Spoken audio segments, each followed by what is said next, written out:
I have heard that there has been a breakthrough in the research of the Eternal Light Empire on life extension, a potion for extending life, only requiring 10 million star coins, an injection every month. I have already arranged for someone to purchase it. Chairman Su did not refute the matter of life extension because he feared death and wanted to continue living. Enough of that. Let's get back on track. What about the All Dragon Star system? Is Qinzhou Ocean just feigning an attack? Chairman Su asked. The eldest son of the Su family nodded. Father, you were right before. It's just a feigned attack in the All Dragon Star system, and there hasn't been overly intense fighting. And what about the fleet of Marshal Chuzhang of the Chu family in the mainstream battlefield? Chairman Su inquired. The eldest son of the Su family said, although Marshal Chu personally leads the team to support the Chuan star system, the Chu family's fleets on the front line are still intensifying their attacks. They have already penetrated into the Starlight Central Star Domain from the Chu Hu Star Domain. They have occupied 4 star systems and destroyed over 10,000 Imperial warships. The Chu family's fleet is advancing rapidly, heading straight for the Imperial capital. Chairman Su pondered for a moment. At that moment, there was a slight movement from the float, and a catch was made. Chairman Su reeled in the fishing line, catching a colorful fish of unknown variety. The eldest son of the Su family immediately stepped forward to help retrieve the fish. The situation is still unclear now, and the Su family cannot immediately show its stance. But there are still some actions that can be taken on the surface. Transmit my order. Su family's fleet is to start gathering now, and it is expected to take about a week to complete the pre-war assembly and preparation work. Remember, 1 week. Chairman Su's words held a significant meaning. The eldest son of the Su family nodded, repeating, understood, pre-war preparation work to be completed in 1 week. At the same time, have the third son maintain contact with several trusted associates of Qinzhou Ocean. Let the second son spend more time with the parents of Su Lan's girl during this time. Keep in touch with Su Lan's parents, send messages, ensure their safety, and share some family news. Chairman Su said, understood. I will go and give the orders. The eldest son of the Su family said. Chairman Su looked at the colorful fish placed before him by his son, then took it and threw it back into the lake. It's not yet time for it to be hooked. This old man, just don't like all this fighting. Why fight so much? Why not live a good life? Have children? Chairman Su sighed, turned and walked towards the house, occasionally grumbling and expressing discontent about the current situation. The eldest son of the Su family respectfully followed behind his father. In the Chuan galaxy, report, the insect fleet's attack is too fierce. Our 7th defense zone has been breached. Upon hearing the report, Chu Changhe angrily exclaimed, what's going on? I clearly instructed that the 7th defense zone must be held for another 10 hours. Who is responsible for the 7th defense zone? The fleet responsible for the 7th defense zone has been completely destroyed. Until the end, all the interstellar warships in that fleet did not retreat. The deputy quietly said. Upon hearing this, Chu Changhe was stunned. He clenched his fist and shouted, these bastards! I didn't let them die, but each and every one of them fled. When I go down, I'll see how I'll kick their asses. After he finished scolding, Chu Changhe looked at the interstellar map in front of him. On the battlefield, the insect fleet was almost squeezed together, continuously pouring into their defense zone, eager to sink the Chu family fleet completely. The entire defense line could be seen shaking on the interstellar map from the impact of the insect fleet. How many interstellar warships do we have left? Chu Changhe inquired. Less than 5,000 interstellar warships. The deputy replied. We only have 5,000 left. Chu Chang's eyes showed a hint of complexity. We brought 15,000 interstellar warships, and they're all gone. Vice Admiral Chu Wengsheng's original 5,000 interstellar warships now have less than 500 left. Excluding the T1 level interstellar warships from various reinforcements in the Chu star domain, there are still 500 left. Our Chu family legion's 5 fleets, the 5th and 4th fleets have been completely wiped out. The 1st, 2nd, and 3rd fleets have a total of 4,000 interstellar warships left. Nearly 80% of the originally arranged defense facilities have been destroyed. As for the opposite insect fleet, there are still nearly 30,000 remaining. The deputy answered. Chu Changhe fell into silence, looking at the interstellar map in front of him. It seemed like a hopeless situation. He suddenly muttered, "It's almost over." At this moment, a video window popped up. It was Vice Admiral Chu Wengchong, who was originally in charge of the defense of the Chuan Galaxy. "Marshal Chu, the situation here is about to spiral out of control. I am willing to lead the remaining fleet to continue defending, but I hope you evacuate immediately." Chu Wengchong looked at Chu Changhe. "You want me to retreat?" Chu Changhe seemed to hear a joke. Chu Wengchong firmly said, "The Chu Star Domain can do without the Chuan Galaxy. It can do without me, Chu Wengchong, and it can do without those Chu family fleets. But it cannot do without you, Marshal. Please think about the bigger picture and retreat." At this moment, Chu Changhe looked at Chu Wengchong. "Wengchong, do you think, if those kids find out I used them as bait, will they hate me?" Chu Wengchong was stunned. "Whether they hate me or not, I do not regret what I am doing now. I only regret not having enough strength and no other choice. If they really hate me, I'll apologize to them in person after I go down." Chu Changhe said some inexplicable words to those around him and Chu Wengchong. He opened a communication box and typed a few words into it without concealing anything in front of Chu Wengchong. Ready to act? Even at this point, Chu Wengchong still looked confused, not understanding what was happening. "Marshal," Chu Wengchong was puzzled. "Take a look for yourself." Chu Changhe closed his eyes, as if waiting for something. After a few minutes, suddenly, the radar system on Chu Wengchong's flagship sounded an alarm. "Warning, warning, warning. Interstellar missiles detected in transit." Chu Wengchong looked at the radar interface and saw an astounding number of fast-moving red dots at the edge of the radar, representing interstellar missiles. Originally, the radar system equipped on this T4 North Wind God-class heavy interstellar battleship was able to accurately detect the number of interstellar missiles in transit. But at this moment, the numbers were in chaos. Or, the numbers were so unbelievable that it was hard to believe. Tens, hundreds, thousands, millions. Tens of thousands, hundreds of thousands. He looked at the rolling numbers, tried to count that number again. Over 1 million interstellar missiles. How is this possible? Initially, he thought there was an error in the system. But when the images taken by the advanced forward interstellar warships transmitted to him through the Deep Space Telescope, he believed it. There were indeed over 1 million interstellar missiles. They were densely packed like a meteor shower. These interstellar missiles were launched from all directions behind, beside, above, below the insect fleet. It seemed like there were interstellar missiles launched everywhere except the direction they were defending. Interstellar missiles were coming from all directions.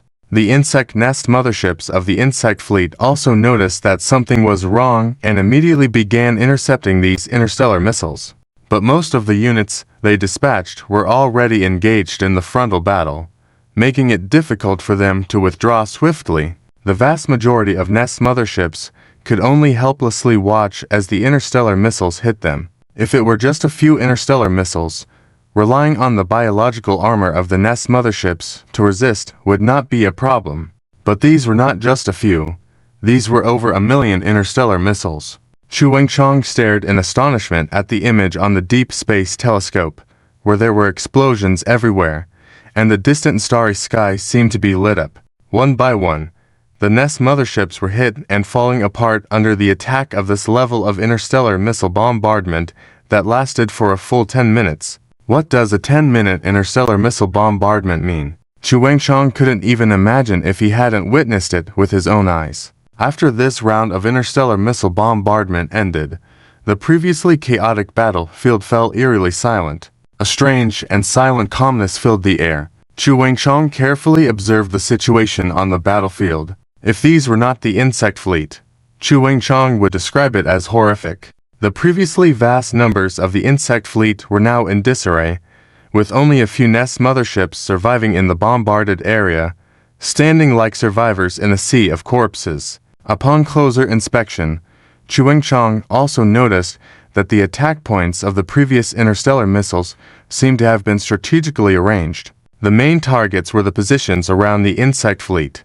There was a sizable area in the middle of the insect fleet where no attack had taken place. This led to nearly 10,000 Nest motherships huddling in that area after the initial attack. This was intentional. Thinking of this, Chuang-Chang suddenly looked at Marshal Chu Chang-He on the opposite side of the video window that had opened without him noticing. He now understood the meaning behind the nonsensical words spoken by the Marshal earlier. The entire defensive operation was designed to attract the insect fleet to consolidate their forces for a strong assault, compressing the insect fleet's deployment to a specific range. Only then could the dense interstellar missile attack be maximized. "It's not over yet. Zhao Chen, that boy, said he wants to give me a surprise. Something like Hell's Angel." Marshal Chu Chang-He gazed at the scene before him, saying lightly, "Hell's Angel. Such an audacious name. Report.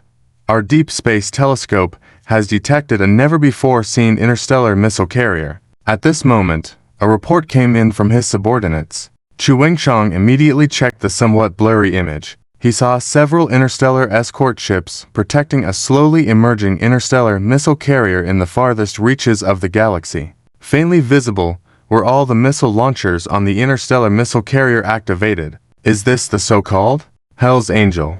Report. It is expected that 10,000 Nest motherships will enter the designated firepower attack area. Report. All types of interstellar missiles from every attack module and the entire ship are ready for launch. Sitting on the captain's chair, the She-Wolf White Snow, with a sharp fang flashing in the corner of her mouth, had been waiting so long, finally waiting for the moment for this T4 Hell Angel class heavy interstellar missile ship to truly unleash its killing spree. Let herself witness the debut performance of this big baby. After all, if it could garner such praise from the commander, it was definitely not to be underestimated. Execute the saturation firepower coverage attack plan using the A1 attack mode. White Snow. The She-Wolf gave the order to fire. Upon receiving White Snow's command, the heads of various weapon departments immediately carried out the operation. The interstellar missile launchers on this T4 Hell Angel class heavy interstellar missile ship all opened up, and one by one, the fully prepared interstellar missiles were launched. Though the launches appeared disorganized, they were all part of the system's planning. Even which interstellar missiles exploded first, and at what locations, were all clearly arranged. To onlookers, it seemed as if this interstellar missile ship had managed to launch hundreds of thousands of interstellar missiles using its own power alone. This quantity. Chuang-Chang saw another meteor shower, and from the appearance of the meteor shower, it was not as splendid as the previous million interstellar missiles. But if one were to witness these hundreds of thousands of interstellar missiles, all launched from a single interstellar missile ship, it would be truly impressive. At this moment, more than 10,000 Nest motherships began intercepting the incoming interstellar missiles. This time, being prepared, the interception efficiency of the Nest motherships greatly increased. Interstellar missiles were detonated directly in midair one by one. However, with only 10,000 Nest motherships present facing hundreds of thousands of interstellar missiles, the interception rate was minimal. In the end, hundreds of thousands of interstellar missiles fell among the Nest fleet. The explosions' fireballs were much more terrifying than the first round of interstellar missiles. T3 and lower-level Nest motherships would almost certainly be destroyed upon being hit. Nest motherships within the blast radius would also be affected. From afar, it looked like a fire cloud. Observers might notice that the interstellar missiles had different types. Some had greater power, and some lesser. Some had longer ranges, targeting the farthest end of the Nest fleet. The most remarkable were two types of interstellar missiles.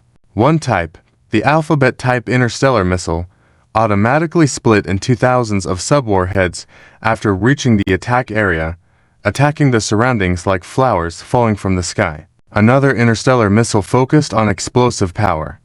Its explosions generated special dark vortexes. Even T4 Nest motherships would have trouble surviving under this kind of interstellar missile. An even more astonishing scene unfolded. Some Nest motherships located at the edge of the Nest fleet tried to break out. However, at that moment, an interstellar missile exploded around them, creating small black holes. The Nest motherships, originally attempting to flee, were frozen in place in front of these small black holes, then slowly started retreating and were sucked into the black holes. The appearance of these black holes formed a blockade, forcing the Nest motherships to endure the interstellar missile's bombardment in the strike zone. This is a black hole. Chu Wengshang was speechless. He had heard of artificial black hole technology before, but it had been only theoretical for the Starshine Empire. He hadn't expected to witness it firsthand now. Wrestle, wrestle. Chu Wengshang heard a constant video communication alert from Marshal Chu, who had maintained video communication. Looking over, he saw Marshal Chu had opened a video window. On the other end was a woman, a white wolf-like half-beast person in the Dragon Owl Legion uniform. Marshal Chu, our fleet has completed the mission.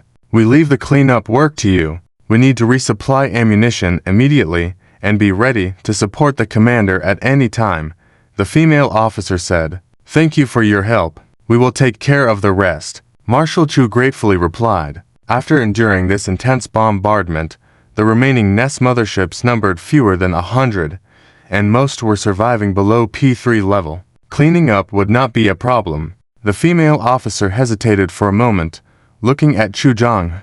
She asked, Marshal Chu, I have a question. This time we came to support, and the commander told us to follow your orders. Our interstellar missile special forces were fully capable of providing direct firepower support on the battlefield. Why did you arrange it this way? Chu Zhang smiled, looking at the Dragon Owl female officer in front of him. Yes, if we took it slow, relying on your interstellar missile fleet, I am confident that in situations of minimal casualties, we can eliminate 50,000 Nest motherships on the other side.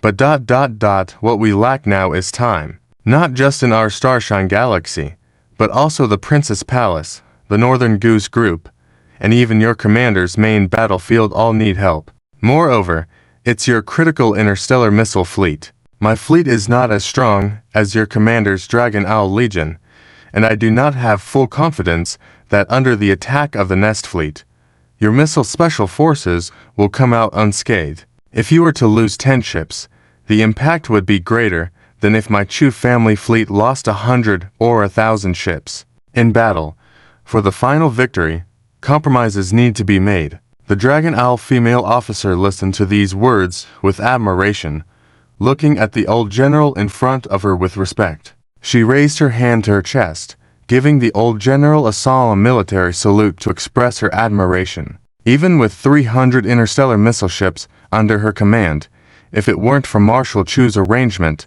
she would not have achieved the results she just did in battle. Girl, what's the name of your ship? Hell Angel.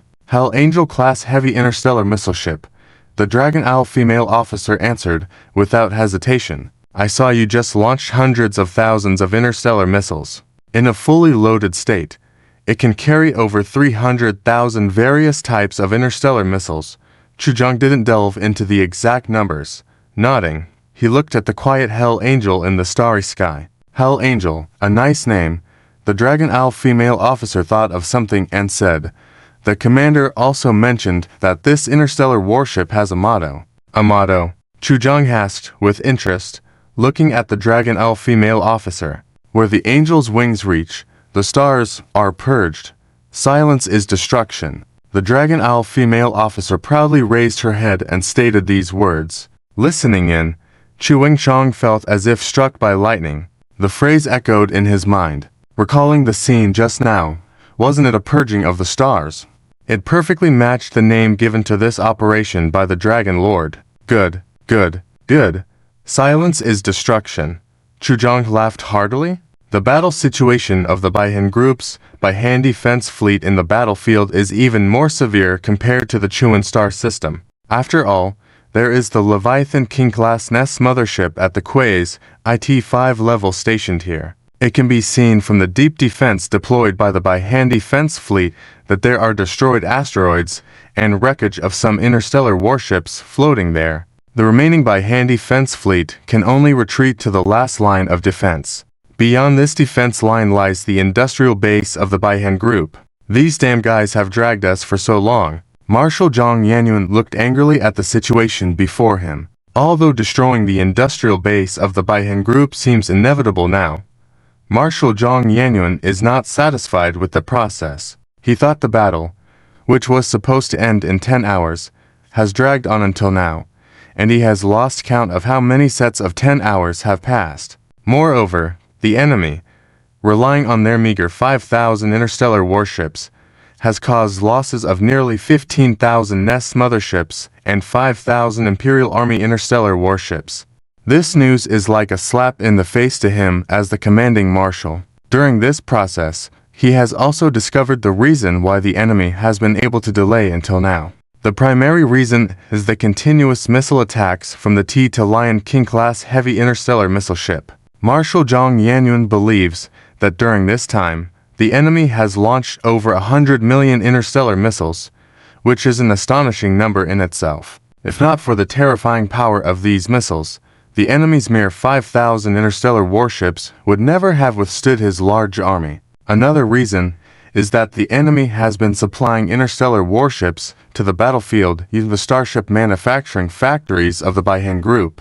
Although it seems that there are only 5,000 interstellar warships in the Baihan defense fleet on the battlefield, in reality, at least 10,000 have been produced in the past few days. Fortunately, they are all T-Mastiff-class medium interstellar destroyers, not particularly threatening interstellar warships, but they have their advantages as they have low crew requirements and are extremely cost-effective. Once a T-Mastiff-class medium interstellar destroyer is launched, crew members are immediately assigned for service, forming combat effectiveness at the fastest speed. This has led to these T-Mastiff-class medium interstellar destroyers being continuously sent to the front lines by the Baihan defense fleet. Often, a newly produced T-Mastiff-class medium interstellar destroyer may not survive beyond 48 hours. There is even a recorded case where a destroyer lasted less than half an hour in service. Under the stubborn resistance of the Baihan defense fleet, their attack has been postponed until today. Today, we must completely break through the damn enemy's defense line today and destroy all the interstellar industrial ships of the Baihan group. Marshal Zhang Yanyuan clenched his fist. His biggest confidence comes from the Quays IT-5 Leviathan King-class Nest mothership, which has now sailed into the firing range of the Baihan defense fleet's last defense line, directly threatening the remaining Baihan defense fleet. The small fry before this Quays IT-5 Leviathan King-class Nest mothership stands no chance. Today, all enemy ships will be obliterated for sure. Report: a large number of interstellar warships have suddenly appeared behind our fleet with the emblem of the Owl Dragon Legion. The deputy officer suddenly reported anxiously. What? The Owl Dragon Legion? Aren't they supposed to be stuck in the Zuyan Star domain? How did they appear here? Marshal Zhang Yanyuan was greatly surprised. He had witnessed the fierce combat capability of the Owl Dragon Legion during the First Civil War. Although a Legion fleet only consists of a mere 3,000 interstellar warships, they could wipe out enemies multiple times their number without mercy. Now that he thinks back, he is somewhat terrified. It seems not to be the first, second, or third division of the Owl Dragon Legion, the deputy officer replied. Marshal Zhang Yanyuan frowned. Could it be a newly established Owl Dragon Legion? He had heard that the Owl Lord possessed a very powerful starship industry, and the Baihan group was nurtured by him. In such a short time, cultivating another Owl Dragon Legion was not impossible. However, a newly trained Owl Dragon Legion might not have the combat strength of its three predecessors. Transmit my orders. The rear ranks of the Imperial Fleet and the Nest Fleet immediately turned to face the Owl Dragon Legion that has appeared in the rear. Continue the attack on the front battlefield. The enemy's Owl Dragon Legion support is meant to prevent us from destroying the Baihan group. I will make them watch how I obliterate the Baihan group. Marshal Zhang Yanyuan said with a grim smile. Under Marshal Zhang Yanyuan's arrangements, the entire fleet splits into two, preparing to battle simultaneously in the front and back. The Quay's IT-5 Leviathan King-class Nest mothership continues to pressure the By-Hand Defense Fleet. The 4th Division of the Owl Dragon Legion, the T for Fallen Angel-class Super Heavy Carrier mothership. No, one ship, commanded by Bridge Sulan, stands on the command platform with the three-dimensional interstellar battlefield sandbox before her eyes.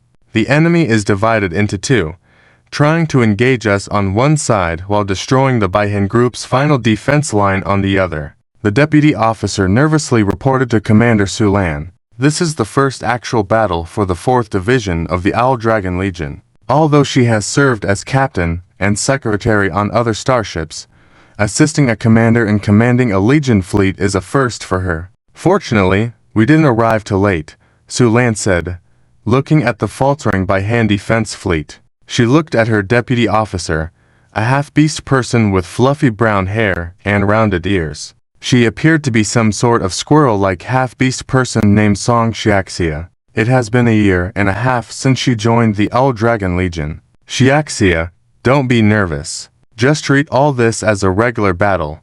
Sulan comforted her deputy. Xiaxia took a deep breath, admiring Sulan. Despite their similar ages, Sulan's calm demeanor in facing all this is impressive, which is why she is capable of serving as a Legion commander. Little did Xiaxia know that Sulan was also nervous inside. However, she knew her anxiety must not be seen by her subordinates. Execute the standard battle strategy. Interstellar artillery ships and interstellar missile ships will start with firepower strikes. Carrier starships will deploy interstellar drones and starfighters, and then the escort ships and destroyers will move in line with the battleships. The cruisers and battle cruisers are ready to cut through enemy formations at any time. Sulan calmly issued commands. Yes, Xiaxia immediately began deploying these tactics. 3T for Medusa-class heavy interstellar artillery ships and 50 T-3 Judgers-class heavy interstellar missile ships locked onto the target area. Their attacks began. The overwhelming barrage bombarded the Imperial fleet and the Nest fleet under Marshal Zhang Yanyuan's command. Marshal Zhang Yanyuan, watching the enemy's powerful firepower suppression, remained undaunted. Just wait. Wait until your By-Hand group base is destroyed, and my Quay's IT-5 Leviathan King-class Nest mothership returns to finish off you guys. In Marshal Zhang Yanyuan's plan, he intends to capture the By-Hand group industrial base first, then turn around and gather all his forces to annihilate the Owl Dragon 4th Legion standing before him. Tick-tock, a tiny signal point flashed past the radar system next to Marshal Zhang Yanyuan. Its individual reaction area was equivalent to a shuttlecraft. However, the officer in charge of observing the radar did not notice it, and even the starship system assumed it was probably just an escape pod or shuttlecraft on the battlefield, not raising any alarms. Su Yifan looked at the appearance of the Raven Legion fleet on the interstellar sandbox, and a lot of the darkness in his heart dispersed. He suddenly felt a lot lighter. Great. Reinforcements have arrived.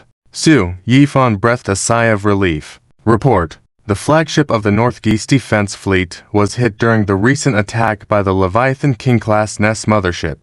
They have lost communication links. A sudden report from his subordinate startled Su Yifan.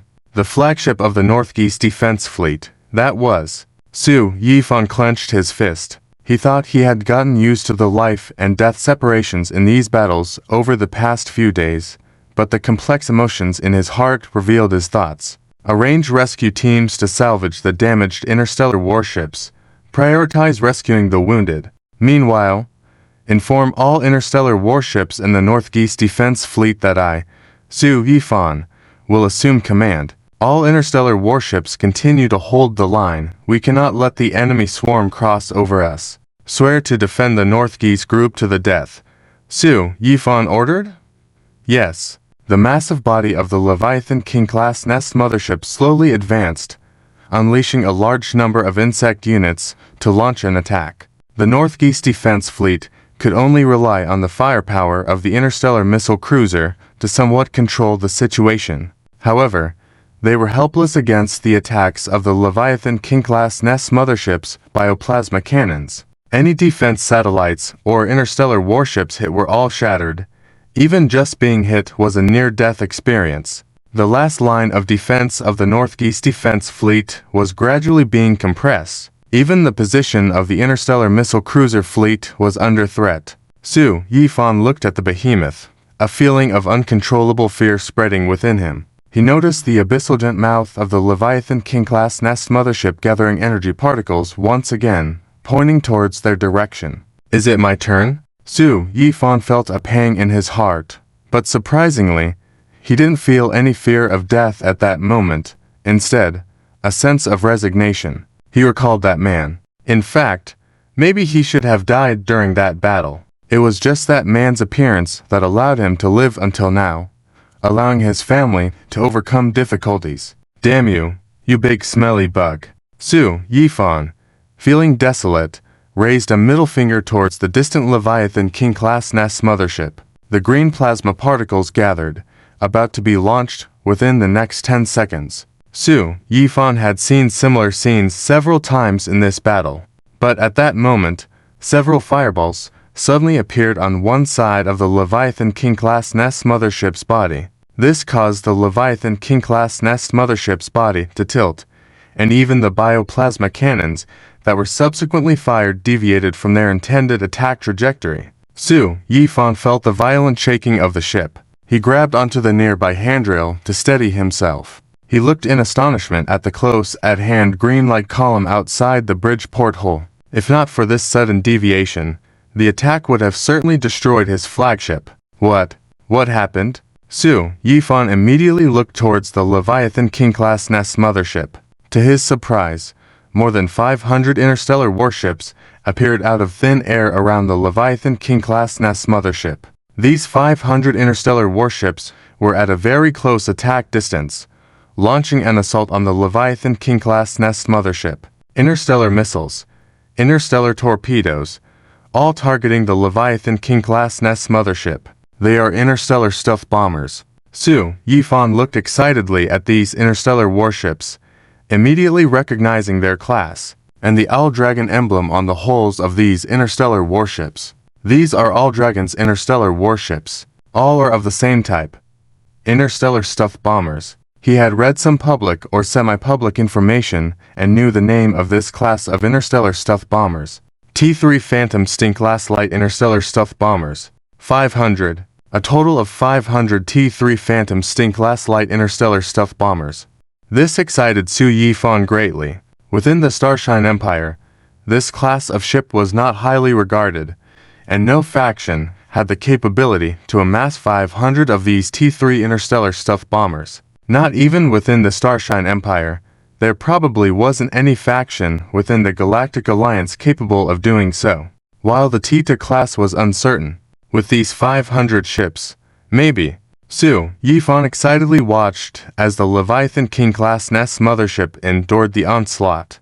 But not every attack was directed solely at the Leviathan King-class Nest mothership, as there were several other Nest motherships and insect species around. The T3 Phantom Sting-class light interstellar stealth bombers also needed to use their weapons to suppress the attacks of these Nest motherships. The Leviathan King-class Worm Nest mothership also demonstrated its defensive capabilities by deploying some worm unit responsible for defense to attack those interstellar battleships. Defensive spores were released to intercept and neutralize the damage caused by the torpedoes to the mothership.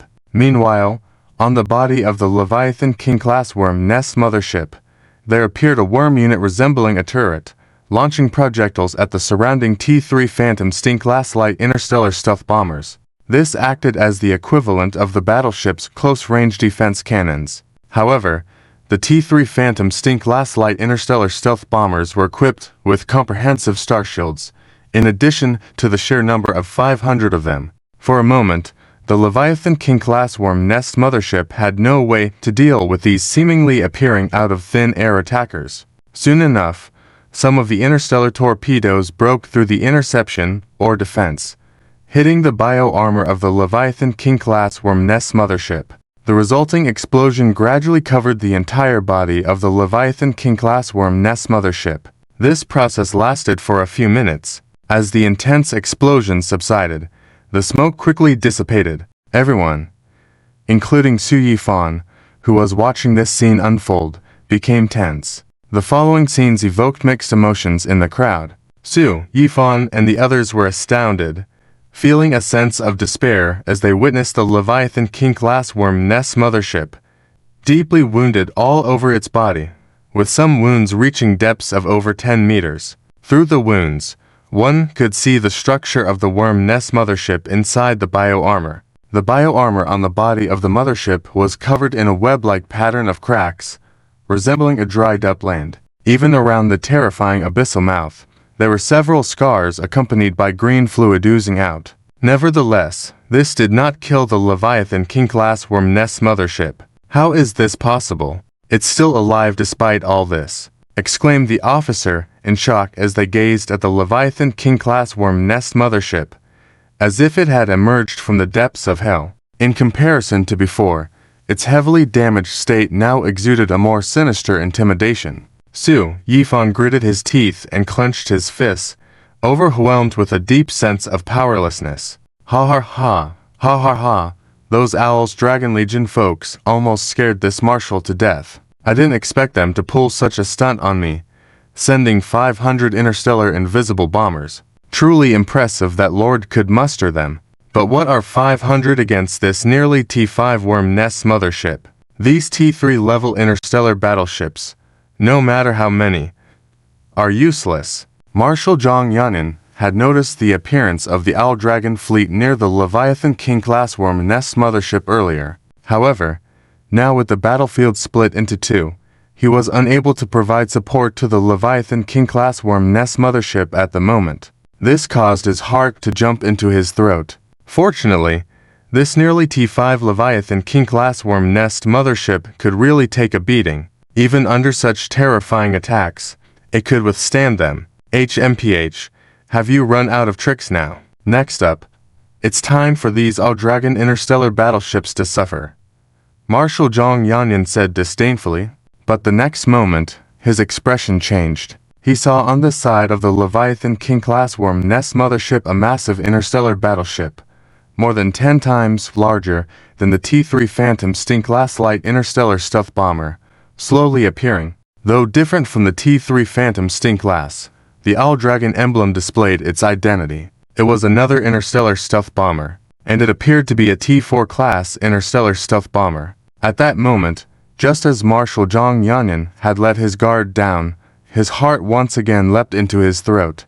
That is, Su Yifan and his officers, with excited expressions, seemed to have returned from hell to heaven in an instant. Zhao Wanner sat calmly in the captain's chair of the bridge of the unrevealed Owl Dragon interstellar battleship. Yes, these interstellar invisible bombers were under her command, constituting the Owl Dragon interstellar missile special fleet. The vessel under her was her flagship, and currently the only completed and in service T-4 Shadow Demon class light interstellar stealth bomber. This was the first time this T-4 Shadow Demon had appeared before everyone. Report: for attack points have been confirmed by scanning. Attacking these 4 points will likely cause massive damage to this Leviathan King-class worm nest mothership, the officer informed Commander Zhao Wanner. The primary goal of the previous attack by the 500 T3 Phantom Sting-class light interstellar stealth bombers was to create opportunities for attacks.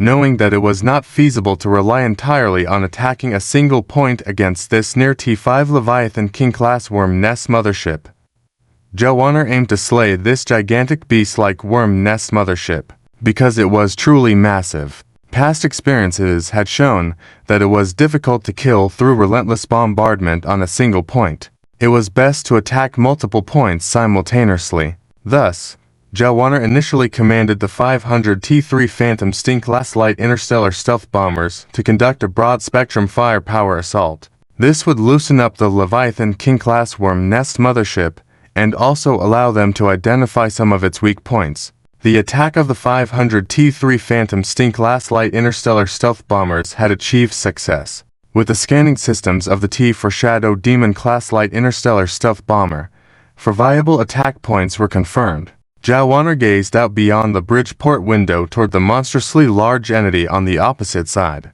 Due to its colossal size, she couldn't entirely encompass it within her line of sight. Recalling the scene when her brother handed her this T-foreshadowed Demon-class light interstellar stealth bomber and her first realization of its formidable capabilities, Joanna glanced at the vessel's details. Shadow Demon-class light interstellar stealth bomber ship type. Interstellar stealth bomber technology level. T for ship armor strength. 3,000 to 3,800 units starshield energy value. 200,000 units cruise speed. 600 knot star speed warp drive. Level 8 warp drive captain. 2.8 kilometers mass. 1.1 million tons crew. 1,000 starship weapons. 6,000 heavy short-range particle torpedoes. 500 short-range heavy anti-ship missiles. 500 short-range heavy cluster bombs. 50 optical camouflage missiles. 50 electromagnetic interference missiles. 50 thermal interference missiles. 50 smoke interference missiles. Special abilities. Shadow Demon Concealment Mode rapidly enters stealth mode and accelerates sailing speed within a short period. Brother, I won't let you down. And I won't disappoint it either. Joanna's eyes were sharp, and her voice resonated throughout the entire bridge. Transmit my command, T4. Shadow Demon Class Light Interstellar Stealth Bomber Number 1. Commence the attack. Clicking and whirring sounds echoed as the launch bay doors of the T4 Shadow Demon Class Light Interstellar Stealth Bomber opened one by one on the hull of the vessel. Countless star torpedoes, akin to harpoons aimed at hunting whales, locked onto the abyssal behemoth before them, launching into the thousands. The T-3 Mirage-class light interstellar stealth bomber equipped with interstellar torpedoes is only equivalent in power to the T-4 level ammunition. However, the T-4 Shadow Demon-class light interstellar stealth bomber truly utilizes T-4 level weapon ammunition, and the power is tens of times greater than that of the former T-3 Mirage. The continuous explosions blast at various attack points on the Leviathan King-class Nest mothership. Simultaneously, the high-intensity attacks on the 4 attack points directly cause the cracks on this colossal beast's body to continuously widen. Part of its body tissue begins to separate. After minutes of continuous explosions, the body of this Leviathan King-class Nest mothership appears as if a whale attacked by a school of sharks. Fins broken, tail damaged, head with significant mutilation, and even faintly revealing some internal fractured mechanical structures. These wounds make the Leviathan King-class Nest mothership appear close to its last breath. Quick! Scan the energy fluctuations of this Leviathan King-class Nest mothership. Su Yifan commands anxiously. Whether it's an interstellar battleship or Nest mothership, as long as they are operational, they will emit a certain energy fluctuation. The majority of starship radars also rely on capturing this energy fluctuation to detect movements of other interstellar battleships. Report: the energy fluctuations of this Leviathan King-class Nest mothership are less than 1/10 of what they were when they first appeared, and they are still weakening at a rate of 15% per second. Based on our assessment, this Leviathan King-class Nest mothership has basically lost its combat capability.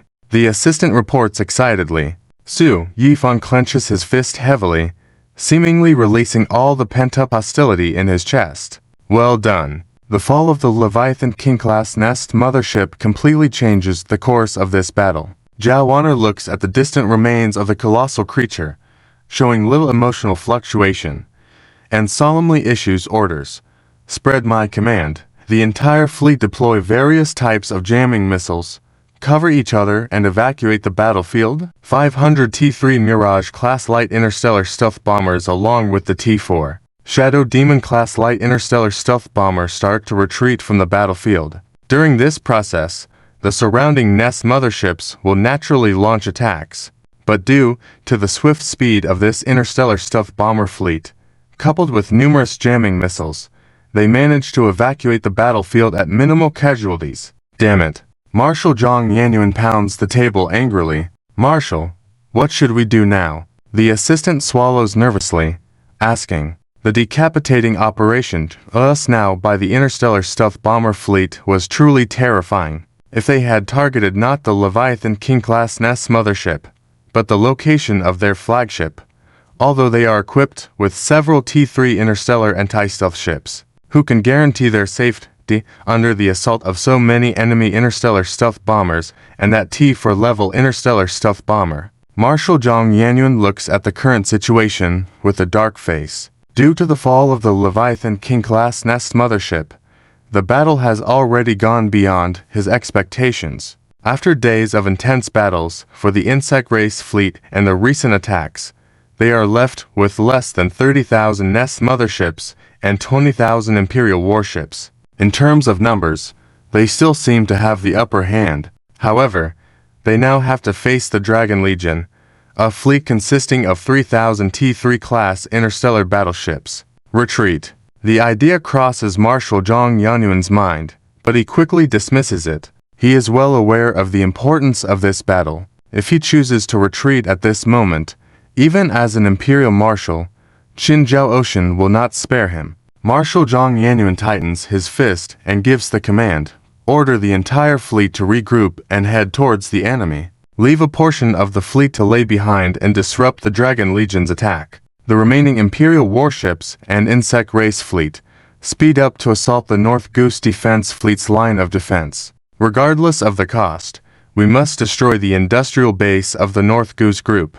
This order is very risky, but it is Marshal Zhang Yanyuan's only choice now. To fulfill the mission, even at great cost, he can justify it to Emperor Qin Zhao Ocean. Prepare a message for His Majesty. Tell him we are launching a fierce attack on the North Goose's defense line, forcing the Dragon Legion to mobilize an entire fleet, 3,000 interstellar battleships, as well as a powerful fleet of interstellar stealth bombers, with over 700 T3 Mirage-class light interstellar stealth bombers, and several unseen T4 interstellar stealth bombers attacking us. I, Zhang Yanyuan, guarantee that no matter the cost, we will carry out His Majesty's orders. Please rest assured, Your Majesty, Marshal Zhang Yanyuan says solemnly. However, his order has not received any response from his subordinates. What's going on? Can't you hear me? Go and transmit the message. Marshal Zhang Yanyuan glares at the communication officer.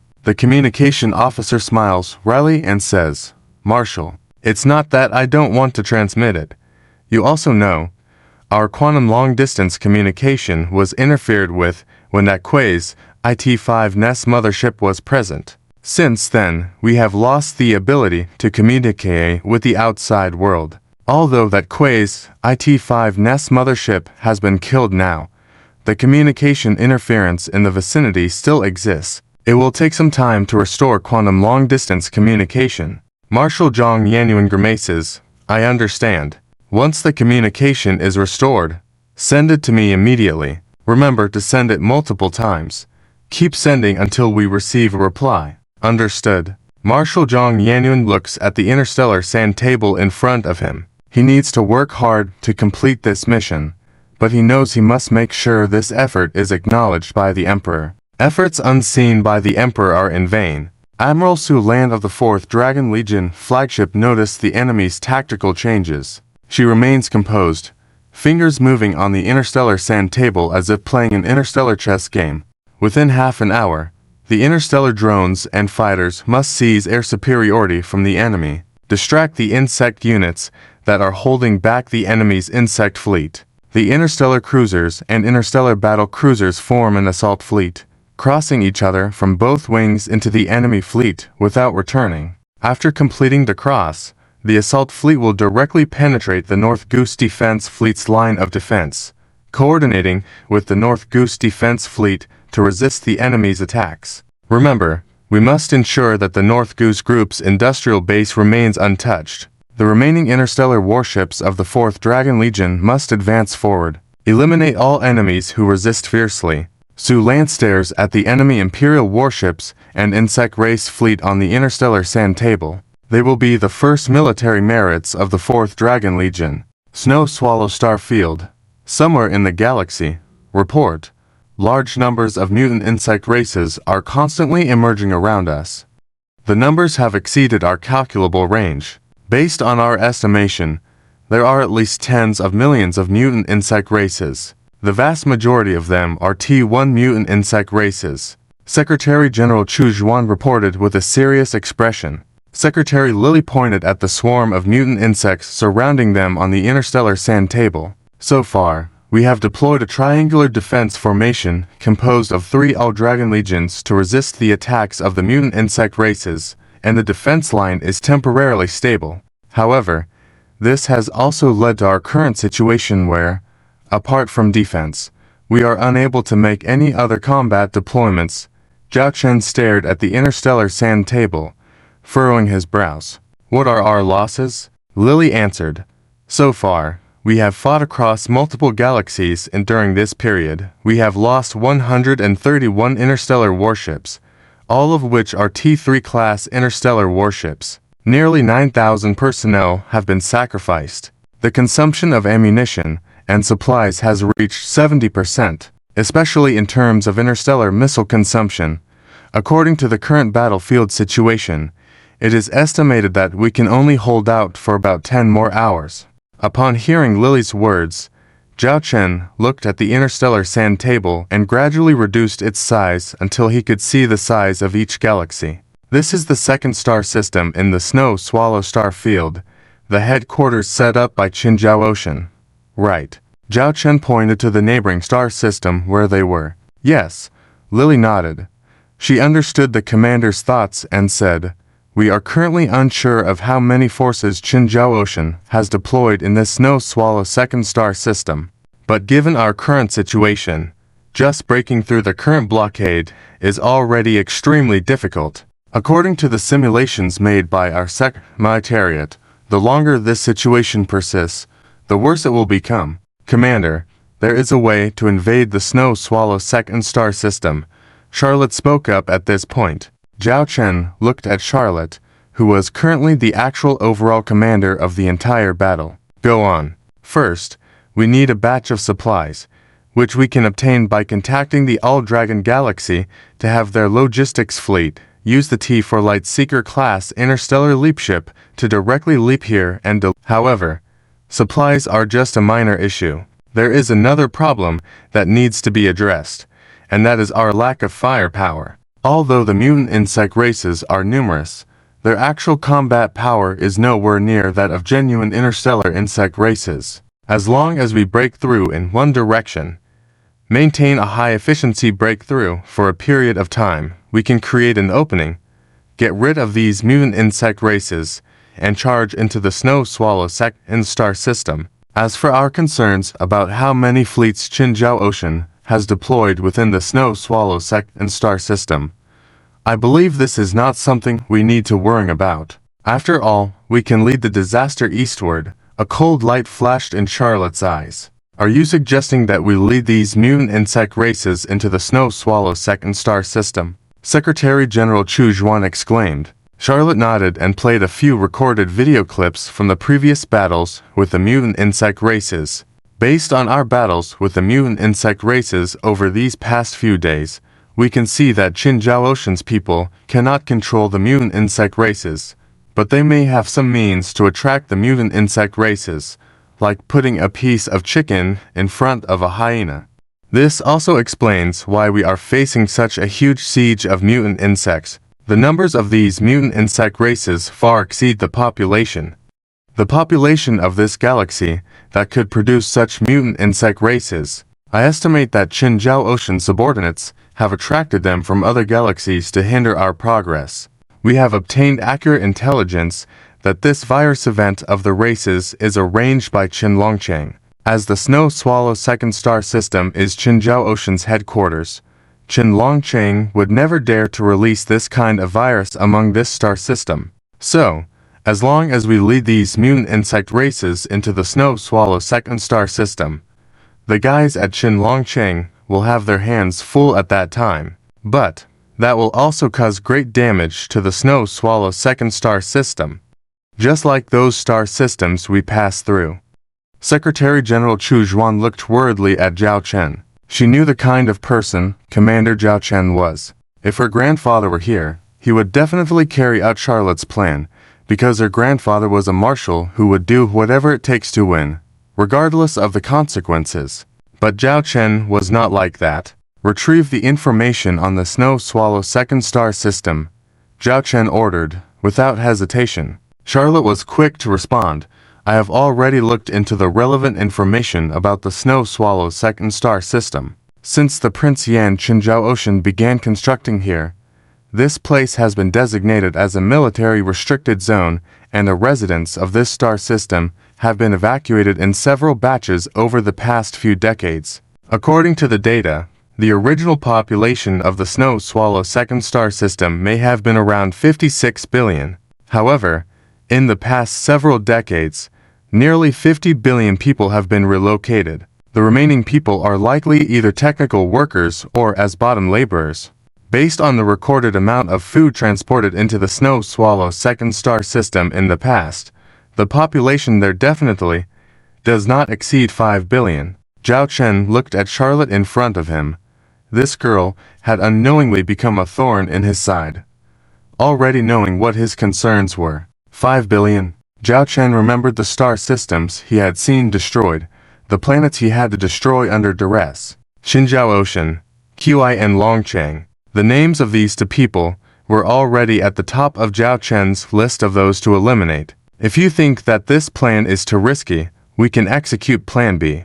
We can completely rely on the T4 Lightseeker class interstellar leap ship to evacuate from here directly back to the All Dragon Galaxy. But if we do that, all our previous efforts will be in vain. However, from the overall strategic situation, we can choose to attack the main star system of the Snow Swallow star field, or the Imperial Capital Star. Charlotte suggested another plan. Zhao Chen sat on the captain's chair, closed his eyes, and said, "That bastard Qin Longcheng is definitely in the Snow Swallow second star system, right? He has turned the surrounding star systems into worlds of mutant insect races, plus with the interconnected stargates currently severed, Qin Longcheng cannot escape. Qin Longcheng is right here." Charlotte pointed to the coordinates of the Snow Swallow second star system on the interstellar sand table. "There will be sacrifices no matter where we go. It's about whether those sacrifices are worth it," Charlotte said with a serious tone. Zhao Chen pondered for a moment, then opened his eyes, filled with a murderous intent. "Damn it, I've been dreaming of killing that bastard Qin Longcheng for days. I can't even sleep when he's still alive. Transmit my orders. Immediately notify the All Dragon Galaxy to dispatch a logistics fleet via LEAP and order the special fleet of the White Snow All Dragon interstellar missile ship to prepare for LEAP support. That bastard Qin Longcheng will not survive for even a day."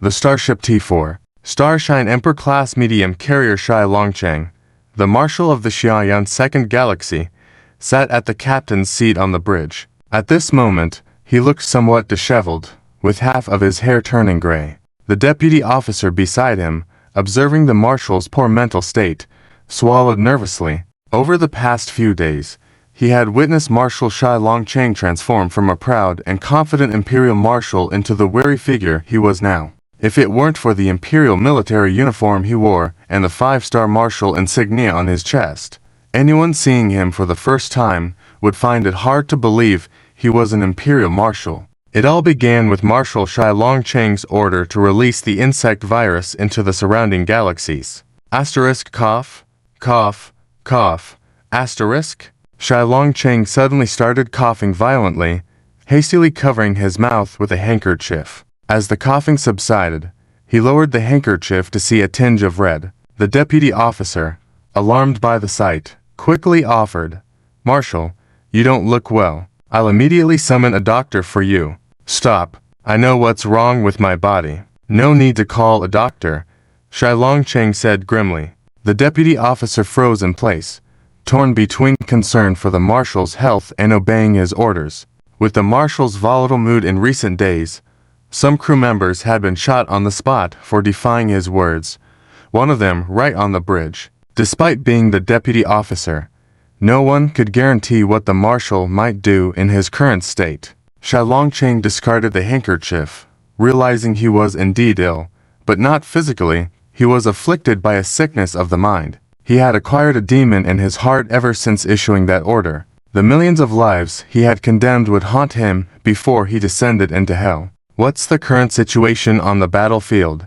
Can we ensure that the All Dragon Legion won't reach us?" Shai Longcheng asked solemnly. The deputy officer promptly replied, "As per your orders, we have attracted all the mutated insect creatures cultivated in the surrounding galaxies to intercept the path of the Owl Dragon Legion. According to our latest intelligence, the 3 regiments of the Owl Dragon Legion now surrounded by billions of the mutated creatures. They are unlikely to invade us, as they are struggling to fend off the creatures themselves." Shilong Cheng closed his eyes, finding some relief in the situation. "Your Majesty, I will defend for you." Report. Latest news. The Owl Dragon Legion has breached the Elec Galaxy and entered the border space of our galaxy. Based on the speed of the Owl Dragon Legion's uniform T3 interstellar battleships, it is estimated they will enter our galaxy in 5 hours.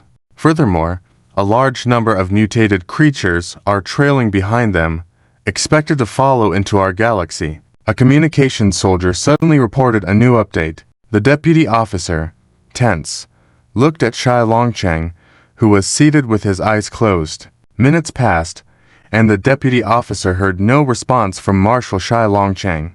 Swallowing hard, he approached the marshal, softly calling, "Marshal." In the next moment, Shilong Cheng suddenly exploded, grabbing the deputy officer by the throat. The officer's feet lifted off the ground, his face turning red from lack of oxygen. Feeling a rush of air entering his airway, the officer collapsed to the ground. Though still recovering, he knelt before Shilong Cheng, not daring to lift his head, and nervously confessed, "Marshal, we just received the latest information that the Owl Dragon Legion is expected to enter our galaxy in 5 hours? Our plan has failed." Asterisk laughter echoed madly from Marshal Shilong Cheng. Asterisk. All individuals on the bridge pretended to focus on their tasks, averting their eyes from the marshal's direction. "With my lifelong reputation and the lives of billions, I can't even stop the Owl Dragon Legion. Why? Why? Tell me why." Marshal Shilong Cheng, in madness, kicked the kneeling officer. The officer lay helpless, too fearful to move or make a sound. "Marshal, the Owl Dragon Legion unexpectedly emerged with a significant number of interstellar missile ships, tearing through the encirclement of the mutated creatures with their ladder-like attack patterns.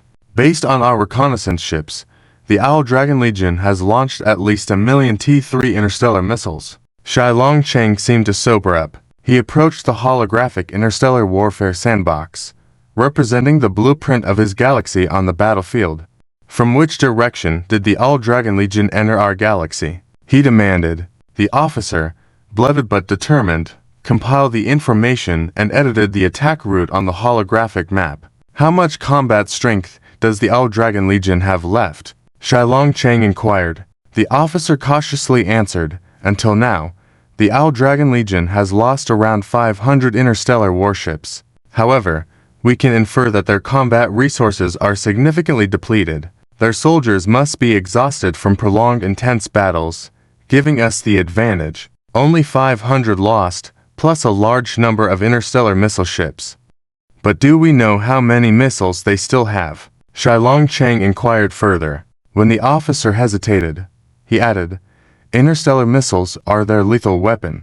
Previous intelligence indicated that they stored a considerable portion of their warehouses on their interstellar transport and supply ships with interstellar missiles."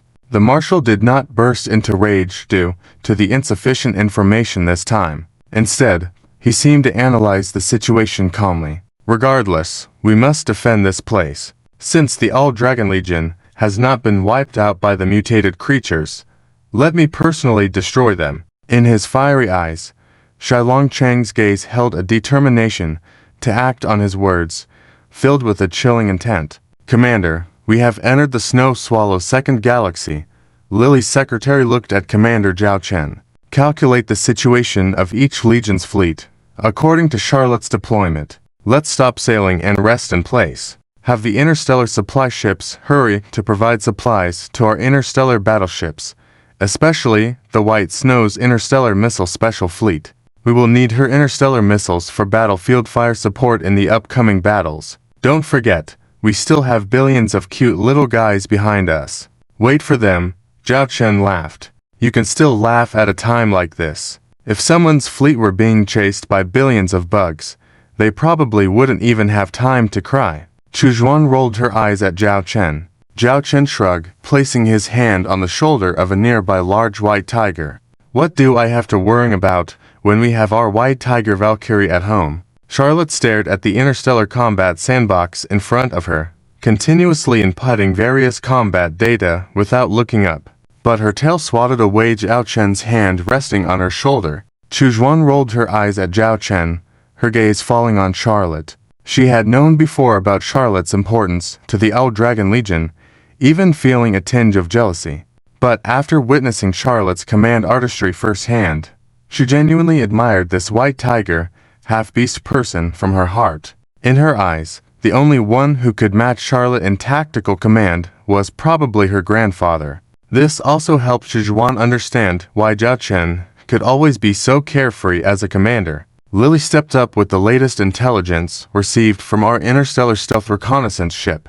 We have investigated the forces stationed at Qianlong City in this galaxy. Lily walked to the interstellar warfare sandbox, narrating the information while marking the positions of the Imperial and Insect fleets on the sandbox. They had mostly indirect information about the Qin Zitian's main base until they penetrated the communication network here, the interstellar stealth reconnaissance ship. There are 30,000 Imperial warships under Qianlong City, including a legion entirely composed of T3 series interstellar battleships. Lily's secretary exclaimed. Chu Zhuan was also surprised. 3,000 T3 interstellar battleships. How did Qin Zitia gather so much money during his time as the Yan Prince, and to quietly maintain such a massive legion fleet? Indeed, everyone has their own trump cards. They complain endlessly about the royal family lacking military funds and outdated equipment. But when it comes to actual combat, all these guys unveil their trump cards. Zhao Chen chuckled and shook his head. Other than Zhao Chen, there were only 2 people in the Starlight Empire with a fleet of T3 class interstellar battleships. Unfortunately, the Royal Legion fleet was mostly destroyed by Zhao Chen, and after the death of Prince Xinming, the remaining interstellar battleships were disbanded and integrated into other imperial fleets by Qin Zitia. Another fleet was the Chu family's Legion fleet led by Chu Changhe. However, they had upgraded a lot of their interstellar battleships in the several battles, and currently, more than 2/3 were the T3 Inferno Dragon-class medium-sized interstellar destroyers Zhao Chen had previously sold to Chu Changhe. In addition, there are 30,000 insect fleet ships, and according to the intelligence, there are 2 Leviathan King-class hive motherships. One of them might be the one that escaped after being severely damaged by us earlier. Lily finished with the last piece of information, pointing to the updated data on the interstellar sandbox. This is the Snow Swallow First Research Institute named by Qin Zitia, the real main base. And now, with Qianlong City here, prepared to engage us in a decisive battle. 30,000 Imperial warships, 3,000 T3 interstellar battleships, and another 30,000 insect fleet ships, with 2 Leviathan King-class hive motherships. Qianlong City indeed has quite a few trump cards. Zhao Chen squinted. Despite Zhao Chen's casual tone, the murderous intent in his eyes did not diminish, but rather intensified. Charlotte, have you thought about how we will proceed with the next phase of our operations? Zhao Chen looked at his white tiger general. Charlotte pointed to the interstellar sandbox and explained step by step. First, we continue waiting in place until the mutant insect races enter this area. We will escort the insect races to the battlefield at Qianlong City, giving them a surprise.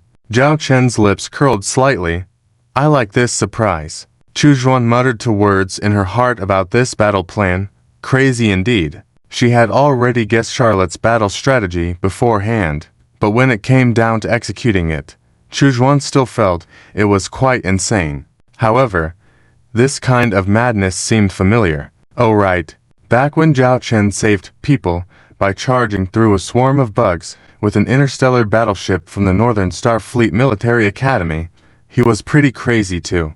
Chu Zhuan realized, looking at Zhao Chen and Charlotte, that the type of commander you had dictated the type of subordinates you attracted. Before that, let our interstellar fleet rest and resupply as much combat resources as possible. Once the mutant insect races arrive, we set off immediately. After Charlotte finished speaking, she added, then after we break through the Snow Swallow First Research Institute, we must seize the opportunity to clear a path in space. We will use the Wisdom-class interstellar teleportation ship to evacuate immediately. So, we may not have much time here to gather research on what Qin Zitia is doing. Zhao Chen disdainfully added, I don't care about what Qin Zitia is researching. The most appropriate place for those disgusting things is in Qin Zitian's coffin. What I want is that animal Qinlong City, without a burial place. He must pay for what he has done. Zhao Chen acknowledged that he wasn't a good person, but he couldn't tolerate such morally bankrupt scum. If it didn't involve him personally, that would be fine. But Qinlong City had turned the homes of billions of living beings into hell in an attempt to stop him. Zhao Chen couldn't bear it. Lily, broadcast a galaxy-wide message in this galaxy. Say, Qinlong City, I'm coming to take your dog's life. What? The Owl Dragon Legion is staying put for rest. Qinlong City frowned. Yes, the Owl Dragon Legion, after entering our galaxy, didn't advance further, but stayed put for rest. As if, waiting for something, the deputy replied. Qinlong City looked at the interstellar war table in front of him, marking the current position of the Owl Dragon Legion. Waiting, he is waiting. Qinlong City's eyes lit up as he pointed beyond the Owl Dragon Legion to the outer space of the galaxy. He is waiting for those mutant insect tribes. What? The Owl Dragon Legion is waiting for mutant insect tribes. The deputy exclaimed. Qinlong City's face darkened as he stared at the interstellar war table. Madman. This All Lord is simply a madman. He is now waiting for the mutant insect tribes behind him, and once the mutant insect tribes catch up with his Owl Dragon Legion, he will lead these mutant insect tribes to launch an attack against us. Is he insane? We don't have the technology to control those mutant insect tribes. They instinctively seek to eliminate other species. If he does that, the Owl Dragon Legion will also suffer attacks from the mutant insect tribes. The deputy was astonished. Qinlong City sneered. If that brat isn't insane, he wouldn't have crossed so many galaxies just to come here and fight me to the death. Marshal, this is a galaxy-wide broadcast we received from the Owl Dragon Legion. A communications soldier with a strange expression walked over. What broadcast? Qinlong City asked. You better listen to it yourself. The soldier dared not relay and simply opened the broadcast. Qinlong City, I'm here to take your dog's life. Qinlong City, I'm here to take your dog's life. The deputy swallowed nervously. This All Lord really played by his own rules, still provoking Marshal Qinlong City at this time. Qinlong City laughed indignantly as he pointed at the interstellar war table. Since he wants to be crazy, I'll accompany him in his madness all the way. It's just mutant insect tribes. I want to see who can endure it first. Issue my orders. All fleets prepare for battle. No starship, no soldier is allowed to leave their post on the battlefield. Even I, Qinlong City, will not take a step back. Anyone who retreats even half a step will be killed without mercy. Qinlong City gave the command. Time passed slowly. Qinlong City sat on the captain's chair, as if waiting for something. Finally, accompanied by the piercing radar alarm, Qinlong City opened his eyes, looking at the real-time updated interstellar war table. To the opposite edge, a slow-moving red dot appeared. Marshal, the Owl Dragon Legion fleet appeared within our radar scan range. 3 Owl Dragon Legions, forming a triangular formation, with an average speed of 80 knots in space, expected to enter the firing range in 30 minutes. And based on our interstellar reconnaissance ship Discovery, a large number of mutant insect tribes have appeared behind the Owl Dragon Legion. The deputy spoke, beads of sweat forming on his forehead. What's the panic for? It's not like we haven't seen bugs before. We still have 30,000 Nest motherships behind us. Qinlong City snorted. The deputy lowered his head and said nothing out loud, but inside he thought, can we handle this the same way? Those are completely uncontrollable mutant insect tribes, with an overwhelming number in the hundreds of millions, most of which are T1 mutant insect tribes. But, the quantity is just too much. He saw some footage transmitted back. Almost the entire area captured by the camera was pitch black, without any light able to penetrate. It was terrifying. Kinlong City sat on the captain's chair, without saying another word, as all arrangements that needed to be made had been completed. Now all that remained was to wait for the impending melee. In the center of the Owl Dragon Legion formation, a special fleet was stationed. The Owl Dragon Interstellar Missile Special Fleet led by the Volf Girl Baizu. Baizu, have all your interstellar missile ships been fully reloaded and prepared? Commander Zhao Chen asked through the video window in front of the Volf Girl Baizu. Baizu nodded. Yes, Commander.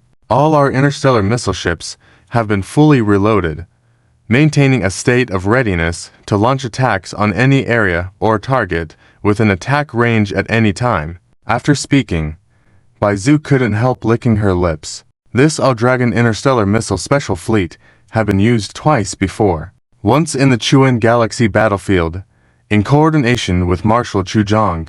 The other was when she was summoned by the commander to assist in breaking through the encirclement of the mutant insect tribes using interstellar missiles. To be honest, the second time didn't feel as pleasant as the first. The need to break through led to the use of a step-by-step interstellar missile bombardment, which naturally lacked the visual impact of the Chuan Galaxy scenario.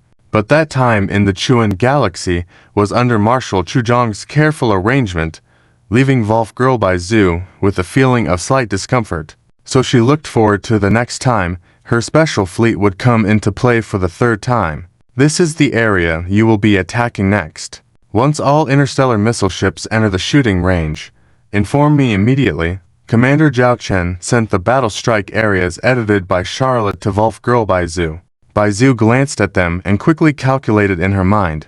Understood. After conveying these instructions, Zhao Chen looked at the screen beside him. The other two video windows showed Chu Hong and Shen Bing. This time, the battlefield situation will be special. The mutant insect tribes behind us will launch indiscriminate attacks against our fleet and Marshal Kinlong City's fleet. At that time, the first to be attacked will be our Owl Dragon Legion rear formation. Red Eyes, your Owl 2nd Legion is responsible for the rear guard to ensure we can withstand the attacks of the mutant insect tribes. Remember, this task is crucial. Once our formation is breached, the losses to our Owl Dragon Legion will be enormous. Zhao Chen reminded. Commander Red Eyes placed his hand over his chest and calmly said, Please rest assured, Commander. I can guarantee that not a single mutant insect tribe will break through our 2nd Legion defense line. Zhao Chen then turned to Shen Bing. After Red Eye's Owl 2nd Legion resists the attacks from the mutant insect tribes in the rear, the mutant insect tribe population will disperse in all directions. They will spread to attack our flanks while continuing to threaten Marshal Kinlong City's fleet on the opposite side. During this time, the defense of our formation's flanks will be handed over to your Owl 3rd Legion. The Owl 1st Legion will assist you when needed, but considering the more important mission for our Owl 1st Legion afterwards, I hope you can bear this heavy responsibility. Commander Shen Bing said solemnly, Please, Commander, we guarantee that the Owl 3rd Legion will complete the mission. After instructing these, Zhao Chen looked at Charlotte beside him. The two exchanged a glance and then turned their attention to the interstellar war table. At this moment, Volf Girl Baizu's voice came through. Reporting to the commander, the Owl Dragon Interstellar Missile Special Fleet has all predetermined strike area targets within range and is ready for attack. Please instruct, Commander. Baizu, your special fleet is on standby from now on. Except for the 100 black hole missiles, all interstellar missiles are in launch-ready status. Fire immediately upon my command. Baizu understood. Our Dragon Legion fleet, reduce speed. Stand by in place. Establish defensive positions. Originally traveling at a fixed speed, the Owl Dragon Legion fleet suddenly slowed down and eventually came to a halt. A triangular defensive formation was formed in their position. Report. The entire fleet of the Owl Dragon Legion has stopped sailing and is stationed in place, the deputy officer reported to Chen Longchang. Chen Longchang squinted at the interstellar sandbox and asked, Have the interstellar battleships of the Owl Dragon Legion entered our attack range? Only a small portion of the front-line interstellar battleships have entered our attack range, the deputy officer replied. Qin Longcheng saw through the layout of the Owl Dragon Legion and coldly chuckled. The Owl Dragon Lord wants to use others to do his dirty work. But this blade is double-edged. He isn't afraid of hurting himself. Relay my orders. All interstellar battleships continue to stand by in place. Yes. Show me the images taken by the deep space telescopes. Yes. Images taken by deep space telescopes from multiple locations appeared in front of Qin Longcheng. The deployment of the Owl Dragon Legion was visible, and even the black cloud faintly visible behind the Owl Dragon Legion fleet. Yes, it was indeed a black cloud. The Owl Dragon Legion fleet seemed like a flat boat under a giant wave, and the black wave was about to crash down heavily on this boat. Tick-tock. Time passed slowly. Soon, the vanguard of this black wave struck the Owl Dragon Legion fleet. Qin Longcheng could see through the video feed that the Owl Dragon Legion's position was overrun by tens of millions of mutant insect troops, until the flat boat gradually sank under the black wave. At this moment, apart from the vast sea of mutant insect troops in the video feed, nothing else could be seen. Qin Longcheng closed these video feeds directly and looked at the radar screen. The video feed couldn't show the surrounded Owl Dragon Legion situation, but the radar screen could. 3 types of markers could be seen on the radar screen. One was black, representing the mutant insect troops. The second was red, representing the Owl Dragon Legion. And the last one was blue, representing Qin Longcheng's fleet on this side. At this moment, red dots formed a triangular defensive formation, completely surrounded by black. But upon closer inspection, it was stable as a rock, showing no signs of being breached. Has the Owl Dragon Legion used interstellar missiles to block the mutant insect troops? Qin Longcheng inquired. The deputy officer shook his head. Our monitoring department has not detected any energy fluctuations from exploding interstellar missiles. Qin Longcheng frowned.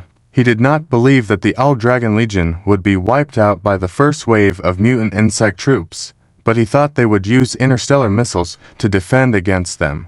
However, up to this point, the Owl Dragon Legion had not used any interstellar missiles. Marshal, the mutant insect troops have started to cross the Owl Dragon Legion and are attacking our side. It is estimated that they will threaten our position within 10 minutes. The deputy officer nervously reported. Fear not. They are just a bunch of mutant insects. If I can create them, I can slaughter them. All interstellar battleships, prepare for battle, Qin Longcheng commanded. But at that moment, on the other side, a man in the midst of the insect swarm also smiled and gave orders. First Legion of the Owl Dragon, aim in the direction of Qin Longcheng and fire at will. Bai Zhu, after 100 seconds, bombard the designated strike zone we just set up. Zhao Chen issued orders. Bai Zhu, the she-wolf, was stunned as she looked at the sea of mutant insects on the attack line. With these mutant insects blocking the attack trajectory, her interstellar missiles would suffer. And in the next second, the well-prepared First Legion of the Owl Dragon fleet all fired in unison in one direction. Whether it was an interstellar escort, an interstellar destroyer, an interstellar cruiser, or any other interstellar battleship, as long as their cannon could reach, they were all firing with joy. Even the T-4 Medusa-class heavy interstellar artillery ship made an appearance, using dense firepower to clear the attack route for allies. Finally, under the cover of the First Legion of the Owl Dragon, Bai Zhu was amazed to find that the attack trajectory she set up had indeed been cleared. She could see Qin Longcheng's fleet on the opposite side, ready to repel the mutant insect troops. Bai Zhu's mouth curved into a smile, revealing her fangs. 100 seconds had passed by now. Execute the attack order. All interstellar missiles.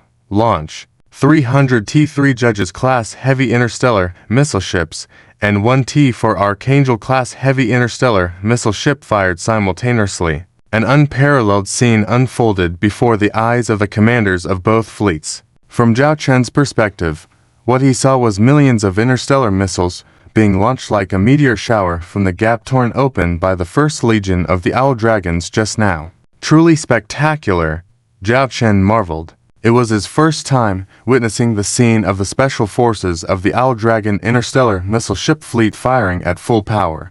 Chu Xuan was also stunned, mumbling, "If only our Chu family Legion fleet also had, that would be nice." Lilies, on the other hand, remained calm. She nudged Chu Xuan's shoulder with her own, teasingly saying, "Impressed. For a mere 87 billion credits, you two can own one." Ahem, ahem, ahem.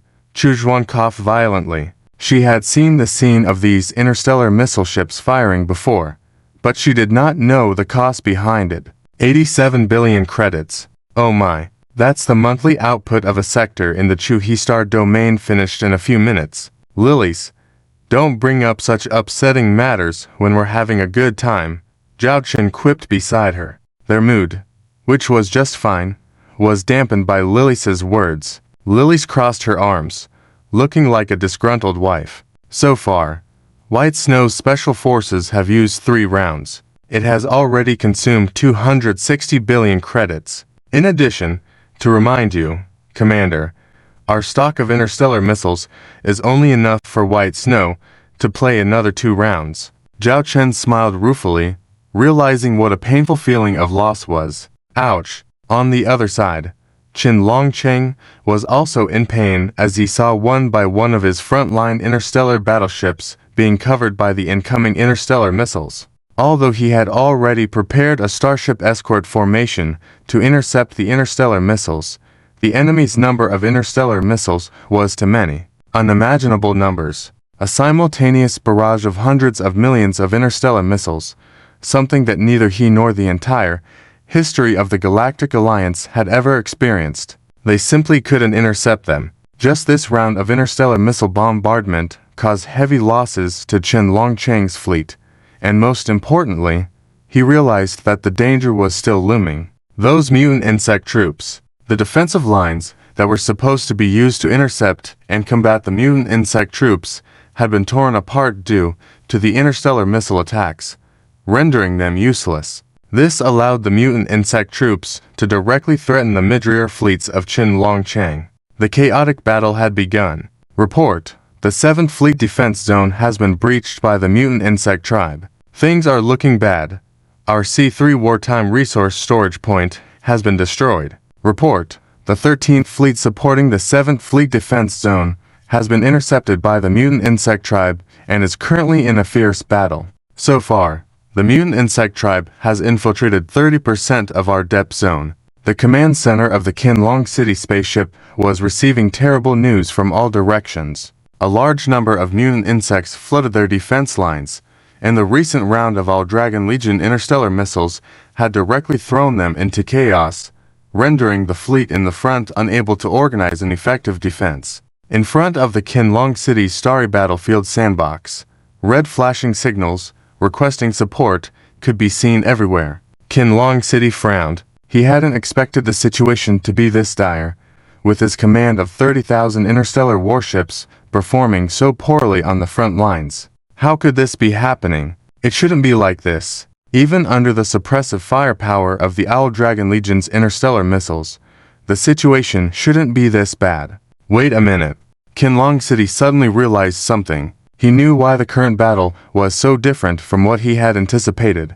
It was because he and his fleet had very little experience fighting the insect tribe before. The simulated combat data in his mind was based on the Owl Dragon Legion's battle data applied to his fleet. Both he and his staff believed that if the Owl Dragon Legion could fight the insects like this, their fleet could too. Of course, Qinlong City had considered that the Owl Dragon Legion's composition of interstellar warships was far superior to his fleet. He had adjusted his expectations for his fleet based on that, giving them a rating of 7 out of 10 compared to the Owl Dragon Legion. But he had never imagined that his fleet's performance against these insects, let alone the mutant insect tribes, might not even deserve a rating of 3 out of 10. The brutal reality far exceeded his expectations, leading to the current situation. Qinlong City looked towards the swarm of mutant insects with a complex expression, behind which was the Owl Dragon Legion surrounded by the mutant insect tribe. How did that man, with less than 10,000 interstellar warships, managed to fight his way through tens of millions of mutant insects to get here. How did he do it? Qianlong City asked himself. Could he do it? No, because the interstellar warships equipped by the All-Dragon Legion are all very advanced, and all of them are T3 class interstellar warships. The All-Dragon Legion's experience in dealing with the insects far surpasses ours. Send my orders. Modify the original battle plan. Directly abandon the front 3 defense lines, and withdraw all remaining interstellar warships within these 3 defense lines. At the same time, order the Yanwang fleet to take the lead, and stabilize the formation at all costs. Qianlong City immediately modified the battle plan and made corresponding tactical adjustments. He paused for a moment and added, deploy our insect tribe fleet.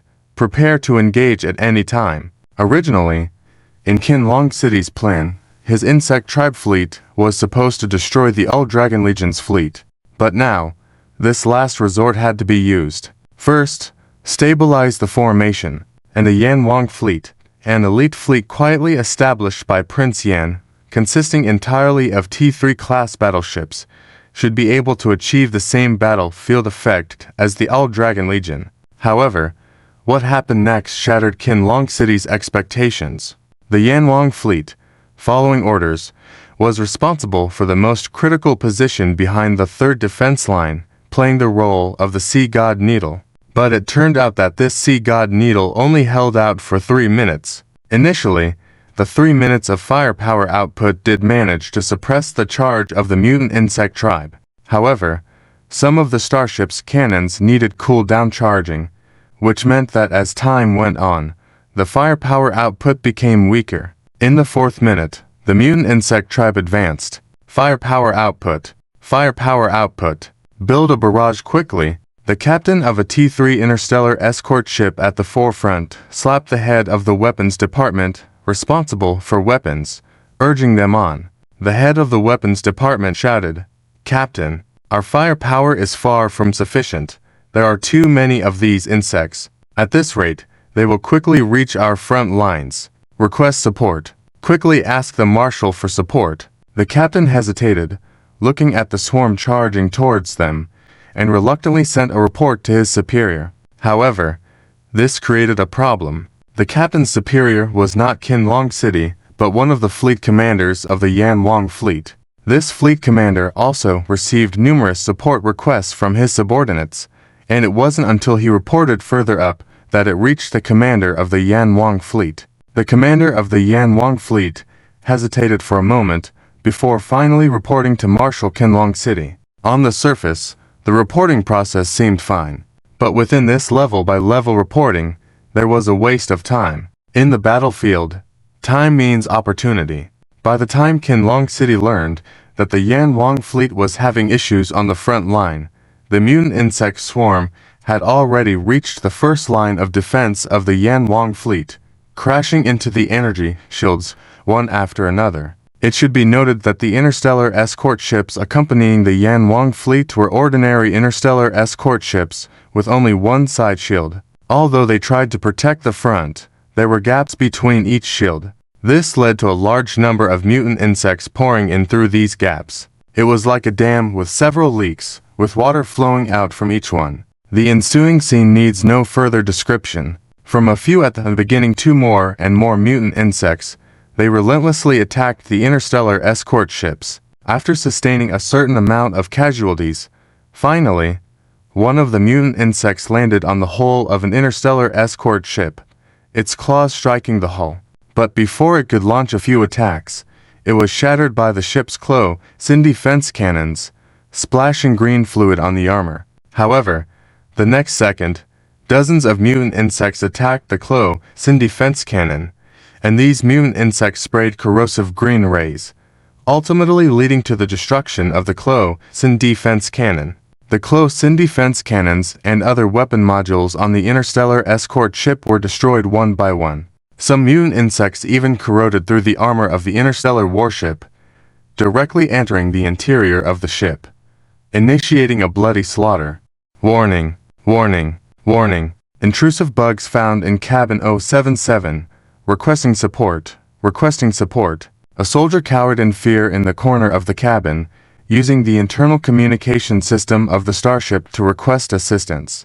Just then, a team of fully armed interstellar soldiers rushed out. The soldier, upon seeing them, felt relieved it was the interstellar marines. These interstellar soldiers were combat personnel equipped on the interstellar warship, though they were rarely needed most of the time. After all, in the current interstellar war, these interstellar infantry were seldom used, only occasionally employed when the war reached its final stage, for operations such as boarding a starport, space station, or planet. The soldier watched as the interstellar marines, clad in exoskeleton, combat armor and armed with laser rifles, headed towards the cabin where the intruding bugs appeared. These interstellar marines should be able to eliminate these bugs, the soldier thought as he watched the marines rush into the adjacent cabin, followed by sounds of gunfire and some kind of screams. Shaking and trembling, the soldier stood up, hands still gripping the wall. Just then, the soldier heard strange noises coming from the adjacent cabin. Most importantly, he also heard the desperate cries of other soldiers. This is 2nd Dog Marine Unit 077. There are too many bugs. We've suffered heavy casualties. Retreating. Requesting support. Requesting support. Subsequently, the soldier saw several bedraggled interstellar marines fleeing towards him. Some of them had broken legs and arms, covered in blood that may have been their own or their comrades', and behind them, it seemed like some sort of demon was pursuing them. Suddenly, a marine with a broken leg was pinned to the ground by a mantis-like monstrous bug. "Help me! Help me! Help!" The marine with a broken leg pleaded for help, but none of the other marines looked back, their eyes filled with terror as they fled. The soldier watched helplessly as the bug tore the marine with a broken leg apart, his intestines even hanging from the mutant bug's mouth. At that moment, the soldier noticed more of these bugs swarming out, and he immediately joined the fleeing marine unit towards the next cabin. As they were about to enter the next cabin, the cabin gate abruptly slammed shut, locking the marine unit outside. The marines frantically pounded on the cabin door. "Open the door. We haven't gotten through yet. Quickly open the door. Damn it. Open the door. Please, open the door. Quickly." One soldier, filled with fear, even disregarded the soldiers in front and began firing at the gate. Unfortunately, their weapons couldn't even scratch the gate. In the meantime, the bugs behind them closed in. Blood splattered on the cabin gate, followed by cries of agony.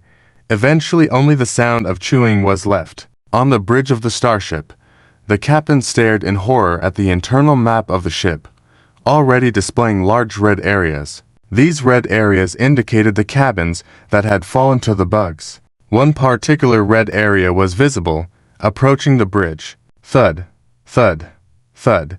The captain abruptly turned and gazed at the steel gate that had fallen. It sounded like an impact, as if some giant beast was ramming the gate. Escape pods. Use the escape pods. Emergency evacuation. The captain pressed the button for the escape pods on his captain's chair. However, after pressing it several times, the escape pods failed to launch. "Captain, our escape pods seem to be stuck on something," the vice captain next to him exclaimed in panic. The captain sank into despair, watching neighboring ships facing similar situations. Some lucky ones managed to launch escape pods, but consider the environment, bugs were everywhere. To those bugs, the randomly launched escape pods appeared like mystery boxes. Swarm by swarm, the bugs hunted down the escape pods, resulting in minimal chances of survival. The captain was now utterly despondent, sitting on his chair, feeling lost. At that moment, the steel gate of the bridge collapsed, and spider web-like cracks appeared. The officers on the bridge were all scared, clutching their weapons, some already on the verge of breakdown. Compared to enduring the suffering here and facing the terrifying bugs, they would rather have their starship destroyed, dying swiftly. They knew well what fate awaited them in the face of these bugs, having heard the agonizing screams of their comrades left behind in those cabins over their communication channels. "Captain." The captain glanced at the weapon handed to him by the vice captain, chuckled self-deprecatingly, then pushed the weapon aside. What good was this weapon against those bugs? How could they possibly survive in such dire straits? The captain retrieved several grenades and placed them on his lap. Perhaps these might give us a more dignified end. The captain chuckled bitterly. The next moment, the steel gate of the bridge was completely rammed open, and hundreds of bugs streamed in. Gunfire erupted incessantly. Initially, the officers on the bridge managed to suppress the bugs with their firepower. But as more bugs poured in, some officers threw down their weapons in an attempt to flee. Soon, the entire bridge turned into a hellish battleground. Watching the bugs devour his soldiers, the captain suddenly thought of those planets injected with the bug virus. His subordinates might not be aware of it, but the captains of these interstellar warships were well informed of Qinlong City's actions. Those abandoned planets were the inhabitants facing the same helplessness against these bugs. Marshal, perhaps this is our retribution. The captain pulled out his grenades, and the ensuing explosion engulfed his captain's chair and the space within the bridge. Similar scenes were unfolding not only on this starship, but on the surrounding interstellar warships as well. Zhao Chen, the flagship of the Owl Dragon Legion fleet, sat on his captain's chair. Through the starship radar, he could see the situation of the Imperial fleet on the other side. It's time you guys tasted all the suffering endured by the billions of souls abandoned by you before their deaths. Zhao Chen coldly observed the signals of the interstellar warships devoured by the bugs on the radar screen. At that moment, he seemed like a judge, passing judgment on certain people's sins. Watching his defense line crumbling in front of the mutant insect clan, Qinlong Cheng finally understood the terrifying strength of the insect clan. Forced to do so, he had to use all of his last resort measures. Insect fleet, full force ahead, Qinlong Cheng ordered. The 30,000 Nest motherships began advancing. Compared to the frenzied mutant insect clan on the opposite side, it was clear that Qinlong Cheng's insect fleet here was much more composed. Of course, this was only before the collision of the two sides. When the insect fleet and the mutant insect clan confronted each other head-on, it was a truly brutal battle scene. It was like throwing a group of fierce beasts into an arena for a duel. The advantage of the insect fleet lay in their considerable numbers of nest motherships and higher-tier insect species. On the other side, the mutant insect clan consisted mainly of lower-tier insect units. Although a few had evolved into forms resembling nest motherships, they were outnumbered and outmatched by the insect fleet. However, the strength of the mutant insect clan lay in their overwhelming numbers. Countless mutant insects advanced in waves to attack the nest motherships of the insect fleet. Nest motherships were torn apart by mutant insects biting and tearing at them, causing them to fall one after another. The number of nest motherships, initially 30,000, continued to decrease. Qinlong Cheng looked at the dire situation before him, then checked the time. The war had been going on for 20 hours.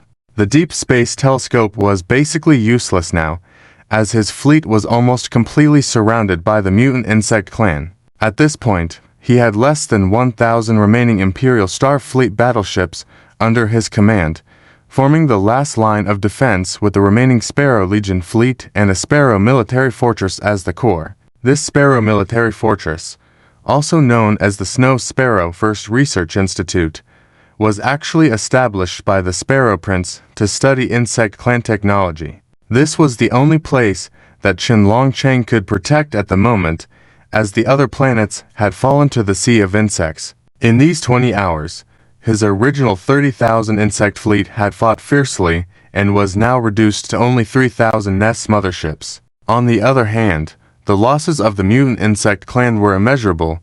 Their numbers seemed endless. After all, this was Qinlong Cheng's creation. The mutant insect clan hatched from tens of billions of lives. Is this my own doing? Qinlong Cheng sat in the captain's chair, with a bitter smile. Beside him, his deputy looked at Qinlong Cheng. With half of his hair turning white, he seemed to have aged 30 or 40 years in just a few hours. What's the situation with the Owl Dragon Legion now? Qinlong Cheng raised his head, his tired voice lacking vigor. The deputy brought up the radar-scanned images. A triangular area on the opposite side showed a large number of energy signals from starships. Comparing it with the radar image from 20 hours ago, there was surprisingly little difference. How did they do it? Qianlong Cheng seemed dazed. The deputy was at a loss for words. In 20 hours, their formation had been broken down into chaos, and if not for the insect fleet holding the line, they would have been wiped out by the mutant insect clan long ago. Yet the defense line of the Owl Dragon Legion remained as strong as ever. It was truly unbelievable. Was the gap between them and the Owl Dragon Legion really that huge? We've lost. Qianlong Cheng collapsed into the captain's chair in despair, joking to himself, we are completely defeated. The deputy looked at Marshal Qianlong Cheng. He knew that this time they had truly faltered and would be completely wiped out by the mutant insect clan soon. But the deputy still said, not giving up, even though we are facing certain death. At least we can delay the Owl Dragon Legion. They must also be unable to escape their current dilemma, being besieged by the mutant insect clan. Qianlong Cheng sneered and shook his head. Do you think the Owl Dragon Legion will share our fate? Their Dragon Lord is not so foolish. Since he dares to plan such a risky operation, he must have his own plan. This plan may cause some losses to his Owl Dragon Legion, but at least they won't perish here with us. Qianlong Cheng's eyes sharpened. Where is the doctor now? Bring him to me. Regardless, he must not fall into Zhao Chen's hands. Since their situation was now a dead end, Qianlong Cheng decided to destroy everything of value. The deputy understood the marshal's words and immediately went to do as instructed, arranging for a search of the research facility within the military fortress to find the doctor. 15 minutes later, they received an update. Report, we have searched all areas of the research facility, but the doctor is not found. The soldier reported. The deputy looked at the marshal in shock. Marshal, the doctor is nowhere to be found. Qianlong Cheng let out a bitter laugh, covering his face. He seemed a bit frenzied. I knew this guy was not ordinary. He wouldn't help the emperor for no reason. There must be some hidden agenda behind him. The emperor's cooperation with him is akin to playing with fire. I just hope the emperor will heed my previous warning and be cautious of this guy. What about that thing left here before? Should we activate it? The deputy cautiously inquired. Qianlong Cheng remembered another research project the doctor was in charge of. One of the 10 achievements, located within the Snow Sparrow First Research Institute. According to Qin Zhao Ocean's previous arrangement, if something happened resulting in the fall of the Snow Sparrow First Research Institute, this thing would be activated. After a moment of contemplation, Qianlong Cheng shook his head and said, enough, it's enough. We've done enough. Let's leave a little hope for this galaxy, although it cannot absolve us of the sins we carry. The deputy fell silent, standing by the marshal's side, ready to spend the last few hours with him. Meanwhile, on the other side, at the Owl Dragon Legion defense position, according to our radar scans, Qianlong Cheng's Imperial fleet has fewer than 1,000 ships left, and the insect fleet is no more than 30,000. Currently engaged in battle with the mutant insect clan, the situation is not optimistic. In no more than 5 hours, the forces of Qianlong Cheng will all fall in this battlefield. Chu Zhuan, the Secretary of State, reported to Zhao Chen. Charlotte stood by Zhao Chen's side and said, it's about time. Can your first legion complete the mission? Do you need my second and third legions to assist you? Zhao Chen looked at Charlotte. Charlotte shook her head, looking at the interstellar sand table. During the previous 20 hours of battle, the second and third legions suffered heavy losses. At this moment, it's time for our first legion to take the lead. Please rest assured, Commander, our first legion will ensure the completion of the final mission. Charlotte began preparing for the upcoming mission of the Dragon's first legion here, requiring some preparation time. On the other side, Zhao Chen checked the battle damage of the Dragon's second and third legion so far. The Dragon's second legion has lost nearly 500 interstellar warships so far, with a casualty rate of 15%.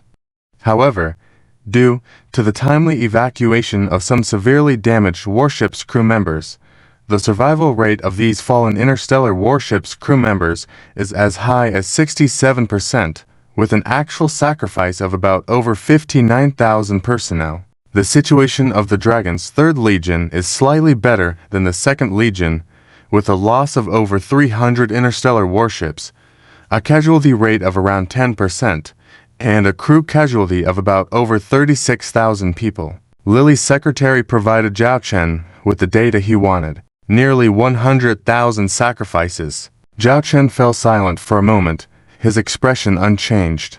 This should be the largest number of sacrifices the Dragon Legion has had since its establishment. Without that black technology in hand, these over 100,000 people would have truly died. Our combat supplies currently have 36% remaining. It is estimated that 30% of the remaining combat resources are needed for our fleet, which seems sufficient at the moment. The Snowflake Interstellar Missile Special Forces, having consumed resources during the previous defensive battles, can barely carry out a round of intensive interstellar missile firepower before the attack. Chu Zhuan's secretary added, "Our Huiguang-class interstellar leap transport ship is ready. This is crucial for our evacuation. There can be no issues." Zhao Chen reminded, "Commander, rest assured, we have 15 T4 Huiguang-class interstellar leap transport ships in our fleet, capable of smoothly deploying all our interstellar warships. These Huiguang-class interstellar leap transport ships are also ready and waiting, ready to perform their leap missions as long as the leap requirements are met." Lily said, "Interstellar leaping has requirements. The first requirement is that within the time frame when the Huiguang-class interstellar leap transport ship is initiated, there must be no interference. Otherwise, the leap will be interrupted.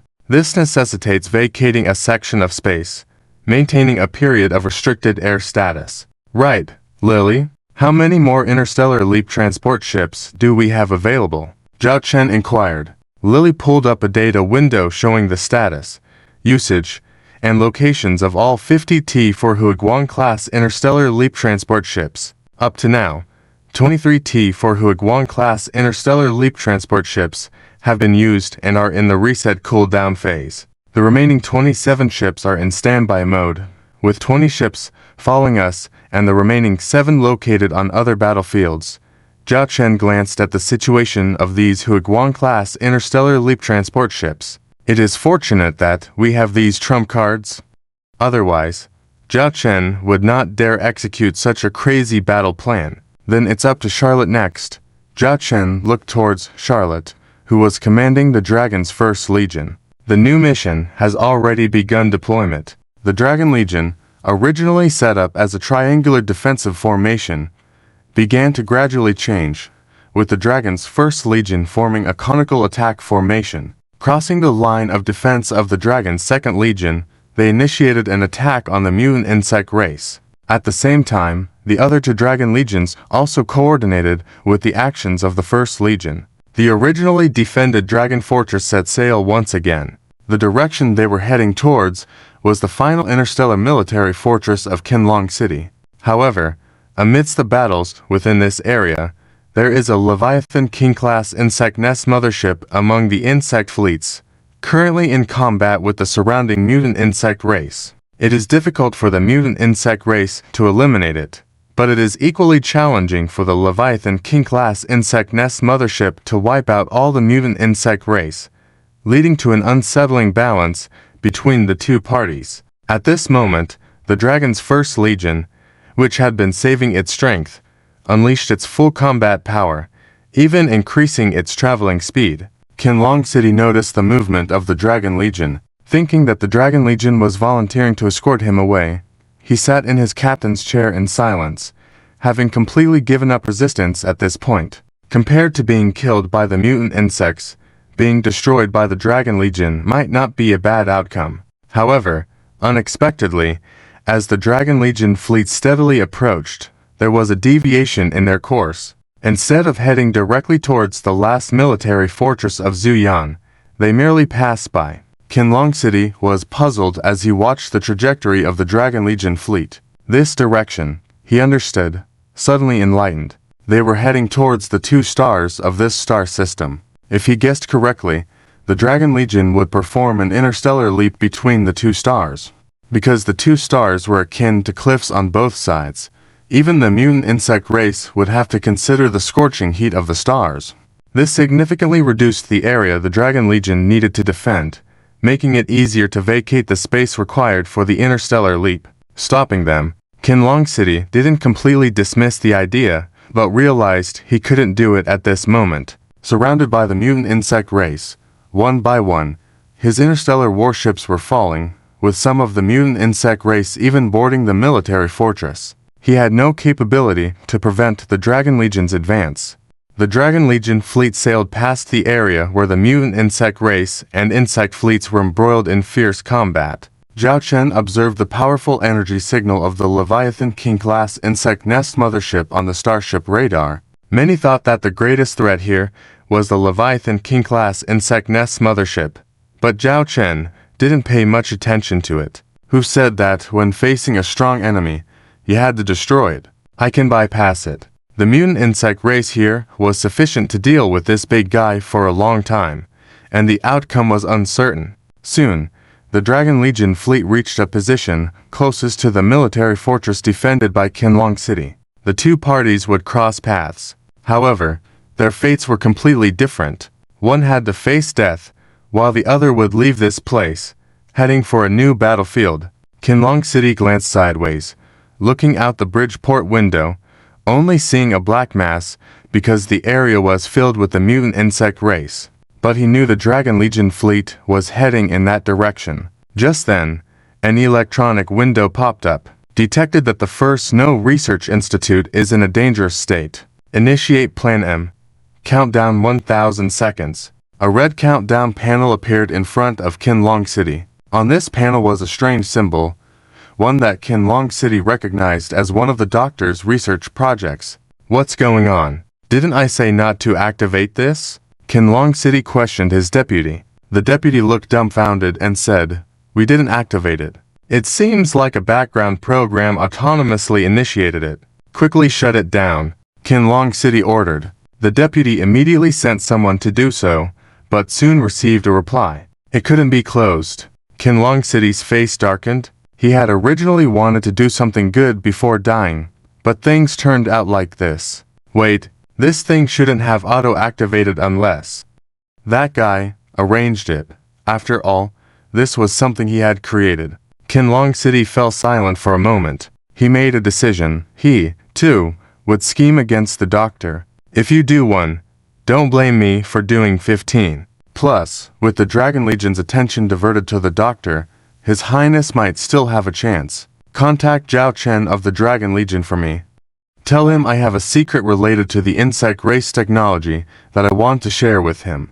Zhao Chen looked at the man in front of him, whose expression was weary, with disheveled black and white hair, revealing the sorrow of the moment. He recalled the image he had seen in the personal information of this person before. It was hard to believe that this man was the former 5-star marshal, Qin Longcheng. He had been lurking by Prince Qin Ming's side for years, acting as Qin Zhao Ocean's secret informant, ultimately helping Qin Zhao Ocean rise to power. The two men stared at each other for a full half-minute, neither speaking first, both assessing each other. Where did you get your starship technology from, exactly? Qin Longcheng curiously inquired. Do you think I would tell you? Zhao Chen countered. Qin Longcheng shook his head self-deprecatingly. As long as you satisfy my curiosity, I will tell you a secret. Sorry, I'm not interested in your secrets. If there's nothing else, I'll be going, Zhao Chen said indifferently. Qin Longcheng looked at Zhao Chen and said, Forget it. I won't ask about your secrets either, but I believe you will be very interested in what I have to say. It has to do with the bugs. Zhao Chen looked at Qin Longcheng, waiting for him to continue speaking. Qin Longcheng raised his hand and adjusted the direction of the video communication window, showing a window with a countdown of red numbers in front of Zhao Chen. 831 seconds, 830 seconds, 829 seconds. This is a countdown for something. When this number reaches 0, that thing will activate, tearing through this space, creating a passage to the world of the interstellar bug race, cosmic bug nest. Zhao Chen blurted out this term. He was not surprised, as he had previously suspected that the disasters caused by bug races in the Azure Blue Domain and the North Wine Domain were likely man-made. You could say that, but it's different from the cosmic bug nest, you know, because There was a hint of fear in Qianlong Cheng's eyes. Because this one will be permanent. Zhao Chen's expression changed. Aren't you curious where our massive bug fleet came from? There is a doctor under His Majesty, whom we call the Doctor. The Doctor's background is unknown. One day, he suddenly appeared before His Majesty and gained his trust, then secretly began researching the interstellar bug race. He later established the first permanent cosmic bug nest in some interstellar marginal space, roughly equivalent to a level to cosmic bug nest, capable of only accommodating T2 bug nest motherships to pass through, and the number of crossings is limited. This was because, at that time, only level to cosmic bug nests could operate within His Majesty's control. Through that permanent cosmic bug nest, the Doctor continued his mad plan.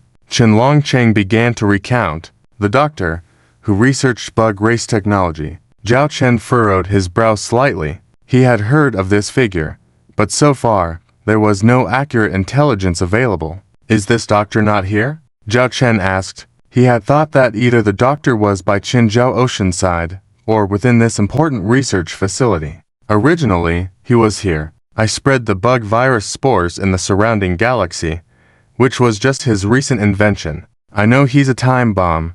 Working with His Majesty is like cuddling a tiger. So, I was prepared. If I die, I'll take him down with me. I can't let him fall into your hands. Unfortunately, I underestimated this guy. He probably knew we would fail in this battle a long time ago. He disappeared without a trace. God knows how he escaped, how he got out from among these huge mutated bug races. But if it's him, maybe he can do it. Qianlong Cheng replied. So, are you preparing to self-destruct? Create a level to cosmic bug nest here. Is that what you're trying to tell me? Zhao Chen looked at Qianlong Cheng in confusion, not understanding why Qianlong Cheng was telling him all this. Qianlong Cheng's murky gaze met Zhao Chen's. I know you see me as an unforgivable bastard in your eyes. I spread the bug virus spores in over a dozen star systems, killing billions of lives. But it was because I am a commander, and for His Majesty's victory, I had to do it. But activating this permanent cosmic bug nest doesn't benefit me at all. After all, you'll leave, and I can't stop you. Besides making this galaxy worse, I gain nothing. It's a back-end program that damn doctor initiated, and I can't shut it down here. Damn, I got played by him. The reason I'm telling you this is to make you wary of the doctor's existence. Although you and His Majesty are enemies, at least your goals are only to control the Starblaze Empire. But the Doctor, I sense destruction emanating from him. I don't know what his true intentions are, but for this world, it's definitely not good. So, you want me to deal with this Doctor in the future, to buy time for your master. No wonder you are a loyal lapdog raised by Qinzhou Ocean until the end. Zhao Chen discerned the other's intentions. Qianlong Cheng wasn't surprised that Zhao Chen saw through his purpose, just smiled in response. And what is about to open here is not some level to cosmic bug nest. It is a level for cosmic bug nest.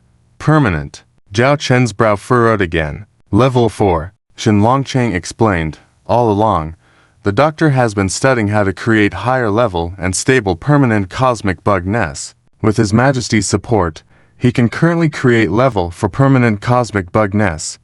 However, the cost is high, and it requires extremely rare raw materials. So far, he has only created 10 such activation devices. We call them bug eggs. 10, meaning 10 permanent level for cosmic bug nests. The interstellar bug race was regarded as a nightmare-like existence by various bug races in this world. Even the Divine Radiance Empire did not dare to take it lightly. However, the reason the disasters caused by the interstellar bug race did not escalate was that the existence of cosmic bug nests was limited in time. After a period, the cosmic bug nest would disappear. By eliminating the interstellar bug races that appeared in this world, the crisis could be averted. But now, an eternal cosmic bug nest was about to open, and it was level 4. Moreover, Zhao Chen also heard of an important star system that the doctor had been researching. Now at a level 4, maybe next time it would be a level 5 cosmic bug nest. In a level 5 cosmic bug nest, they would certainly be T5 bug nest motherships, not those pseudo T5 Leviathan King-grade bug nest motherships controlled by Qinzhou Ocean, but true Leviathan King-grade bug nest motherships. I have one more question. You have some secret collaboration with the Divine Radiance Empire. What is the content of that secret collaboration? Zhao Chen asked. Qin Longqing did not hide anything from Zhao Chen's questioning. At this moment, he seemed like an ordinary person telling his story to an old friend. The Saint family of the Holy Radiant Empire wants to study the technology of the insect race on their own, so they requested from you the technology to open permanent cosmic insect nests and control the interstellar insect race. Zhao Chen's heart trembled. These insect race technologies were undoubtedly Pandora's box. The more opened, the greater the harm caused. After all, if this was indeed a permanent cosmic insect nest, the consequences were unimaginable. If I destroy your interstellar fortress, can it destroy the opened insect eggs? Zhao Chen looked at Qin Longqing. Qin Longqing smiled and shook his head. That insect egg, about the size of a small room, but it is made with the most robust armor technology currently in our universe, divided into a total of 12 layers. Even the most powerful T4-class interstellar battleship's main cannon aiming at it would not be able to destroy it unless it maintained continuous fire for up to 12 hours. Even if your interstellar missile ship fired a round in unison, it would be useless. You know that the instantaneous localized explosive power is far inferior to the power of an interstellar battleship's main cannon. If you don't believe me, you can try it. Zhao Chen didn't ask more questions and didn't actually do it, because he trusted Qin Longqing's words. Qin Longqing had no reason to deceive him, and he had no reason to tell him about wanting that thing to start smoothly, and Zhao Chen, using his knowledge, confirmed that the Starlight Empire could indeed achieve this technology. You mentioned earlier that, in the beginning, Qinzhou Ocean, and that Doctor activated a permanent second-level cosmic insect nest in an interstellar marginal space. What were the coordinates of that location? Zhao Chen asked. Qin Longqing smiled and shook his head. I can't tell you that. Zhao Chen took a deep breath and looked at him. Is that all? Isn't there anything else you want to say? Qin Longqing patted his head and raised a finger. Oh right, there is one more thing. Qin Longqing's finger slowly pointed at Zhao Chen, and a word popped out of his mouth. Collapse. The video communication abruptly stopped at this moment. Warning. High-energy attack detected, targeting our flagship. Chu Zhuan's secretary suddenly exclaimed. Commander Charlotte said calmly, No need to panic. A green beam of light blasted away the mutant insectoids confronting the Owl Dragon Legion fleet. Zhao Chen looked at the recorded battlefield scene. He recognized this. This was an attack by a Quays IT-5 Leviathan King-class nest mothership. Yes, as the intel indicated, there were 2 Leviathan King-class nest motherships in this star system. One was currently engaged in combat with the mutant insectoids, and the other. Zhao Chen looked in the direction of the Snow Swallow interstellar fortress. It seemed to be there. The green beam of light was heading straight towards Zhao Chen's flagship. However, halfway through, it was blocked by a light screen. It was the Starshield formation made up of 30 T-4 Paladin-class heavy interstellar missile escort ships. The dazzling light illuminated the Owl Dragon Legion fleet. Eventually, under the protection of the Starshield formation, the green beam of light gradually weakened. During this process, Zhao Chen, through the area pierced by the green beam, saw the Snow Swallow interstellar fortress tottering under the attack of the mutant insectoids, and the Leviathan King-class nest mothership lying on top of the Snow Swallow interstellar fortress. Judging by the situation, this Leviathan King-class nest mothership couldn't recover after being heavily damaged in the previous battle, which now made it only function as a fixed cannon on the Snow Swallow interstellar fortress. Lilith, deploy some stealth interstellar reconnaissance drones and imaging devices. Zhao Chen looked at Lilith beside him. I'll arrange that right away. Lilith had also heard Zhao Chen and Qin Longqing's conversation thus now and knew the commander's purpose in making such an arrangement. This incident concluded, and the Owl Dragon Legion fleet advanced in the direction of the 2 stars in the distance. Do we have enough time? Zhao Chen asked Charlotte.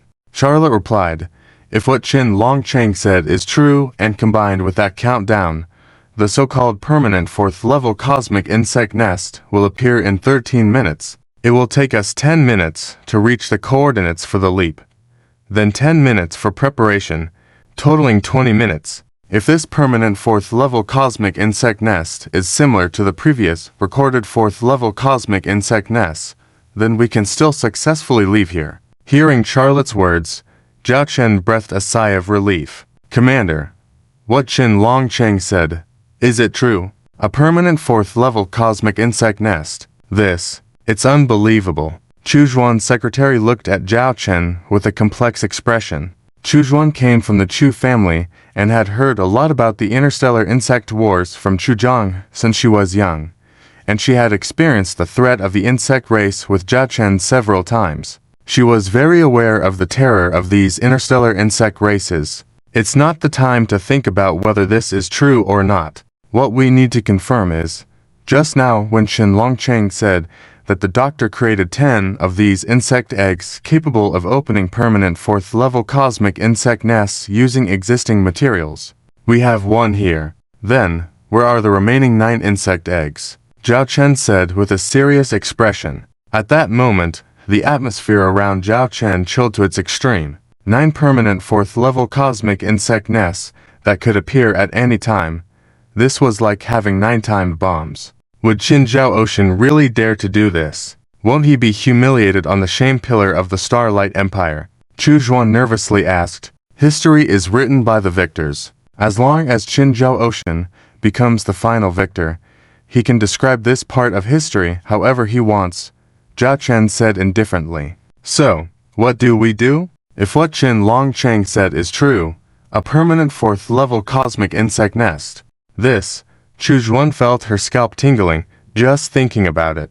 After we leave, immediately notify the Legion fleets on each battlefield. The commander should also be well aware of the dangers of this technology, so he wouldn't use it until it's crucial. Otherwise, even if he wins, he will still face the consequences, Zhao Chen said solemnly. Hearing the commander say this, Chu Zhuan and the others felt slightly relieved. But at this moment, their emotions were not high, and there was no joy in eliminating Qin Zhao Ocean's main camp. Report to the Marshal.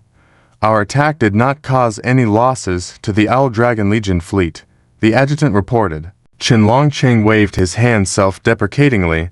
I didn't expect any losses, but at least we confronted them. Not firing a shot at the Owl Dragon Legion was really frustrating. Yes, up to this point, the Owl Dragon Legion and their Legion fleets had not directly faced off. Aside from the first round of interstellar missile bombardment they endured, they didn't even have the chance to open fire on the Owl Dragon Legion. Bring me my favorite bottle of wine. Qin Longcheng beckoned. Later, Qin Longcheng sat in the captain's chair, drinking straight from the bottle, wetting his military uniform. At this moment, the red countdown timer in front of Qin Longcheng gradually decreased. 100 seconds, 10 seconds, 5 seconds, 1 second. Somewhere deep inside this snow swallow interstellar fortress, a long dormant device resembling a cocoon began to activate. Report, we have reached the coordinates for the transition zone. The required Wisdom-class interstellar transition ships are ready and can proceed with transition preparations. Zhao Chen listened to the reports while looking at the interstellar battlefield simulation. At this moment, his Dragon Legion fleet was positioned between 2 stars, with a relentless pursuit of the mutant insect race behind them. Execute the original plan, clear this area within 10 minutes, and do not allow any mutant insects to enter. Wisdom-class interstellar transition ships. Begin preparing for interstellar transition, Zhao Chen ordered? Yes. 15 T4 Wisdom-class interstellar transition ships hovered in the starry space, activating their internally housed black technology programs. This preparation would take 10 minutes. During these 10 minutes, the Dragon Legion needed to eliminate all mutant insects in the area to prevent interference with the upcoming interstellar transition. Fortunately, with 2 stars, as advantageous terrain on both sides, the area that the Dragon Legion fleet needed to engage in combat was significantly reduced. Zhao Chen gazed at the interstellar warfare simulation table, which had a red dashed circle representing the safety zone required for interstellar transition. With the coordinated efforts of the 3 Dragon Legion fleets, they quickly cleared out all mutant insects within the designated area after a few minutes. However, they still needed to establish a defense depth and create a safe distance for the upcoming interstellar transition. At that moment, all radar systems of the starships signaled an alert. Report: a highly intense energy reaction has been detected at the Snow Swallow Interstellar Fortress position, and the spatial fluctuations in that area are extremely abnormal, Secretary Lilly reported. Contact all Wisdom-class interstellar transition ships and inquire if the current abnormal spatial fluctuations will affect our upcoming interstellar transition, Zhao Chen requested. Lilly went to handle it? They soon received a response indicating no impact. This relieved Zhao Chen and the others. Don't underestimate the situation. No one knows the actual capabilities of that technology developed by the doctor, Zhao Chen remarked while looking at several video feeds. These feeds were from hidden surveillance devices he had ordered to be deployed when passing by the Snow Swallow Interstellar Fortress. While some were destroyed by chance encounters with the mutant insects, the quantity was sufficient, and a few remained operational. Zhao Chen focused on a video feed with the best view and witnessed cracks appearing on the previously defended Snow Swallow Interstellar Fortress, which was under attack by the mutant insects. The web-like cracks spread across the entire fortress, leading to its collapse as if a terrifying force within was absorbing everything around it. The collapse of the Snow Swallow Interstellar Fortress was rapid, swiftly engulfed by a rift. Yes, it was a rift. Record all data information, Zhao Chen sternly reminded. Yes, Lilly nodded, well aware of the importance of this data. It was their first encounter with the insect eggs, and gathering more information would help them prepare for future confrontations. Meanwhile, the rift continued to widen gradually, pulling in any mutant insects or starships nearby. Is this a black hole? Chu Zhuan furrowed her brows as the resemblance was striking. There is a possibility. Our knowledge of black holes is not extensive. We know they possess immense gravitational pull, trapping even light within, Zhao Chen explained, suggesting that black holes might have the ability to connect to another universe. Chu Zhuan scratched her head, skeptical of these unfamiliar concepts despite her expertise in military matters. The terrifying rift looked like a gaping abyss, shrouded in mist where only unknown darkness lay inside. At this size, it is equivalent to a level 2 universe nest, Charlotte remarked seriously. Zhao Chen kept his eyes on the video feed as the rift continued expanding. Some mutant insects caught within it were torn apart by its effects, mirroring the fate of the starships nearby. Report: our interstellar transition initiation is 50% complete. 5 more minutes required, the subordinate reported. While this alert was noted, all attention remained fixed on the cosmic rift. In a matter of minutes, the rift had doubled in size. Level 3 universe nest, Chu Zhuan muttered fearfully, her eyes filled with dread. Report: our radar detected strong and unstable energy fluctuations within that rift. It seems like something is about to emerge, a panicking officer reported. Continue observation and recording. Finally, after a few minutes, the cosmic rift ceased expanding. Its massive crack resembled a pupil-less black eye in the universe, unsettling to gaze upon. How much longer until we can leave here? Lilly couldn't help but inquire. 1 minute and a half remaining.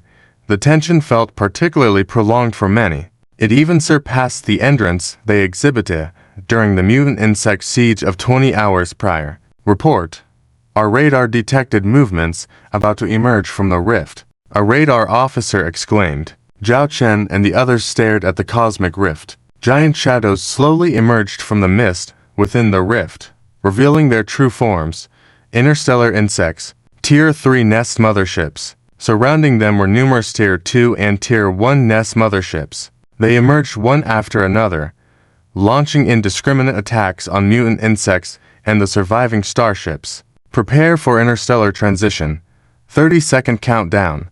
All starships return to designated positions, Secretary Lilly reminded. Charlotte issued the final command. According to the plan, launched the interstellar missiles towards the designated areas to cover the fleet's interstellar transition. As the Dragon Legion fleet retreated, mutant insects once again tried to overwhelm them. However, preparedness paid off as the interstellar missiles struck multiple areas, preventing interference from the mutant insects during the interstellar transition. Rings of light began to appear, enveloping the starships present, causing them to vanish into thin air. At the moment before Zhao Chen's flagship vanished, he gazed at the cosmic nest. Suddenly, everything went dark before he looked back at the cosmic nest. His expression turned to shock as he beheld a colossal eye sizing him up within the cosmic nest, several times larger than a star. "Commander! Commander!" Lily called out repeatedly, finally snapping Zhao Chen out of his daze. "Commander? What's wrong with you? We have already completed the interstellar transition," Lily asked, looking puzzled at Zhao Chen. Rubbing his temples, Zhao Chen felt his head heavy. "Where are we now?" he asked. "According to the previous arrangement, we have returned to the All-Dragon Galaxy to prepare for the comprehensive reorganization and resupply of the 3 All-Dragon Legion fleets. It is expected to be completed in 10 hours, and we can then re-engage on the front-line battlefield," Lily replied. "Before the transition, what did you see?" Zhao Chen asked the people around him. "Ah, are you referring to the cosmic wormhole? I seem to have seen a level T4 Hive mothership emerge," Chu Zhuan said. "Yes, it was indeed a T4 Hive mothership. I can't believe it. That was really a level for cosmic wormhole. If it turns out to be permanent, it's really hard to imagine what will happen to this galaxy in the future," Lily said, expressing her concerns. Charlotte noticed the commander's unusual behavior and inquired with concern, "Did you see anything else?" Remembering the huge eye he saw before the transition, Zhao Chen felt fear deep within for the first time. He was hesitant to speak up as Lily and others had not witnessed the same scene. But for now, the Empire's current affairs were crucial, and the ongoing battle demanded their full attention. Not wanting to distract them with uncertain sightings, Zhao Chen brushed it off as fatigue. "It's nothing, just probably fatigue. I zoned out for a moment," Zhao Chen replied with a gentle smile. During this time, Zhao Chen had been tirelessly accompanying them, not taking proper rest throughout their 5 days in the Snow Swallow domain. Recognizing his exhaustion, Lily suggested he rest during this interval. "All right, I will take a rest. Lily and Charlotte, you are in charge here. Remember to inform Marshal Chu and Princess about the information we obtained on the Insect Egg Project. Remind them to be cautious on the battlefield." Zhao Chen accepted this time, feeling uneasy and uncomfortable. After injecting himself with the T for Super Soldier Serum, he never experienced such sensations before. Standing up, he walked out of the bridge. As he entered his captain's quarters and collapsed on the bed, a mechanized maid asked, "Master, do you need any service?" Zhao Chen, feeling fatigued but physically fine, opted for a scanning program. After confirming his physical well-being, he contemplated the mental strain he was experiencing. The mechanized maid suggested relaxation methods, but Zhao Chen was overwhelmed by a sudden feeling of comfort, almost like being cared for by a celestial being. Drifting off to sleep, he couldn't resist the feeling of someone soothing him. Upon waking, Zhao Chen found himself in an awkward position, noticing a startled Charlotte next to him in a similarly odd posture. Dumbfounded, he inquired about the previous night's events, to which Charlotte denied anything happening. The presence of a mechanical servant offering video surveillance further escalated the situation, leading to an inadvertent reaction from Charlotte. However, upon observing the scene, Zhao Chen's confusion persisted, leaving the night's events shrouded in mystery. Zhao Chen put on his clothes, looking at Charlotte sitting cross-legged on the bed, her eyes unfocused, and her tail motionless. His intuition told him that Charlotte must have done something to him last night. Unfortunately, his mental state was to poor last night, and he couldn't remember a thing. Last night, Zhao Chen began to speak, but Charlotte immediately cut in. "Commander, did you see something in that cosmic insect nest yesterday that made your mental state so poor?" Charlotte knew Zhao Chen's physical condition. It was a terrifying physical strength capable of single-handedly fighting mechas.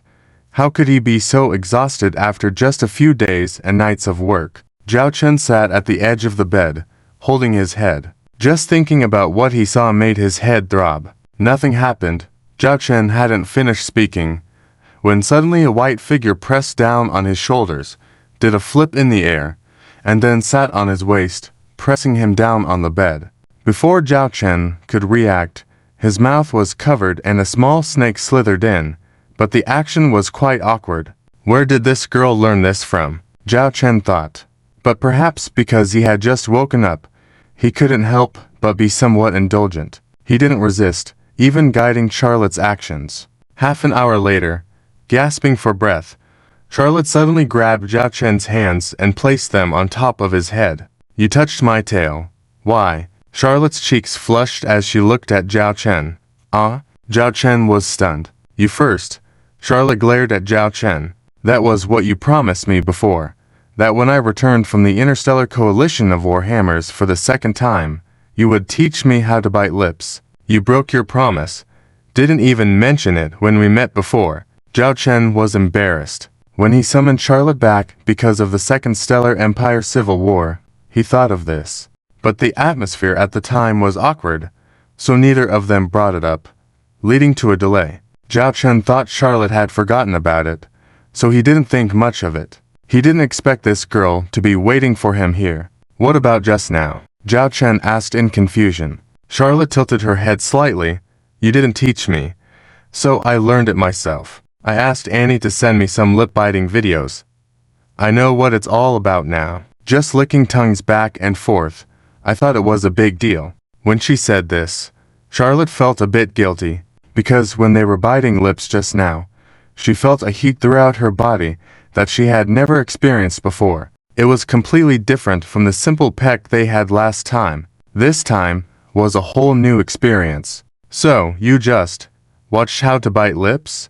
Zhao Chen asked in amazement. Yes, just bite lips. What else is there? Charlotte looked puzzled. No wonder, when he initiated follow-up actions just now, Charlotte got so excited. It turns out she hadn't fully learned it. Annie was really playing games. If she's going to provide learning materials to Charlotte, she should give her the complete set. Zhao Chen swallowed hard, feeling the heat in his abdomen. He looked at the innocent and cute white tiger girl in front of him. His hands were held by Charlotte, and although with Zhao Chen's strength, he could easily break free, it would hurt Charlotte. Zhao Chen could only raise his head and lean towards Charlotte's ear, his voice carrying a hint of warmth. Actually, biting lips is just the beginning. There are more interesting things to come. Relax your grip on me, and I can slowly teach you. Charlotte looked at Zhao Chen suspiciously, and slowly released her hands. Just as Zhao Chen was preparing to teach Charlotte the 18 techniques to subdue the tiger, a mechanical voice came from the front door. Secretary Lily requests to see you outside. This voice made Zhao Chen feel like he had been splashed with cold water from head to toe. Charlotte immediately sprung up from the bed and hid behind the curtain. Zhao Chen couldn't help but find her action cute. Why are you hiding? Zhao Chen asked. Charlotte whispered, it's not appropriate for Lily to know I'm here. Charlotte didn't know why she was hiding. It was an instinctive behavior. Just sit on the chair properly. When Lily asks, say you came to take care of me because you saw my condition wasn't good yesterday. Then we'll discuss the battle deployment. And, ahem, tidy up your clothes. Zhao Chen glanced at Charlotte's clothes. They were revealing. A masterpiece of Zhao Chen's own making. Charlotte glanced down at her clothes, blushing a little more. But she followed Zhao Chen's instructions, straightened her clothes, and sat obediently on the sofa. Anyone could see that Charlotte wasn't feeling right. Charlotte was like this, a skilled soldier when it came to fighting. But in other matters, she was as innocent as a blank sheet of paper. Zhao Chen made Lily wait for a moment outside. He freshened up, changed into new clothes, and looked at Charlotte with a puzzled expression. Why did you suddenly bite my lip earlier? When Charlotte heard this question, she glared at Zhao Chen with dissatisfaction. It's because you never fully trust us. I'm angry with you. You'd rather shoulder certain things yourself than tell us and face them together. Zhao Chen chuckled. So that was the reason. He walked towards the door, then suddenly remembered something. Oh right. How did you get into my room last night? Do you have permission to enter my room? You gave it to me. My permission is the same as yours, to enter any area of the Owl Dragon Legion, Charlotte explained. Zhao Chen slapped his forehead, almost forgetting this. He opened the door. Lily was right there with a food cart full of delicious food. Lily said with a smile, Commander, I noticed you weren't feeling well yesterday, so after resting for a night, you must be hungry. So I brought some food. Surprisingly, smelling the food, Zhao Chen realized he was indeed hungry. He stepped aside, letting Lily enter. Lily walked in with a smile, and in 1 second, she glanced around the entire captain's bedroom, naturally spotting Charlotte sitting proper and alert on the sofa. Lily greeted Charlotte with a smile and a little sniff. Strange. This smell wasn't right. Cough, cough, cough. Charlotte, let's eat together. Lily has prepared dried fish, clam soup, fish dumplings, fried fish strips. Zhao Chen looked and realized something was not right. For this breakfast, why is everything related to fish? Zhao Chen suspiciously looked at Lily, as if she was specifically preparing for Charlotte. Charlotte saw this breakfast, and her taste buds were excited, unceremoniously starting to taste it. Charlotte, slow down. If it's not enough, I'll have more sent over from the Starship's restaurant, Lily said as she watched Charlotte eat quickly. She asked, Charlotte, do you not feel anything unusual in your body? Charlotte chewed her food and shook her head. No, my body is fine. Lily looked at the bed, then at Zhao Chen and Charlotte. Lily, what are you looking for? Zhao Chen's voice suddenly appeared in Lily's ear. Lily composed herself and said, Nothing. Commander, please eat something quickly. Zhao Chen picked up a few steamed buns from a breakfast. Commander, how were you yesterday? Lily looked at Zhao Chen with concern. Charlotte swallowed a small dried fish and stared at Zhao Chen. Do you still not trust us? If there's something bothering you, tell us, we can share the burden. Zhao Chen looked at the two women. Over these past 2 years, the three of them had been through a lot together, from having only one assembled interstellar battleship to now owning thousands of them in the Dragon Legion. Maybe he was wrong. Actually, before our interstellar leap, you said you saw the T4 Hive mothership. But at that time, I saw a giant eye. After that, I felt my head getting heavy and dizzy. Zhao Chen said sternly, a giant eye. Could there be a Hive mothership even larger than the Leviathan King Class 1 in that hive? Charlotte analyzed. Lily pondered, heavy and dizzy. That could be some sort of mental attack. Although technologies for mental control are still in the development stage, such technologies exist, especially in the field of biotechnology, like our succubus clan, naturally capable of triggering hormones in the opposite sex, which is a form of mental intervention. Do you believe what I say? Zhao Chen asked, surprised. Charlotte and Lily said in unison, we believe. But you clearly saw the T4 Hive mothership, while I was the only one. Lily interrupted Zhao Chen and said, from a scientific point of view, it could also be described as mental infiltration. As far as I know, there is a profession within a certain interstellar race that possesses this ability. Using drugs, language, and mental power, infiltration can allow one to see things that only they can see. It may not even be present in front of the person, possibly thousands of miles away. It's a bit akin to a mirage. Anyway, all of this is quite complex, but there's a possibility. Charlotte grabbed another dried fish, took a sip of the clam soup. There are some incredible things in this universe. Like in our Beastman clan, there is a rare group whose gender is complex, not fixed. 1 minute they could be male, and the next, female. Quite unthinkable. Lily looked at Zhao. Since this is what the commander said, we unconditionally trust. Because you are our commander. Charlotte held to dried fish in her mouth. Yes, yes. If there is a cosmic worm nest, and inside, some great monster, we can just blast it upside down. Zhao Chen looked at the two women and felt relieved. Alright, let's be serious. Suppose what I saw was real. What was that eye about? And why was I the only one who saw it? Zhao Chen asked seriously. I can't figure this out. Discuss it with Lily, Charlotte gave up thinking and enjoyed her breakfast. There are many possibilities, it's hard to determine right away. Since it emerged from the cosmic worm nest, it should be related to the interstellar worm race's world, Lily said. Should we tell others? Frankly, when I saw that I felt uneasy, as if I were an ant gazing at a deity. If the forces behind this are eyeing our world, it's definitely not something our Dragon Legion alone can confront in the short term, Zhao Chen said cautiously. Lily shook her head. I don't recommend disclosing it. Firstly, others won't believe what the commander said. After all, seeing is believing. They'll believe the interstellar worm race, but not any crisis or agenda you mentioned. Secondly, even if someone believes, we don't know if that unidentified being is an enemy or friend. If people here start to panic, how do we handle it? Powerful enemies aren't scary.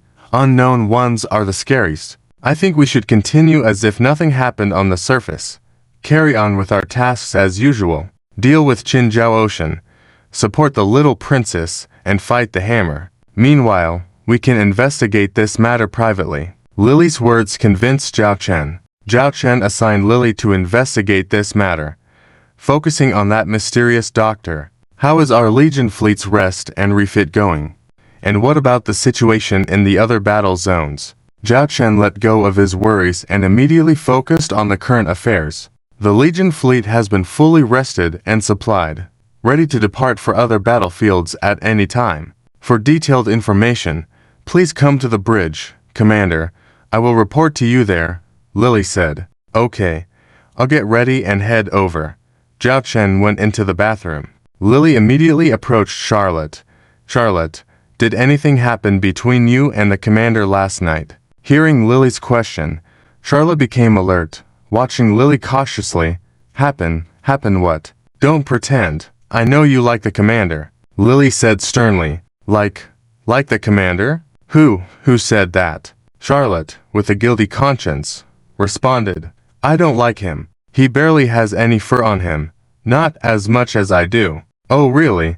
Since you don't like him, then forget I asked. I discussed with the commander's sisters, as well as the acting chief of the Dragon Star system, and we think the most important thing now is for the commander to have an heir. Initially, I was considering you, but since you don't like the commander, I think Zhujuan, or Shenbing, Su Lan, or even the identity of the little princess could be suitable. I'll think about it later on how to arrange it.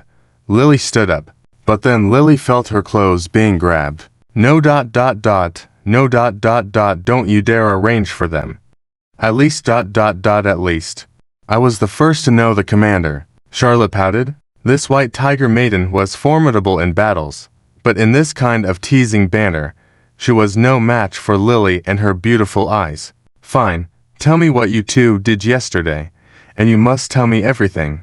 Blushing, Charlotte eventually confessed. After hearing this story, Lily held her head, playing bitey mouth. That's it. You shouldn't ask Annie for advice on these matters.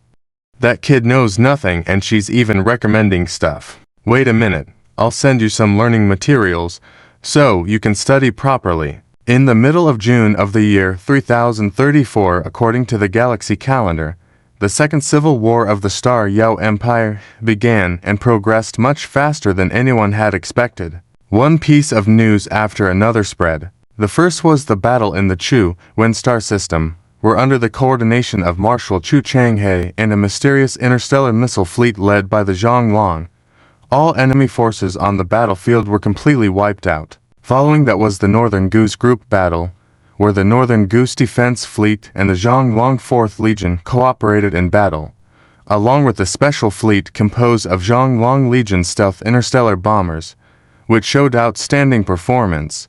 With the seamless cooperation of these fleets, the Imperial forces of the Qin Zitia Empire and the insect fleet attempting to attack and destroy the industrial base of the Northern Goose Group were all eliminated. Even more miraculous was that the Northern Goose Group's industrial base suffered not even the slightest damage, and in fact, during the course of the battle, production tasks were not delayed at all, with production efficiency actually greatly increased.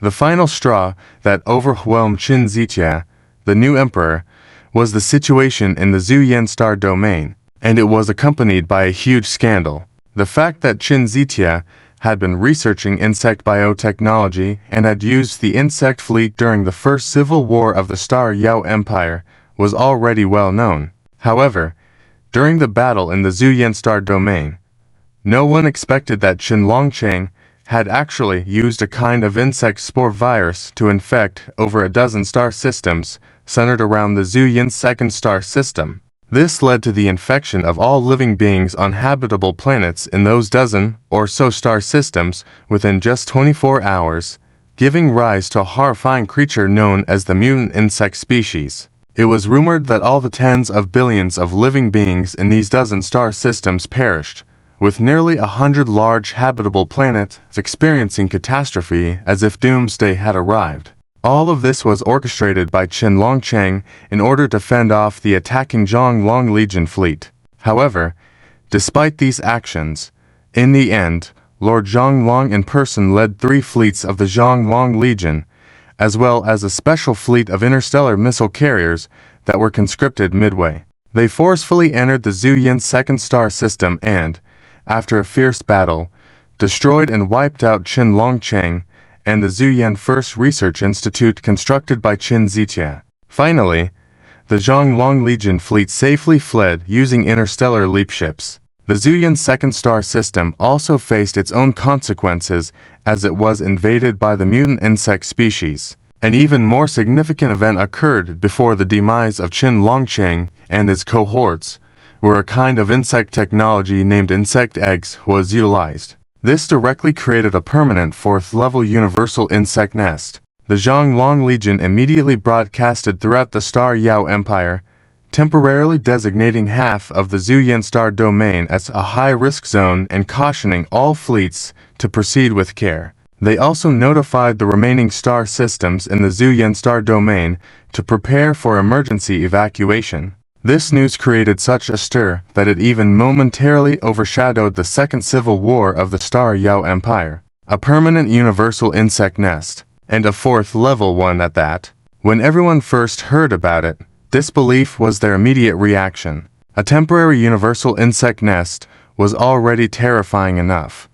No one wanted to think about a permanent 4th-level universal insect nest, hinting at the continuous influx of interstellar insects into the Star Yao Empire in that region. Despite the doubts raised by the Zhonglong Legion, they released most of the available video footage they had, and for those who still didn't want to believe, Zhao Chen had no interest in convincing them. He had said all he needed to say and left them to believe what they wanted. As for those who did believe, they naturally directed their criticisms towards Qin Zitia, the new emperor. Qin Zitia promptly addressed the crisis and announced to the public that indeed such an event had occurred. This led the vast majority of people to completely trust Zhao Chen's words, resulting in a wave of emigration from the remaining star systems in the Zuyan star domain. However, Qin Zitia shifted all the blame onto Zhao Chen. His argument was that while his Zuyan First Research Institute was indeed studying relevant insect issues, the formation of a permanent universal insect nest had occurred entirely due to a coincidental event caused by the interstellar battleship bombardment by the Zhonglong Legion. Although Qin Zitian's reasoning was feeble, it provided him with a fig leaf of a justification. The Zhonglong Legion did not comment much on this matter, as many things could not be resolved by mere words alone. Following this, Qin Zitian made his third move, the final one. On the battleground of the Royal Princess Fleet Group, Lord Zhonglong led the fully prepared for Zhonglong Legion fleets that appeared. They completely overwhelmed the Empire army of Qin Zitia and the insect fleet on the battlefield. Subsequently, all fronts advanced towards the direction of the Imperial Capital Star. By this time, the number of troops in Qin Zitian's hands had been reduced to just 1/5 of the pre-war numbers, with some of them being remnants of defeated soldiers and possessing extremely poor combat capabilities. Anyone with discerning eyes could see it clearly. Qin Zitia, the new emperor, was finished. The fall of the Imperial Capital Star was only a matter of time. Meanwhile, in various star domains of the Star Yao Empire, events were also unfolding, and the situation was changing. Firstly, in the Zissou star domain, the Su family's patriarch personally led the Su family fleet group and around 30,000 interstellar battleships from different directions under the pretext of defending the kingdom, but actually sided with the little princess. It so happened that this decision coincided with the final stages of the battle involving the royal princess fleet group.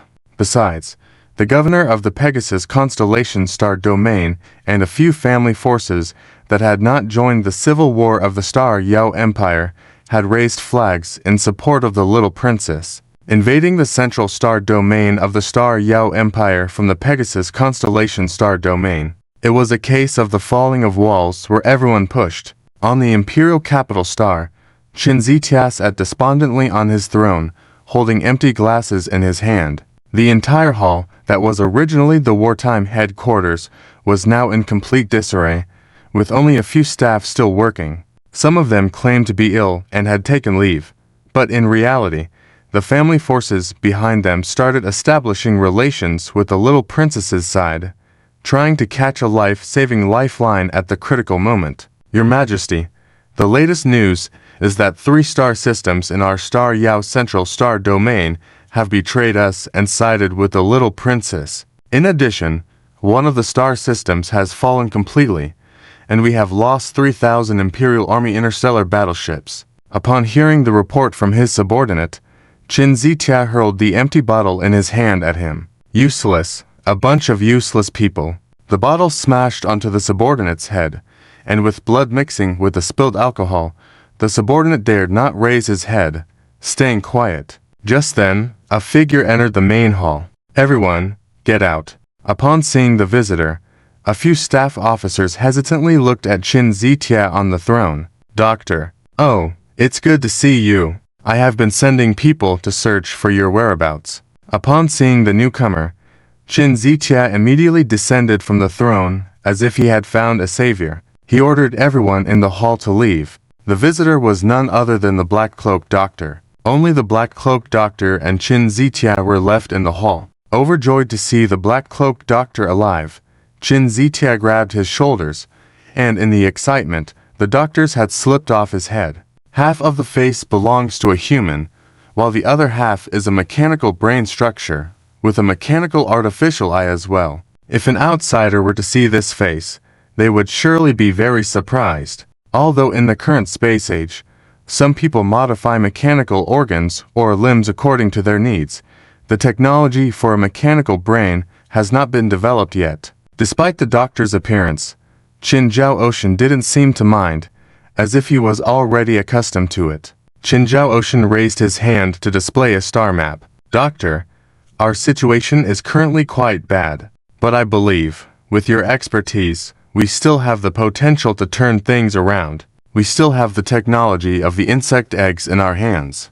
We can distribute these insect eggs to the northern Wine Sector, Chu River Sector, and the Starlight Central Sector. We can rely on our remaining forces to retreat to the Pegasus Constellation Sector. Then, we can make the Pegasus Constellation Sector our main base, regroup, and strategize. The insect eggs we have distributed can create trouble for Qin Xiaolei, Chu Changhe, and Zhao Chen, making it difficult for them to deal with us. Doctor, what do you think of my plan? If necessary, you can create more insect spore viruses and distribute them in the northern Wine Sector and Chu River Sector. Qin Zhao Ocean's eyes were bloodshot, filled with excitement. It seemed like he had been thinking about this plan for a long time. Your Majesty, you are too tired. You need to rest, the doctor said sternly. I can't rest now. In just over half a month, the Imperial Capital Star will fall. We must be prepared, Qin Zhao Ocean exclaimed. No, you really need to rest. And in this war, you have already lost. Continuing like this is futile. The doctor's eyes met Qin Zhao Ocean's. Qin Zhao Ocean was stunned, as if the doctor's words had struck a nerve, and he hysterically roared, Impossible. I cannot lose. I have the Imperial Army, the insect fleet, and you, Doctor. I cannot lose. I can start over again? The doctor slowly took a few steps back, his gaze cold and mocking. You have lost completely. Furthermore, I will no longer help you. I have completed the majority of my research, and you have lost value in my eyes," the doctor said calmly. Qinzhao Ocean looked at the doctor, still confused. The next moment, Qinzhao Ocean felt a pain in his neck, and then his whole body went limp, falling to the ground without strength. He saw a small mechanical bug climbing down from his body, crawling up the doctor's foot, and disappearing into the black robe. What are you doing?" Qinzhao Ocean glared at the doctor in anger. "Things without value, like garbage, must be properly disposed of." The doctor extended a mechanical arm from under the black robe, holding a small bottle. The lid of the bottle opened, and a group of black bugs flew out, heading towards Qinzhao Ocean. No, stay away. Don't come closer," Qinzhao Ocean shouted in fear. Guards, help, come quickly." Qinzhao Ocean's cries echoed through the hall, but no guards entered the hall because at this moment, there was not a single living soul left in the Imperial City. Even the staff who had just left were now nothing but a pile of bones. The doctor calmly walked out of the hall, putting his hat back on. Soon, explosions erupted throughout the Imperial City, flames and thick smoke covering most of it. The flames, for some unknown reason, couldn't be extinguished by the automatic firefighting systems. The fire burned for a full day, reducing the entire Imperial City to ruins. During the investigation that followed, tens of thousands of skeletons were found. Among them, the DNA of Qinzhao Ocean was discovered. Quickly, news of Qinzhao Ocean's demise to the fire in the Imperial City spread throughout the entire Starlight Empire. No one had expected the Second Internal War of the Starlight Empire to end in such a way. With Qinzhao Ocean's death, the remaining defenses in the Starlight Central Sector completely collapsed. Originally estimated by Zhao Chen that it would take half a month to maybe even a month to clean up the entire Starlight Central Sector. But by the end of June, a T4 Blue Eyes White Dragon-class heavy interstellar armored battleship was suspended over the Imperial Capital Star. At this moment, a shuttle entered the atmosphere of the Imperial Capital Star and hovered above the burnt ruins of the Imperial City. The Imperial City is on fire, causing tens of thousands of casualties. Some people found skeletons, while some found nothing. One thing is certain, Qinzhao Ocean is deceased. Lily stood beside Zhao Chen, looking through the porthole at the ruins of the burned city below. The Imperial City is on fire. Chu Zhuan, do you believe it? Zhao Chen peered down at the ruins of the Imperial City. Chu Zhuan rolled her eyes. It's the year 3034, not 2034. I might believe an explosion, but a fire, burning down the entire Imperial City. You might as well tell me a volcano suddenly appeared under the city. Lily, have you found any trace of that so-called doctor? Zhao Chen asked. Lily shook her head. After our people took control of the Imperial Capital Star, we activated all channels, but we couldn't find any information about this doctor. It's as if it was intentionally erased. What about the insect eggs? Previously, Chen Longcheng said the doctor had constructed 10, used 1 in the Snowbird sector, and had 9 left. Zhao Chen inquired. No news at all. As Lily replied, Zhao Chen furrowed his brow. During the time of the attack on the Starlight Central Sector, the only thing Zhao Chen worried about was those 9 insect eggs. To prevent Qinzhao Ocean from acting recklessly, he sent out a large number of interstellar reconnaissance ships to the northern Wine Sector and Chu River Sector. But there was no sign of those 9 remaining insect eggs. And now that Qinzhao Ocean was dead and the mysterious doctor's whereabouts unknown, everything seemed eerily unsettling to a great extent. I speculate that this fire in the Imperial City was likely the doctor's doing. He killed Qinzhao Ocean once he was no longer useful, erased all information about him, and some records of the insect technology. Chu Zhuan analyzed. Zhao Chen frowned. What is the doctor's ultimate goal? Lily and Chu Zhuan were speechless. Yes, what was the motive of this doctor who had been pulling strings behind Qinzhao Ocean? It was a mystery. It was likely to linger in the minds of Zhao Chen and others for a long time. Unless they found this doctor, or unless he resurfaced, this mystery would persist. Beep beep beep. Zhao Chen held a terminal and opened a video window. On the other side was his older sister, Zhao Ruyu, little brother, the princess wishes to hold a meeting next month to determine the future governance and development of the Starlight Empire, as the situation is dire due to these two internal wars. Before that, the princess hopes to have a discussion with you regarding the future governance and development of the Starlight Empire. I understand. Give me a location. I will come over right away. Zhao Chen knew it was time to divide the cake that was the Starlight Empire. At this moment, many people were probably eyeing this dragon lord. Zhao Ruyu, why do I have to wear this kind of clothing? Qin Shaolei looked at the white lace dress on her body. Although it fell within the range of princess dresses, but this dress is too short, and the neckline is too low, and there is exposed fair skin at the back. Qin Shaolei's cheeks turned slightly red, and she kept trying to press down the hem of the dress. Princess, think about whom you are about to meet next. It is the hero who helped you avenge and unify the Starshine Empire. Since you are meeting a hero, don't you need to show some sincerity? Zhao Ruyu crossed her arms and looked satisfied with the display of Qin Shaolei after her styling. Qin Shaolei may not have a curvaceous figure, but she still has room for development. Added to her identity, matched with the outfit prepared by Zhao Ruyu, she can definitely win over her picky little brother. Up to now, Zhao Ruyu always believed that Qin Shaolei was the best choice for her brother, regardless of how many women he might have in the future. Qin Shaolei must be the first one. But, I feel like I might catch a cold down there. Qin Shaolei blushed, as if she was about to start bleeding. The clothes she was wearing, even the ones underneath, were personally chosen by Zhao Ruyu. Cough, it's not important. Zhao Ruyu displayed an encouraging smile. The Lord of the Owl Dragon is here. A voice of the royal guards outside the hall was heard. I think I should change my clothes.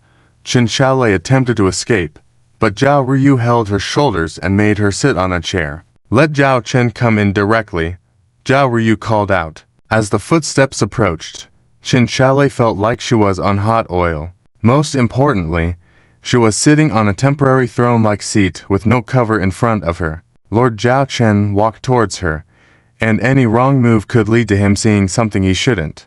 To prevent such a situation, Qin Shaolei had to close her legs and use her hands to hold down her skirt firmly. Princess, eldest sister, Zhao Chen approached and looked at Qin Shaolei, who was bowing her head, and then turned to smile at his elder sister Zhao Ruyu. Zhao Chen, although you have a distinguished status now, you should show the appropriate etiquette when in the presence of the princess.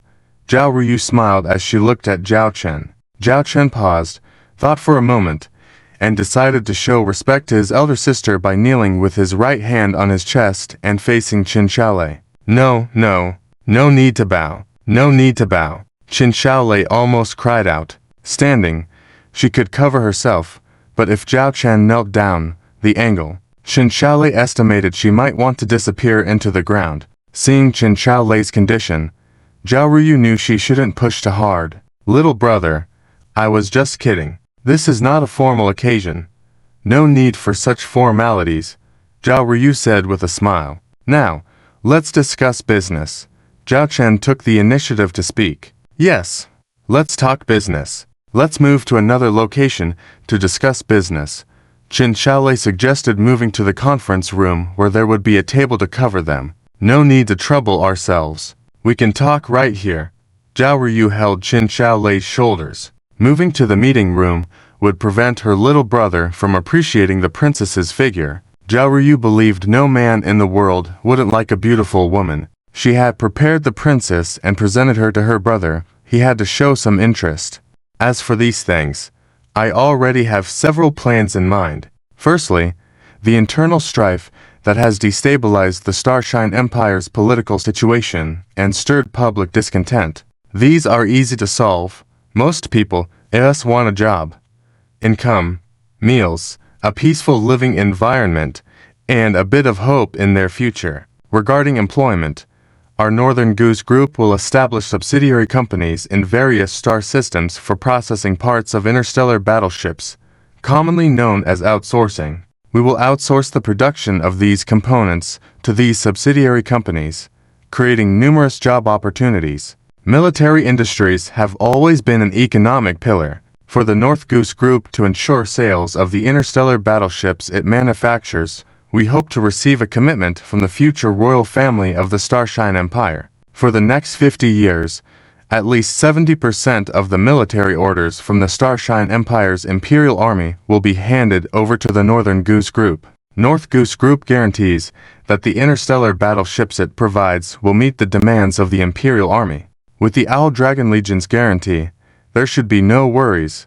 Zhao Chen proposed a plan. Zhao Ruyu raised her eyebrows, looking at Zhao Chen with a slight smile. She saw a monster in the calm waters, reaching out to bind the Starshine Empire that should belong to the princess. Zhao Chen's proposal seemed to benefit all parties, but would give the Northern Goose Group complete control over the military-industrial chain of the Starshine Empire, forming an internal closed-loop military industry for the Starshine Empire in various star systems would continuously feed the North Goose Group's profits back into the Starshine Empire, making it the largest military-industrial enterprise in the Starshine Empire in the next 30 years. There would be nothing comparable. Where is our food? Qin Shaolei inquired. Our Zalong star system will be responsible for providing food.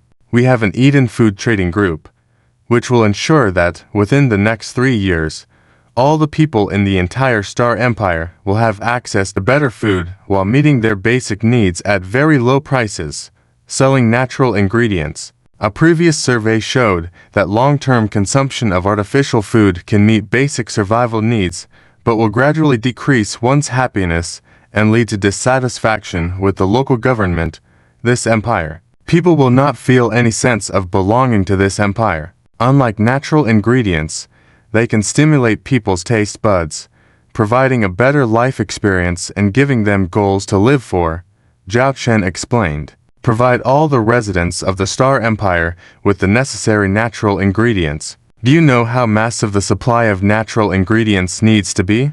Zhao Yue was shocked by Zhao Chen's move. Up to now, the total population of the 8 star domains of the Star Empire, before the outbreak of the Civil War, was estimated to be around 36 trillion, provided that people do not consume natural ingredients every day. But those who work hard can taste these ingredients once a day during work or a few times a week. Satisfying them little by little doesn't actually incur high costs. My Eden Food Trading Group is confident to provide this. Your Highness, please rest assured, Zhao Chen affirmed confidently. As of now, the Eden Food Trading Group is equipped with various levels of Eden-class starships, which can meet the basic daily needs of 1 billion people based on the Zalong star system's high living standards. If we schedule to consume natural ingredients once a month or 1 to 3 times a week, it would be enough to meet the needs of nearly 100 billion people, even though it needs to be expanded over 300 times. Zhao Chen now has more advanced T4 Golden Eden-class starships to significantly increase production, controlling the entire Star Empire's food trade through this method. Zhao Chen mentioned offering at a low price. But does a low price mean there is no profit? These so-called low prices are just cheaper than the expensive natural ingredients currently available in the market. Zhao Chen's tactics extended his influence into every aspect of the Star Empire. These measures can indeed alleviate the crisis in the Star Empire, Qin Shaolei said admiringly, while Zhao Yue had already glimpsed Zhao Chen's scheme. However, she kept quiet. As long as Zhao Chen married Qin Shaolei, wouldn't this be helping Qin Shaolei control the empire? For the empire, Zhao Chen said earnestly, placing his hand on his chest. Can we discuss how to distribute resources after this civil war? Zhao Yue reminded them, discussing the needs to redistribute resources due to the involvement of several governors and marshals. You can be the governor of any star domain you like, Qin Shaolei suggested, but Zhao Chen declined, opting to manage the Zalong star system and the 5 resource star systems explored by the Zalong Legion. What do you want then? Qin Shaolei pressed, as Zhao Chen requested recognition for his subordinates who played crucial roles in the war. The rewards for the subordinates are well deserved, Zhao Chen affirmed, focusing on the development of the 5 virgin resource star domains. The related matters of the Star Empire were then finalized under Zhao Chen's guidance. I need to leave. Zhao Chen prepared to depart, but Zhao Yue suggested, let's have a meal since we're all together. Zhao Chen looked at the excited expression in his eldest sister's eyes and immediately guessed what calculations were going on in her mind. I have some matters to attend to here. Let's have dinner another time. Zhao Chen made an excuse to slip away. Zhao Yu's hand slipped, failing to catch Zhao Chen, who swiftly made his way to the entrance of the main hall. This brat! Zhao Yue stomped her foot in frustration, then shouted to Princess Qin Zilei, sitting on the throne behind her. Princess, wait here. I'll go fetch this brat back. With that, Zhao Yue hurried to catch up, leaving Princess Qin Zilei alone in the empty hall. Qin Zilei relaxed for a moment, then sat on the throne, resting her head between her knees. Recalling the scene from earlier, she felt goosebumps all over her body.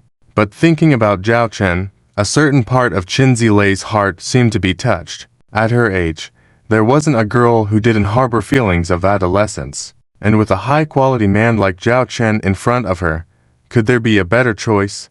No, actually, if it's him, perhaps.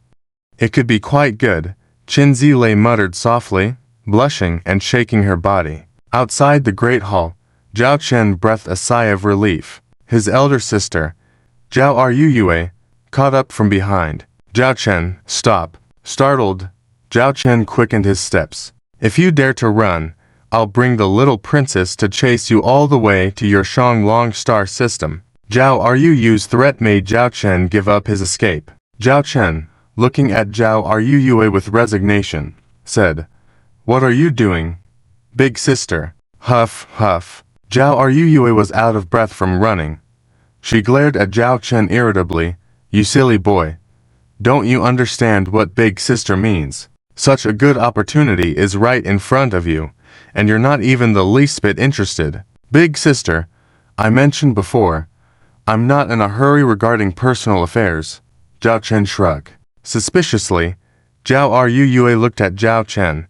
Could it be? You're not interested in women. I've been curious. Your Shanglong army consists entirely of female soldiers, but why haven't there been any rumors about you? It seems you see them as sisters. Zhao Chen widened his eyes. Come on, I'm a pure man, a man in gender and fond of women. That's a fact. Isn't Qin Zilei beautiful? Beautiful. Isn't Qin Zilei alluring? Alluring. Doesn't the princess's status give you a sense of conquest? It does. Don't you want to sleep with her then? I do? Zhao Chen started to say, but quickly corrected himself. Big sister, wanting is one thing. Actually doing it is another. I may want to sleep with many women, but do I have to sleep with each and everyone? I don't care if you want to sleep with other women, but you must sleep with Qin Zilei. Zhao Yue crossed her arms, adamant in her declaration. Ahem, sis. Are you really my sister? Which sister talks to her younger brother like a wolf in sheep's clothing? Zhao Chen was at a loss. Zhao Yue grabbed Zhao Chen by the neck, leaning in to whisper in his ear, This is for your own good. The plans you discussed with Qin Zilei just now are to ensure the Shanglong army can control the entire Star Yao Empire? Right. So, why go through all that trouble? If you control Qin Zilei directly, wouldn't that mean controlling the entire Star Yao Empire? There's a saying that men conquer the world to conquer a woman, while women conquer men to conquer the world. Why don't you change it a bit? By conquering Qin Zilei, you can conquer the Star Yao Empire. Zhao Chen rolled his eyes. Sis, do you really think I'm that kind of person? You can be that person. Zhao Yu's eyes shone with encouragement. Zhao Chen realized that his elder sister wouldn't stop until she had pushed him towards Qin Zilei's bed. Sis, I really don't have such intentions at the moment. And you know, I have a prior engagement with Chu Zhuan. Now I have an alliance with General Chu Changyi. If I were to get involved with Qin Zilei now, how would I manage my relationship with the Chu family? Zhao Chen brought up Chu Zhuan as a shield. Zhao Yue pondered. That is indeed a problem. But why not just take both of them? Our Zhao family is scarce in numbers in your generation, and you could start a new branch. With intense excitement in her eyes, Zhao are Yue pressed on him. His elder sister was really insistent on paving the way for Zhao Chen to be with DRIZZLE. After a lot of effort, Zhao Chen finally managed to evade his elder sister's persistence. A few days later, quarterly system mission update. The previous quarterly mission has ended. Please collect the quarterly mission rewards. Zhao Chen heard a voice in his ear, startling him awake. He looked around and realized he had fallen asleep on the captain's chair on the bridge. Commander? Lilith looking curiously at Zhao Chen. Zhao Chen, looking at the blanket covering him, asked, "How long was I asleep?" 5 hours. It's an hour until the leaders of the Northian group arrive, and 10 hours until the coronation ceremony of the new empress. Today, the formal crowning day in the capital city, where Princess DRIZZLE will officially become the Empress of the Star Yao Empire, potentially the youngest empress. On such an important day, many important figures will be present at the Empress's coronation ceremony, including representatives from the Northian Group. As the Northian Group was the interstellar trading force supported by Zhao Chen, he specifically instructed Lilith to arrange a meeting between the two parties after the Northian Group personnel arrived. Before that, Zhao Chen decided to rest on the captain's chair. Unexpectedly, he fell asleep. "Wake me in an hour." Zhao Chen closed his eyes, pretending to continue sleeping, but actually accessing the system interface. Due to the arrival of July, the second quarterly mission had been completed. Oh right, what was the second quarterly mission again? Quarterly mission content. Please increase the trust level of Saint Kana towards the host. Achieving a trust level of 60 is considered a pass and can receive basic rewards.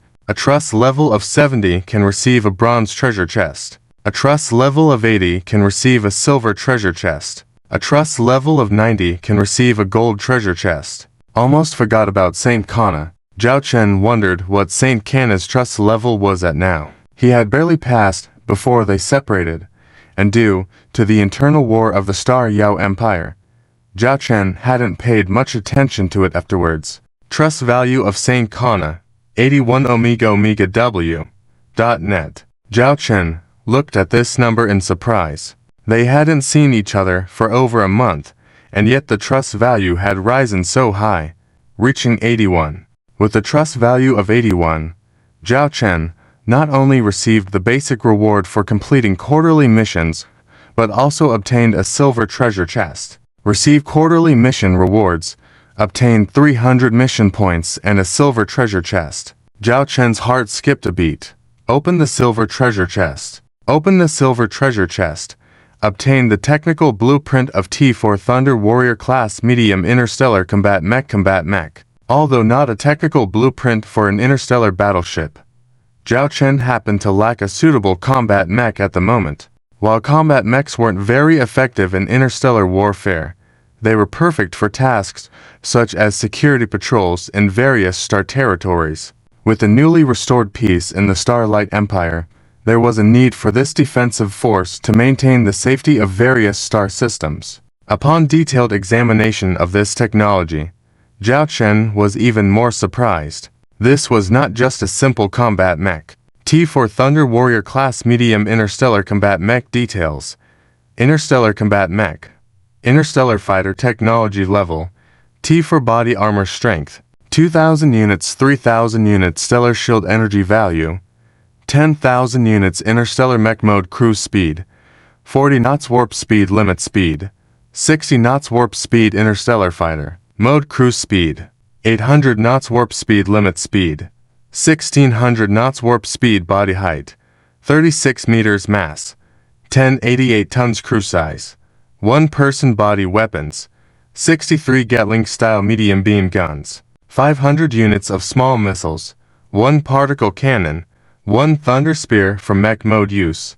1 Thunder Chain Sword for mech mode use. This was actually a transformable interstellar combat mech. It had two combat modes, the main mode being the interstellar combat mech, and the secondary mode being the interstellar fighter. This significantly increased the combat capabilities of this interstellar combat mech between star systems. Given that interstellar combat mechs were known to be vulnerable due to their mobility, They usually required interstellar transport ships or additional rocket boosters for intrasystem movement.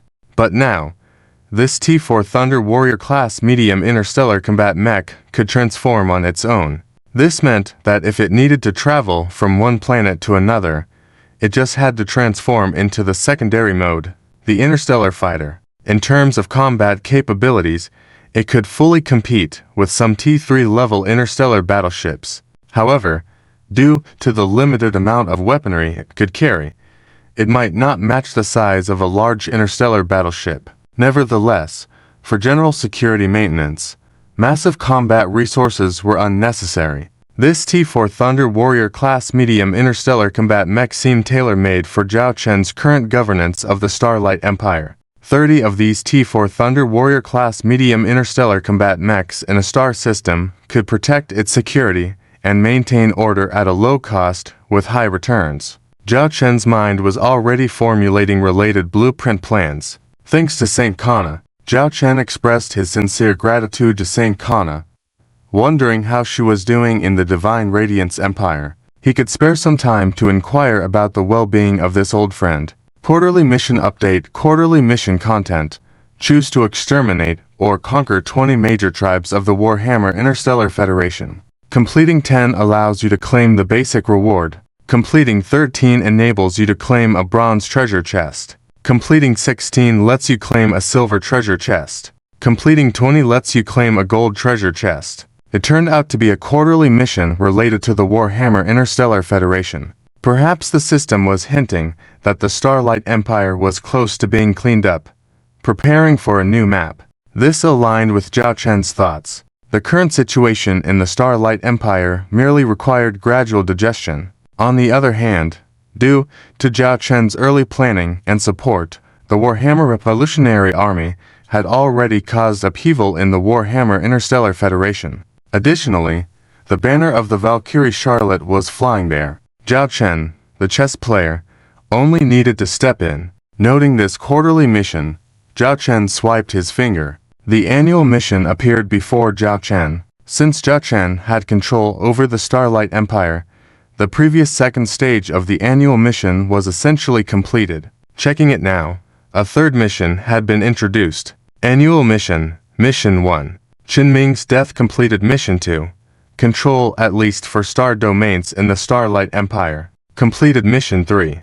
Control for star domains of the Warhammer Interstellar Federation. For star domains of the Warhammer Interstellar Federation, it was no coincidence that both the quarterly and annual missions were driving towards the Warhammer Interstellar Federation. Hammer, oh Hammer, blame the system for putting you on the menu in front of brother. Zhao Chen meticulously examined Mission 3 and upon opening it, saw the map of the Warhammer Interstellar Federation. Different colors represented various regions, with gold indicating the areas currently under Zhao Chen's control. Comparing it, Zhao Chen discovered that only the territories controlled by the Charlotte Dragon Tiger Legion and the White Tiger Tribe matched the gold areas in the information.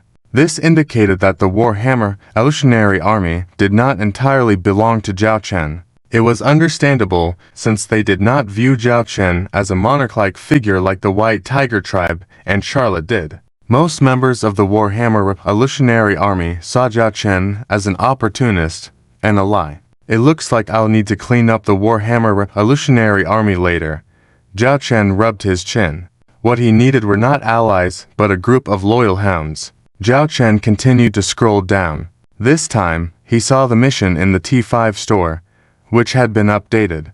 By now, Zhao Chen had exchanged most of the T4 series of technology. If he could obtain the T5 series of starship technology, it would significantly enhance the combat power of the Owl Dragon Legion.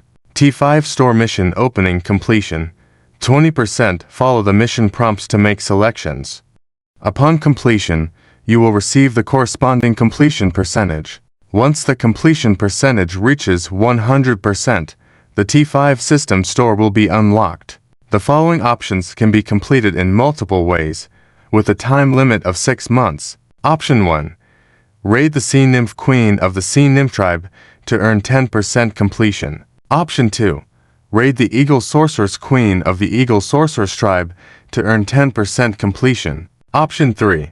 Raid the Spider Queen of the Spider Tribe to earn 10% completion. Option 4. Raid the Fox Queen of the Fox Tribe to earn 20% completion. Raid. Why did this term feel so off? Zhao Chen carefully looked at the introduction of this strategy. After reading it, Zhao Chen breathed a sigh of relief. It turns out that this strategy is simply about making the other party submit and obey oneself, rather than some sort of forbiddance writing on a website. Now, Zhao Chen has basically finished reading the contents of the annual task, quarterly task, and opening of the T5 Mall mission. It's not clear if it's a coincidence, but all directions point to the Hammer Interstellar Confederation. Zhao Chen wondered how long had passed. Lily whispered in Zhao Chen's ear, "Commander, the representative from the Baiyan group has arrived at the Star Harbor outside the Imperial City. Contact has been made, and the meeting will be held inside the Star Harbor in the Imperial City." Zhao Chen opened his eyes and said, "I got it. Although the VIP meeting room at the Star Harbor in the Imperial City is just a meeting room, it is very luxurious, with ample space, enough to hold a banquet." Zhao Chen arrived here first and looked at the open door. The fact that Zhao Chen came to greet them first is a clear indication of how much attention Zhao Chen is paying to these representatives of the Baiyan group. This is mainly because they fought so brilliantly in the defense battle of the Baiyan group. Several figures appeared at the door. They were all leaders of the Baiyan group, and Zhao Chen had only seen their names and vaguely recognized their faces. However, one of them was someone not from the Baiyan group whom Zhao Chen was very familiar with. Su Yifan. Zhao Chen chuckled and patted Su Yifan on the shoulder. Su Yifan placed his hand on his chest, as if about to kneel. Su Yifan pays respects to the Lord. This is a private meeting. No need for formalities. Zhao Chen helped Su Yifan up and praised, "I heard that you did a lot in the defense battle of the Baiyan group." Su Yifan said seriously, "It's what I should do. The Baiyan group is located in the Malton Galaxy, and I am responsible for the Malton Galaxy. Since it's the galaxy I'm responsible for, I won't allow any invading enemies to act recklessly in our home." "Well done." Zhao Chen patted Su Yifan's shoulder and then looked towards the gate. No one else was coming in through the gate, but one familiar figure was missing from the group of people standing in front of Zhao Chen. Meeting Zhao Chen's gaze, it was clear that they were all looking for someone, and their gazes seemed to be evasive. "Where's Li Wei? Did he not come again? Is he hiding in the restroom? Back when we were studying at the Northern Star Space Fleet Academy, he always disappeared when there was something important. I even suspected he was hungry," Zhao Chen joked. No one spoke around him. The smile on Zhao Chen's face gradually disappeared as he looked at the group of people, noticing their dodgy behavior. "Su Yifan, where is Li Wei?" Zhao Chen's gaze fell on Su Yifan. Su Yifan bit his lip, clenched his fists, as if holding something back. Zhao Chen's mood sank. He stepped forward, staring directly at Su Yifan. "Su Yifan, I'm asking you again. Where is Li Wei?" Su Yifan avoided making eye contact with Zhao Chen. Zhao Chen's body trembled as he confronted Su Yifan and the others, all indicating an answer to him. "It can't be. It can't be. This can't be happening." Zhao Chen felt suffocated. Memories from their past at the Northern Star Space Fleet Academy with Li Wei flooded his mind.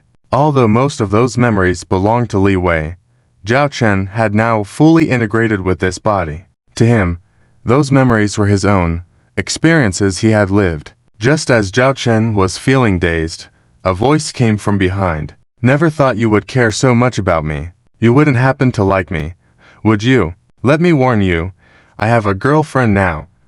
Don't think you can take advantage of me, because you're my boss."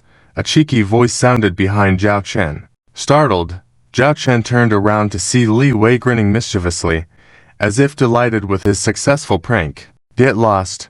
Zhao Chen kicked Li Wei without hesitation. Of course, he held back his strength. Otherwise, Li Wei might have lost his behind for the rest of his life. Hey, you hold a special position now, as the Lord of the White Dragon. How can you hit people? Li Wei dodged Zhao Chen's foot and exclaimed, "If I don't punch you, you'll never learn." You always like to hide in the toilet? Today, I'll flush your head down it and let you have a taste. Zhao Chen scolded, pointing at Li Wei. Seeing Zhao Chen and Li Wei bickering, Su Yifan and the others couldn't hold back their laughter any longer. Su Yifan laughed and explained, Lord, it's not our fault. It's Li Wei who insisted we participate in his trick against you. I almost couldn't stop myself from telling you just now. None of you can escape. I'll deduct your salaries. Zhao Chen threatened. At that moment, Zhao Chen caught hold of Li Wei, who was trying to escape, by his slightly bulky sleeve, which got torn off, revealing a mechanical arm underneath. Zhao Chen stopped in his tracks, his smile freezing on his face. Li Wei touched his nose, patted his mechanical right arm, and said, Had some bad luck.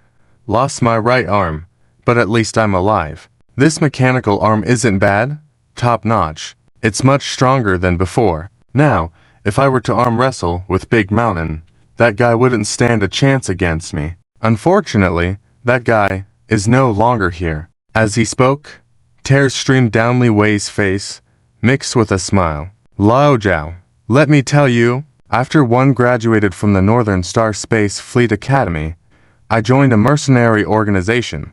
That damn place turned out to be more like a galactic scavengers group than mercenaries. Old Zhang, that guy, still owes me 3 months of salary to this day. And Wang Ting snores like an earthquake. I couldn't sleep for half a month at first. Especially Wu Yu Hao, despite his seemingly gentle appearance, turned out to be a scoundrel. Every time I slept next to him, I had to chain my underwear to feel secure. Maya was the best to me. Whenever I didn't understand something, she would teach me. Unfortunately, she already has a family with children, otherwise, I would have pursued her for sure. Later, my sister asked me to come back to help, in charge of the Baiyan group. So, I told my brothers, stick with me, and I'll treat you well. Lao Zhao, you have no idea. When they found out I was the actual brother of the president of the Baiyan group, the brother of the White Dragon Lord, the expressions on all of their faces, I will never forget in my life. But I got them killed. They sacrificed themselves in the defense battle of the Baiyan group. 32 brothers in total, all gone. Wah, Zhao Chen hugged Li Wei, listening to his story, hearing about his brothers. Su Yifan watched Li Wei cry like a child and felt greatly moved inside. Prior to this, Li Wei had never shed a tear. Even after the end of the defense battle of the Northern Goose Group, upon learning the news that all his brothers had died in battle, he only quietly said a sentence, trying his best to collect their remains. However, it is very difficult to collect the bodies of fallen warriors in interstellar wars. Furthermore, identifying the bodies afterwards is even more challenging. Despite this, Li Wei showed no emotional fluctuations outwardly, quietly completing all his tasks, then receiving orders to rush to the Imperial City Star. Li Wei cried for a long time, until he was exhausted, then fell asleep on the floor. Zhao Chen took off his coat and covered Li Wei with it. Does he have any injuries? Zhao Chen asked Su Yifan. Su Yifan explained, in the final stages of the defense battle of the Northern Goose Group, we only had one last defense line to hold, behind which was the industrial base of the Northern Goose Group. During the battle, Li Wei's command ship faced the incoming T3 Ness mothership without any fear. In the end, the T3 Ness mothership's attack hit the ship's bow, causing Li Wei's ship to lose its combat capability, and the bridge was damaged. Fortunately, Li Wei was rescued by crew members at that time, but he lost a hand. Actually, with current technology, it is possible to equip a simulated artificial arm that functions like a real one. But its performance is not as good as this mechanical arm. Li Wei rejected the artificial arm and chose the mechanical arm. He said that's how he can feel like a man. Zhao Chen felt uncomfortable, patting Su Yifan's shoulder. You are all heroes of this civil war. Don't worry, you will receive the glory you deserve. By the way, can you do me a favor? Does Li Wei have any relatives among his brothers, like Maji's children? If they are still alive and willing, they can come to the Zhonglong star system to live. I promise to provide them with the best living conditions at amigomegaw.net. I have already arranged these matters. Your lordship, please rest assured. Su Yifan nodded. Although the meeting with Li Wei had some twists, it went relatively smoothly. After Li Wei regained consciousness, everyone chatted for a while, because Zhao Chen had some matters to attend to, and as the current representative of the Northern Goose Group, Li Wei also needed to have some business meetings on the Imperial City Star. Everyone went about their own busy schedules.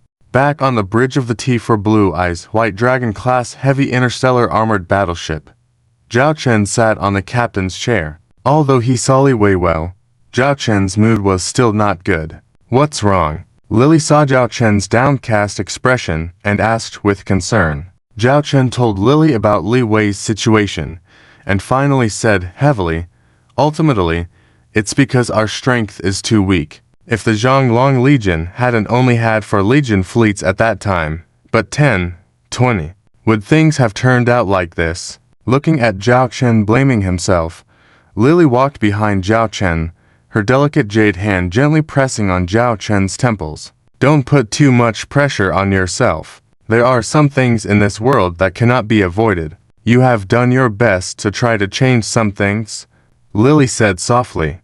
Lily's voice seemed to have a magnetic quality, which made Zhao Chen's mood significantly better. Seeing Zhao Chen in a better mood, Lily changed the subject, saying, all relevant data about this civil war have been compiled. Just tell me a few important data, Zhao Chen said. Lily raised her hand, and an electronic screen appeared in front of Zhao Chen. Lily enlarged a few pieces of data. The duration of this campaign lasted nearly a month. We deployed for Zhonglong legions, with over 12,000 combat starships. In this campaign, nearly 2,000 starships were lost, including 13 T4 class interstellar warships. The casualties were close to 200,000 people. The direct war expenditure reached 800 billion star coins, excluding the quantity of starships we lost. So far, our Zhonglong Legion strategic reserves have only 100 billion star coins remaining.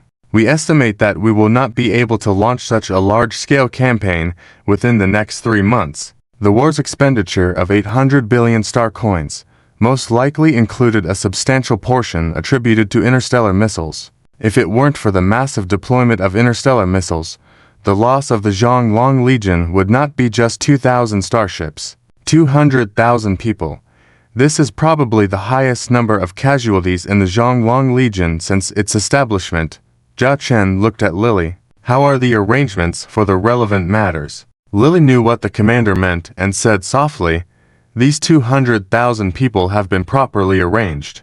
However, with such a large number of personnel, it is impossible to guarantee that they will meet familiar faces when being assigned to active duty fleets. So far, the news of the revivers maintains the highest level of confidentiality within the Zhonglong Legion. When there were hundreds or thousands of people, they only needed to be reassigned to active duty fleets to disperse. After all, a few small stones thrown into the vast ocean would not attract attention. But now, with nearly 200,000 people, the total number of officers and crew members in the Zhonglong Legion has just reached 10 million. This 50-to-1 ratio is still very high. Since they cannot be integrated, let's just assign all these 200,000 people to the newly established Zhonglong Legion.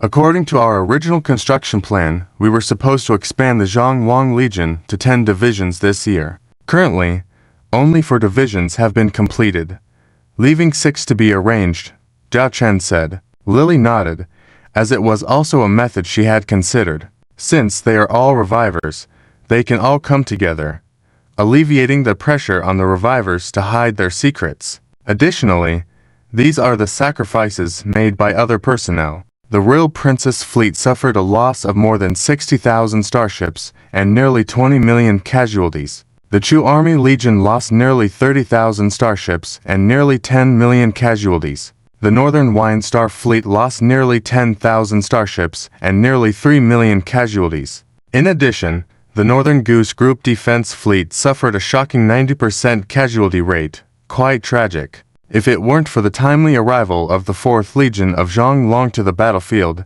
the Northern Goose Group Defense Fleet could have been completely wiped out. Furthermore, under General Qin Zhaoshan, the Imperial fleet directly lost nearly 300,000 starships and over 50 million fallen soldiers. In addition, there was the parasite incident in the Snow Swallow Star region, resulting in the deaths of tens of billions of living beings, Lily added.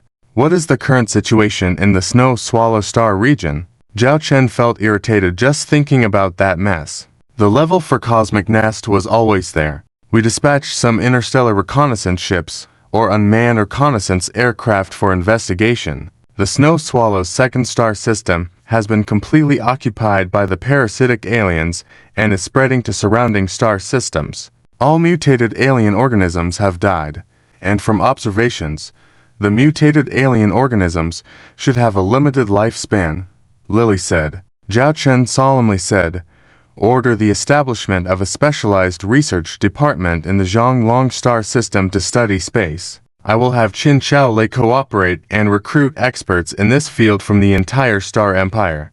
Before the level for Cosmic Nest gets out of control, we must find a way to shut it down. After all, there are still 9 unidentified alien eggs. If this crisis is not resolved, it will be a sword hanging over Zhao Chen's head." On July 1, 3034 in the Emperor's capital star system, groups of 3 or 4 interstellar warships appeared around the system, all of which were T3-class warships, displaying the emblems of various families. The most striking of them all was the emblem of the purple Perilla star field, as well as the heavy interstellar battleship, the T4-class Northern God of the North Wind, belonging to the Su family. It was one of the few T4-class warships acquired by the Su family. Despite its strength, it had seen very few battles, and the Su family always treated it as a flagship, with its symbolic significance outweighing its practical use. In reality, the Su family's fleet had nearly 300 ships arriving this time,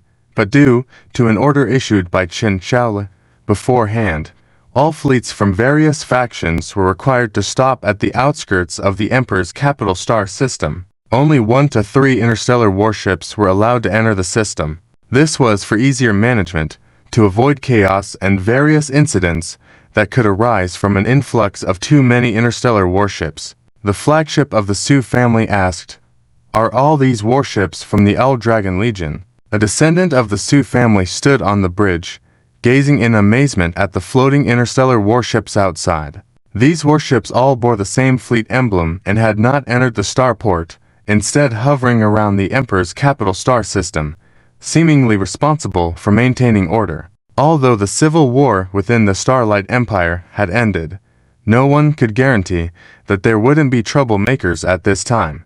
However, with these interstellar warships present, there was a sense of security, and no one dared to cause trouble here, as all of these warships were T3 class. These are all from the L-Dragon 4th Legion. Nearly 3,000 T3 class interstellar warships are all here. I heard they are temporarily responsible for the maintenance of order within the Emperor's capital star system. Once the Emperor's capital and the Starlight Central Star Field restore order, this defense task will be handed over to the future Imperial Guard fleet, the eldest son of the Su family said solemnly. Terrifying. Even though I've seen these L-Dragon series of interstellar warships in images and videos before, it's only when they're right in front of you that you can feel their terrifying aura. No wonder they can dominate the interstellar battlefield, said the Su family descendants enviously. As they spoke, their gaze occasionally drifted towards the couple standing next to Governor Su. Su Kong, I heard Su Lan is the commander of the L-Dragon 4th Legion. Governor Su asked. Upon hearing this, the Su family descendants looked even more envious towards Su Kong, recognizing the significance of having a daughter who could command 3,000 T3 class interstellar warships, a rare feat within the Starlight Empire. Has Su Lan been in contact with you all recently? Governor Su asked casually. Su Kong replied, we have exchanged messages, but due to the previous civil war, Su Lan has been busy, so our communication has been limited. However, I do inquire about Su Lan's well-being daily. Occasionally, we video call as well. Yes, yes. Su Lan is a very filial child. She even asked us before if we wanted to visit the Owl Dragon star system, as she could make arrangements for us, the woman beside Su Kong said. Governor Su looked at the woman, saying, Su Qiang's wife, even though you are not Su Lan's birth mother, I hope you can treat Su Lan as your own daughter. After all, Su Lan is a pitiful child, having lost her mother while young. Make more efforts to connect and strengthen the relationship. Yes, yes. My two daughters get along very well with Su Lan, almost like sisters. They even express a desire to join the All Dragon Legion. Su Qiang's mother hesitated, glancing worriedly at Governor Su. She was concerned about their relationship with the Owl Dragon Legion. Joining the Owl Dragon Legion would be the best option. Don't worry about trivial matters. The Owl Dragon Legion is already showing signs of becoming the strongest power within the Starlight Empire. Whether in 3 years or 10, it is inevitable. You can talk to Su Lan more. If she needs it, the children of the Su family are willing to join the Owl Dragon Legion. After all, she still needs support within the Legion, and we, as family, will always be Su Lan's ally, Governor Su stated. The Su family descendants echoed his sentiment. If the Owl Dragon Legion only recruits female soldiers, then my eldest daughter, with her military service experience, would be a perfect fit to aid Su Lan, one member said. My niece just graduated from the Northern Starfleet Military Academy, and she is also an old schoolmate of Su Lan and the Owl Dragon Lord, which makes her even more suitable. My granddaughter has always aspired to join the Owl Dragon Legion. If there's an opportunity, please do recommend her, the eldest son of the Su family remarked, igniting excitement among the Su family descendants. He understood Governor Su's intentions. Aligning with the Owl Dragon Legion would be advantageous for the Su family. I will mention it to Su Lan. Su Kong bowed respectfully.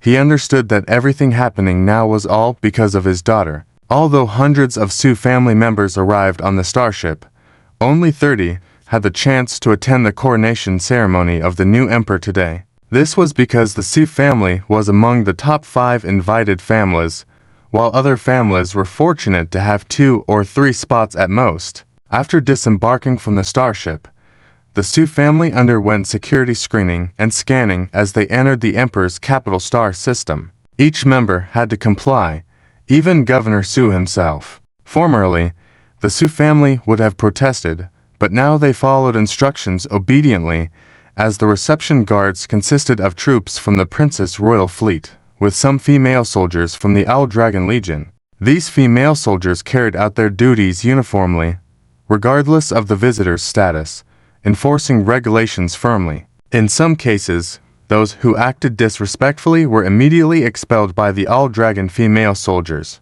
Onlookers observed those expelled with a scornful gaze, blacklisting them and their affiliated families. After the checks, the Su family members boarded a shuttle and entered the Emperor's capital star system. The shuttle traveled for about 15 minutes, then landed on a landing pad located 50 kilometers above the ground, amidst the clouds, in front of the magnificent palace where the coronation of the new empress was set to take place. Although located above the clouds, the unique construction of this cloud palace makes people feel completely comfortable, and this sky city is newly built. With the help of the T-Hammer class heavy interstellar industrial ship brought by the Owl Dragon Legion and the Northian Group, construction was rushed to completion. Governor Su looked around and saw more and more people arriving, even though there was still an hour before the start. But most people had already gathered. The positions of individuals from each faction had been arranged in advance. The Su family's location was right next to the Chu family. Su's surname, eternal grandson, actually left the purple Su star domain. I thought you would never leave your little plot of land in your whole life. A teasing voice rang out. The Su family did not dare to react, not even Governor Su, who smiled and said, Marshal Chu is still so spirited, unlike me, just an old man. Marshal Chu Chang-He sat on a chair and snapped his fingers, and his adjutant nearby set up another chair. Don't just stand there, come sit and chat. Governor Su walked over without hesitation and sat next to Chu Chang-He. Although there was still an hour before the ceremony began, Most people remained standing respectfully. Only a few individuals with special status dared to sit down. Governor Su had not intended to sit, but since Chu Chang-he invited him to, he didn't hesitate. Chu Chang-he glanced at Governor Su and said, "I thought we would meet on the battlefield this time. I didn't expect you, this tricky grandson, to calculate so well and win your bet. But it's also your Su family's good luck to have Su Lan, such a talent. I have met Su Lan. She is a good seedling, especially excellent in commanding carrier starships in battle. I really don't know how your Su family could produce such a talent." Despite the veiled insinuations from Chu Chang's words, Governor Su remained unfazed and replied with a smile, "This is Su Lan's own luck." The two of them then chatted about current affairs. As time passed, they soon reached 5 minutes before the start of the ceremony. Chu Chang-he and Governor Su stood up, each removing their chairs. Everyone in the venue quieted down on their own. However, it was quite apparent that some important figures had not yet arrived. The Owl Dragon Legion.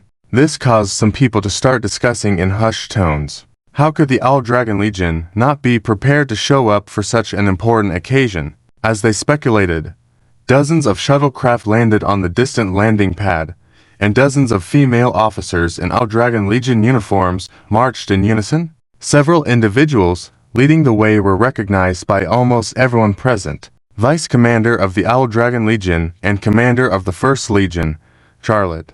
Highest Secretary of the Owl Dragon Legion, Lily. Following them were the commanders of the 2nd, 3rd, and 10th Legions, Crimson Eyes, Ice, and Su Lan.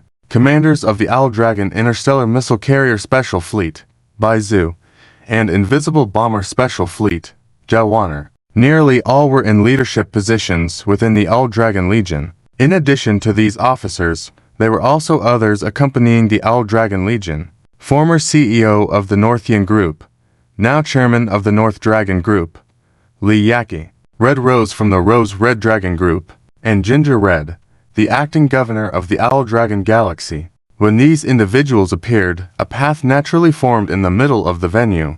The sound of military boots echoed through the venue as the officers of the Owl Dragon Legion took their places in the front row, right next to Chu Chang-he of the Chu family. Marshal Chu, Charlotte and Lily saluted Chu Chang-he and the others after entering the venue, marking the only time they greeted someone since arriving, as if they hadn't noticed the representatives of the other families before. Grandfather, Chu Zhuan blinked at Chu Chang-he. Chu Zhuan was also an officer in the Owl Dragon Legion, thus participating in the ceremony. Also present were Zhu Zhaoxiao, Medusa, Bessie, Macy, and others. The formation invited by various factions was the largest. Combined with the unified white gold-threaded military uniforms, the battle-hardened aura exuded from them gave off an imposing air. Su Lan noticed the glances from her family not far away and was encouraged by Lily to approach and greet them, as they were all her kin. Su Lan nodded and walked over to her family. "Daughter, are you losing weight? Take care of yourself outside." Su's mother stepped forward with concern, looking at Su Lan as if she were her own daughter. "Thank you for caring. Annie, please take care of yourself as well," Su Lan responded. Su Lan then looked at her father, meeting his eyes. Both were at a loss for words for a moment. Governor Su patted Su Qing's shoulder with a smile. "You lad always talks about your daughter to me every day, non-stop. How come you can't say a word when you see your precious daughter now?" The rest of the Su family chimed in, and were it not for Governor Su's presence, they would have probably rushed forward to connect with Su Lan. "Ah Lan, you seem more mature." Su Kong looked at his daughter. "And you seem more prosperous." Su Lan looked at her father, noting his well-being based on his attire and demeanor. This came as no surprise to Su Lan, as her father and stepmother had been in regular contact with her during this time. "The ceremony is about to start. I'll head back first," Su Lan said before returning to her position among the Owl Dragon Legion officers. Su's mother elbowed her husband and whispered, "What's wrong with you? Weren't you chatting nicely with Su Lan at home before? How come you can't say 3 words to her now?" Su Qiang's expression was complex, as there were some words he truly couldn't bring himself to say. Facing his daughter, he even found it hard to believe that the commanding officer of the Legion fleet before him, exuding such a strong presence, was his daughter. Just then, the entire Cloud City resonated with certain music, accompanied by colorful light effects. Everyone fell silent and turned their attention towards the grand doors of the throne, where the Empress was expected to emerge. However, the first person to appear was not the Empress they had anticipated, but a man dressed in military uniform exuding a powerful aura. When this man stepped out and scanned the venue with his cold gaze, almost everyone in the audience felt their souls trembling for a split second from the tremendous pressure. This kid's aura has only grown stronger after these few days of absence. Chu Chang's face lifted with pride. Governor Su watched the young man intently, knowing that he was the mastermind behind ending the internal war in the Starlight Empire and supporting the Empress's ascension. This man would also be the pinnacle figure in the entire Empire's hierarchy. Commander of the Owl Dragon Legion, Lord of the Owl Dragon Galaxy, Zhao Chen. Zhao Chen stood on the stage for a full minute. During this minute, the entire ceremony venue was extremely quiet, as if on a pilgrimage, until Zhao Chen slowly raised his left arm. A slender jade arm extended, and the fair fingertips rested on Zhao Chen's forearm. Along with Zhao Chen's steps, a beautiful figure appeared before the crowd, clad in luxurious white and gold gown, with a train that stretched several meters behind. Princess Qin Xiaolei's figure slowly emerged before everyone's eyes. Zhao Chen supported Princess Qin Xiaolei as they walked towards the throne. Princess Qin Xiaolei stood before the throne, facing the crowd. With a delicate nod and sharp gaze, she exuded the air of an empress. Many of the invited guests were surprised by the transformation of the young princess. Most of them had only seen her as a delicate flower in the royal court before. But now, although there was still a touch of innocence on her face, it was evident that she possessed an extraordinary presence. At this moment, Zhao Ruyu approached with a brocade box containing a new crown and scepter. The old crown and scepter had been lost during the fire at the Qinzhou Ocean Palace. So after discussing with Princess Qin Xiaolei, Zhao Chen decided to have a new scepter and crown made directly. Zhao Ruyu walked up to Zhao Chen's side. At that moment, everyone noticed something, their eyes filled with surprise. Normally, when a new emperor ascended, there would be a guide to crown the new emperor and present the scepter. This guide would usually be the former emperor or mother, respected elders, or members of the royal family. Being able to preside over this ceremony for the new emperor meant an exceptional status. But Zhao Chen, who had no blood ties to the royal family, was crowning Princess Qin Xiaolei, and the implications were manifold. The coronation of the new emperor, Zhao Ruyu's voice rang out. Zhao Chen picked up the crown, encrusted with precious gems, and looked at Qin Xiaolei. Qin Xiaolei lifted her skirt slightly and leaned forward. This subtle movement shook the expressions of the audience below. It symbolized Qin Xiaolei placing Zhao Chen in a position of authority. Zhao Chen took the crown and slowly placed it on Qin Xiaolei's head, then took the scepter out of the box and handed it to her. An astute observer might notice some special features on the new scepter. Clear dragon patterns on the handle and a dragon head texture on the fist-sized gem at the top. With the crown on her head and the scepter in her hand, Qin Xiaolei proudly looked at the crowd and raised the scepter. Hail the Empress! Inside the palace, the guests in the back prostrated. Some knelt, while others bowed slightly. All female officers of the Owl Dragon Legion placed their hands on their chests and saluted. Different status and positions called for different etiquette. Amidst the calls of the crowd, the newly crowned Empress slowly sat on the throne. Zhao Chen and Zhao Ruyu stood on either side of the Empress like Tudor gods. This process lasted 3 minutes. Empress Qin Xiaolei then spoke slowly. No need for formalities. Today marks the rebirth of our Starlight Empire after the trials and tribulations. Over the past year, the Starlight Empire has been plagued by internal and external troubles, with wars raging.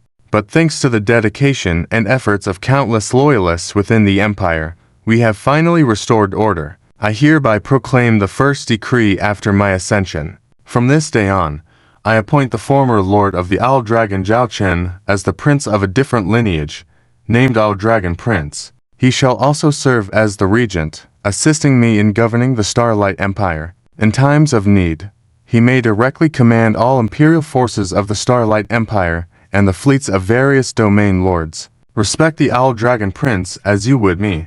Empress Qin Shaolei's words shocked the various factions present even more. The act of having Zhao Chen crown the new empress was already a display of the Lord of the Owl Dragon status. However, the real sweet deal came next. Firstly, the title, Prince. This surpassed the status of a duke. Previously, Qin Zhao Ocean held the title of Yan Prince, usually reserved for royal family members. It had been a long time since the last prince of a different lineage was named in the Starlight Empire after the founding generation. But then she bestowed another title upon Zhao Chen, the regent. The position of regent had never appeared in the Starlight Empire since its foundation. It was well known that the regent acting alongside the prince meant almost equal power to the empress. Furthermore, Empress Qin Shaolei granted Zhao Chen a terrifying right, the authority to mobilize all military forces of the Starlight Empire and the fleets of domain lords, essentially commanding the entire military might of the Starlight Empire. With power and status, one could say that as long as Zhao Chen had the ambition, the Starlight Empire could be transformed under his reign. Zhao Chen's eyes flickered with surprise. He knew he would receive some rewards, but the details had been determined by Qin Shaolei herself. He hadn't expected Qin Shaolei to bestow upon him so much. But upon reflection, given the current state of the Starlight Empire and the looming threat of the Sacred Radiance Empire, Qin Shaolei's only choice was to bind Zhao Chen firmly to the Starlight Empire's chariot. After declaring the first decree, Empress Qin Shaolei went on to announce several more decrees. The coronation ceremony quickly ended, and the celebration banquet followed. Zhao Chen and Qin Shaolei exited, finding a secluded spot. Zhao Chen looked at Qin Shaolei and asked, "Why didn't you discuss this reward with me in advance?" "A prince and a regent." Qin Shaolei looked at Zhao Chen seriously. "What's the problem? Your abilities are evident to everyone, and I believe in your character. So I naturally want to entrust important roles to you. Aren't you worried I might seize your Qin family's dynasty?" Zhao Chen sighed, covering his face, smiling helplessly. Qin Shaolei blinked playfully. "Would you do that?" Qin Shaolei knew that he wouldn't, hence her decision. Zhao Chen looked at Zhao Ruyu, who was struggling to contain her laughter. "Sister, did you know about this? What's the issue?" Zhao Ruyu chuckled in response. Zhao Chen realized it was a done deal and emphasized, "I don't care about the positions you've arranged for me. Just handle the annoying imperial matters yourselves and don't try to pass them off to me." With that, Zhao Chen casually left. He had no intention of dealing with the matters of the Owl Dragon Legion, passing them to Lilith and others, let alone the mess. That was the Starlight Empire. Let whoever wants to deal with it handle it? Qin Shaolei pouted, looking at Zhao Ruyu. Zhao Ruyu leaned in and whispered to Qin Shaolei, "As long as you make him truly your king, would he refuse to do your bidding?" Qin Shaolei's cheeks flushed. Although the atmosphere at the banquet is lively, guests will notice that they occasionally glance towards a corner. This is because sitting there is a row of stunningly beautiful women. In the past, some distinguished male guests would have approached them for a chat, hoping for a romantic encounter. However, here they dare not entertain any thoughts of crossing boundaries. They are well aware that although these women may be roses, they also have thorns that can be deadly. At that moment, a man in military uniform walked in, and everyone suddenly perked up. "Your Highness, I'm from the Northern Star Domain. We were alumni back in the day. Lord Regent, congratulations. Let me toast to you first. Your Highness, our sisters have heard of your name for a long time. Would you mind getting acquainted?" As Zhao Chen walked by, many people flattered and networked with him. Some female companions even flirted, hoping to catch the attention of this rising star in the empire. Zhao Chen, however, ignored all of this and went straight to the corner where the beautiful female officers were seated. The women stood up promptly and saluted him. "Commander, you, young man, have quite a presence now. Your Highness, Lord Regent. Even this old man has to salute you when I see you, Chu Changhe said, looking at Zhao Chen with a cup in hand. This matter, that little girl didn't discuss with me either. I was also deceived. Zhao Chen shrugged helplessly and sat on the sofa. He gestured to the women standing around. Don't just stand there. Take a seat. Eat and drink as you wish. With Zhao Chen's permission, the women sat down, but they didn't have much appetite for the food in front of them. It was clearly of a lower quality compared to the Starship restaurant in the Dragon Cores. Ahem, you should mind your manners a bit with the way you address me. At least be mindful of the occasion, Chu Changhe coughed, reminding Zhao Chen. Now, only Zhao Chen dared to call the Empress a little girl. Zhao Chen paid no attention to Chu Chang's reminder and looked at Li Yaqi across from him. Where is your brother? Over there, trying to save face for himself in front of his future father-in-law. Li Yaqi pointed to Li Wei, who was surrounded by many people in the middle of the banquet hall. Li Wei wore a modest expression, standing next to a young maiden. There was also a middle-aged man beside him, boasting to others and occasionally patting Li Wei on the shoulder. Who is that? Zhao Chen inquired. She is a woman from the Azure Moon domain, from a second-rate family. She met the girl named Xiaomiao while Li Wei was traveling before. They are now in a relationship. No issues with their backgrounds and relationship. Li Yaqi explained. Essentially, Li Yaqi had researched extensively on her brother's partner, and deemed her suitable. If Li Wei was just an ordinary person, or held another status, Li Yaqi wouldn't have cared who he was seeing. However, as Li Wei is now the CEO of the Northern Goose Group, she had to make sure his partner was appropriate for the company. Have Li Wei come over, I need to talk to him, Zhao Chen said. Li Yaqi nodded and got up to call Li Wei. Shortly after, Li Wei came over. After Li Wei left, the group of people on the other side sent envious glances his way. His future father-in-law had a beaming smile, as if he himself had been called by the Prince of the Owl.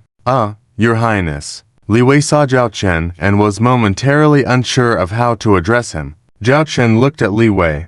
Let me tell you something. I have already discussed with her, Empress Chen. The Imperial Army will undergo a large-scale expansion, with the goal of expanding to 500 Legion fleets, totaling 1,500,000 starships. This includes 10,000 T3 level starships. This huge military procurement order will be handled exclusively by the Northern Goose Group, with a total value of 1 trillion star coins. 1,500,000 starships. 1 trillion star coins. Li Wei was taken aback. This was a military procurement order of a scale that the Northern Goose Group had never encountered before. After Li Wei understood the building data of those Dragon-class starships, he knew just how much profit could be made from this 1 trillion star coin procurement order. I've calculated the current production capacity of the Northern Goose Group. To complete this procurement order, you would need a time span of more than a decade with the current 20,000 T to Ironclad class heavy industrial starships. So, I approve of your expansion of T to Ironclad class heavy industrial starships, with a reserve capacity of up to 100,000. At the same time, establish industrial subsidiaries in various star domains to provide local manufacturing jobs and supplement the production capacity of the Northern Goose Group. Within 3 years, I want you to complete this procurement order. Can you do it? Zhao Chen looked at Li Wei. Li Yaqi chimed in. It can definitely be completed within 3 years, and even within a year if the establishment of subsidiary companies goes smoothly. 1 year. Li Wei was shocked. Producing 1,500,000 starships in a year. He swallowed hard. Establishing subsidiary companies in each star domain to handle the production of basic technical components can reduce the production time for a single starship by nearly half for the Northern Goose Group. The group just needs to focus on the production of the core technology of starships. Li Yaqi gazed at her brother. He had improved a lot recently, but there were still shortcomings. However, what if, after this huge order is completed, and there's no more demand for production? Li Wei voiced a concern. Before Zhao Chen could respond, Li Yaqi stepped forward and slapped Li Wei's head. Flexibility. Flexibility. How didn't you think of that? Can starships only be used to produce more starships? This cloud palace we are in wasn't built with industrial starships, right? We can produce many civilian industrial facilities by then, with business opportunities everywhere. Li Wei suddenly understood and was greatly pleased. Your sister entrusted the Northern Goose Group to you. Don't let her down. Zhao Chen patted Li Wei's shoulder heavily. Li Wei nodded vigorously, and then whispered, Old Zhao, my girlfriend admires you a lot and wants to ask for your autograph and a photo. No problem. I'll come over later. You can go back now. Your future father-in-law looks like he's about to explode waiting. Once everything is settled, remember to invite me. I want to attend your wedding. Zhao Chen laughed. Got it. I'll bring you good news, Li Wei said gleefully before leaving hastily. Chu Changhe, holding a glass, watched Li Wei walk away and said meaningfully, Little Zhao, you basically put a feast into the mouth of the Northern Goose Group. A 1 trillion star coin military procurement order. TSK. It's difficult for the Northern Goose Group not to become the military procurement giant of the Star Empire. The maintenance of these imperial fleets in the future will also require sizable investments. You can place some orders later. I'll ask Li Wei to give you a discount, Zhao Chen teased. Chu Changhe rolled his eyes. Those T2 and T3. I don't even want to look at them. I want your T4. The T4 production is still too low. Wait for some time. I sent my granddaughter to your place. It's not nice of you to not give me a few T4. Just that T4 white dragon with green eyes. Just one. Don't you already have the God of the North Wind? The God of the North Wind doesn't have the charm of your white dragon with green eyes. Don't be so stingy. And there's that T4 snake-haired witch. The old man can't afford the Star Missile Ship. The Star Cannon Ship is good. During this banquet, Empress Qin Shaolei announced a few things in succession. One of them was to commend those who displayed outstanding performance during the civil war in the Starlight Empire. Chu Changhe was naturally one of them, but since he was now the governor of the Star Domain and a 5-star marshal, there wasn't much more in terms of commendation available for him, unlike Zhao Chen, who was made a prince. In the end, the Empress rewarded Marshal Chu Changhe by granting him increased authority to deploy the Imperial Fleet and giving him more private army resources. Although Chu Changhe had control over his Legion fleet through various means before, most of it was in a gray area. Previously, the Chu family Legion only had a deployment of 3,000 ships, which was openly known. Now, Empress Qin Shaolei directly provided Chu Changhe with the organization of 30,000 interstellar battleships as his personal guard fleet,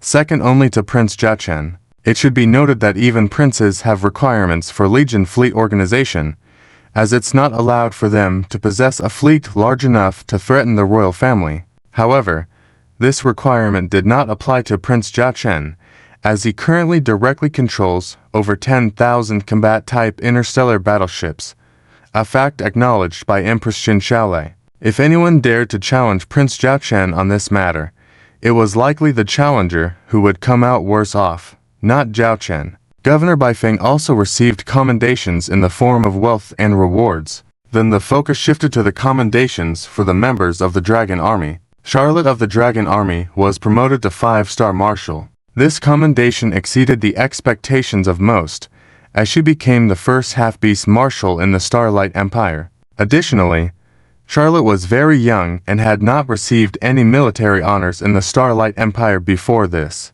She directly ascended to the rank of 5-star Marshal. The Empress' main reasons for this promotion of Charlotte were twofold. Firstly, due to the loss of more than half of the 5-star Marshals during the Civil War, the Empire urgently needed new talents, and secondly, it was related to Prince Zhao Chen. Furthermore, individuals such as Chidong, Shen Bing, Bai Zhu, Zhao Waner, and Su Lan were awarded the ranks of 4-star General or 3-star General. Another noteworthy promotion was Zhao Ruyu, who previously served as the Empress's guard and was now promoted to 5-star Marshal. This meant that the Dragon Army now had the 5-star Marshals, both of whom were young female marshals. It was well known that these two 5-star Marshals were closely related to Prince Zhao Chen. Additionally, Many of the promoted generals were from the Dragon Army. The Dragon Army now had an impressive collection of stars.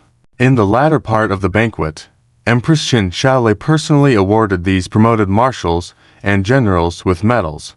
When Charlotte returned to Zhao Chen, her expression was plain, as if the previous events were nothing out of the ordinary. She seemed indifferent even towards the 5-star marshal medal on her chest. Charlotte, at least show some surprise. This is a medal that countless officers in the Starlight Empire dream of, Zhao Chen teased. Charlotte glanced at her medal and asked, "Is this medal valuable?"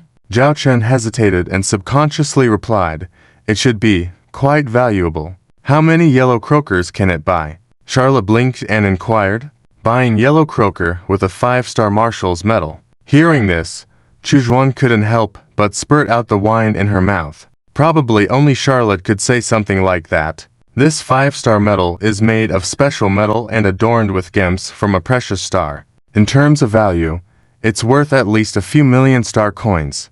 But more importantly, this 5-star marshal medal symbolizes status. When you meet the monarch, you don't need to kneel, just give a military salute. You can also command up to 5 imperial fleets, explained Lily at the side. Hearing this, Charlotte immediately put away the 5-star marshal medal with a glow in her eyes.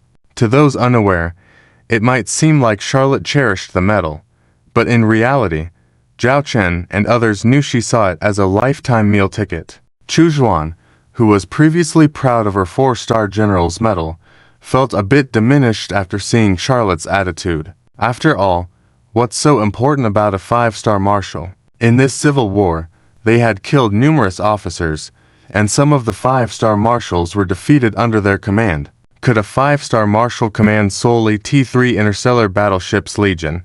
The commanders of the Dragon Army could. Could a 5-star marshal order hundreds of T3 interstellar missile ships to fire simultaneously? The commanders of the Dragon Army could. Thinking about this, Chu Zhuan looked at Zhao Chen with even more pride. That was the pride of being a member of the Dragon Army. "Right. Charlotte, I have something to ask you," Zhao Chen said as he looked at Charlotte playing with her meal ticket. Hearing Zhao Chen's inquiry, Charlotte put down her meal ticket and looked at him. "What's the matter?" "It's about the situation in the Warhammer Interstellar Federation. How are the Sea Serpent tribe, the Hawk-Winged Sirens tribe, the Spider Queen tribe, and the Fox People tribe faring now? Also, how are the other major tribes in the Warhammer Interstellar Federation doing?" inquired Zhao Chen with concern. With the Starlight Empire's civil war over, whether due to Charlotte or the system's tasks, Zhao Chen's next strategic focus was on the Warhammer Interstellar Federation. If he could control the resources and power of both the Starlight and Warhammer empires, he would fearlessly face even the Divine Radiance Empire. Charlotte, though confused about why the commander suddenly became so interested in the Hammer Interstellar Confederation, decided to tell Zhao Chen everything she knew about it in detail. Firstly, she explained the situation of the 4 half-beast tribes. These 4 tribes were among the 20 major tribes of the Hammer Interstellar Confederation, with varying levels of status. Among them, the highest-ranking tribe was the Fox Clan, one of the new 4 giants of the Hammer Interstellar Confederation. The other 3 giants were the Lion Clan, the Tauren Clan, and the Black Tiger Clan. The Fox Clan itself did not have high combat strength, but they produced a large number of staff officers, military commanders, scientists, and researchers. It was said that the Fox Clan had very high intelligence. The Fox Clan actually belongs to a large lineage, with a small number of their own kind. The Fox Clan considers all half-fox tribes as part of the Fox Clan, including the nine-tailed foxes, double-tailed foxes, fire foxes, and white foxes. Even the Black Fox Clan in our Revolutionary Army was originally part of the Fox Clan. However, due to certain misunderstandings, the Black Fox Clan separated from the Fox Clan and established itself as a separate tribe. But because of their small numbers and weak strength, they could not become one of the top 20 clans. Perhaps wanting to overthrow the Fox Clan is why the Black Fox Clan has always supported our Revolutionary Army. The Black Fox Clan also serves as our Revolutionary Army's think tank. The youth leader of the Black Fox Clan, Fox Shiner, is now my secretary in the Dragon and Tiger Corps, Charlotte explained. Zhao Chen furrowed his brows slightly, understanding why the completion level of the Fox clan, represented by the Fox Queen, was the highest of the four, with a direct completion level of 20%. The other three had only a completion level of 10%. Given their current status among the new four giants, it would be difficult to make them submit to Zhao Chen. However, I received some uncertain information earlier. It seems that the Fox Queen has been in secret contact with the Dragon Clan, Charlotte whispered. Zhao Chen noted this information. In the Hammer Interstellar Confederation, there were three factions, one led by the Dragon Clan, currently the most powerful. The second was the New Four Giants, who did not acknowledge the Dragon Clan's dominance. And the last consisted of some neutral tribes. Zhao Chen later learned from Charlotte about the current situation of the other three tribes. The Sea-Maid tribe belonged to the neutral tribes since their territory consisted primarily of oceanic planets, which made it unsuitable for other races to survive, thus minimizing conflicts of interest. The Harpy and Spider Queen tribes were aligned with the Dragon Clan. The Spider Queen tribe was somewhat similar to the interstellar dwarves, with mainly females, but possessing strong craftsmanship and learning abilities. Due to the special nature of the Spider Queen tribe, they could multitask in various roles, greatly improving efficiency. A third of the Dragon Clan's industrial system came from the Spider Queen tribe. It was like the Northern Goose group of the Star Empire, just not as powerful. As for the Harpy tribe, it was considered the weakest among the four tribes. Within the followers of the Dragon Clan, they were at the bottom. I mentioned this before. Among these, the Owl Dragon Galaxy has been under the rule of the Empress for nearly a week. The Starlight Empire is beginning to recover from the Civil War. Each star domain is restoring order, as it was before the war. The only problematic area is the Snow Swallow Star domain. According to the latest decree issued by the Empress, the Snow Swallow Star domain is divided into 3 risk-level zones: high-risk area, medium-risk area, and low-risk area. The high-risk area is the Snow Swallow Second Galaxy, where the permanent level for cosmic wormhole exists. The surrounding 6 neighboring galaxies are designated as medium-risk areas, and the dozen or so galaxies bordering the medium-risk area are classified as low-risk areas. At the same time, the entire Snow Swallow Star domain is kept on a level-to-combat readiness status. In the upcoming week, 10 Legion fleets will be deployed sequentially to station in the Snow Swallow Star domain, Lila reported to Zhao Chen. Because Zhao Chen holds the title of Regent Prince, any matters handled by the Empress are promptly shared with him. It can be considered a one-way information sharing process. Lunar Marshal Zhao Ryu inquired about when we can address the thorny issue of the permanent cosmic wormhole in the Snow Swallow Star domain. Lila looked at Zhao Chen. Zhao Chen gazed at the Snow Swallow Star domain, now divided into 3 risk-level zones, and said, "If it were just ordinary enemies, we could engage in battle. However, we are dealing with interstellar insect races, and a relentless one at that. To combat the interstellar insect tribe, we require a significant amount of military resources. Due to the Civil War, not only the Imperial Army, but even the Royal Fleet and the Dragon Legion have limited military resources. If we cannot find a definitive solution to the permanent cosmic wormhole, engaging in battle will only drag us into the quagmire of the Snow Swallow Star domain." Charlotte interjected, "My suggestion is that we need to address the cosmic wormhole, but we do not need to elevate the response to a high level. Without a thorough solution to the permanent cosmic wormhole, we can adopt containment tactics. For example, using the Snow Swallow Second Galaxy as a center, we can establish an encirclement to contain the interstellar insect tribe within it. Periodically, we can actively attack and clear out some insect clusters. Since the Starlight Empress is planning to expand her military forces on a large scale, this could serve as a suitable training ground. Our newly established fleet of the Dragon Legion can also train here. There is no better way to rapidly enhance a fleet's combat capabilities than real combat scenarios." Zhao Chen nodded in agreement with Charlotte's idea. Charlotte continued, "Based on the information at our disposal, I will analyze the threat level of this cosmic wormhole and formulate a strategic plan. I will then send it to the Imperial capital for implementation according to your plan. Zhao Chen assigned this task to Charlotte. With some hesitation, Charlotte expressed her concerns to Zhao Chen. Zhao Chen's expression turned serious as he opened the map of the Warhammer Interstellar Federation.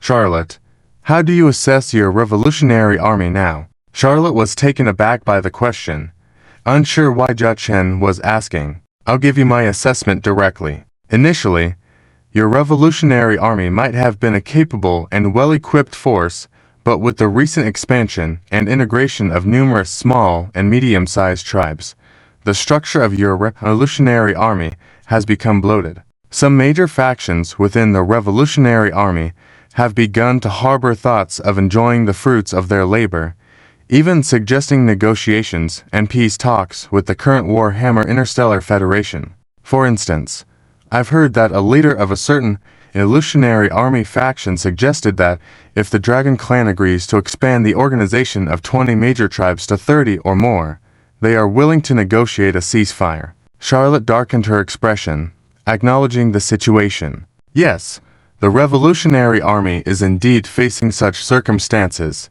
Charlotte, if you truly desire a bright future for the Warhammer Interstellar Federation, you must now rid the revolutionary army of these troubles, because a major war with the Warhammer Interstellar Federation is imminent. If you bring these burdens to the battlefield, even with the Dragon and Tiger Legion I provide, the victory will be costly and Pyrrhic. Pyrrhic, I believe you understand what I mean? Zhao Chen said solemnly. So, you mean?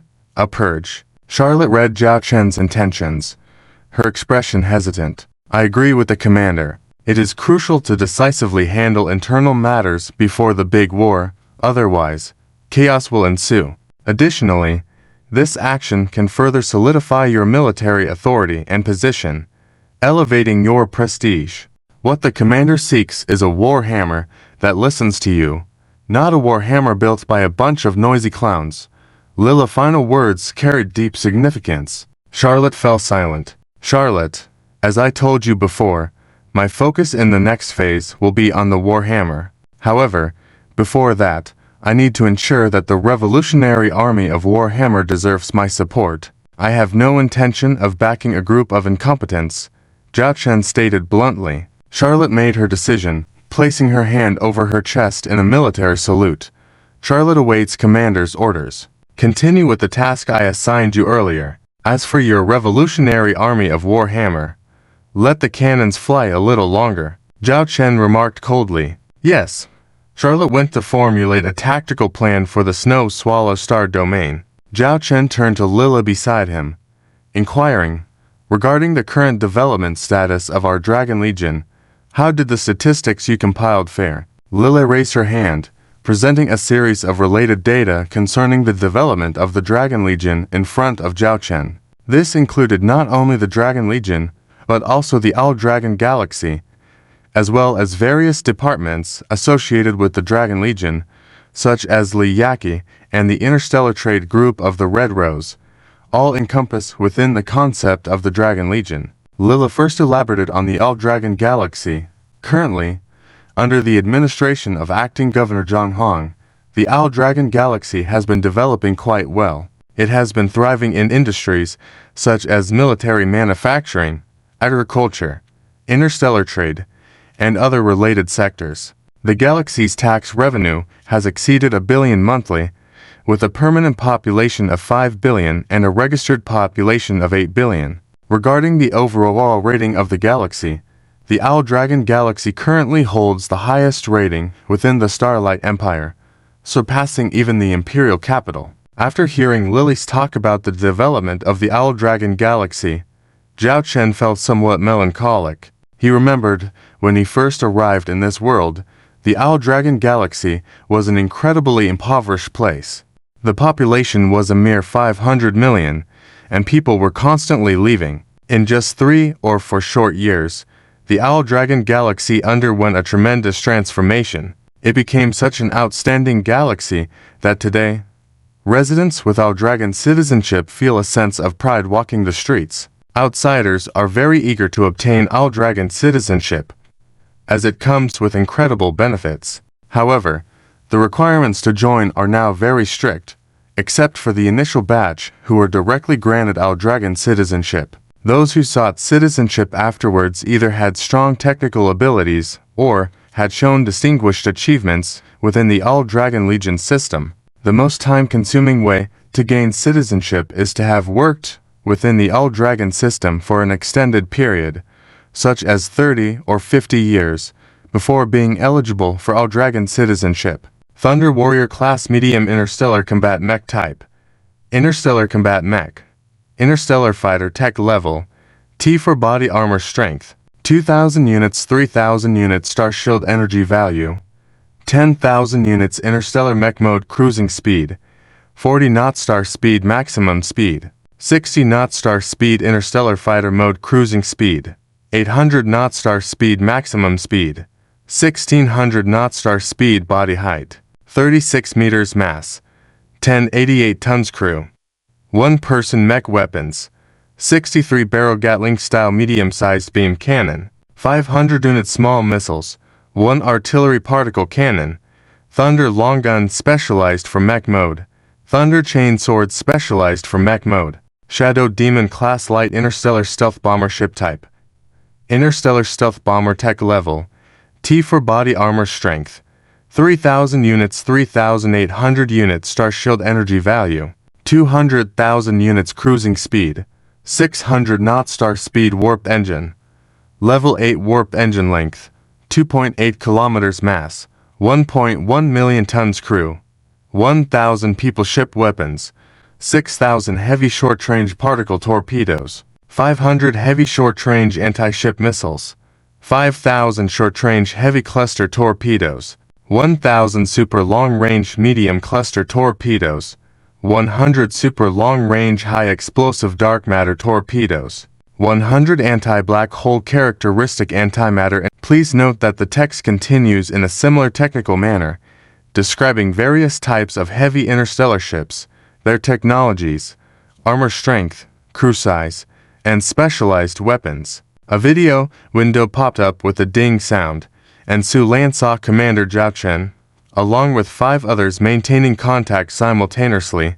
There was Charlotte from the 1st Legion of the Dragon, Red Eyes from the 2nd Legion, and Shen Bing from the 3rd Legion. They were joined by White Snow and Zhao Wanner, who were each responsible for leading to special fleets. Everyone is here, Zhao Chen said, looking at the 6 video windows in front of him. Somewhat helplessly, he continued, I've called you all here to discuss a matter where I find it difficult to make a decision. Zhao Chen scratched his head. Let's discuss and see if we can reach a consensus, Red Eyes suggested. Zhao Chen looked at the group of women and said, It's about selecting the commander for the 5th Legion of the Dragon. As soon as the commander mentioned this, the 6 women present knew why they were summoned for this video conference. Considering their current identities, they would not compete for the position of commander of the 5th Legion of the Dragon. So far, I have 2 candidates in mind, Zhu Zi and Medusa. Each has their own strengths.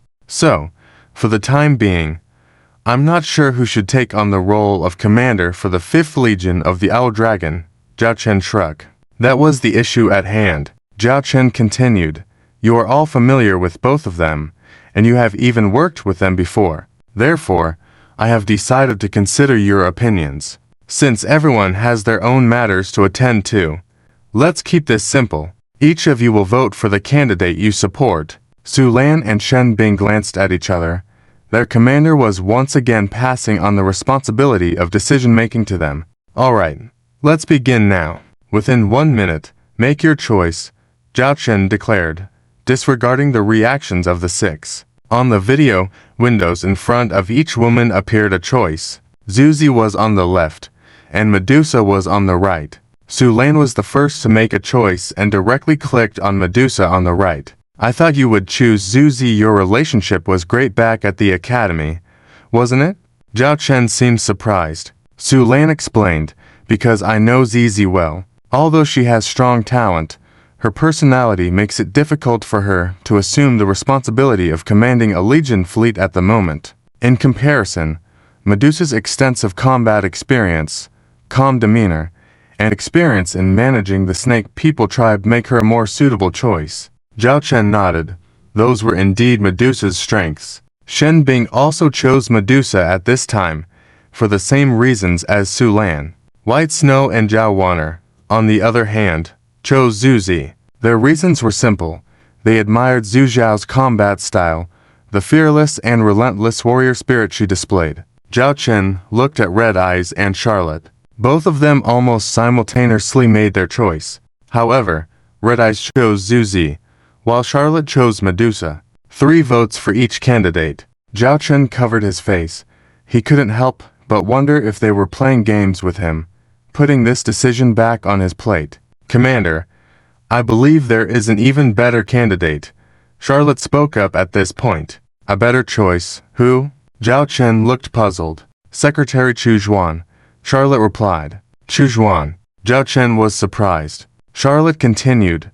Honestly, you having Chu Zhuan by your side as a secretary to assist Lily is truly underutilizing her talents. Both the strengths of Medusa and Zhu Zi can be found in Chu Zhuan. She has experience in managing the Chu River region, leading the Chu family legion fleet, significant combat experience, and talent. Perhaps your only concern is her background. However, I believe she should be in the position of commanding operations, not just supporting others. Squinting, Zhao Chen admitted that Chu Zhuan was indeed a very suitable candidate. It was her background that was the concern. Commander, I think your concerns are entirely unnecessary. As you mentioned earlier, the Owl Dragon Legion will face threats from other empires and even other races from different universes in the future.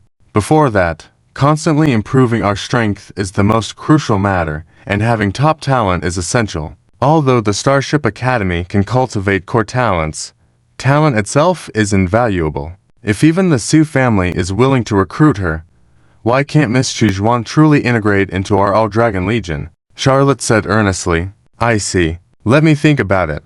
This meeting ends here. Keep this matter confidential, Zhao Chen concluded, ending the video conference. Leaning back in his chair, he closed his eyes, deep in thought. Half a day later, Chu Zhuan knocked on the door of the commander's private office. Come in. Accompanied by the sound from inside the room, the door opened automatically. Lao Zhao, do you need me for something? There's still a load of tasks Lily assigned to me.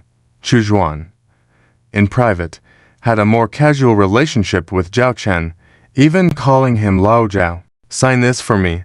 Zhao Chen opened a digital panel, pointing to a spot where Chu Zhuan should sign. Unexpectedly, Chu Zhuan, without carefully reading the text on the digital document, signed her name in the designated spot. Wait a minute. How can you just sign without knowing what this is about? Zhao Chen was taken aback. Chu Zhuan rolled her eyes, saying, What, is this suddenly a contract to sell my soul? Alright, if nothing else, I should get going. You can leisurely deal with the affairs of the Warhammer Interstellar Confederation. Our secretariat is swamped. When I was the commander, I never thought the secretaries would be in such a tizzy. You better raise our salaries. This might actually be a soul-selling contract. Zhao Chen caught Chu Zhuan as she was about to leave, pointing at the digital contract. Chu Zhuan paused, and only then did she seriously look at the digital contract. The top line read, All Dragon Legion Senior Officer Long-Term Service Contract. Chu Zhuan was shocked. My All Dragon 5th Legion is about to receive all necessary interstellar warships for service. By then, I will need a commander to help me train this 5th Legion of the Owl Dragon. I wonder, Miss Chu, are you willing? I can disregard the signature you just made. But if you agree now, from this moment forward, for the next 30 years, you will belong to our All Dragon Legion. Zhao Chen took out a platinum dragon pattern medal with a 5 engraved on it. This represented the highest-ranking general of the Owl Dragon Legion and signified the commander of the 5th Legion of the Owl Dragon. You want me to lead the Owl Dragon 5th Legion? Chu Zhuan stared in astonishment at Zhao Chen. Zhao Chen nodded. You still have the chance to back off now. After all, the Chu family fleet is still waiting for you to take over. Miss Chu, back off my foot. Right now. I am the commander of the Owl Dragon 5th Legion. I can command 3,000 T3 interstellar warships. Zhao Chen was taken aback by Chu Zhuan's resolute decision, her face beaming with joy. You've decided just like that. What about your grandfather? My granddad? Looks like he's still in great health. Let him work for another 30 or 50 years. It's no problem for him, Chu Zhuan said without hesitation, holding the platinum dragon pattern medal. The excitement in her heart surpassed even when she was conferred the general title by the Starlight Empress. Well, Miss Chu of the Chu family is now enosculated by herself. Old Mr. Chu, it seems your retirement time has been postponed. In his heart, Zhao Chen silently mourned. In mid-July of the year 3034 in the Milky Way calendar, Zhao Chen on this side received urgent intelligence from the Revolutionary Army within the Warhammer region, sent by Charlotte over there. It seems the time has come, Zhao Chen said as he looked at the contents of the intelligence, realizing that the situation he had hoped for had unfolded. Charlotte's prolonged absence from the Revolutionary Army had sparked thoughts among certain factions within the army, which were now being openly discussed. Lilith, prepare yourself. Let's begin our next operational plan, Zhao Chen said to Lilith. Yes. Lilith began making relevant preparations. The St. Featherstar cluster within the Warhammer Interstellar Republic was one of the 18 star clusters of Warhammer. Originally controlled by two major tribes, the region had the eagle-bodied succubus tribe holding 35% and the golden eagle tribe with 50% control. The remaining 10% was home to smaller tribes. Currently, the Revolutionary Army had seized control of 20% of the golden eagle tribe's territory, leading the succubus tribe to also relinquish a portion of their domain. Therefore, the entire St. Featherstar cluster was now under the allocation of 3,331. Perhaps due to the relatively weaker status of the Golden Eagle tribe and the eagle-bodied succubus tribe among the 20 major tribes, the Revolutionary Army had temporarily set up headquarters in this star cluster. At this moment, within the Revolutionary Army's headquarters, a heated debate was underway. A revolutionary starport of the Revolutionary Army Council, I believe we can begin negotiating with the other side. There is no longer a need for further military actions, exclaimed a Beastman counselor, pounding the table. Negotiate. Have you forgotten our original intention when founding the Revolutionary Army? To completely overthrow the shackles of the old Warhammer era, and now you want to negotiate with those tribes. This is a betrayal of our original alliance, roared an elderly Beastman counselor. Beside the Beastman counselor, a chicken-headed humanoid beast quietly spoke. I think we should adapt to the circumstances. It's different now from before, although our current strength is considerable. So far, the Dragonkin tribe has not truly launched an attack against us. The power of the Dragonkin tribe is well known to all. Within our 18-star clusters, the territory controlled by the Dragonkin tribe is equivalent to 4-star clusters. A quarter of the Warhammer clusters are under their control. Even General Charlotte is here. She would agree with our idea of negotiation. The chicken-headed counselor whispered a few more words. No, if my sister were here, she would never allow you to behave in this manner. Your foolish and weak actions have caused our current strategic direction to stagnate, with several battlefields even showing signs of avoiding combat, actively abandoning territories. Delaying the war is a court-martial offense. Your actions betray my sister's trust in you. As the representative of Charlotte staying behind, Miter angrily criticized the counselors advocating negotiations. But it was clear that Miter's authority paled in comparison to Charlotte's. Humph, may I ask where General Charlotte is now? A female pig-headed counselor sneered. Before anyone could explain, the female pig-headed counselor continued, Our General Charlotte is currently fighting for her human master. Remember, she is our Warhammer general, not a dog raised by humans. What are you saying? Miter glared at the female pig-headed counselor in anger. But one person moved quicker. A black figure leapt onto the council table. Shiner, a stern voice came. The female pig-headed counselor stared in terror at a dagger just centimeters from her eyes. The once poised and elegant black fox young lady now resembled a fierce tiger, her eyes filled with murderous intent fixed solely on her. The female pig-headed counselor had no doubt that the black fox young lady truly intended to kill her if it weren't for the intervention of the black fox female chief. She would likely have met her end already. If I ever hear you insult General Charlotte again, my dagger will slowly strip away the dead pig flesh on your body, Shiner coldly proclaimed, then leapt back to her seat, expressionless, as though the previous events hadn't affected her in the slightest. Well then, this matter concerns the future of our revolutionary army. Since opinions differ, I suggest we hold a vote among the present leaders and counselors to decide the future of our revolutionary army, a beastman counselor suggested. I agree. Let's proceed with the vote. With everyone in agreement, preparations for the voting process began. Strange. From what I understand, that group shouldn't be able to obtain the support of over half of the council, not even a third. Why would they dare to propose a vote?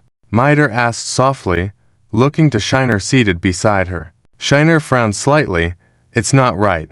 Something is off. Looking to her mother who had been silent on the other side, Shiner prepared to ask, Mother, just watch, the Black Fox matriarch said calmly. The voting process proceeded simply, each counselor indicating their choice in front of them. The options were three: reject negotiations, negotiate, or abstain. There were 30 counselors present. The voting began. The number of counselors rejecting negotiations began to increase rapidly, soon surpassing 15. Miter proudly stood, looking disdainfully at those who attempted to negotiate.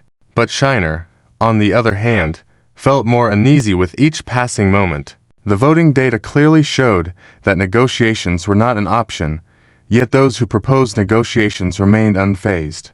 When things seem abnormal, there must be something sinister. Voting has ended? Now I will announce the voting race. Just as an elderly beastman counselor was about to announce the results of the vote, a voice interrupted him. Wait, I believe there's no need to announce the voting results.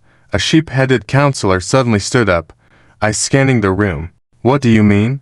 Questioned Miter. The sheep-headed counselor raised his hand, and an electronic screen appeared before him displaying the detailed voting data: who voted for negotiations, who voted against, and who abstained, all clear to see. Upon the appearance of this page, those counselors who voted for negotiations silently walked behind the sheep-headed counselor. This included the female pig-headed counselor who had insulted General Charlotte just moments ago. Elder Yang, what do you mean by this? What are you planning? Demanded Chief Tide, realizing now that something was amiss. If they still couldn't see it, they were truly foolish. Sneered at by Yang, the sheep-headed counselor, Chief Tide, it's time for change. If you must blame someone, blame it on the excessive generosity bestowed by the Dragon Emperor. This is the deed of transfer we are giving to the Dragon People tribe. Anyone who opposes peace talks today, will not be able to leave this starport.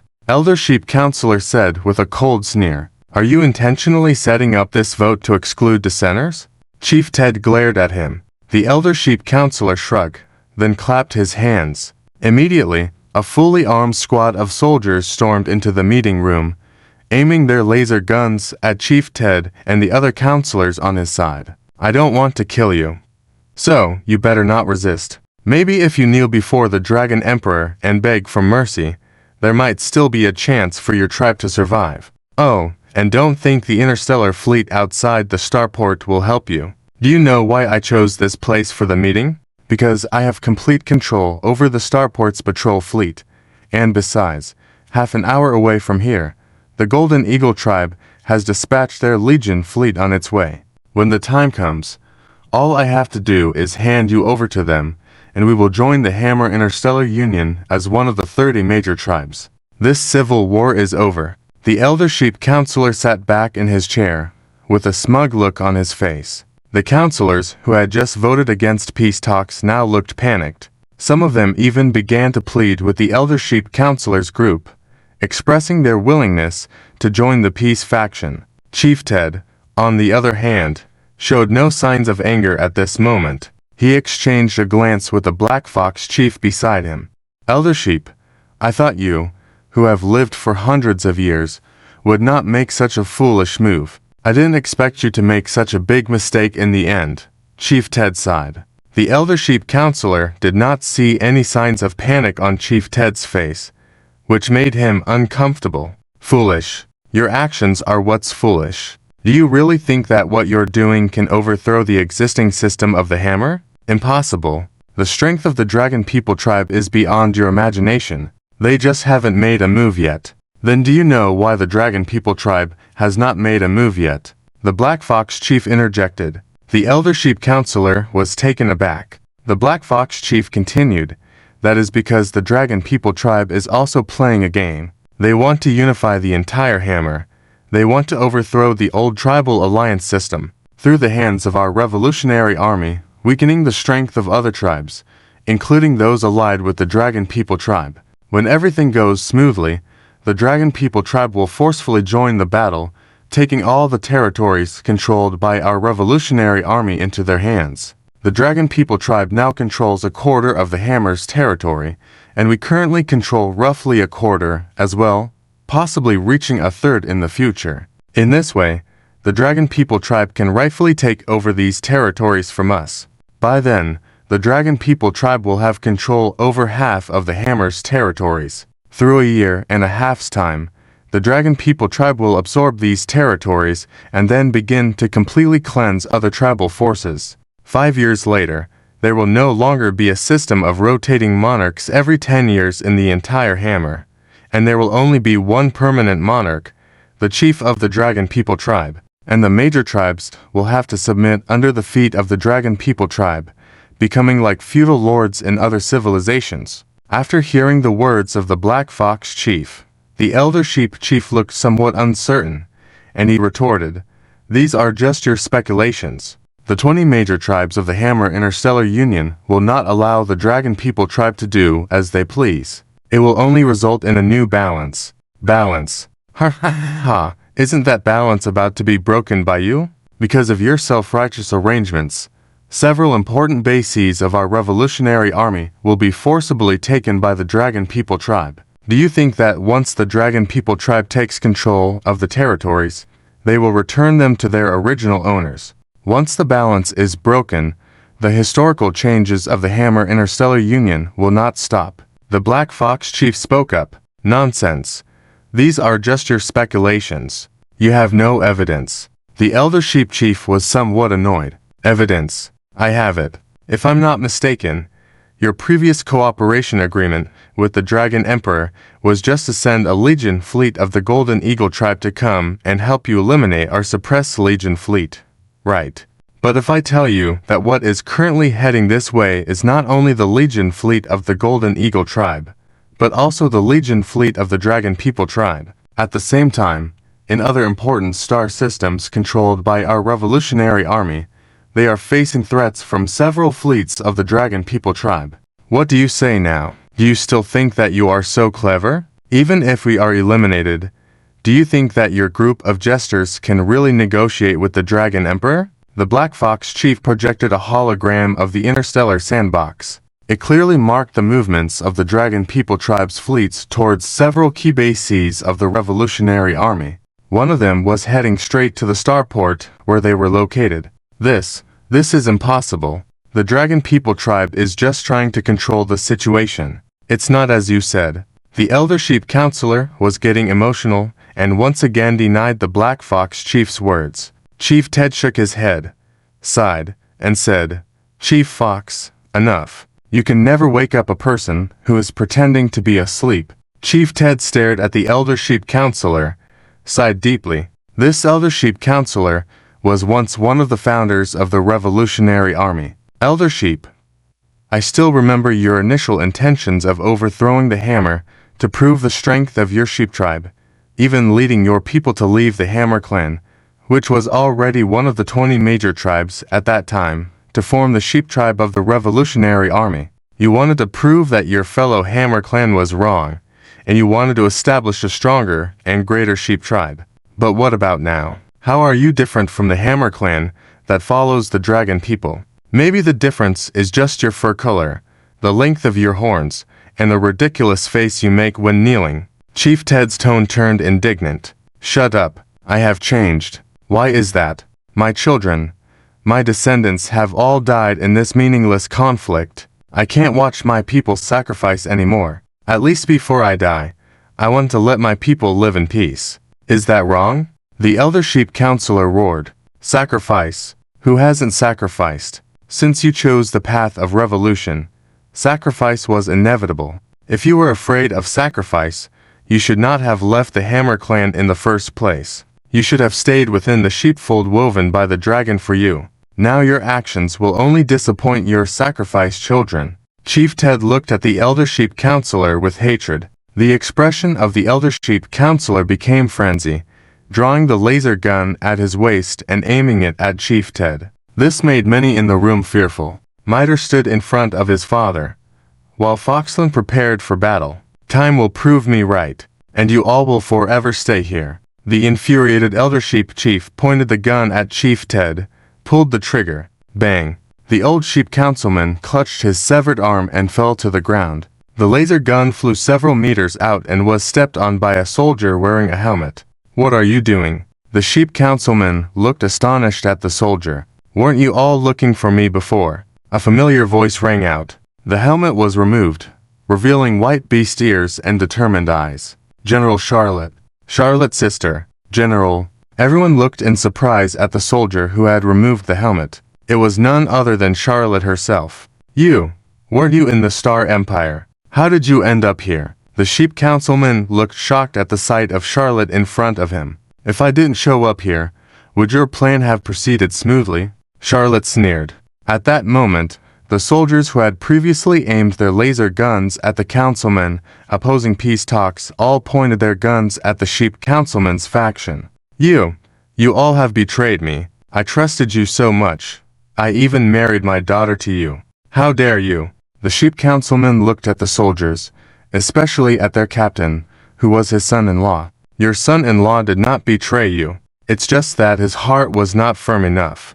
Black Fox clan leader revealed a charming smile. The sheep councilman noticed his son-in-law's dilated pupils and realized he seemed mentally off. He thought of the rumors about the Black Fox clan. Among the Fox Demon clan, the pure bloodline possessed strong mental abilities from birth, able to influence a person's will for a short time, thereby controlling their actions. This ability was similar to that of the Enchantress clan. You knew about our plan all along." The sheep councilman was incredulous. "You thought I left here, not knowing everything that happened here. I am well aware of all your actions, contacting the Dragon clan in secret, plotting to betray the Revolutionary Army. I know it all." Charlotte coldly stared at the sheep councilman. "Then, why didn't you stop me earlier? Why wait until now?" the sheep councilman asked. Before Charlotte could respond, a figure under the escort of a team of beautiful female soldiers walked into the conference room. "We wanted to let the bullets fly a little longer. Let the hyenas hiding in the darkness come out on their own," the man said. Seeing the man who appeared, the expressions of the council members present changed subtly. But when they saw the dragon pattern emblem on the man's military uniform, they guessed his identity. "From the All-Dragon Legion, the only man. The sheep's smell is really strong." As Zhao Chen approached, he covered his nose, took a few steps back, and kept a distance from the sheep councilman. "Greetings, Lord All-Dragon." Chief Ted immediately bowed respectfully upon seeing Zhao Chen. Having visited the All-Dragon Galaxy, he knew well the strength of the All-Dragon Galaxy. Therefore, he harbored no resentment towards Charlotte's trust and closeness to this lord. On the contrary, he hoped that his daughter could build a deeper bond with the lord. During the many years in the Revolutionary Army, Chief Ted himself was well aware that overthrowing the old system of the Warhammer regime with only the Revolutionary Army's capabilities was impossible. The return of his daughter, bringing the support of the Owl Dragon Lord, was what they lacked. Black Fox tribe leader Foxia greets Lord Owl Dragon. The Black Fox clan leader also immediately bowed to Zhao Chen, her beautiful eyes sizing up the rumored Owl Dragon Lord before them. Other council members also paid their respects. Many of them watched with curious eyes, as they had only heard rumors about the Owl Dragon Legion and this man. This was their first time seeing the All-Dragon Lord. But among them, Fox Shiner stared at Zhao Chen with a hostile gaze, which turned into admiration, adoration, and infatuation when her gaze fell on Charlotte. Then looking back at Zhao Chen, it turned into hostility, as if seeing a bad person touching her forbidden territory, like an irritated little fox. You, the sheep councilman swayed, barely stabilizing himself. His unpredictable face became more frenzied. Ha ha ha, even if you see through my plan.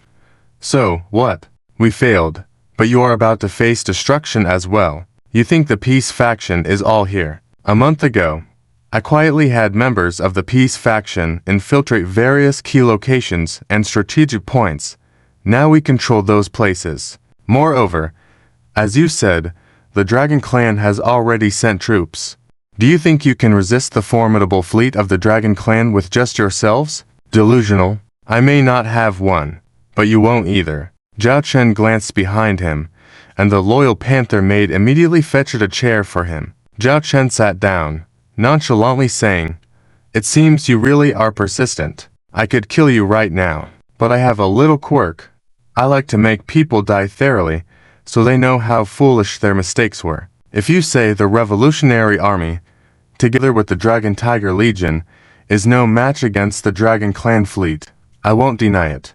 But," Zhao Chen showed a hint of playfulness, "but what if we add my Owl Dragon Legion?" The Owl Dragon Legion. Hearing this term, the expressions of the council members present subtly changed. Some people only shed tears when they see the coffin. Zhao Chen raised his hand and snapped his fingers. The panther maid immediately raised her right hand, activating a terminal, projecting several video images in front of everyone. In one of the video frames, there was a group of interstellar warship wreckage. Between several planets, it was a scene akin to hell on Earth. Sharp-eyed individuals noticed that some of the interstellar warship wreckage bore a certain fleet emblem. "This is the fleet of the Golden Eagle tribe." Someone recognized it and exclaimed. Subsequently, the video footage continued to zoom out, and the scene that was initially out of view appeared before everyone. Intact interstellar warships appeared in front of everyone, all bearing the emblem of the Owl Dragon Legion. Old sheep. How many interstellar warships did you say the Golden Eagle tribe was sending to support you again? Zhao Chen smirked at the sheep councilman. The sheep councilman looked incredulously at the scene. This is impossible.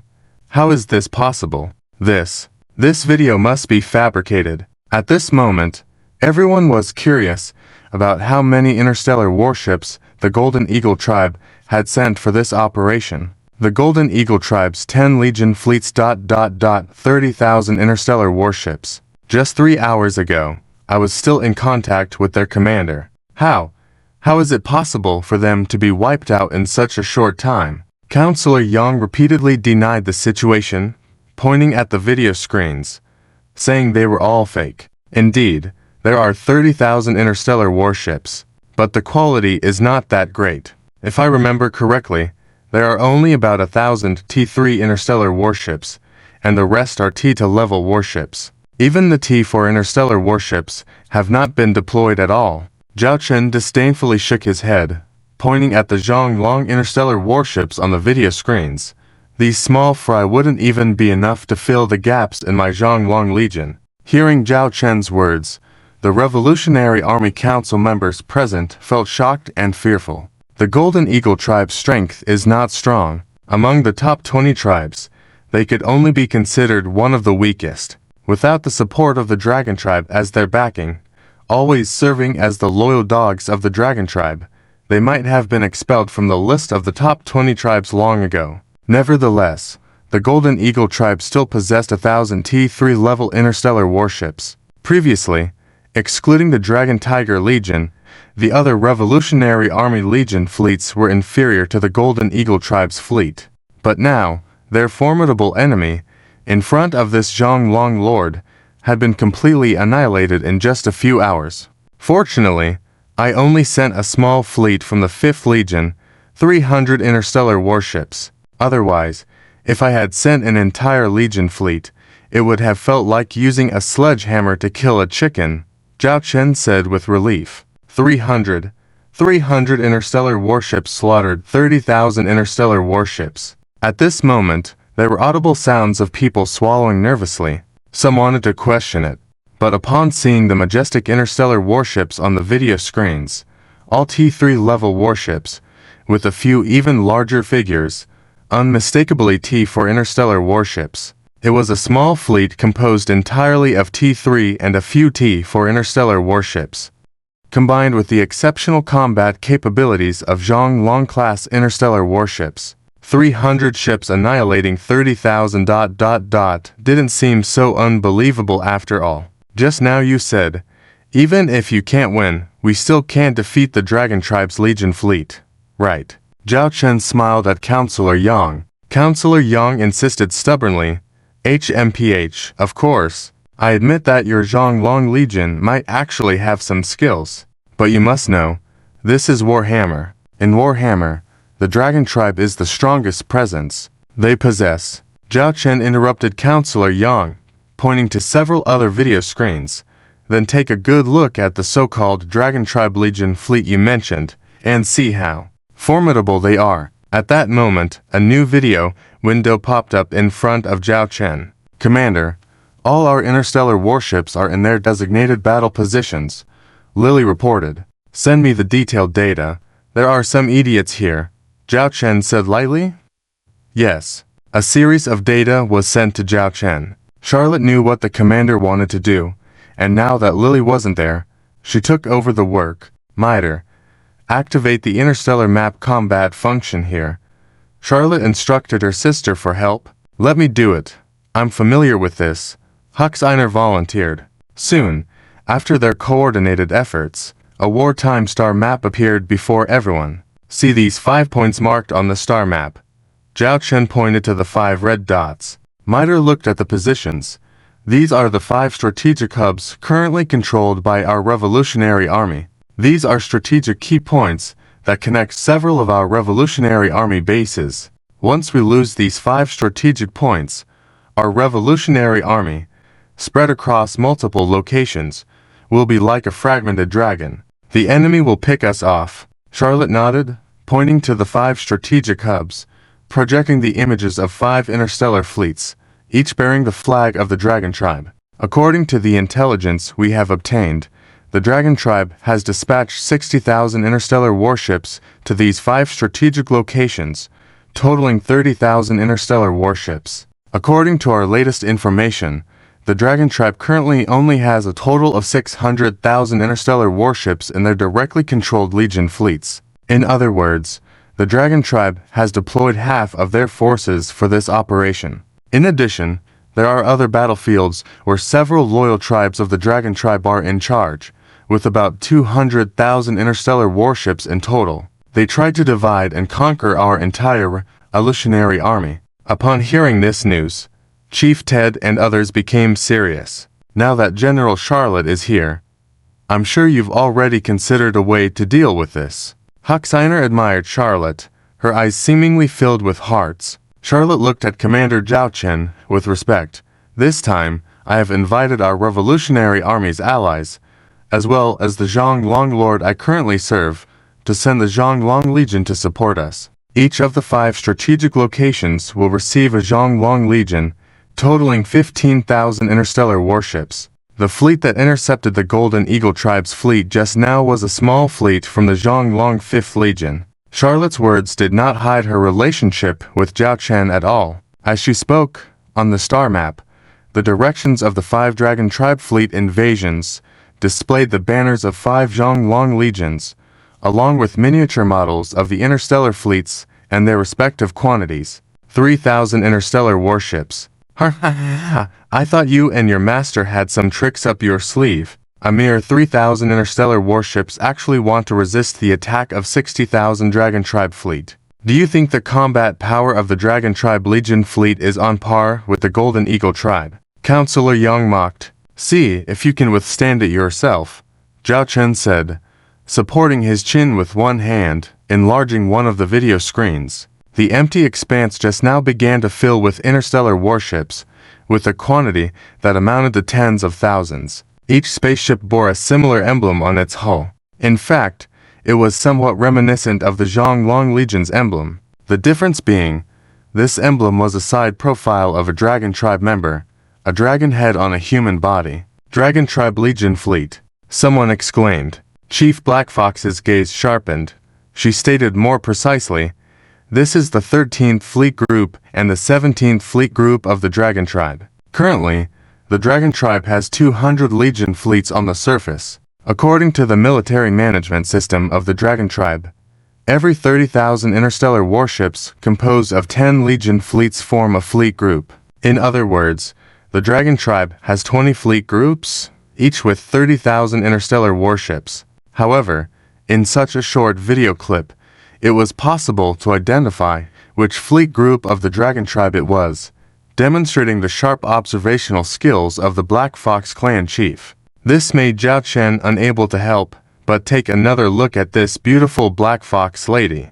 The Black Fox lady felt Zhao Chen's gaze and gave him a slight smile. This woman really felt like a ripe fruit, as if water could be squeezed out of all over her body at any moment. Compared to her, Lilith still seemed much more immature. The video clip started to rotate, showing a depiction of a side battlefield. From this angle, you could see the formation of the Owl Dragon Legion on this side. Compared to the total of 60,000 interstellar warships from the two Dragon Tribe fleet groups opposite, the Owl Dragon Legion had only 3,000 interstellar warships, showing a significant disparity in formation. However, some people sensed something amiss from the aura of these 3,000 Owl Dragon interstellar warships, especially those who had studied starship technology. Could these ... be all T3 level interstellar warships? A senator asked in shock. Charlotte's gaze turned to Zhao Chen, as if seeking confirmation from the commander.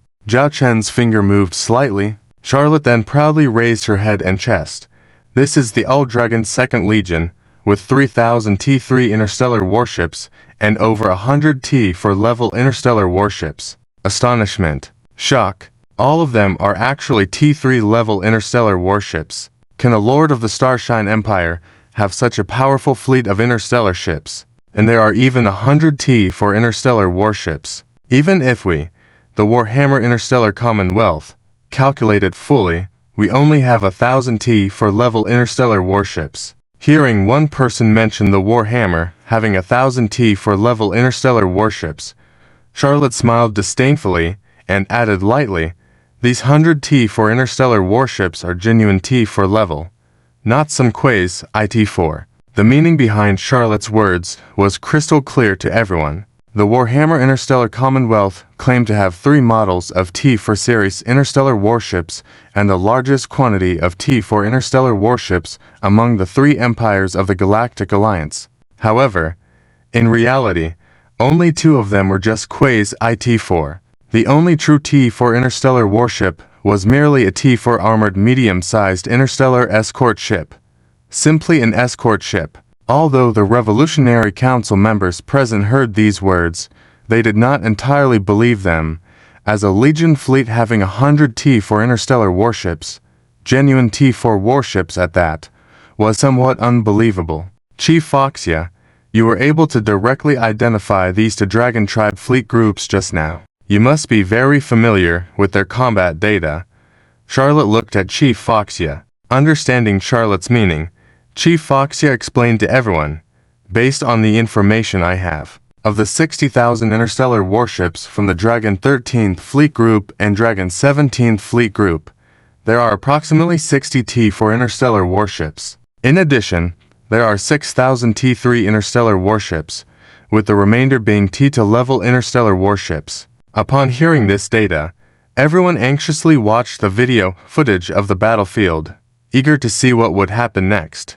Sister, do the Owl Dragon Legion have a chance of winning this battle? Miter whispered to Charlotte. The last time she had contact with the Owl Dragon Legion was over a year ago, and they didn't have these reinforcements back then. So, she wasn't clear on how much the Owl Dragon Legion had developed. You should ask how long the 2 Dragon Tribe fleet groups across can survive and hold out before retreating, Charlotte said calmly. Miter looked at Charlotte in surprise. She saw a kind of pride in her sister's eyes. Even when leading her Dragon Tiger Legion, Charlotte never had this expression. This made Miter even more curious about how the Owl Dragon Legion, unseen for over a year, had developed to make her sister so confident. In the video clip, the interstellar warships of the Owl Dragon's Second Legion formed a battle formation and remained stationary in place. On the other side, the two Dragon Tribe fleet groups also noticed the Owl Dragon Legion fleet, but did not stop their progress. Instead, they formed a crescent-shaped battle formation. This formation allowed the maximum number of interstellar warships to be at the forefront of the battle line, since the Warhammer's combat style was charging forward, even retaining a jump assist combat style. The council members in the meeting room held their breath, nervous about what was about to happen. These were Dragon Tribe fleet groups, and since the inception of the Revolutionary Army, they had never faced off against an entire Dragon Tribe fleet group in battle. And now, they were to full fleet groups, totaling 60,000 interstellar warships. Those are interstellar missile ships. How can there be so many interstellar warships? A sharp-eyed council member noticed something, pointing at the middle of the Owl Dragon's Second Legion's formation. The interstellar missile launchers on the interstellar missile ships were activated one by one. Subsequently, with trails of flames, the interstellar missiles were launched, and the quantity was so vast, like a meteor shower descending upon the Dragon Tribe fleet groups. The frontline interstellar escort ships of the two Dragon Tribe fleet groups immediately prepared to intercept. This included the Warhammer Interstellar Commonwealth's True T4 interstellar warships, the T4 armored medium-sized interstellar escort ships. However, they were simply too many incoming interstellar missiles. In the tens of thousands, they continued relentlessly. Looking from the side, it was like a rain of meteors showering down on the front lines of the Dragon Tribe fleet group's positions. How many interstellar missiles were launched? Chief Ted was shocked. Zhao Chen calmly mentioned the number, nearly 5 million interstellar missiles. And these are all T3 interstellar missile ships. The meeting room fell silent for a moment. Nearly 5 million T3 interstellar missiles. Everyone watched as the flames from the exploding interstellar missiles engulfed the front-line positions of the Dragon Tribe fleet groups in the video footage, spreading towards the central area of the fleet groups. This indicated that the interception defense plan of the front-line interstellar escort ships had completely failed. After all, this was not just tens of thousands of interstellar missiles, but 5 million interstellar missiles. How much money did it cost? Miter swallowed nervously, thinking about the resource consumption behind this. It's probably about 60 billion star coins, Zhao Chen said casually. 60 billion star coins. The council members were stunned. They couldn't fathom how many interstellar warships could be built with 60 billion star coins.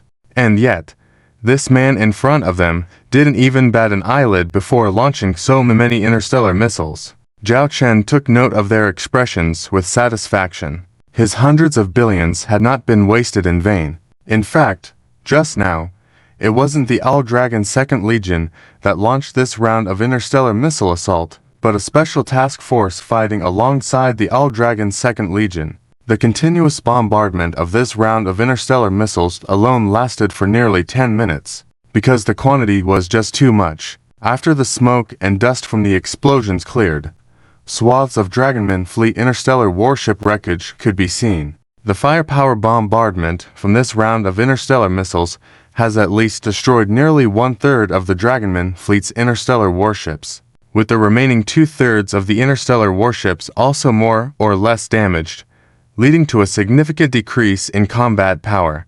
Chief Fox Clane quickly analyzed. 1/3. That's 20,000 interstellar warships, exclaimed a counselor. Just 10 minutes of interstellar missile firepower bombardment destroyed 20,000 interstellar warships. These were not just any Gold Eagle tribe fleet hanging at the tail end of the top 20 tribes, but the flagship of the Warhammer Interstellar Union, the Legion fleet of the Dragonman tribe. The fireworks display is not over yet. Zhao Chen's mouth curled slightly upwards. This sentence caused a change in the expressions of everyone in the conference room. Then, what is that interstellar warship? Fox Shiner keenly noticed a particular interstellar warship, because the interstellar warship was slowly unfolding, and the densely packed interstellar missile launchers were displayed before everyone's eyes. The multitude of missile launch holes was enough to make individuals with a fear of crowded spaces faint on the spot. T4 Hell Angel-class heavy interstellar missile ship. Zhao Chen read out the name of this interstellar warship, T4, the class of interstellar missile ship. All present gasped in shock. Counselor Yang's expression was stupefied, with a hint of incredulity, even a trace of regret. Zhao Chen closed his eyes, as if he could already hear that enchanting melody. He murmured, "Where the angel's wings reach, the stars become purgatory, and silence means destruction," whereas others were awed by the finale of this fireworks display. Though not as imposing as the previous salvo from hundreds of interstellar missile ships, the sight of several dozen interstellar missiles being continuously launched from a single interstellar missile ship gave a unique sensation. The Dragonman fleet, which had just endured a round of meteor storm from interstellar missiles, never expected that the storm had yet to pass. Under the attacking bombardment of interstellar missiles a moment ago, the defense interception of the interstellar escort ships almost collapsed. However, this time was different. The attack of the T4 Hell Angel-class heavy interstellar missile ship was not a blanket firepower assault, but precise bombing. The primary targets were all T4-class interstellar warships within range among the enemy fleet groups. So those Dragonman T4 interstellar warships suffered the consequences. 1, 5, 10. Although equipped with the T4 level all-round starshield, under the successive bombardment of interstellar missiles, the starshield's shattering was only a matter of time. W.Net could only watch helplessly as one by one those T4 interstellar warships seemed to be ignited like torches. Eventually, under the precise attack of the T4 Hell Angel-class heavy interstellar missile ship, two groups of Dragonman fleet, with only slightly less than 60 surviving T4 interstellar warships out of 6,000 T3 interstellar warships, had barely fewer than 5 warships left. These 5 warships were spared only because they were positioned at the rear of the fleet. Apart from these T4 interstellar warships, there were also numerous T3 interstellar warships, targeted by the T4 Hell Angel-class heavy interstellar missile ship as a backup plan. If the previous round of interstellar missile blanket coverage bombardment had reduced the combat capability of the Dragonman fleet by half, then the attack of the T4 Hell Angel-class heavy interstellar missile ship specifically slaughtered the top combat power of the Dragonman fleet. These two Dragonman fleets, with less than 5 surviving T4 interstellar warships and originally 6,000 T3 interstellar warships, now only have less than 100. Chief Fox Clan described the current situation of these two Dragonman fleets. In fact, Chief Fox Clan's statement was still quite conservative. In her opinion, these two Dragonman fleets were already defeated. How can we continue to fight when we've lost both arms without damaging a single enemy warship? It is clear that this is outright oppression. Sure enough, these two Dragonman fleets were truly shocked by this situation. The commanders on both sides, or those who took command in place, issued retreat orders. They had no desire to continue fighting at all. But would the 2nd Military Legion of the Owl Dragon let them go so easily? Certainly not. After the fireworks display, it was time for the hunt. One could see from the formation of the Owl Dragon 2nd Military Legion that multiple small fleets surged out. These small fleets encircled and intercepted the retreating Dragonman fleet from all directions at extremely high speeds. Although the number of these pursuit and interception small fleets was not large, each might consist of around 30 warships.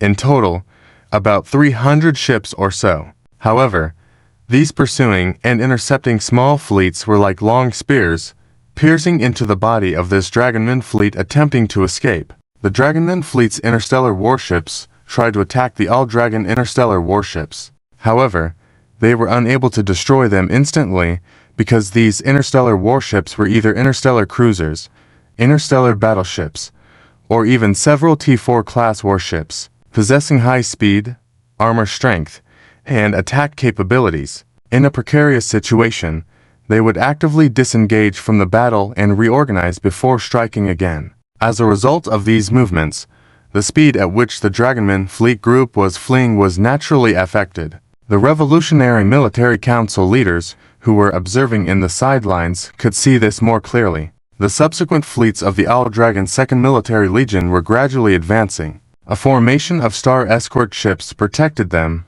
with star destroyers leading the attack and star battleships undertaking main offensive duties.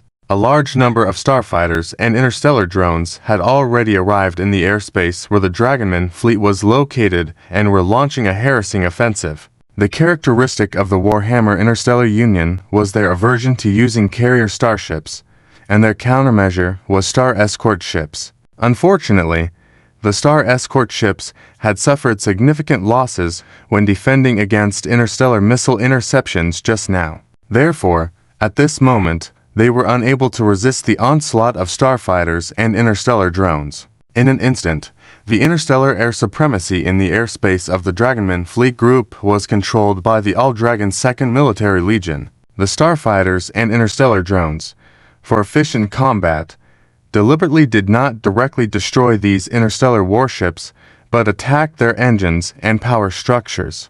This led to a decrease in the speed of these Dragonman interstellar warships. As their speed decreased, they fell behind and were soon caught up by the pursuing fleets of the Owl Dragon's Second Military Legion. The T-3 Triceratops-class heavy assault escort ship and the T-4 Paladin-class heavy interstellar missile escort ship slowly encircled the Dragonkin fleet of interstellar warships. Then, the real show began. The T-3 Wolverine-class heavy interstellar armored destroyer and the T-4 Skull King-class heavy interstellar armored destroyer took on the task, functioning almost like hounds as they cleared out all enemy ships within the encirclement. Among these prey, there were naturally some targets that were a bit more challenging. Those tasks were left to the T-3 Emperor-class heavy interstellar battleship and the T-4 Blue Eyes White Dragon-class heavy interstellar armored battleship. Under the threat of these three weapons, the Owl Dragon's Second Legion fleet's advance speed was not affected in the slightest. The interstellar warships of the encircled Dragonkin fleet fell into their pockets, shattered. Like a paper shredder in action, only heaps of starship wreckage were left behind. This slaughter continued for almost an hour. The Dragonkin 13th Fleet and the Dragonkin 17th Fleet were completely wiped out, except for a few Dragonkin interstellar warships that shut down their starship engines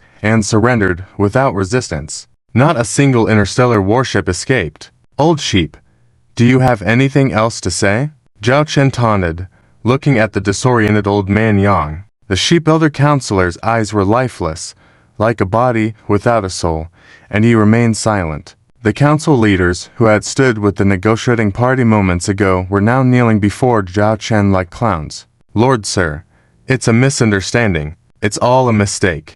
We were deceived by this old man. We never intended to betray the Revolutionary Army. The sycophantic chicken-headed half-orc said. Yes, it's all this damned old sheep's doing. He threatened us. If we didn't listen to him, he would have let the Dragonkin fleet destroy us, slaughter our people. We had no choice, pleaded the pig-headed leader counselor, kneeling and trying to crawl towards Commander Zhao Chen. But the next moment, a laser shot directly hit the ground in front of his head. Smoke was still emanating from the black hole in the floor. The pig-headed leader counselor's body went limp. We know we were wrong. Chief Ted, please help us beg for mercy. We fought side by side before. General Charlotte, please spare us this time. I promise from now on me and my people will follow your orders. You ask us to go east. We won't go west. Voices of pleas and cries filled the meeting room. The council leaders, who had opposed negotiation moments ago, were now condemning the traitors, even throwing things at them. Zhao Chen witnessed all this without saying a word, as if watching a circus. The emotional response of the chicken-headed council leader seemed to be getting out of control. He glared at the sheep elder counselor, who seemed soulless, and then pounced on him, berating and beating him. Soon, others joined in, attacking the once respected elder among the Revolutionary Army leaders. You stinking sheep!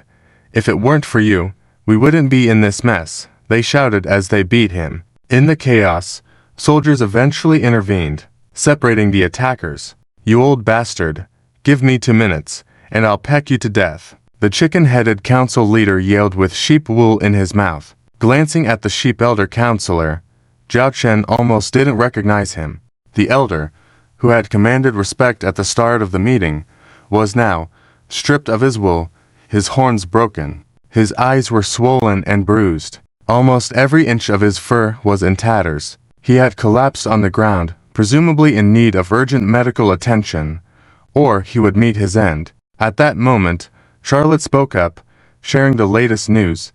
For other battlefields, including the 2 Dragonkin fleets that were originally planning to attack them, retreat was chosen upon discovering the Owl Dragon Legion's interception. Only minor skirmishes occurred elsewhere, but minimal losses were incurred, thanks to their preparations. Hearing this, the council leaders cheered, looking with more reverence at the human lord and leader. They had completely defeated 2 Dragonkin fleets, while the remaining fleets were intimidated and retreated. Presumably, upon hearing of the situation here, the other Dragonkin fleets were stunned and decided to withdraw to avoid such catastrophic losses. After all, even for a powerful tribe like the Dragonkin, having just 20 fleets meant losing one was a significant blow. Now they had lost 1/10 of their strength. Everyone was relieved that the crisis facing the Revolutionary Army had been temporarily averted. Foxia Chieftain spoke up, her eyes on Commander Zhao Chen.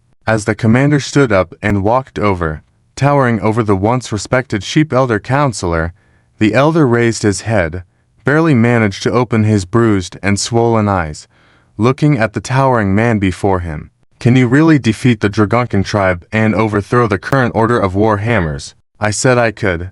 Do you believe me? Zhao Chen smiled. The sheep elder counselor smiled, closed his eyes in resignation. I was wrong. I was terribly wrong. My lord, I do not seek your forgiveness. I only hope you will treat my people well.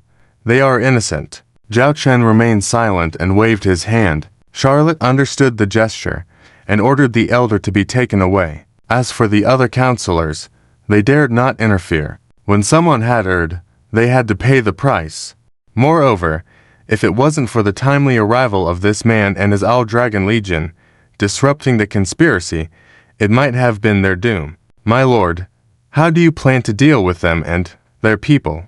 Ted Chief looked worriedly at Zhao Chen. He feared the commander would resort to a massacre. Rest assured, I am not one to indiscriminately kill. If their people are found innocent and have no connection to these events, I will not harm them, Zhao Chen said calmly. Casting his gaze over the other council leaders who had allied with the negotiating faction, Zhao Chen continued, your crimes are not suitable for you to remain in your current positions. Do you understand what I mean? The council leaders immediately understood, nodding continuously. We will step down. Zhao Chen looked at Charlotte, who handed each of them a list of names of their people, carefully chosen by Zhao Chen, some of whom Charlotte had already contacted privately. The implication was clear. Are you truly planning to spare them? Mirabelle, a figure who had inexplicably appeared beside Zhao Chen, asked softly. Zhao Chen regarded her, a likable individual resembling Charlotte to a high degree,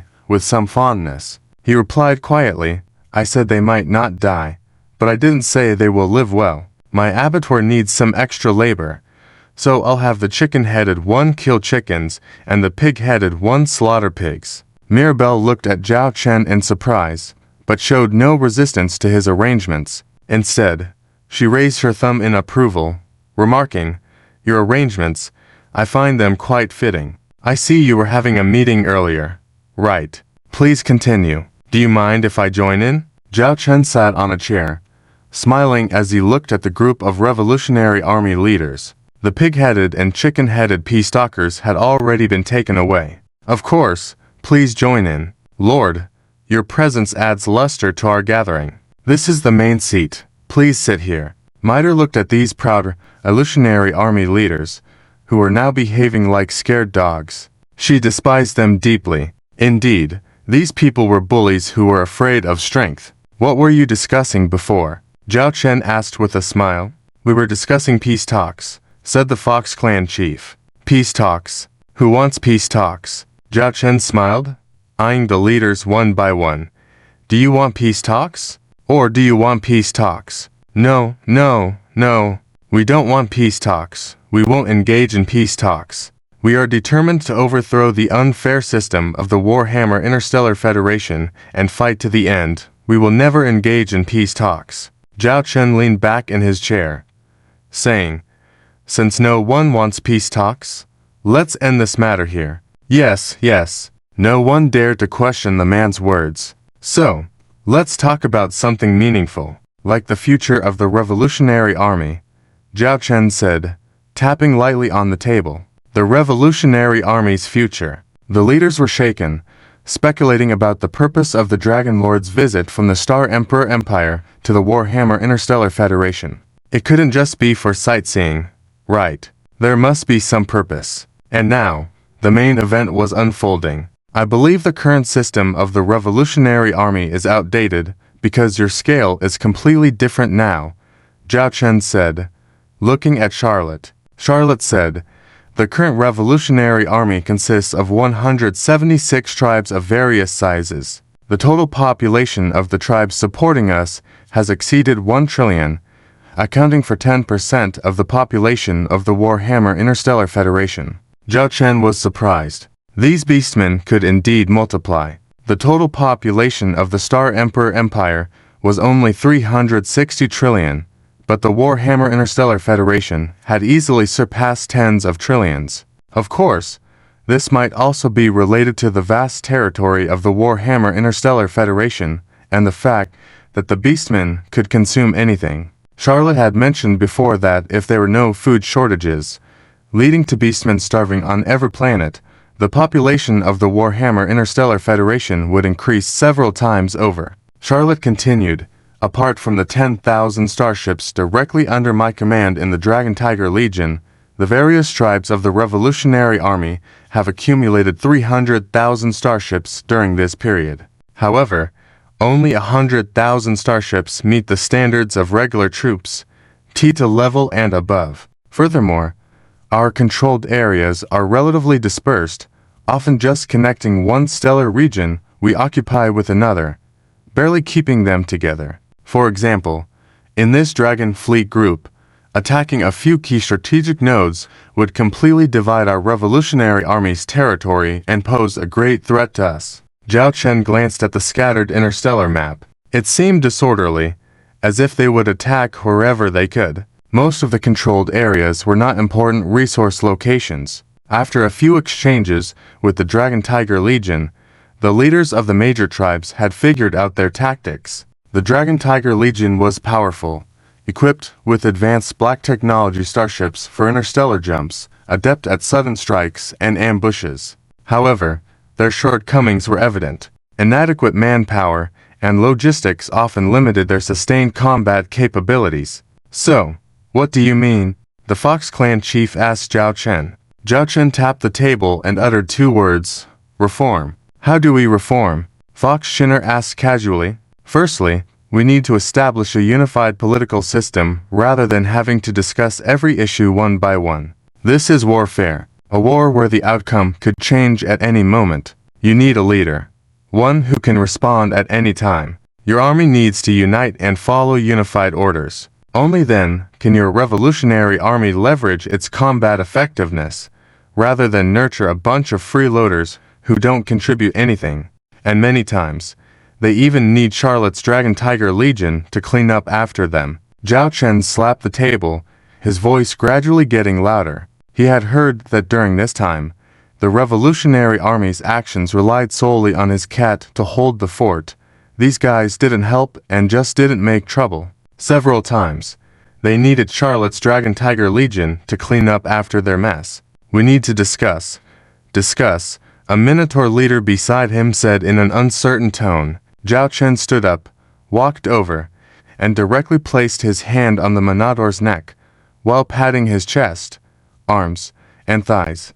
"Discuss. I also like discussing. How about the two of us find a place to discuss? Let's have hot pot while discussing.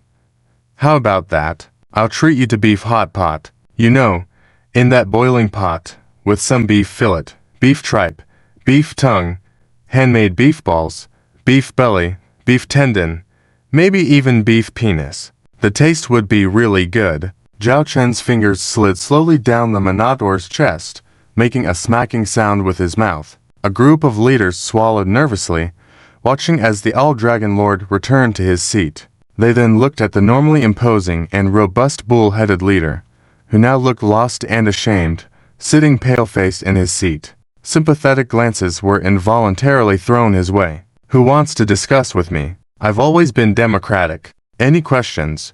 We can discuss slowly," Zhao Chen said with a smile, looking at the half-beast orc counselors sitting around the conference table. However, his smile seemed to send shivers down the spines of the council leader, as if they were presented as a dish for the taking. At that moment, no one dared to speak a word. "Since no one is speaking, it means you're in agreement?"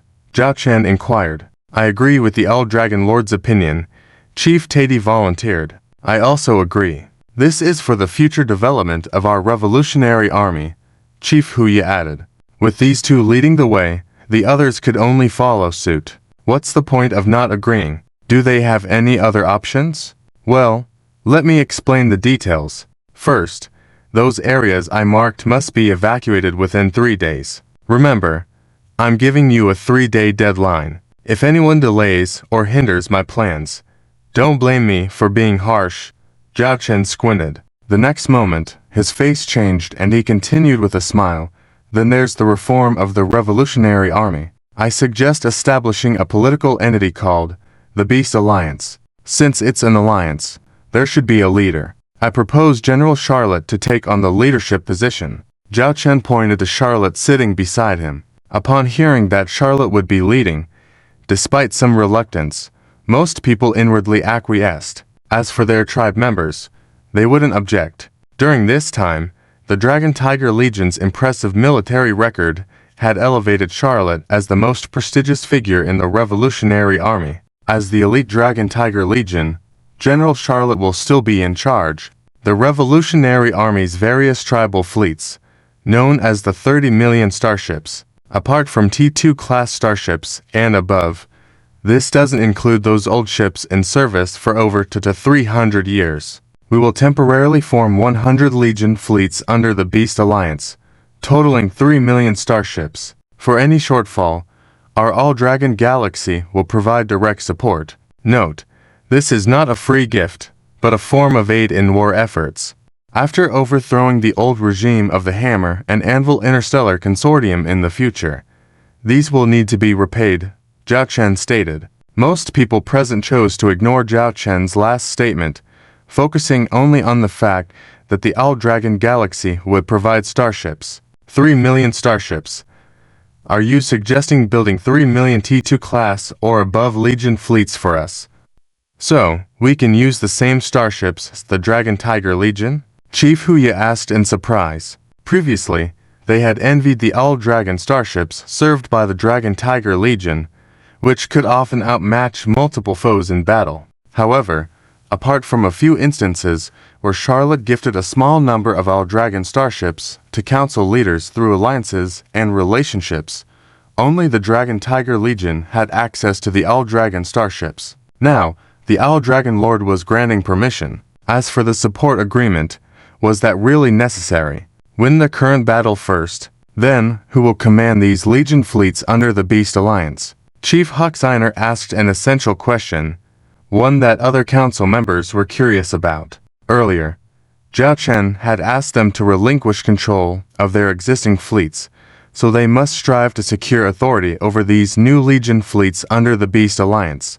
The lost territories were insignificant. They were well aware that control over the military was paramount. Whoever controlled the military held power. What about managing these fleet legions? We'll prioritize selecting from current senior officers in the various tribal fleets. Of course, as I mentioned earlier, we need to get rid of some slackers. We can't afford to pass our well-trained fleets to incompetence. So, there needs to be an assessment. Finally, Charlotte will oversee the arrangements. You are all experienced veterans of the Revolutionary Army. I will ask Charlotte to allocate a few slots to some of you, but I emphasize, they must be talented. I believe that, with thriving populations in your tribes, you surely can find some military management talents, right? Zhao Chen said with a smile. After laying down the law, they naturally needed some incentives and some pie-in-the-sky promises. Whether they would truly be given military authority depended on whether they possessed real talent. And, after all, they would be using starships provided by Zhao Chen, so there was little cause for concern. One more thing. I understand you may feel reluctant to give up hard-earned territories. Please rest assured. 1 week. At most, 1 week. I will conquer an entire star domain by then, and there will be many vacant administrative positions, which all of you can consider first. Think about it. What's the point of managing a desolate place? It's far more fulfilling to manage a star domain. And this is just the beginning. There will be a second, third. Even when we overthrow the old regime of the Hammer and Anvil Consortium, you all will have contributed and perhaps each manage a star domain. Don't give up a promising future for trivial gains. Zhao Chen enticed these people with grand promises. Of course, it wasn't just talk. Zhao Chen would soon fulfill some of these promises. Only in this way can he ensure that these people follow Charlotte's lead dutifully. At that moment, some council leaders around the conference table were ignited with passion, yearning for a brighter future. While some were still skeptical, walking over to Charlotte, Zhao Chen whispered, "I'll leave the rest to you to handle. Remember, cut off the tangled mess quickly. Troubles solved now will save us from future headaches." Charlotte nodded, understanding the commander's intentions. Everything Zhao Chen was doing was for himself. She wouldn't let the commander down with these arrangements. She was going to help the commander conquer the Hammer and Anvil Consortium and rule over the Interstellar Federation. With that, the Beast Alliance officially stepped onto the stage of this half-beast world, and Charlotte transitioned from being just a general, a female war goddess, to a higher stage, a born leader of the Alliance. When you mentioned attacking a star domain, which one are you planning to target? As Charlotte went to arrange the details, Miter came up to Zhao Chen and asked softly. Zhao Chen replied mysteriously, "This prey, your White Tiger tribe is most familiar with. Since we are going up against the rulers of the Hammer and Anvil, let's start by targeting the most prominent figure. After all, this will be the Beast Alliance's first battle." Dilated eyes, Miter spoke the name of that tribe in astonishment and excitement. Starship Restaurant. Zhao Chen glanced at Charlotte, whose appetite had clearly decreased by half. "You don't have much appetite today, do you? Why did you order 5 servings of dried fish? Weren't you starting with at least 10 servings before?" Zhao Chen looked at the 5 empty plates and asked. Charlotte sighed. I have some doubts. Can I really do well in this position as the leader of the Alliance? Let me fight. I don't have a problem with that, but managing the Beast Alliance, this, should I still let my father do it?" Charlotte looked at Zhao Chen expectantly. Zhao Chen looked at Charlotte with a firm gaze. "Charlotte, I know you don't have much talent in this area, but you need to learn to know and use people, like the Foxia clan chief and the Fox Shiner, who always follow you. They seem to be good at governance. They collect intelligence and utilize it effectively. Our timely return this time and the disruption of the peace talks factions plan was in part due to the tacit cooperation of this Foxia clan chief. Otherwise, things wouldn't have gone so smoothly." Charlotte nodded repeatedly. "Yes, the Black Fox tribe has always been the think tank of our revolutionary army. Although their tribe doesn't have strong combat capabilities, their command and planning abilities are strong. In the fleets of various tribes, there is always a staff officer, deputy officer, or similar position from the Black Fox tribe. This is similar to our Lily's position as a secretary. Look at me. Besides, developing starship technology, I don't have many other outstanding abilities. In terms of commanding battles, let alone you, Shenbing, and Su Lan are all better than me. In handling internal affairs, finance, logistics, Lily is way ahead of me. I just need to delegate these tasks to them. It's like a ship sailing on the sea, with specialized personnel in each department. Most of the time, all I need to do is steer the ship in the right direction. Sometimes, I don't even need to personally steer the ship." Zhao Chen began to enthusiastically explain his governing method to Charlotte. Charlotte listened intently, As if exploring a new continent, she remembered Zhao Chen's words. This method actually has one crucial point. That is, knowing and utilizing people. Zhao Chen crossed his arms, adopting a deep posture. These 4 words may seem simple, but there is much wisdom behind them. If Zhao Chen didn't have the ability to see through whether others had hostility towards him, he wouldn't dare to delegate his power. Wait, I'll give you a list.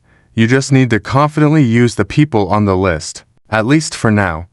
These individuals won't cause any problems. Zhao Chen's so-called list was actually for some people to board Zhao Chen's starship for identification. As for your suggestion of letting your father take on this leadership role, your father may have the ability, but he doesn't have the prestige. Back when you return to Battle Hammer, I said, I will create a god, and you are the Valkyrie I created. The respect you currently have among the Revolutionary Army surpasses even their tribal chiefs. The Beast Alliance is currently just an interim team, leaking and on the verge of collapse everywhere. But with you, the Valkyrie leading the way, it's currently unbreakable. Currently within the Revolutionary Army, only you can take us this far. Charlotte felt Zhao Chen's trust, her heart pounding. She nodded firmly. I understand. I will strive to fulfill my duties as the leader of the Beast Alliance. After that, Charlotte pressed the order button nearby. Zhao Chen glanced over and saw that there were more than 10 fish dishes ready to be devoured by his huge cat. Alright, let's arrange a meeting later. We need to discuss the next stage of our operation plans. So, you should prepare as well. As long as we have the resources, we can act at any time, Charlotte said, blinking. Zhao Chen sighed. The problem now is that we lack battle resources. We just got out of the civil war in the Starlight Empire. It's been less than a month. We haven't been able to accumulate many battle resources. The previous operations involved the special forces lying in wait within the Dragon Legion of the Starlance Empire, aiming to intimidate the enemy and make them believe that each of our Legion fleets has such a strong firepower. This made the Dragon Legion fleets on other battlefields retreat. Otherwise, if we really had to engage in battle, aside from potential victory, our losses would be significant. Charlotte shrugged, indicating that she had no solution either. Either fight now, but lack battle resources, or wait until all resources are ready to minimize losses using strong firepower exchange during battle. Forget it. Let's stick to the original plan. We're not in a rush anyway. One step at a time, Zhao Chen muttered, helplessly. Lack of funds. Lack of funds. The Starry Dragon Hall, a meteorite belt located in the Dragonkin tribe's main star system. It was later transformed by the Dragonkin tribe into a huge interstellar fortress made up of meteorites of varying sizes. After that, it was regarded by the Dragonkin tribe as a royal palace. The tribe's chieftain, the Dragon Emperor, handles all matters of the Dragonkin tribe and the Battle Hammer Interstellar Union in this place. Why wasn't I informed of this report earlier? A man with the head of a dragon and the body of a man scolded a kneeling dragon subordinate in the Grand Hall. Because we never expected the rapid advancement of the Dragon Legion. Although we knew the connection between the Dragon and Tiger Legions within the Revolutionary Army and the Dragon Legion of the Starlance Empire, General Charlotte's intricate ties with the Dragon Lord were evident. However, as you have seen, the combat power of the Dragon and Tiger Legions just matches our Dragonkin fleets. Who could have imagined that the Dragon Legion behind the scenes would be this powerful? The Dragon subordinate explained with grievance. The Dragon Emperor looked at the information panel that displayed the recently updated data of the Dragon Legion. The first line stated that the new regime established by the original ruler of the Starlight Empire, Qin Zhaoshan, had been overthrown by the little princess Qin Shaolei, who was officially crowned as the Empress. All of this was closely related to a dragon territory and its Dragon Lord, along with his Dragon Legion. It could be said that in this intelligence report about the Starlight Empire, the words Dragon Legion appeared very frequently. This was enough to prove that the Dragon Legion's presence extended throughout the current system of the Starlance Empire, with the Dragon Legion's influence everywhere. The special fleet composed of 300 T-3 interstellar missile carriers, plus a large number of the latest T-4 class ships in service. The strength of the Owl Dragon Legion far exceeds our expectations. If you had timely informed me of this information, the Dragon 13th Fleet Group and the Dragon 17th Fleet Group would not have suffered in vain. The Dragon Emperor was greatly angered. The subordinate dragons bowed their heads. Take him to the dungeon. Await my decision. The Dragon Emperor raised his hand and gave the order. Your Majesty, this is not my fault. We have not paid special attention to the Starlight Empire. It is normal for intelligence to be delayed. Your Majesty, the dragon subordinate was dragged away by soldiers, regardless of his pleas falling on deaf ears. In fact, his crime does not warrant death. A delicate female voice came from beside the Dragon Emperor. But someone must take responsibility for the complete annihilation of the two fleet groups. We cannot openly admit that this was due to our royal family's underestimation. Can we? Another, heavier female voice chimed in. The Dragon Emperor looked over to see a pair of female dragons appearing before him, his favorite daughters. However, the two daughters' appearances were starkly different. One was covered from head to toe in white scales, giving off a holy aura. Compared to the roughness of other dragon beings, her dragon head appeared much softer. She also had pure white dragon wings. According to the dragon tribe's aesthetics, she was undoubtedly a dragon beauty. The other was completely different, with typical dragon features on her tail, wings, and horns.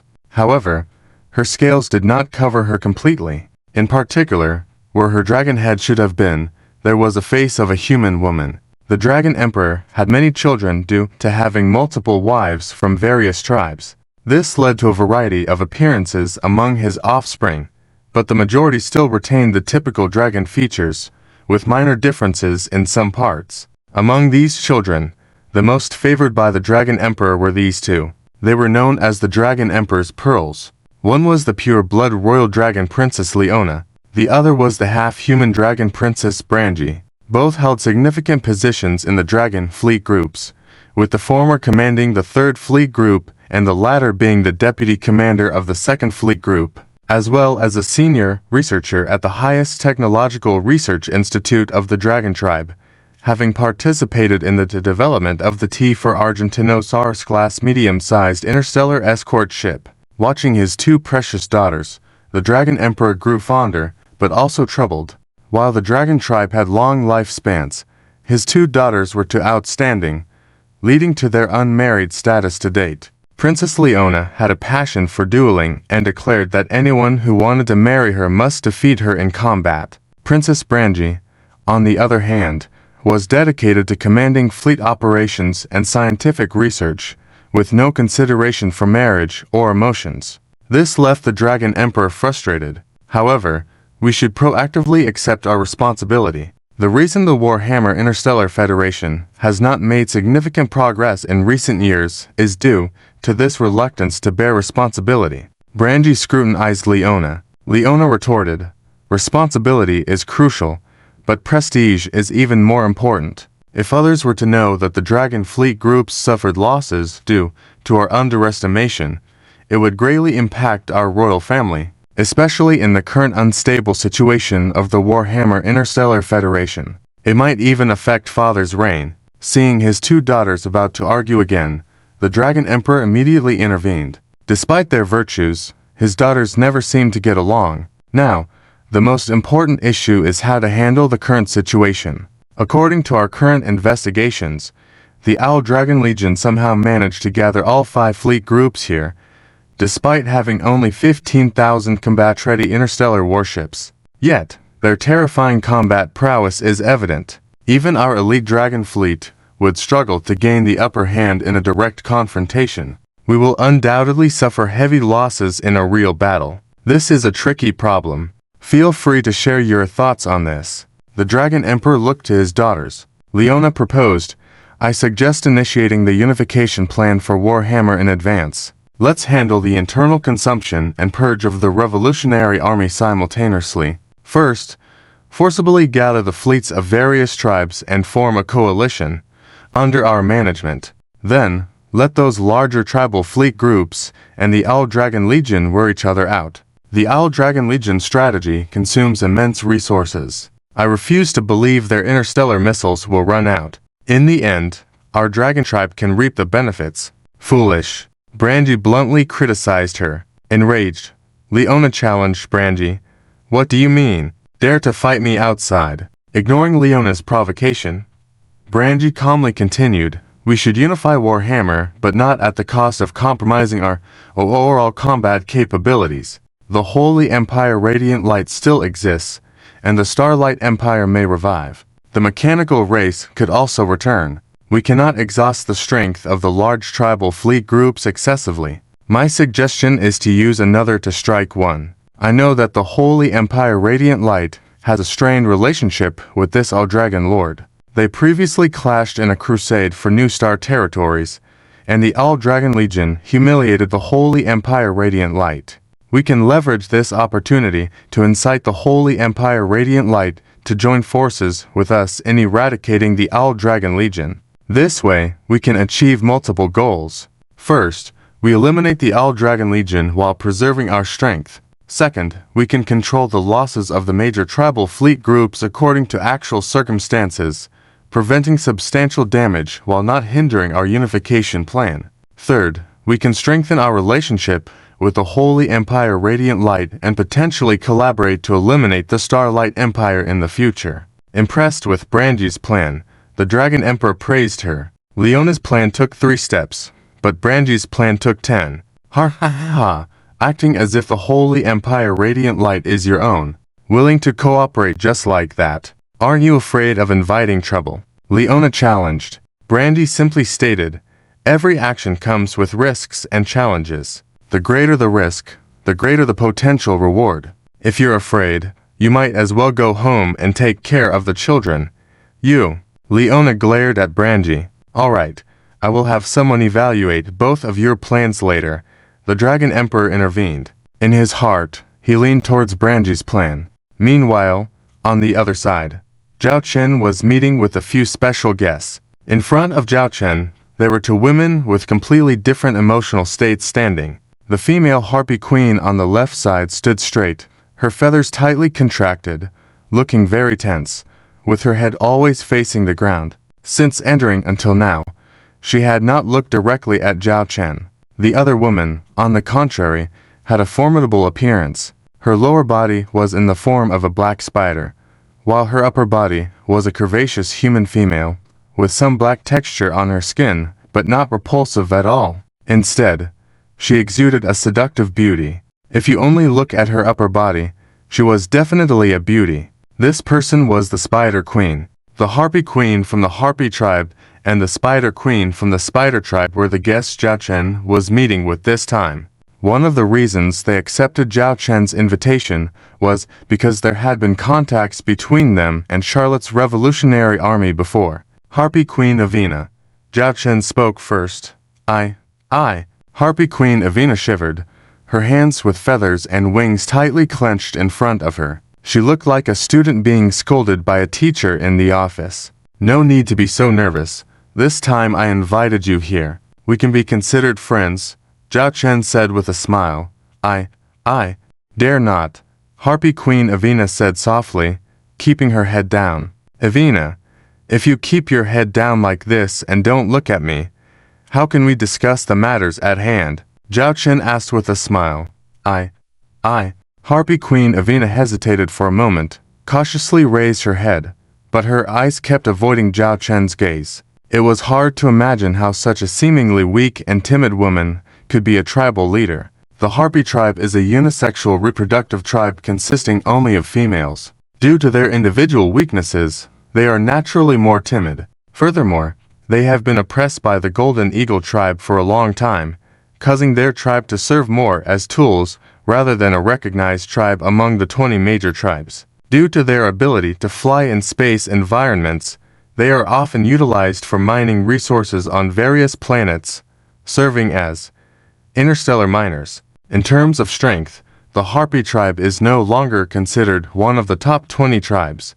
Lily explained softly in Zhao Chen's ear. Zhao Chen looked at the seemingly fragile Harpy Queen before him, and aside from her appearance, just based on her character, he felt and was probably braver than her. Thinking about her tribe members, He imagined them busy every day on interstellar mining ships at various resource collection sites. For some reason, a sense of protectiveness arose in him. Is this starship developed and built by you? At this moment, the Spider Queen, who had been previously ignored by Zhao Chen, took the initiative to ask. Since she entered, her gaze had been fixed on this interstellar battleship. It was the heavy interstellar armored battleship of the T4 Blue-Eyed White Dragon class. This was a ship the Spider Queen had never seen before, showcasing advanced starship technology. Zhao Chen recalled related information as he gazed at this woman, who seemed more relaxed than Harpy Queen Avina. She was Elise, the ruler of the Spider Tribe.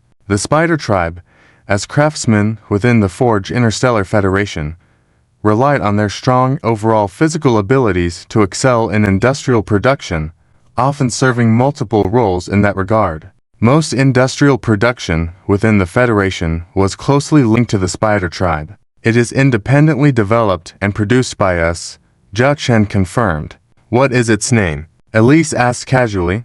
Blue-Eyed White Dragon, Zhao Chen replied. The name is quite good. Much better at naming than those clumsy fellows. Called something like Armored Dragon, Butcher, utterly devoid of artistic sensibility. Class T4, Armored Dragon Class Medium Interstellar Escort Ship. Saint Knight Class Heavy Interstellar Missile Escort Ship. Tyrant Class Heavy Interstellar Missile Battle Cruiser. Medusa Class Heavy Interstellar Artillery Ship. Skeleton King Class Heavy Interstellar Armored Destroyer. Fallen Angel Class Super Heavy Carrier Starship. And that one, Hell's Angel Class Heavy Interstellar Missile Ship. Zhao Chen didn't hide anything, directly listing the names of these combat T4 starships. Yes, especially the last one, Hell's Angel Class Heavy Interstellar Missile Ship. I heard there's a special quote written for it, something like, where the wings of the angel reach, space becomes purgatory, silence is destruction. This is so artistic. Elise's cheeks were slightly flushed, showing signs of excitement. She was even biting her fingertip, drawing blood. This woman, no, this spider, was a bit off. Zhao Chen stared at Elise, the Spider Queen, questioningly. How could you so easily decide to join us? From what I know, the Dragon Tribe should have treated your Spider Tribe well. Although your tribe is not a warrior race, your status among the top 20 tribes is quite high. Unlike the Harpy Tribe, your quality of life is significantly better. You have no reason to betray the Dragon Tribe, Zhao Chen pointed out. Harpy Queen Avina looked helpless, feeling like she had been blamed while lying down. She couldn't blame herself for her tribe's poor development. You want to know why? It's simple. Following the Dragon Tribe is dull. Those guys are all courage and no strategy, and they're devoid of any artistic sensibility. While Princess Branky of the Dragon Clan may design interstellar warships, what has she designed? It lacks any aesthetic appeal. Interstellar warships are an art form.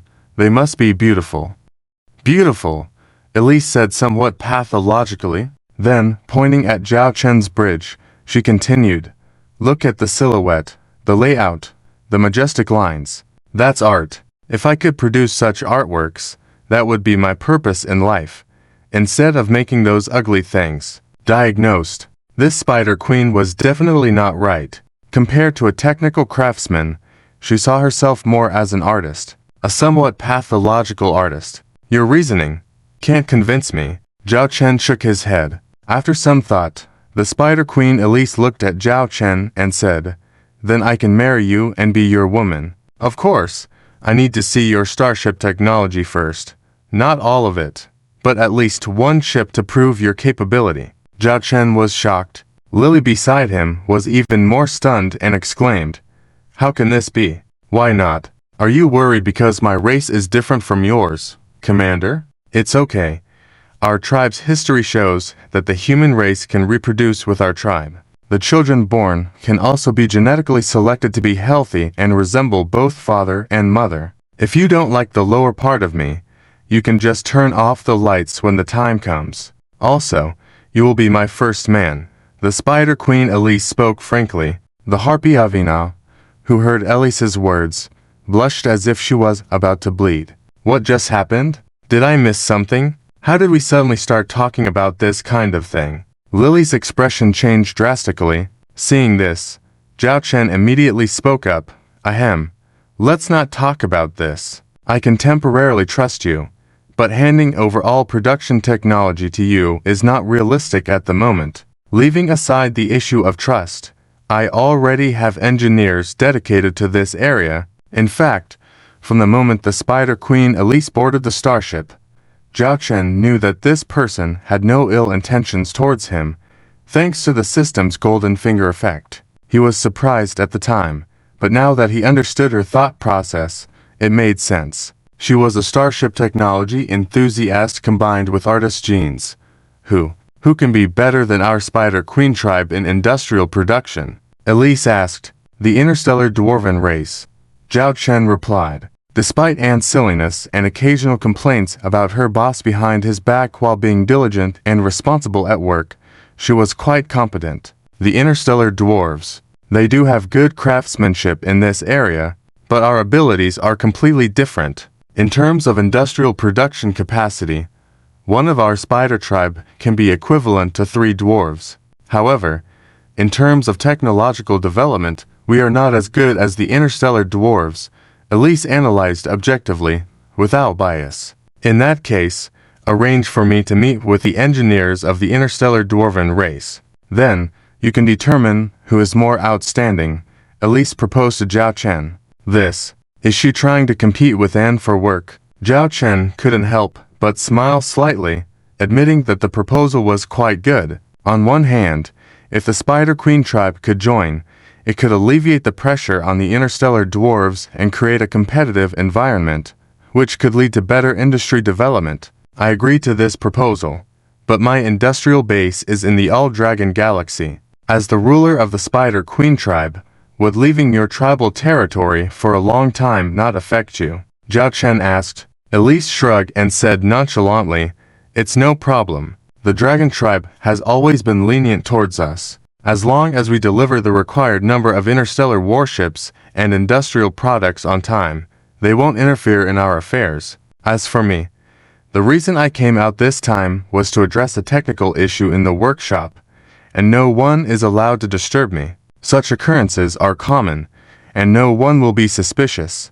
I am very interested in your industrial base. Elise's eyes were filled with enthusiasm, like a fanatic. Let's put your matter aside for now, Zhao Chen said, turning his attention to the harpy Avina. He thought dealing with Elise would be the most challenging this time, but unexpectedly, she was the first to be sorted out. Now it was harpy Avina's turn. Let's get straight to the point. You should have guessed why I invited you here. I heard that you have had contact with Charlotte before, so I believe you have a good impression of the Revolutionary Army, now known as the Beast Alliance. Therefore, I hope you can stand with us and support us, Zhao Chen said to Avina. Avina kept her head down and remained silent, showing signs of conflict. I know you're hesitant and worried about joining us and what would happen if we fail. I understand your concerns. For now, I just need your sincere commitment, not a public declaration of support on behalf of your tribe.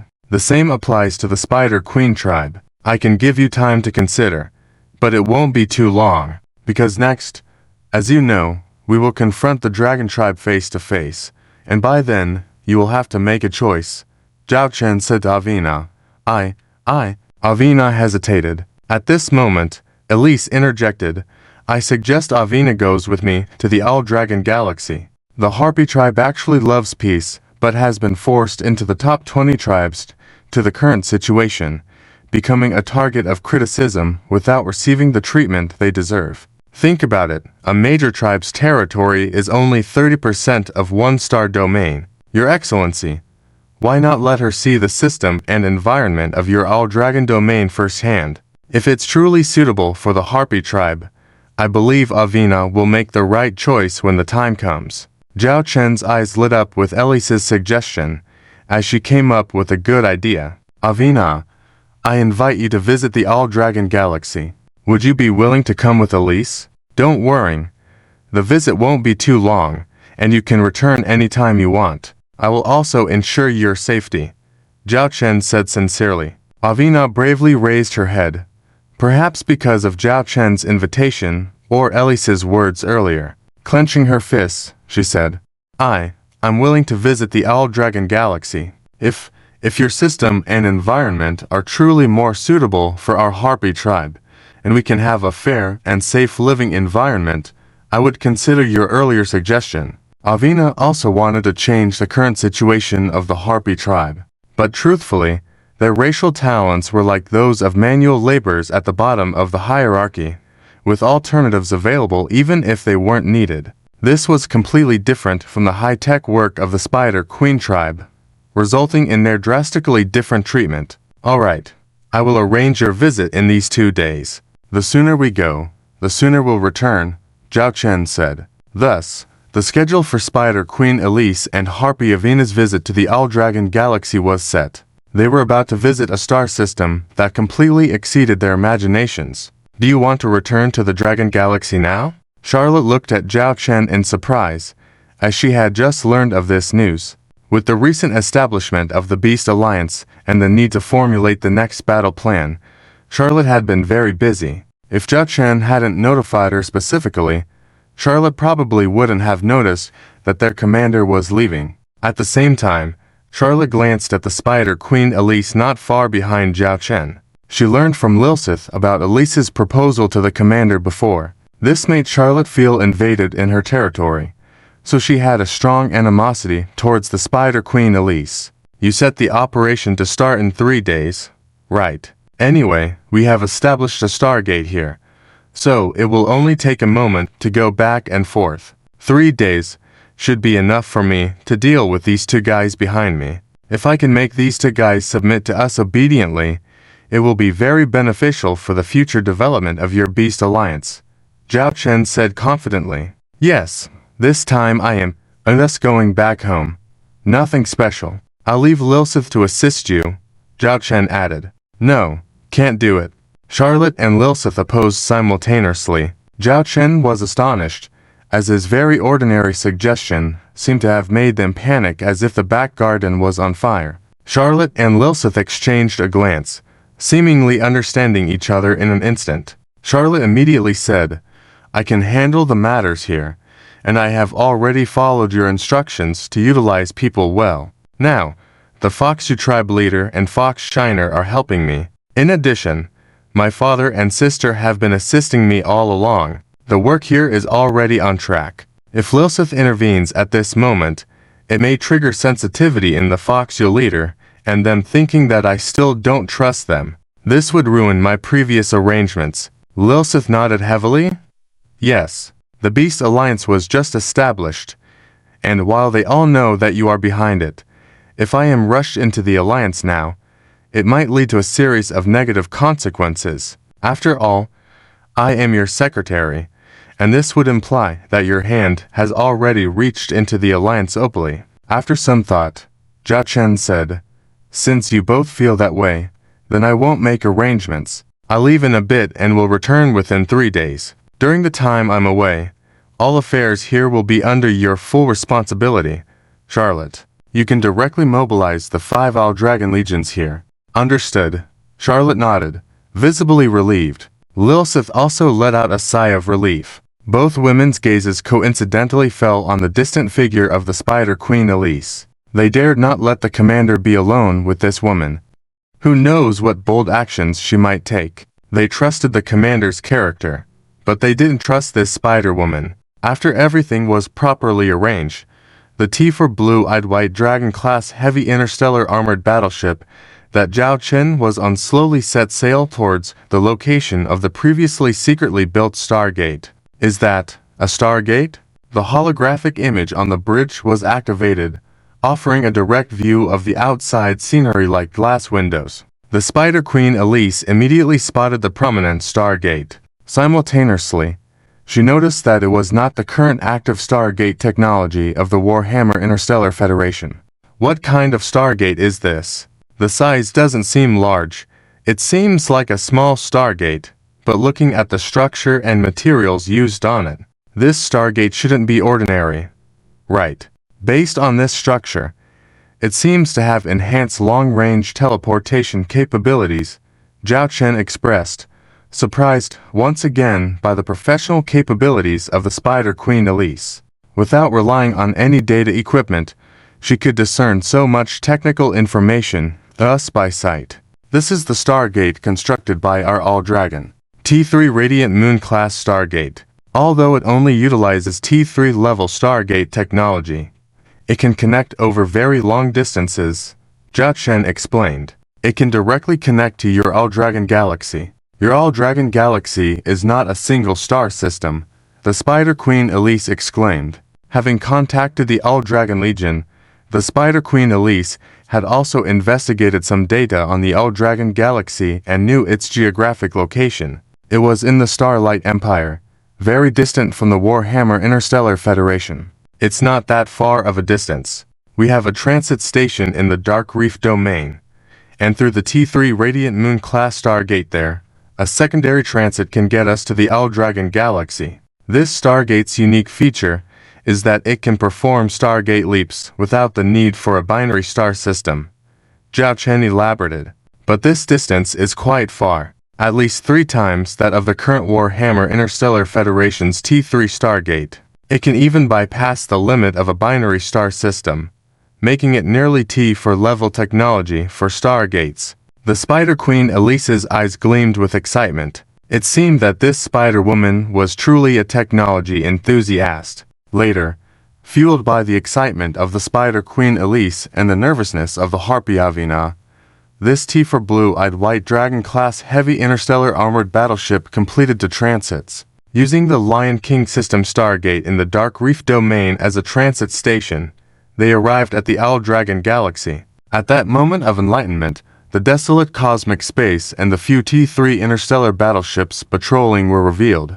It wasn't as awe-inspiring as expected. This is your All-Dragon Galaxy. The Spider Queen Elise expressed some dissatisfaction. The Harpy Avina's gaze also dimmed. Yes, Zhao Chen affirmed. The Spider Queen Elise fell silent. She felt her earlier expectations might have been too high. After all, it was only a galaxy, and reportedly a resource-poor one. Just as the Spider Queen Elise was musing on these thoughts, the T4 blue-eyed White Dragon-class heavy interstellar armored battleship maintained full speed for over 10 minutes. After circumventing a small asteroid, a sight before them caused the Spider Queen Elise's face to change dramatically, shifting from disappointment to surprise and amazement. Numerous interstellar battleships were ceaselessly navigating in this area, mostly interstellar transport vessels, shuttling between colossal entities to transport raw materials. These colossal entities were none other than massive interstellar industrial ships. In this area, there were over 50 of these immense interstellar industrial ships. These are interstellar industrial ships. The Spider Queen Elise looked at Zhao Chen incredulously, her heart racing with a conjecture forming. T4 Gemini-class heavy interstellar industrial ships, Zhao Chen confirmed. There are hundreds of T3 Crucible-class heavy interstellar industrial ships over there. Zhao Chen pointed to the industrial park in the distance. If it were before, the Spider Queen Elise would definitely be interested in this T3 Crucible-class heavy interstellar industrial ship. But now she has seen something better, the T4 Gemini-class heavy interstellar industrial ship. At this moment, reflected in her eyes are images of this T4 Gemini-class heavy interstellar industrial ship. It's so magnificent, so spectacular, so grand.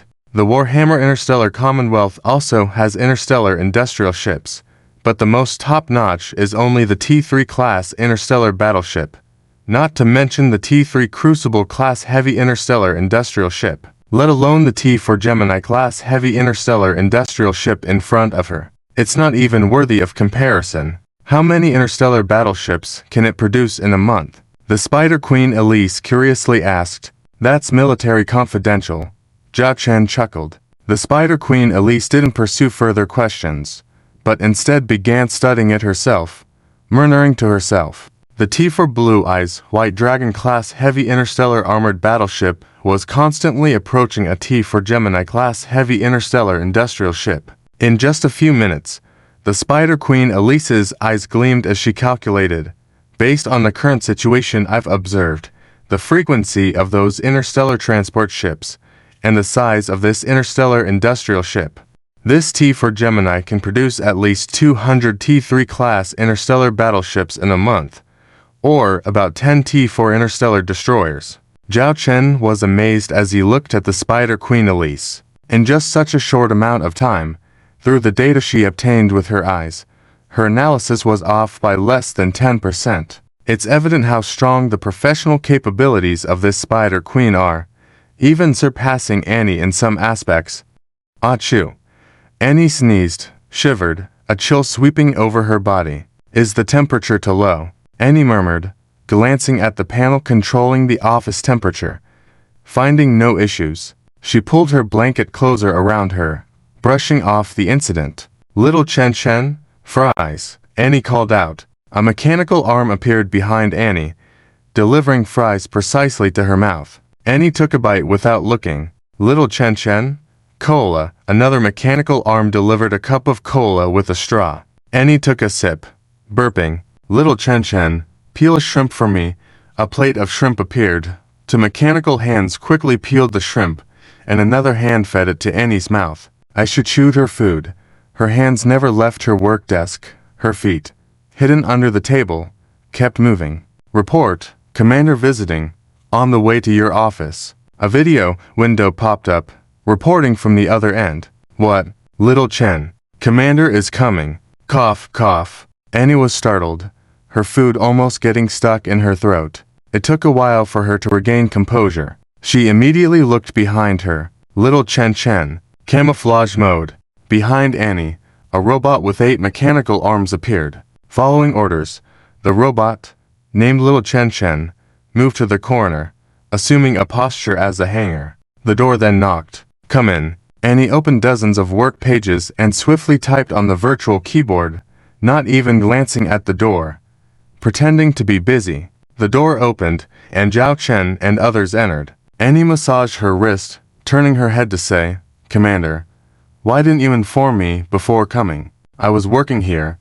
Annie then saw the Spider Queen behind Zhao Chen. In the next moment, Annie jumped 3 feet high. Spider. Big spider. There's a big spider. Annie held onto something, calling out continuously, Could you get off my face, and stop pulling my hair? Zhao Chen's voice came from Annie's chest. She's from the spider tribe. Think of her as a half-beast like Charlotte. Annie calmed down, seeing the beautiful woman on the large spider. She breathed a sigh of relief, lowering her head to look at the commander, whose head she had grabbed. She chuckled, Commander, long time, no see. Saying this, Annie let go of her hand, but embarrassingly realized she had a strand of hair in her hand. She carefully placed it back on the commander's head, but it clearly didn't stay put. Don't bother, take it off.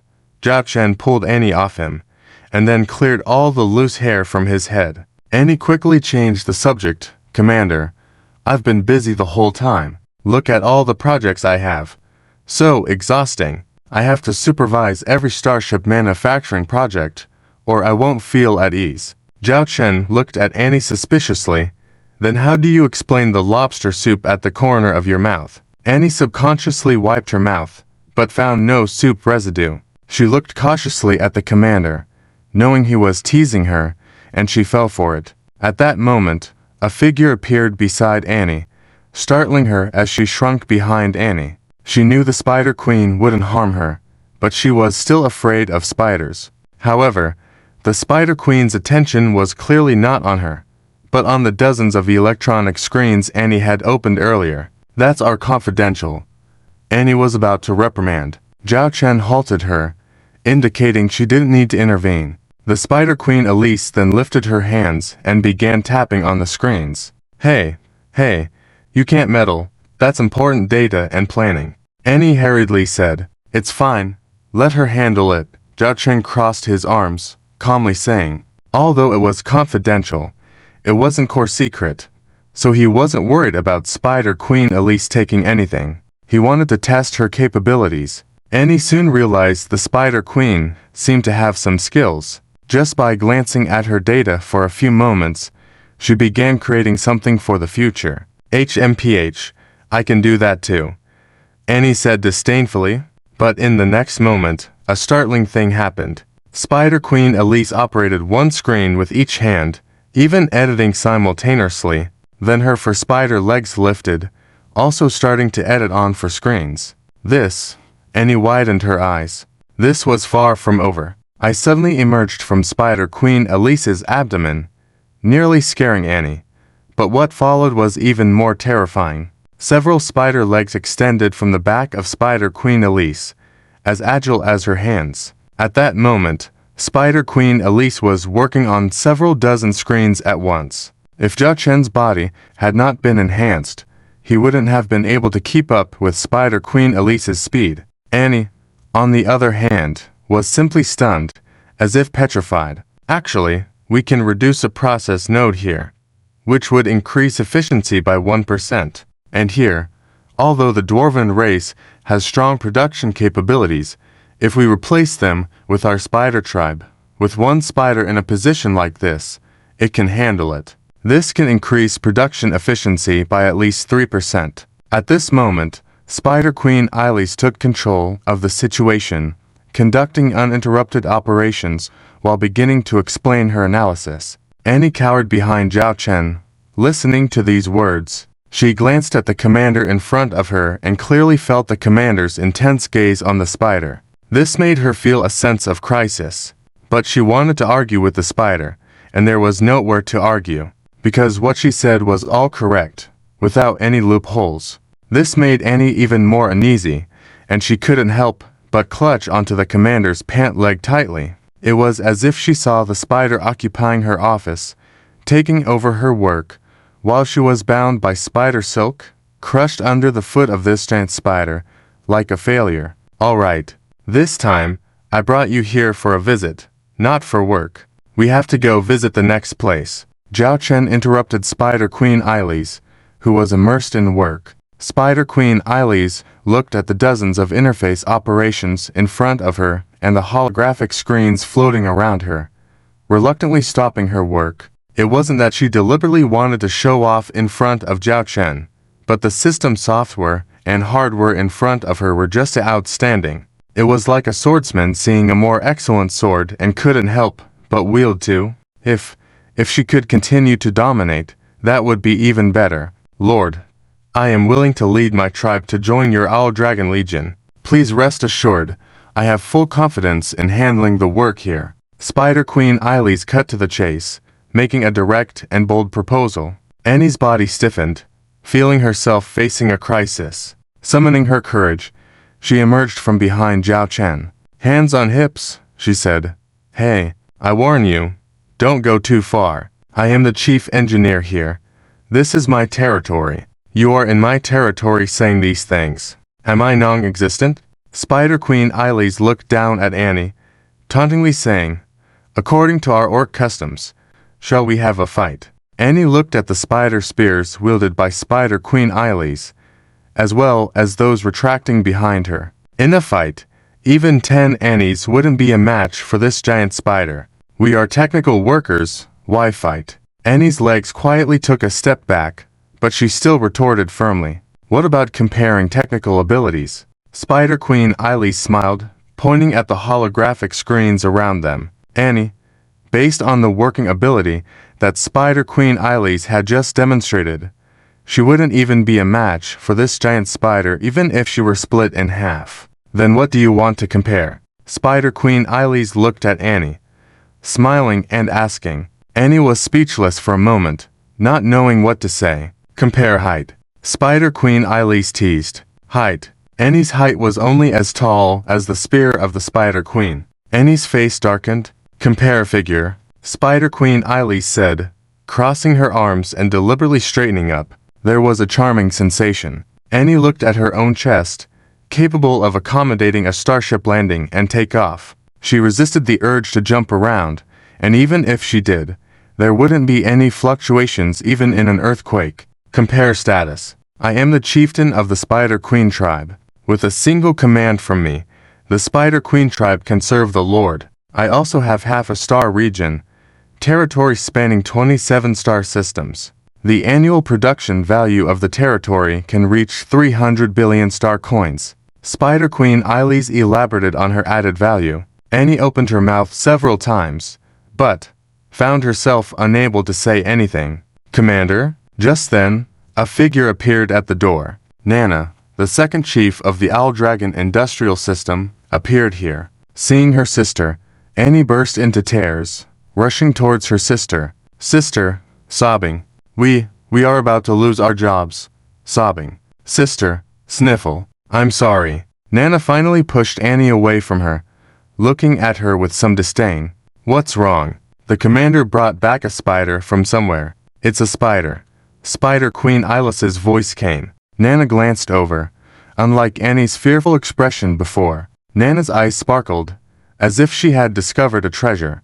The Spider Queen tribe, a star tribe adept at industrial production within the current Galactic Alliance territory's top 5. In terms of overall ability, they could rank first. Nana walked straight to Spider Queen Eilis. Annie was dumbfounded, watching her sister bypass her and approach the giant spider. Isn't this the wrong approach? Shouldn't her sister listen to her, comfort her, and stand shoulder to shoulder with her at this moment? Nana, do you know about the Spider Queen tribe? Zhao Chen looked surprised at Nana. Nana nodded, pointing at the harpy, Ivina, who had been silent in the corner of the room. That is the harpy tribe. Due to individual factors, they can survive and fly in a vacuum environment without oxygen for a long time. They are very suitable for mining raw materials in mineral deposits in various inhospitable locations. I found this information in the database of the Goddess Academy. Why did you look up this information?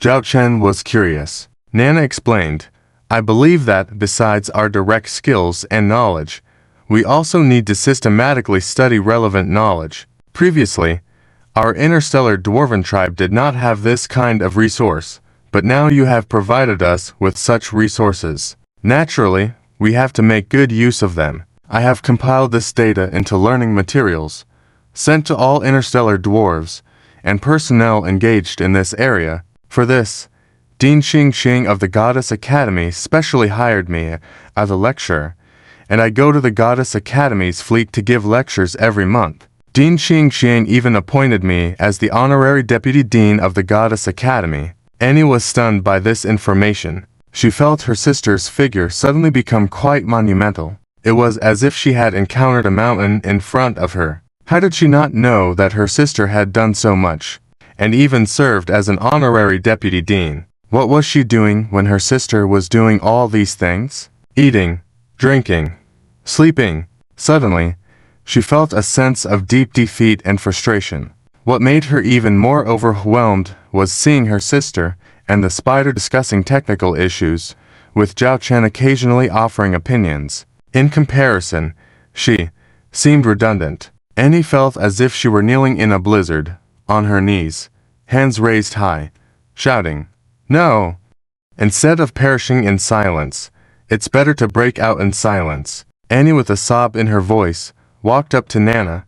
Nana, don't be deceived by this big spider. She's here to steal our jobs. Steal our jobs. Nana heard this and looked at Annie suspiciously. Who told you that? I. Annie suddenly choked, as if she had never said anything similar since the commander appeared with this big spider. Sis, are you having paranoid delusions again? Mom said before that you're too paranoid.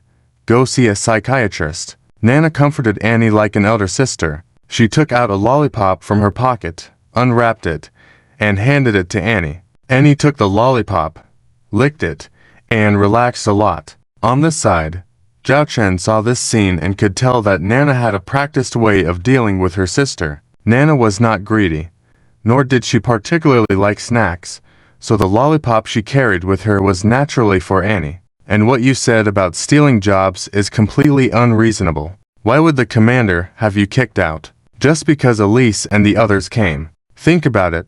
Our current industrial system is already overloaded in terms of technical workers, even with the talent nurtured by the Goddess Academy. But the speed of our expansion and the Starship production plan far exceed the number of current technical engineers. I raised this issue with the commander before. If we can't get this supply from outside, our industrial production order will soon be in serious trouble. The commander assured me he would solve it within 3 months. I didn't expect the commander to bring in the Spider Queen tribe.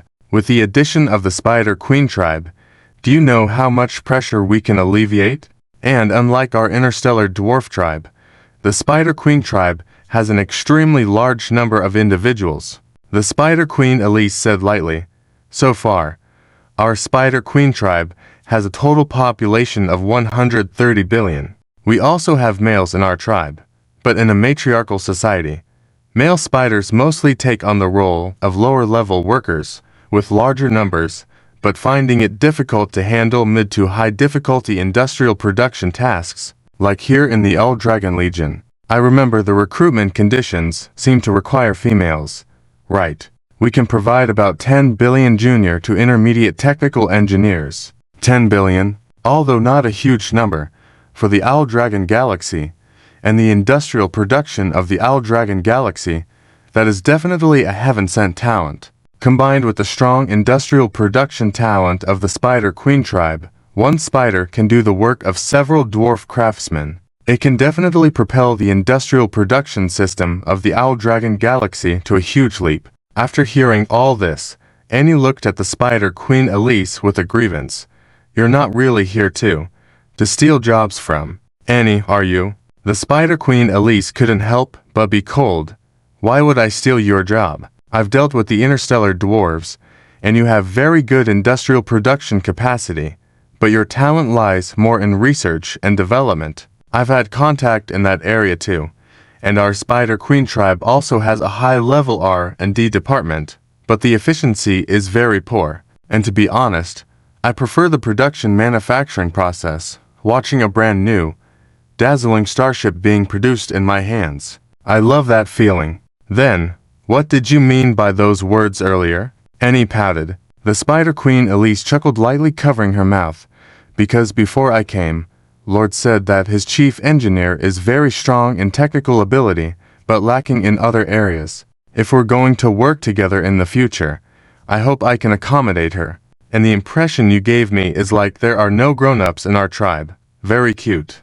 I'm not someone without grown-up manners, Annie said with hands on her hips. But she glanced at her chest somewhat self-consciously, reassuring herself she will grow taller. All right, joke's over. Let's move on to another place. Lily, Nana, you arrange it.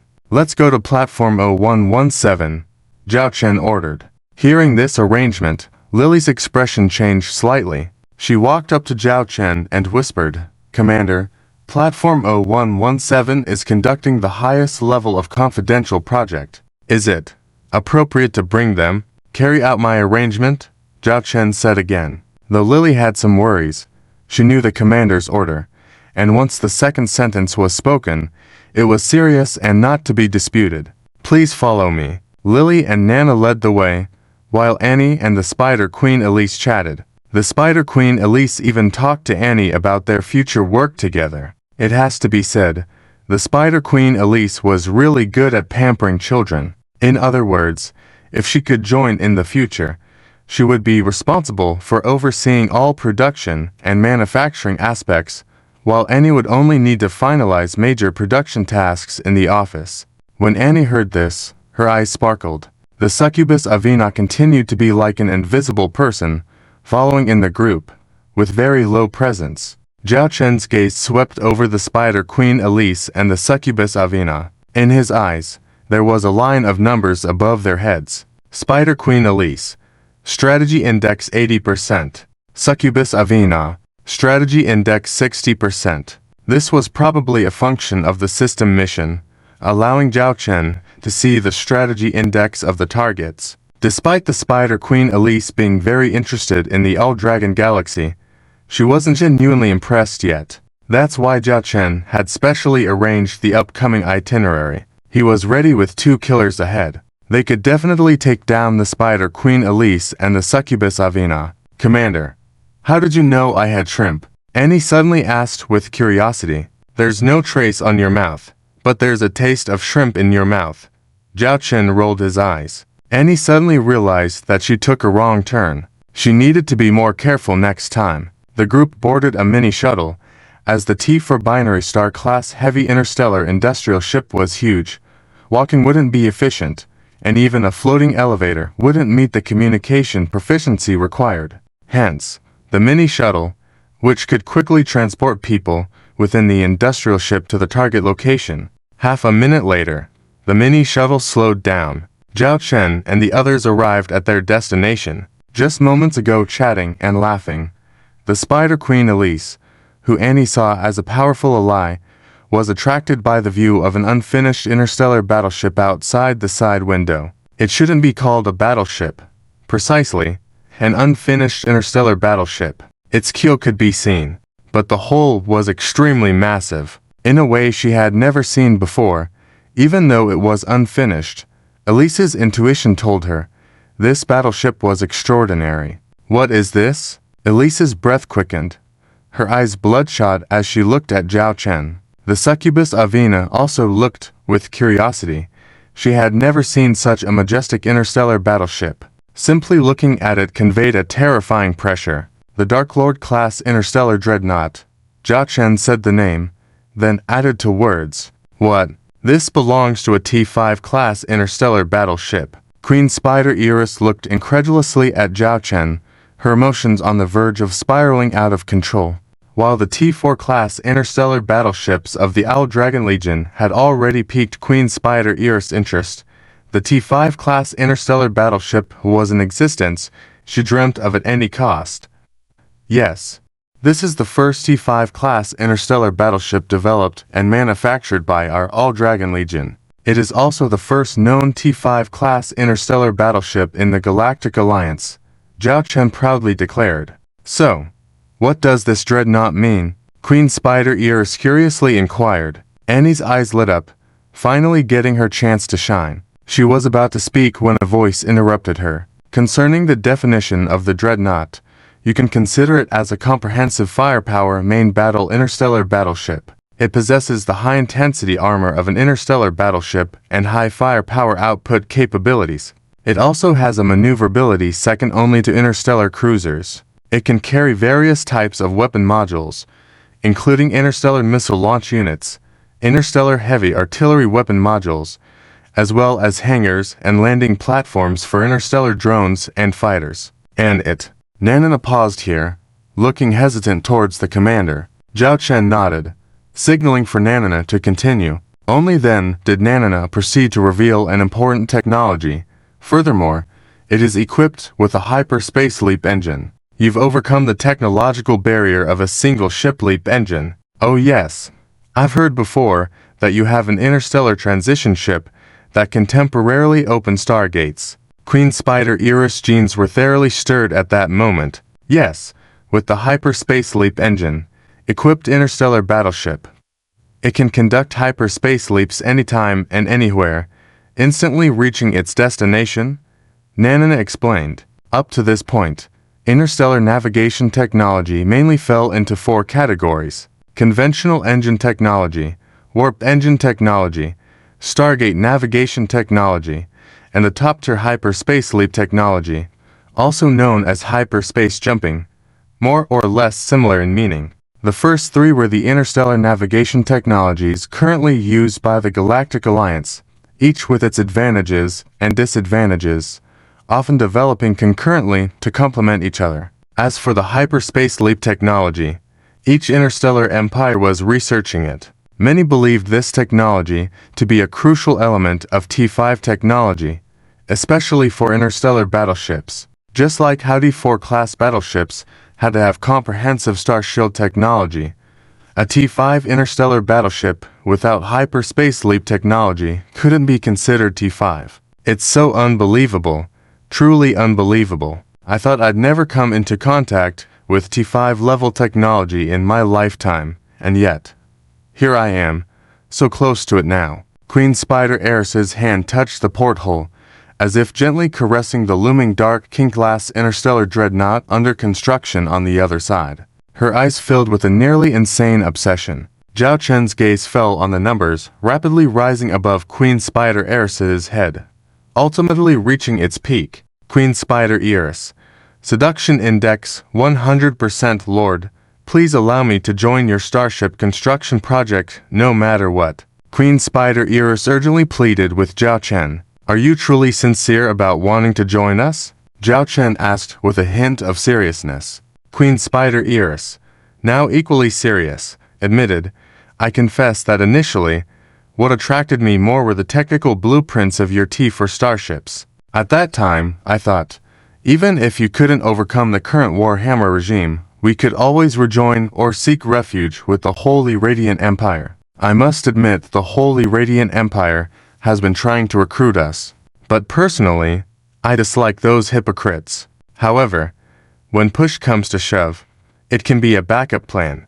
But now, I'm sincerely willing to serve the Owl Dragon Legion, because of this T5 Dark King class interstellar dreadnought. Zhao Chen prompted. Exactly, Queen Spider Iris affirmed directly. I believe that once this T5 Dark King class interstellar dreadnought is operational, you would not only be able to stand against the Warhammer Interstellar Commonwealth, but also have the strength to face the Holy Radiant Empire. Since we can find refuge with you and enjoy new technologies, why not? This Spider-Woman was very candid, coupled with the support of the system. At least for now. It seemed this Spider-Woman wouldn't betray them. However, this all stemmed from Zhao Chen's demonstrated power. If the Owl Dragon Legion weakened, Zhao Chen had no doubt Queen Spider Iris would lead her tribe away. It was understandable. After all, when the tree falls, the monkeys scatter. At least for now, Zhao Chen was confident in leading the Owl Dragon Legion to greatness, eliminating those concerns. I can agree to your joining us. However, considering your recent entry, I can't assign you any significant responsibilities in the short term. I need enough time to witness your abilities, strength, and loyalty, Zhao Chen said to Queen Spider Iris. Queen Spider Iris had no objections, just gazing at the T5 Dark King class interstellar dreadnought under construction outside the window, struggling to articulate her words. But I can have you assist Chief Annie and Chief Nanana in completing a portion of the construction work on the T5 Dark King class interstellar dreadnought. However, it must be under their supervision, Zhao Chen added. Although the system's trust in Queen Spider Iris was sufficient, going through the process was still necessary. I understand. I will work hard to prove my abilities. Queen Spider Iris heard this and her eyes sparkled. Resolute. Nanana happily said to her sister, from now on, many tasks can be shared. Annie nodded emphatically, for the first time finding this large spider somewhat pleasing. Given her previous demonstrations of ability, most of the related workload could be reduced by half, and she was her superior. She could delegate some tasks to her later on. Annie's mouth curled slightly, revealing a somewhat sly smile. Nanana, from now on, you're in charge of assigning workloads for Annie and Iris. Zhao Chen suddenly said to Nanana. Huh? Annie froze, looking at the commander, about to ask why the arrangement was made. But seeing Zhao Chen's meaningful glance, Annie could only avert her gaze, feeling a bit guilty for her fleeting thoughts. How could Zhao Chen not be aware of them? Lilith, if I remember correctly, the construction platform of that starship isn't far from here, right? Zhao Chen suddenly asked Lilith. Lilith nodded and opened a map inside the interstellar industrial ship, saying, it's just ahead. Let's go take a look, Zhao Chen said mysteriously, looking at Queen Elise. Actually, we don't just have one T5 interstellar battleship, he continued. What? Didn't you say earlier that this is your only T5 interstellar battleship under construction? Queen Elise was surprised. What I said was that this is currently our only T5 combat class interstellar battleship, Zhao Chen explained. With the use of mini shuttles, Zhao Chen and the others quickly saw another massive ship in just a few words. It surpassed the T5 Pluto class interstellar dreadnought both in size and completion. One could already make out its appearance clearly. This interstellar battleship had no weaponry installed, indicating it wasn't a combat-class interstellar battleship. Queen Elise understood Zhao Chen's implication. Is this a T5 auxiliary-type interstellar battleship? Queen Elise inquired. Zhao Chen nodded, saying, yes, it's named Creator-class starship. As its name suggests, it is designed to create a world. Create a world? Queen Elise was astonished. Avina, the Harpy, looked on with curiosity. This T5 Creator-class starship can transform the ecological environment of a planet. Of course, not all planets can be transformed. For instance, gaseous planets are not suitable. What it can do is transform planets that are initially unsuitable for biological habitation into more suitable environments. Its working principle is simple. The T5 Creator-class starship is equipped with a large quantity of ecological transformation nano-insects. With just 1 day spent releasing them over a planet, it can then move on to the next planet. Theoretically, it can transform at least 300 standard-sized planets in a year. Zhao Chen explained the features of this T5 Creator-class starship to the others. So, it can create a large number of habitable planets, where various crops can be grown to meet the needs of the inhabitants. Avina, the Harpy, exclaimed with excitement. Yes, according to our calculations, a habitable planet of standard size, after undergoing ecological transformation, can support a population of 10 billion, at least for 1 billion years. However, these habitable planets cannot develop industries because they lack mineral resources and can only serve as basic agricultural planets. Zhao Chen clarified. 10 billion people. That's more than enough. Avina thought back to the living conditions of her own clan on low-quality, habitable planets covered in yellow sand. Nana, I guess this T5 Creator-class starship is almost completed. Right. Zhao Chen asked Nana. Nana accessed the relevant data and replied, according to our construction plan, the first ship of the T5 Creator-class starship will be completed and delivered around mid-August. However, because this is the flagship, it will undergo an extended period of trial navigation, testing, and data collection. Its actual commissioning may take another month. So, about 2 months then. By that time, we'll be able to build a large number of habitable planets in the All-Dragon Galaxy, significantly improving the living environment here. Zhao Chen said with satisfaction. Our interstellar dwarf tribe can finally have our own planet. Annie exclaimed, waving her small fist excitedly. Our own planet. Avina, the Harpy, looked at Annie in surprise. Annie placed her hands on her hips, proudly stating, it's our commander's rule. Those loyal to the Owl Dragon Legion include not just humans, but other alien races as well, such as our interstellar dwarf tribe, succubus tribe, and even the white tiger tribe from your world Forge. Many of these individuals work within the Owl Dragon Legion. Our commander said that with outstanding performance, we can be rewarded with multiple habitable planets. Our commander even promised me and my sister that if we successfully deploy these to T5 interstellar battleships, we will be given 10 habitable planets. By then, I, Annie, will be a lord. Avina, the Harpy, looked surprised at Zhao Chen. There is indeed such a rule. I also promised Charlotte that I would reserve some habitable planets for their white tiger tribe, allowing some half-beast people willing to reside there. Zhao Chen explained. The Owl Dragon Galaxy is not large. There are limited planets available for transformation. However, the 5 new star domains developed outside of the Starshine Empire are my territories. There's also the Abyssal Reef star domain. I will gradually launch projects to transform habitable planets there, Zhao Chen said. Avina, the Harpy, showed a gleam in her eyes, as if she could see a vibrant interstellar scene unfolding. Well, we've pretty much finished here. As a welcome to your arrival, I've arranged a welcoming banquet. Zhao Chen smiled as he extended the invitation. Where is this? Didn't we just enter a strange interstellar battleship? Avina, the Harpy, marveled at the oasis-like scenery before her. She glanced back at the corridor behind her, unable to believe that she had just walked out of it. She wondered if she was dreaming. Could this be an interstellar battleship focused on ecological environment? Queen Elise quickly recognized the features as a professional. Yes, it's more accurately considered an ecological plantation starship, with sectors for agriculture, forestry, animal husbandry, etc., primarily providing various natural food ingredients. This is our most advanced ship to date, the T4 Golden Eden class starship. Prior to this, we had the T3 Silver Eden-class starship and T2 Bronze Eden-class starship, but they are currently out of production, with only the active ones left, Zhao Chen explained. This construction cost and research cost must be extremely high, right? You really built such a starship just for food? Queen Elise was astonished, as the Interstellar Federation of Starhammer doesn't usually invest in such areas. Food is the priority?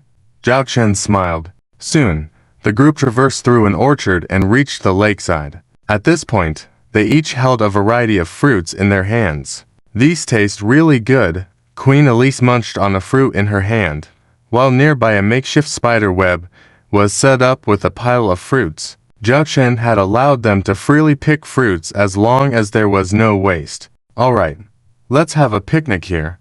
Zhao Chen pointed to a picnic site not far away that had already been set up. Campfire, delicious food, and beautiful scenery. Zhao Chen relaxed on a recliner, glancing at Avina, who was standing by the lake in awe. Avina, the harpy, attractiveness index 97%, and this number continued to rise.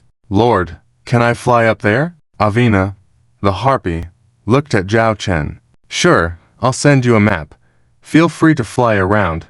Zhao Chen responded casually. Annie then waved and said, Avina, sister, while you fly out, could you grab a few rabbits from the adjacent grassland? Spicy rabbit heads are delicious. Okay. Avina responded before spreading her wings and taking off. She hovered over the lake, looking at the beautiful scenery around her. Orchards, grasslands, farmland, lakes, and even snow-capped mountains. It was truly a magnificent sight. The Hammer Interstellar Federation is back so soon. Maida was surprised to see Zhao Chen and the others return after just one day. She had thought they would be gone for several days. It was unexpected how quickly they returned. Is everything settled? Charlotte did not inquire, but it was Fox Shinner by Charlotte's side who couldn't help but ask. She had seen the Spider Queen tribe leader Iris and the Avina, the leader of the Raven-winged Succubi tribe, who had left with Zhao Chen earlier, now standing on both sides of Zhao Chen, and the colors in their eyes were different from when they had just met. Fox Shinner, as Charlotte's current deputy, naturally knew the purpose of their trip, to win over these two major tribes. It was difficult to win over the Spider Queen tribe, unlike the Raven-winged Succubi tribe. Let's officially introduce our new friends, Spider Queen Iris and Raven-winged Succubus Avina. From now on they are our allies. However, considering the unstable situation now, this news should only be known among our upper ranks. Your two tribes do not need to be made public. Wait until we have the ability to guarantee the safety of your tribes in the Star Realm, then we will discuss. Zhao Chen said. Yes, Commander. Spider Queen Iris and Raven-winged Succubus Avina said in unison. The respectful attitude surprised Fox Shinner even more. Charlotte, is the next step in our battle plan ready? I heard Lilius say that the logistics supply there is all set, not to mention the complete annihilation of all major tribes of the Hammer Interstellar Federation. But at least a regional war is still possible. Zhao Chen looked at Charlotte. Charlotte nodded and sent encrypted data to Zhao Chen. This is the strategic plan we have confirmed. The time is not set yet. Any time within 3 days is fine. After thinking for a moment, Zhao Chen realized it had been 4 days since he had put forward his bold claim to take over a star realm within 7 days with the Beast Alliance. No need to wait for 3 days. Since everything is ready, let's execute this operation plan tomorrow. We'll be swift. Don't give the enemy too much time to react. Zhao Chen directly set the time. Alright, let's make the final arrangements now. Charlotte nodded. Subsequently, Charlotte and Lilius finalized the battle plan and distributed it to the 5 Legion fleets of the Dragon Legion. After a brief meeting, everyone went on to their respective tasks. Spider Queen Iris and Raven-winged Succubus Avina, on the other hand, seemed relaxed on the side. Why did you choose to join the Beast Alliance so quickly? Fox Shinner approached, curious. Spider Queen Iris shook her head and said, We did not join the Beast Alliance. Fox Shinner, puzzled, asked, But didn't you just admit to becoming their comrades? We chose to become vassal tribes of the Dragon Legion, Spider Queen Iris replied. What? Fox Shinner looked surprised at Spider Queen Iris. In the Beast Alliance, although everyone was actually under Charlotte's control, they still theoretically had their independence. But by choosing to become vassal tribes of the Dragon Legion, Spider Queen Iris and Raven-winged Succubus Avina gave up their autonomy and integrated into the Dragon Legion. Yes, we are completely willing to serve under the command, Raven-winged Succubus Avina said firmly, showing more courage than before. There was even a hint of hope in her eyes. Why? What did Zhao, Lord Dragon, promise you that made you willingly become vassals of the Dragon Legion? Fox Shinner furrowed her brow. The Raven-winged Succubus tribe was one thing, but the Spider Queen tribe had strong industrial manufacturing capabilities, one of the cornerstones of the Hammer Interstellar Federation, and their special status meant that no matter what, the victors of the war would be willing to accept their existence. It was hard to understand why Spider Queen Iris chose to join the Dragon Legion directly. She could have used her advantages to observe the battle and make a decision after the outcome. Have you ever been to the Dragon Star system? Spider Queen Iris blinked, looking at Fox Shinner. Fox Shinner shook her head. Wait until the future, when you have the opportunity to go to the Dragon Star system. Understand everything clearly there, then you will know why we made this choice.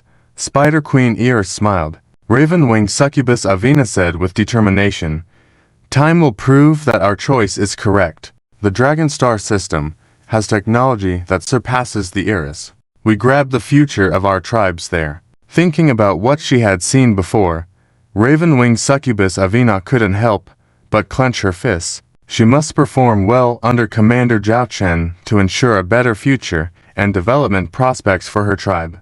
Just like Chief Engineer Annie, Fox Shinner wanted to ask more questions, but Spider Queen Iris and Raven-winged Succubus Avina chose not to divulge any more information about the Dragon Star system. Fox Shinner persistently approached Miter. You've been to the Dragon Star system before, right? Fox Shinner asked Miter, who was working. Yes, Miter nodded. Does the Dragon Star system have very strong technological capabilities?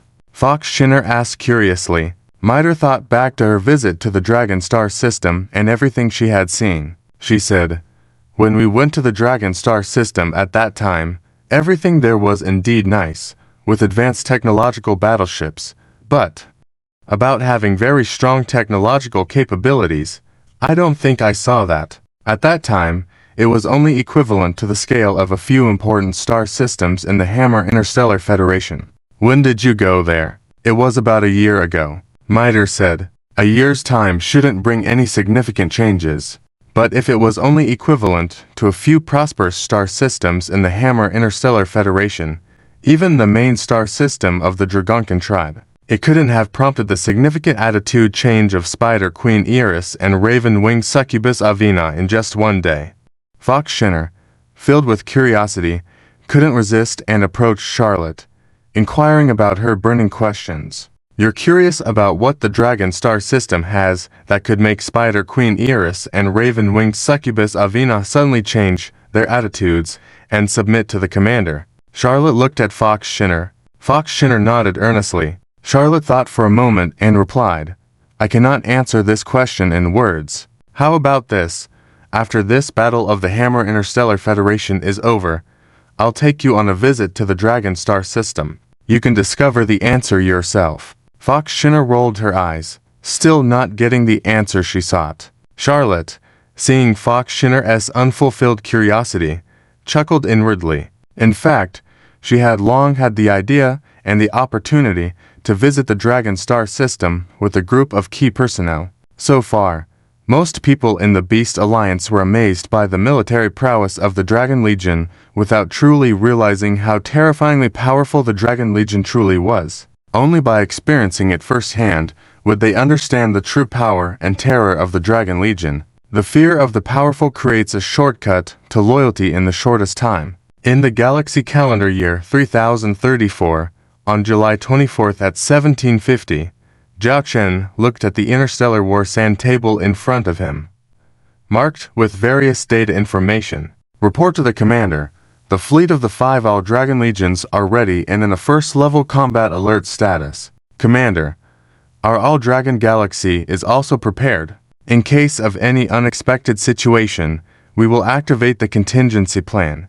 We can mobilize war resources worth 1 trillion star coins within 3 days.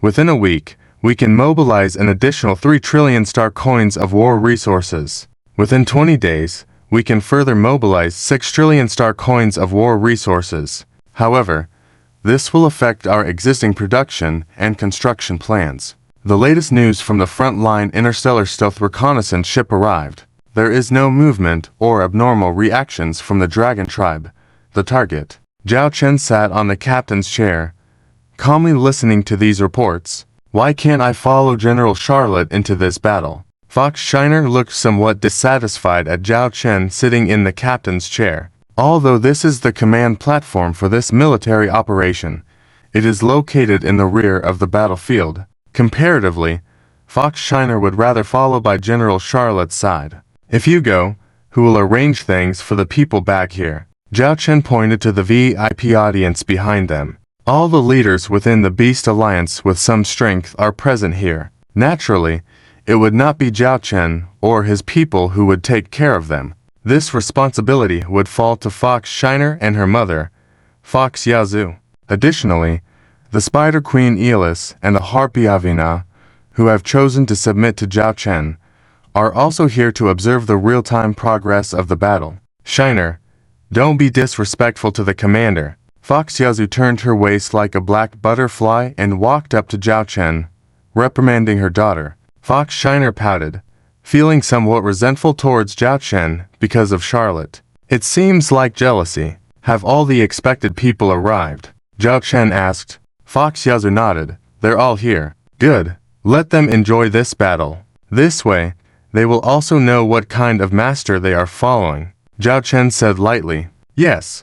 Fox Yazoo slightly bowed, then led Fox Shiner back to the VIP audience area. Mother, he's directly targeting the Black Tiger Tribe. Isn't that a bit too presumptuous? The Black Tiger Tribe's strength can definitely rank in the top 3 among the 20 major tribes of the Hammer Interstellar Commonwealth. Fox Shiner whispered. Fox Yazoo turned to look at the Interstellar War Sand table and said softly, I am also surprised by their strategy. When Charlotte told me they were planning to attack the Black Tiger domain of the Black Tiger Tribe, I had doubts and even warned General Charlotte and Chief Ted.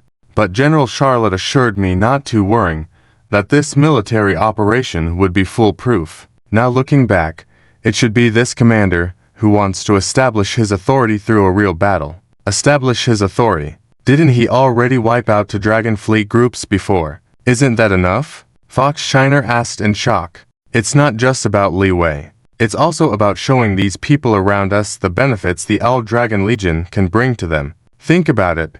If the Black Tiger domain is really captured, who will be in charge? The All Dragon Legion can't possibly come from afar. Even the Starshine Empire hasn't fully recovered. Most likely, it will be handed over to the White Tiger Tribe, as it was originally their territory.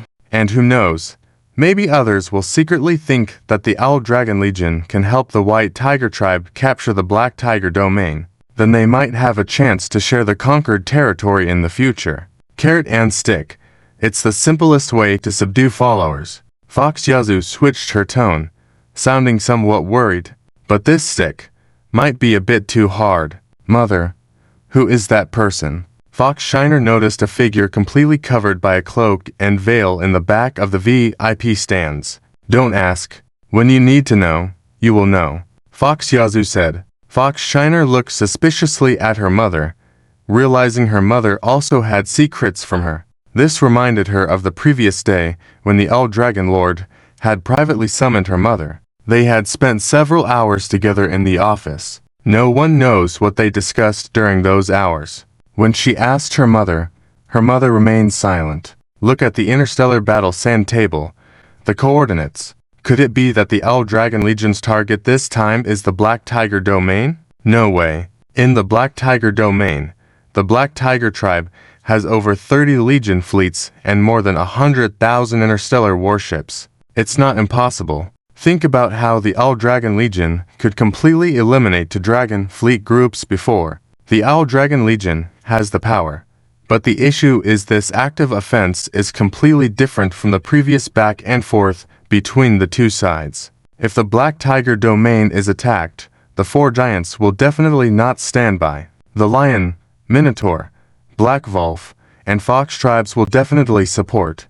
By then, if the Dragon tribe takes advantage as well, it is highly likely the Owl Dragon Legion will be trapped in the Black Tiger domain battlefield. Exactly. I heard that although the Owl Dragon Legion is strong, their combat style consumes a lot of resources. Think about the simultaneous launch of the interstellar missile ships. It's impressive. But how many rounds can they fire? Once those run out, their combat ability will drastically decrease.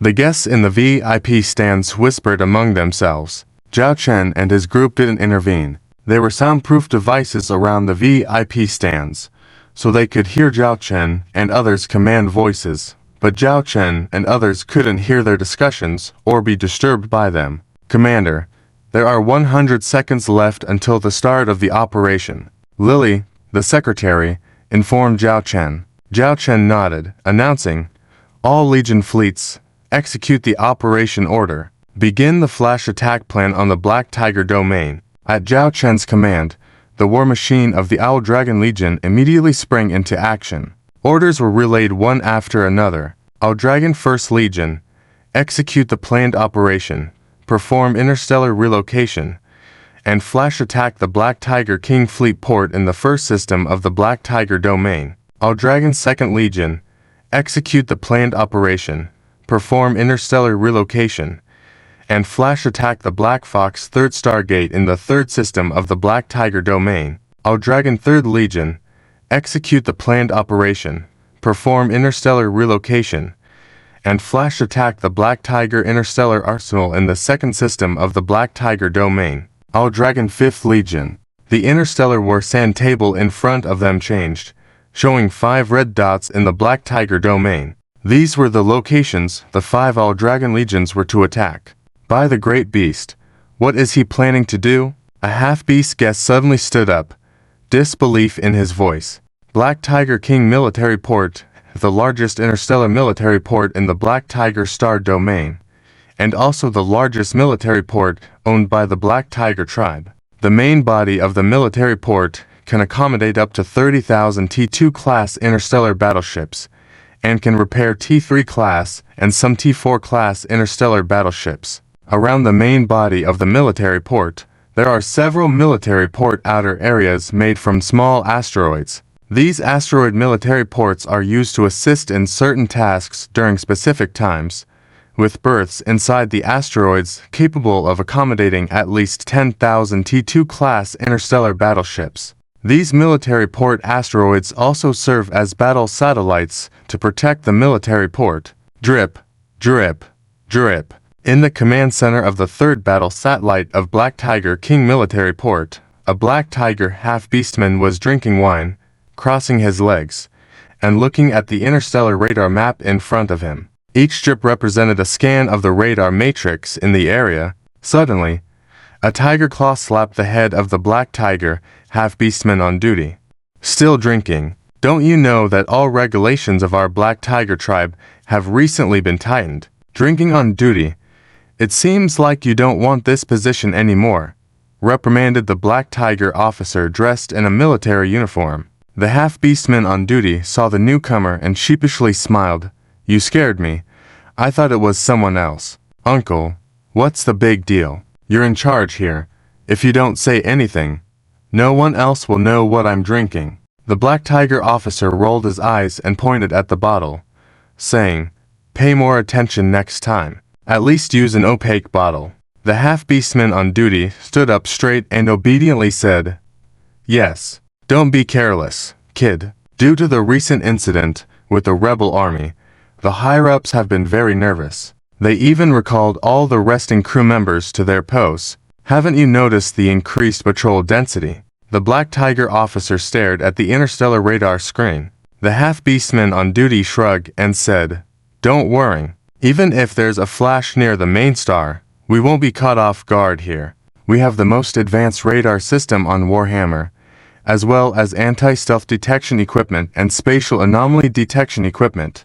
With this radar system, we can detect enemy ships 5 times the range of their firepower. The Black Tiger officer knew his nephew was speaking the truth, but he still double-checked to ensure there were no issues. Nephew, I heard that the Owl Dragon Legion wiped out the Dragon Clan fleets, totaling 60,000 interstellar battleships, with just 3,000 interstellar battleships. Is that true? Inquired the Black Tiger half-beastman on duty curiously. I'm not sure. The information has been kept under wraps. But judging from the current situation, even if they didn't wipe out both Dragon Clan fleets completely, they must have suffered significant losses. Otherwise, our Black Tiger tribe wouldn't be so cautious. I suspect the higher-ups are concerned that the newly formed Beast Alliance led by General Charlotte of the White Tiger tribe will target our Black Tiger tribe as a top priority. After all, everything we have now was taken from the White Tiger tribe, the Black Tiger officer said. Uncle, you're worrying too much. How strong is our Black Tiger tribe? Among the major tribes in the Warhammer Interstellar Federation, we rank in the top 3. That Charlotte wouldn't dare to lay a hand on us. That would be suicidal, confidently declared the duty Black Tiger half-beastman. Just then, lights appeared in the distance among the stars.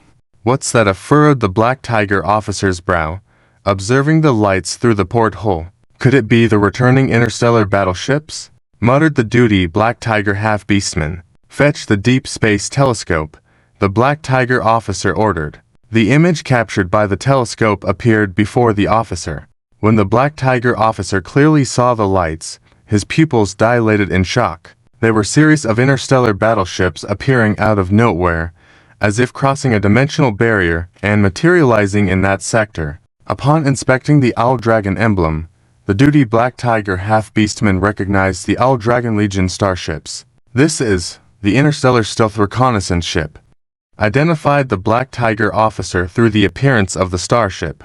Realizing what had transpired, he suddenly awakened to the intrusion on their network. Quick! Activate Level 1 Combat Alert. The Owl Dragon Legion fleet is surrounding our military port. Prepare for battle. Get ready for battle now, shouted the Black Tiger officer, pressing a red button, which was the military port alarm button. However, there was no response, which led him to believe their radar system was compromised. What's going on? How is this possible? The Black Tiger officer frantically pressed the red button repeatedly. Uncle, look. What's that? The duty Black Tiger half-beastman next to him tremblingly pointed outside the porthole. Looking up, the officer saw an interstellar battleship hovering near their battle satellite, bearing the Owl Dragon Legion's emblem. Realizing the interstellar battleship's presence, he understood that their radar system had been invaded without detection. Activate the emergency defense weapons of the battle satellite to destroy that interstellar stealth reconnaissance ship, ordered the Black Tiger officer. However, their systems were compromised, and the defense weapons were attacked by interstellar bombs, rendering them incapacitated. More Owl Dragon Legion interstellar bombers appeared around the battle satellite, intensifying the attack. Watching the completion of the interstellar leap of 3,000 Owl Dragon interstellar battleships, the Black Tiger officer sat in shock on the ground. Report. RT for Succubus Glasslight Interstellar Stealth Reconnaissance Ship successfully infiltrated. It has successfully invaded and disrupted the enemy's radar system, ensuring that our interstellar stealth bomber special fleet can infiltrate. Report. All combat satellites outside the enemy's military port perimeter have been taken down by us. Report. The enemy's military port has begun assembling a fleet. The total number of interstellar warships inside and outside the military port is 30,000. Half of them are docked in the military port. It is estimated that it will take 30 minutes for them to complete the assembly. Charlotte looked at the Black Tiger King military port surrounded by burning satellites on the opposite side. She recalled the time when her tribe was oppressed by the Black Tiger tribe over the years. Especially, she could never forget this Black Tiger King military port in her lifetime. Every time the Black Tiger tribe besieged the Revolutionary Army, they would bring White Tiger tribe members they captured to the Black Tiger King military port to carry out executions, and the bodies would be hung outside the military port. According to statistics, at least 300,000 White Tiger tribe members were buried in the Black Tiger King military port. These are all blood debts. Today, this blood debt will be repaid with blood. Notify Commander Jawaner and instruct her to prevent the interstellar warships inside the military port from coming out as much as possible, Charlotte said. This time the plan to strike here, in addition to Charlotte's All-Dragon First Legion, also involves Jawaner's Interstellar Stealth Bomber Special Fleet. After all, this is the first star system of the Black Tiger tribe and the main star system. A quick decision is necessary. Pass my orders, All-Dragon First Legion. Proceed with the planned operation. Charlotte pulled up a schedule. 60-0, we must eliminate the enemy here within an hour. When Charlotte's voice fell, the countdown timer started ticking. The 3,000 interstellar warships of the All-Dragon First Legion quickly advanced since they lost the resistance of combat satellites. On the other side, Jawaner's Interstellar Stealth Bomber Special Fleet also began their real mission. Report: the 6th Squad, 7th Squad, 9th Squad, and 10th Squad have successfully completed their missions, and all the combat satellites have lost their combat capabilities, reported the subordinate to Jawaner. Jawaner looked at the Black Tiger King military port in front of her, knowing that the main event was just beginning. At this moment, she also received the notification from Charlotte. In fact, without this notification, she knew what she should do next. The remaining 6 squads launched attacks from 4 directions around the Black Tiger King military port, one by one. Interstellar bombs greeted the Black Tiger King military port, focusing on the main passageways for entering and leaving the starport. As long as those interstellar warships docked there could not come out, it would be a fish in a barrel. Of course, the Black Tiger tribe fleets originally stationed outside the military port could not just watch this scene play out and attempted to destroy these sudden attackers. However, when they launched their attacks, they were surprised to find that these attackers' interstellar stealth bomber ships were equipped with comprehensive star shields. This made it impossible for them to take down these fleets for the time being. Report: one of the main passageways of the military port has not only local star shield defense systems, but also a large number of interstellar escort ships protecting the passage. Moreover, a large number of Black Tiger tribe starships have swarmed out from the passage, including T4 class interstellar warships. Among them is the T4 Armored Dragon class medium interstellar escort ship of the Battle Ram. Suddenly, a message was reported by the subordinate. What of the T4 Armored Dragon class medium interstellar escort ship? They are not our T4 Paladin. Let our T4 Shadow Demon class ships head up there. We must destroy all the military port passages in the shortest time possible. Not a single Black Tiger tribe interstellar warship in that military port is to be allowed out, Jawaner said firmly. Yes. 5 T4 Shadow Demon class light interstellar stealth bomber ships targeted the passage protected by several T4 Armored Dragon class medium interstellar escort ships. All weapon systems on the T4 Shadow Demon class light interstellar stealth bomber ships were activated, launching interstellar torpedoes, ship-to-ship missiles, and mother-child bombs. The originally sleek black holes now appeared pitted and scarred, with 6,000 heavy short-range particle torpedoes, 500 short-range heavy ship-to-ship missiles, and 500 short-range heavy mother-child bombs all launched. It directly ignited the resistant Black Tiger tribe fleet. The focus was on the T4 Armored Dragon class medium interstellar escort ships. Despite having strong defense interception systems and being protected by star shields, they were facing the T4 Shadow Demon class light interstellar stealth bomber ships this time. Perhaps at medium to long-range distances, they might have had a chance.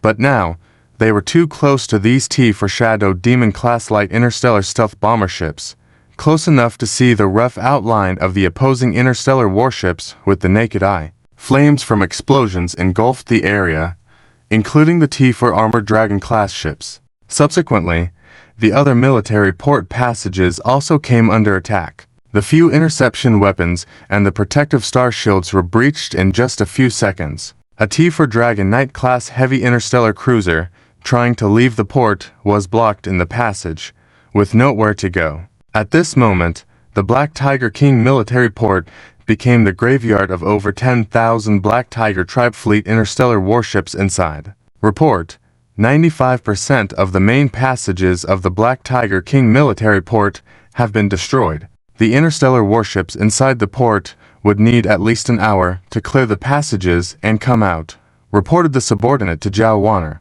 Zhao Wanner raised her head and watched the holographic projection show the star shield around the ship being bombarded by the Black Tiger Tribe fleet. She remained calm and composed. She had long been accustomed to this. How are the situations of each squad? Any casualties? Ammunition consumption levels? Zhao Wanner asked calmly. Due to the enemy's intense bombardment, we lost 63 Mirage-class light interstellar stealth bomber ships. The average energy level of the star shields carried by the remaining interstellar warships has dropped to 30%. Ammunition consumption has reached 80%, reported the subordinate. That's enough. Leave the rest to Charlotte's All-Dragon First Legion. Transmit my orders.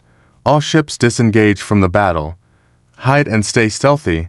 Zhao Wanner issued her command. One by one, the Owl Dragon's interstellar stealth bomber ships began to implement maneuver and quickly disengaged from the battlefield. The infuriated Black Tiger Tribe fleet wanted to chase after them, but at this moment, their enemy had changed. When they were entangled with this special fleet a moment ago, the Owl Dragon First Legion had already arrived. Interstellar missile ships prepared, and one by one the interstellar missiles rained down like a meteor shower on the Black Tiger Tribe fleet and their Black Tiger King military port. The leader of the Black Tiger Tribe, Black Tiger Prince, we absolutely cannot underestimate the Owl Dragon Legion. Now that the rebel army has joined forces with the Owl Dragon Legion, they will definitely launch an attack on us next. We should gather all the power of the Hammer Interstellar Commonwealth to completely eliminate the Owl Dragon Legion and the Revolutionary Army. Princess Black Wolf looked at the Black Tiger Prince on the opposite side,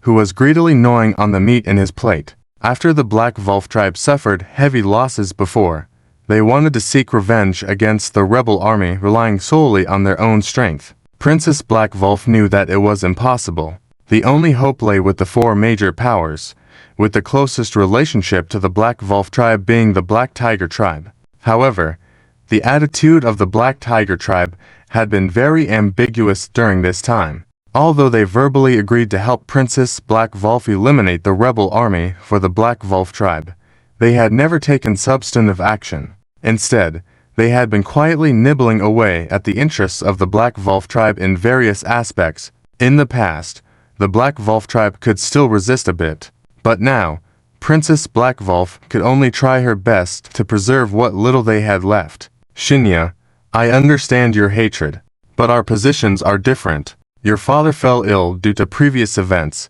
and you are now the highest leader of the Black Wolf tribe. But for me, within the Black Tiger Tribe, I am just a prince. It may seem prestigious, but many things are handled by my father, and I don't have the authority to make decisions. The next moment, the Black Tiger Prince looked at Princess Black Wolf with greedy eyes. However, if you agree to our marriage proposal, we would be united. Then, the affairs of your Black Wolf tribe would become the affairs of my Black Tiger Tribe. My father would definitely be willing to eliminate the Revolutionary Army for you. Princess Black Wolf Shinya clenched her fists under the table. The other party's intentions were clear. If she indeed accepted the Black Tiger Prince's proposal, her sacrifice would be minimal. But by then, the Black Wolf tribe would be completely absorbed by the Black Tiger Tribe. I need to consider it further. Princess Black Wolf Shinya said softly with her head down. The Black Tiger Prince smirked as he wiped his mouth with a napkin, looking at Princess Black Wolf Shinya across from him like prey. Just as he was about to further attack her psychologically, a video window popped up. Where are you right now? The Black Tiger King's military port is under attack. Did you know? A furious voice came through. The video communication that could be activated without prior notice could only be from the Black Tiger Prince's father. The Black Tiger Prince looked surprised at his father on the video screen. What? The Black Tiger King's military port is under attack. How is this possible? Who dares to attack our Black Tiger King's military port? Who else could it be but the Owl Dragon Legion supporting the rebel army? We received this news half an hour ago, and we lost contact with the Black Tiger King's military port 10 minutes ago. In addition, our Black Tiger Star domain has for strategic locations attacked by the Owl Dragon Legion. Currently, the situation is very dire. The Black Tiger Chief covered his face, showing the severity of the situation. How is this possible? Why would the Owl Dragon Legion suddenly attack our Black Tiger Star domain? Are they out of their minds? What do they want? The Black Tiger Prince exclaimed in surprise. The Black Tiger Chief spoke seriously. I don't care what they want now. What I want is to minimize our losses. So far, due to the invasion of the Owl Dragon Legion, more than 60,000 starships of our Black Tiger Legion have been pulled into it. I have already started to mobilize some lower lord fleets below, but their combat capabilities are not promising. I have requested support from the Gent Lion tribe, the Minotaur tribe, and the Fox tribe. Even, I have contacted the Dragon tribe. When mentioning the Dragon tribe, it was evident that the Black Tiger Chief was extremely displeased. What? The Dragon tribe? How could you seek support from the Dragon tribe? The Black Tiger Prince questioned subconsciously, as their four major factions had always maintained a strained relationship with the Dragon tribe. At this time, requesting support from the Dragon tribe was seen as lowering their status. Now is not the time to consider those matters of pride. The most crucial thing now is to reduce our losses. Do you know which places the damn Owl Dragon Legion attacked? The first system's Black Tiger King's military port, the second system's Black Tiger Interstellar Arsenal, the third system's Black Tiger Third Stargate, the fourth system's Black Tiger Trading Port, the fifth system's Black Tiger Resource Mining Area. How important these are to our Black Tiger tribe. I don't need to emphasize. If we lose these, our Black Tiger tribe will lose its current position. So, no matter what, we must quickly reduce this part of the losses. I have already assembled 3 Black Tiger Legion fleets, including my elite, the Black Tiger Legion's first fleet, Black Tiger King's military port. I can't leave here temporarily, as I need to command the other supporting forces that come in. So, you immediately go and take charge of these 3 Black Tiger Legion fleets. Rush to the Black Tiger King's military port immediately. If there is still a chance, you must defend the Black Tiger King's military port. The Black Tiger Chief ordered? Yes. The Black Tiger Prince stood up straight, accepting the command. After the communication terminal shut off, the Black Tiger Prince did not say a word to Princess Black Volfshinia and treated her as if she were invisible. Princess Black Volfshinia watched the shuttle take off, then raised her hand to open a stellar map. It was the Black Tiger tribe's stellar map, where she marked the locations recently attacked by the Owl Dragon Legion. After a brief moment, Princess Black Volfshinia decisively boarded her shuttle and returned to her flagship. As soon as she entered the bridge, the soldiers saluted her. To strengthen ties with the Black Tiger tribe, Princess Black Volf had been on the Black Tiger's home planet for some time. She had just issued an urgent order for all crew members to return to their stations, startling them. Your Highness, why did you suddenly request us to gather? Has something big happened? The female officer approached Princess Black Volfshinia and inquired. Indeed, something has happened. Princess Black Volfshinia sat in the captain's chair, looking through the port window at the Black Tiger's home planet. Take one last look. Soon, we will no longer see the brilliant Black Tiger's home planet. In the Galactic calendar year 3034, July 25th at 1 o'clock, it had been 5 hours since battles erupted in various places in the Black Tiger Star domain. For the Black Tiger tribe leader, these 5 hours felt like an eternity. Due to the need to contact various allied forces for reinforcements, the Black Tiger leader could not personally lead the fleet to the battlefield and could only send his son in his place. Do you really need 48 hours? But the situation here is extremely urgent. Can't we? Must it really be 48 hours? Alright, I'll count on you. The exhausted Black Tiger leader hung up a video call. Just now, he was contacting a relatively strong tribe force that was not one of the 20 major tribes. In the past, Facing such small to medium-sized tribal forces, he could have easily dictated terms. But in just a few short hours, news of the Black Tiger star domain had spread, and attitudes towards the Black Tiger tribe had changed among various forces. What could have been reinforcements arriving within 10 hours were suddenly saying they needed 48 hours. The reasons were all about needing to gather fleets, summon vacationing crew members, and prepare military supplies, and so on. When will the reinforcements from the giant lion tribe arrive? The Black Tiger leader loudly asked his subordinates. The subordinate replied, because our third largest Stargate, the Black Fox, has lost control as the hub of Stargate traffic. So, for the giant lion tribe's fleet to reach the battlefield, it will take at least 5 hours. From the time we requested for help until the giant lion tribe agreed to send reinforcements, 3 hours have already passed. We estimate that in another 2 hours, the giant lion tribe's fleet can arrive in our Black Tiger star domain. In addition, the Minotaur tribe's fleet has promised to arrive within 5 hours. The Fox tribe is preparing its fleet for support, but because their fleet is weaker, they need some preparation time. In addition, including the Dragon tribe, they are all encouraging us to continue to hold on. In another 10 hours, the first batch of reinforcements can arrive. We must hold on for at least 2 more hours. The Black Tiger leader felt as if a giant boulder was pressing on his heart. 2 hours. In the past wars he faced, 2 hours were short. But now, for him, these 2 hours felt excruciatingly long. How is the situation on the various battlefields? The Black Tiger leader inquired. It's unclear whether it's due to enemy interception interfering with our communication signals. The battlefield information we currently have is limited. What we can confirm is that the Black Tiger King Armory in the first star system has suffered heavy losses. The latest report indicated that many main starship channels in the Star Harbor were destroyed, and a large number of interstellar warships were trapped inside the armory. It doesn't look good. The Black Tiger Interstellar Arms factory in the second star system lost contact 30 minutes ago. At that time, the defensive line was breached, and many enemy starships entered the industrial zone of the Interstellar Arms factory. The losses are estimated to be significant. The Black Tiger's third largest Stargate in the third star system has already fallen. The Stargate has been attacked, although not directly destroyed. It cannot operate normally.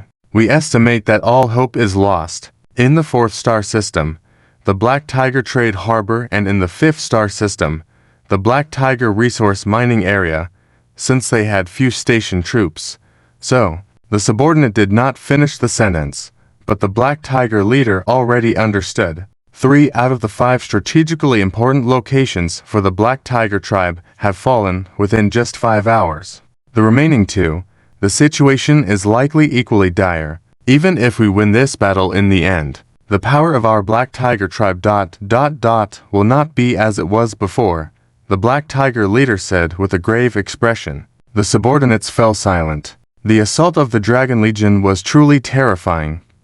Beyond what they had imagined, they had never expected that the strategic locations would collapse so quickly, nor had they anticipated the sudden attack by the Dragon Legion. The Black Tiger leader closed his eyes, and after a few moments of silence, he raised his hand, activated a shielding device, and dialed a communication address. A figure with a dragon head and human body appeared on the other side.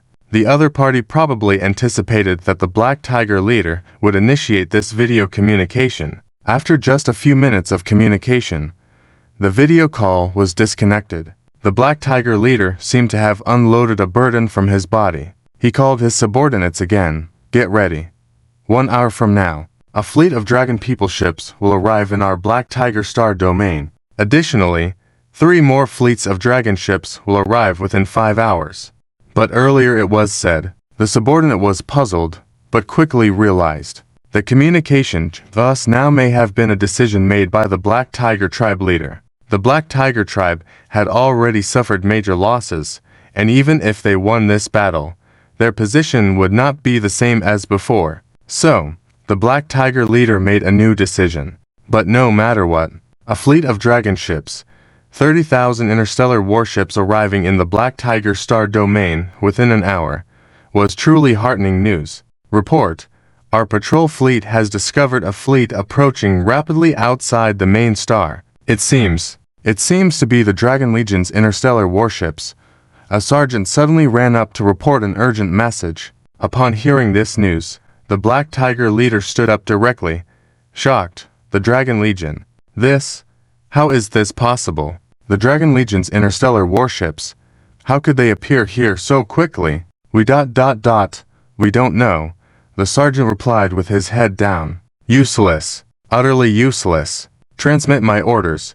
Immediately gather all available interstellar warships, including civilian ones.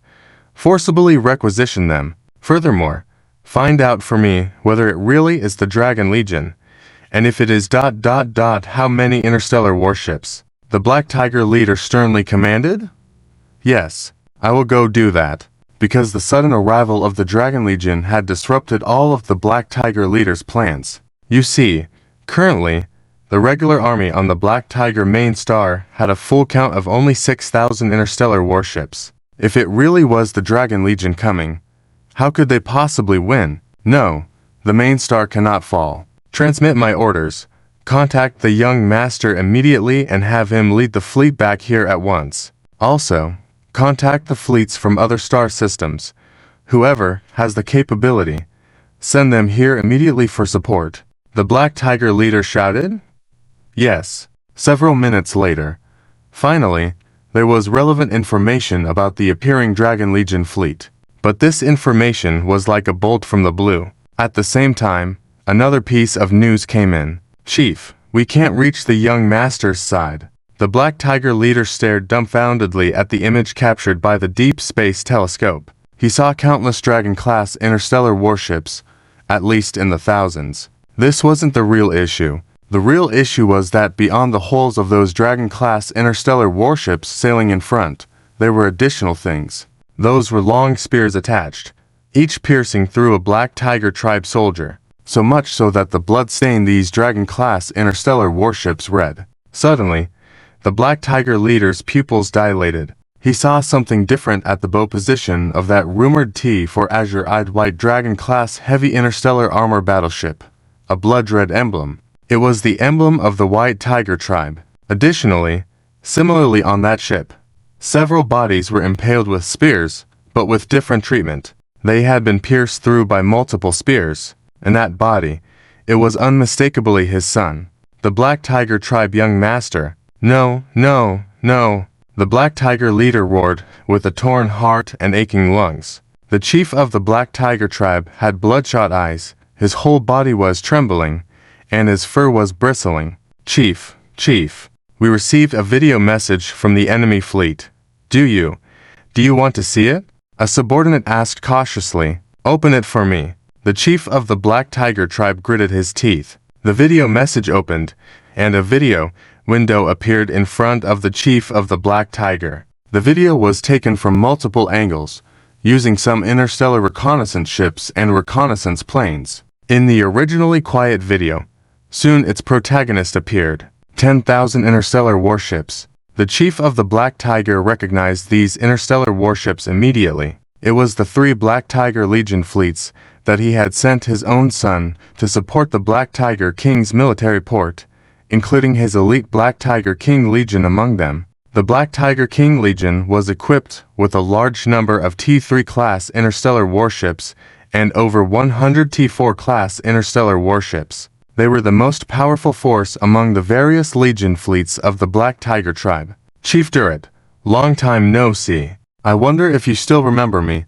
A voice came, and a figure sitting on the captain's chair, wearing a military uniform, appeared on the side of the video. White hair, sharp eyes, and prominent fangs when talking. The Black Tiger Chief Durrett naturally knew who this person was. Charlotte, the female war god from the White Tiger tribe. Durrett, do you know the wish of our White Tiger tribe from top to bottom in these years? It is to seek revenge and hatred. Maybe you don't remember this place anymore, do you? Charlotte pointed at the video of the 3 Black Tiger Legion fleets sailing. Durrett, the Black Tiger Chief, took a closer look and instantly felt as if he had fallen into icy water all over his body. He saw a distant broken planet in the image, with a belt of meteorites formed around it, which originally belonged to the surface of this planet. It seems you remember now. That planet used to be the main star of our White Tiger tribe. How beautiful it was. At that time, our White Tiger tribe wanted to create a better living environment for our tiger tribe. My grandfather. He did not care about everyone's fur color, eye pupils, or the length of their sharp teeth. In his eyes, everyone belonged to the tiger tribe. He wanted to establish a powerful tiger tribe, so he generously shared the technology of our White Tiger tribe with you. He even established a high school on this White Tiger main star, inviting people from various tribes to come for further study. Unfortunately, my grandfather did not know. The technology he passed on was ultimately used to destroy this star. It was you, DRIZZLE. You betrayed our White Tiger tribe. Finally, you even sent fleets to bomb our main star for 7 days and nights in orbit, turning this once beautiful planet into its current state, Charlotte said, as her sharp teeth could not help but emerge, making a low growling sound, her eyes full of killing intent. Chief DRIZZLE of the Black Tiger tribe did not speak, because what Charlotte said was the truth. For the sake of his own Black Tiger tribe, he betrayed the White Tiger tribe, and with the support of the Maroon Lion tribe, he overthrew the rule of the White Tiger tribe. Perhaps out of fear of the White Tiger tribe, he wanted to destroy everything related to the White Tiger tribe. Finally, he gave the order to bombard the star that was once the most developed civilization in the Tiger tribe for 7 days and nights. If I remember correctly, your Black Tiger King Legion was also involved in the military operation bombing the White Tiger main star back then, right?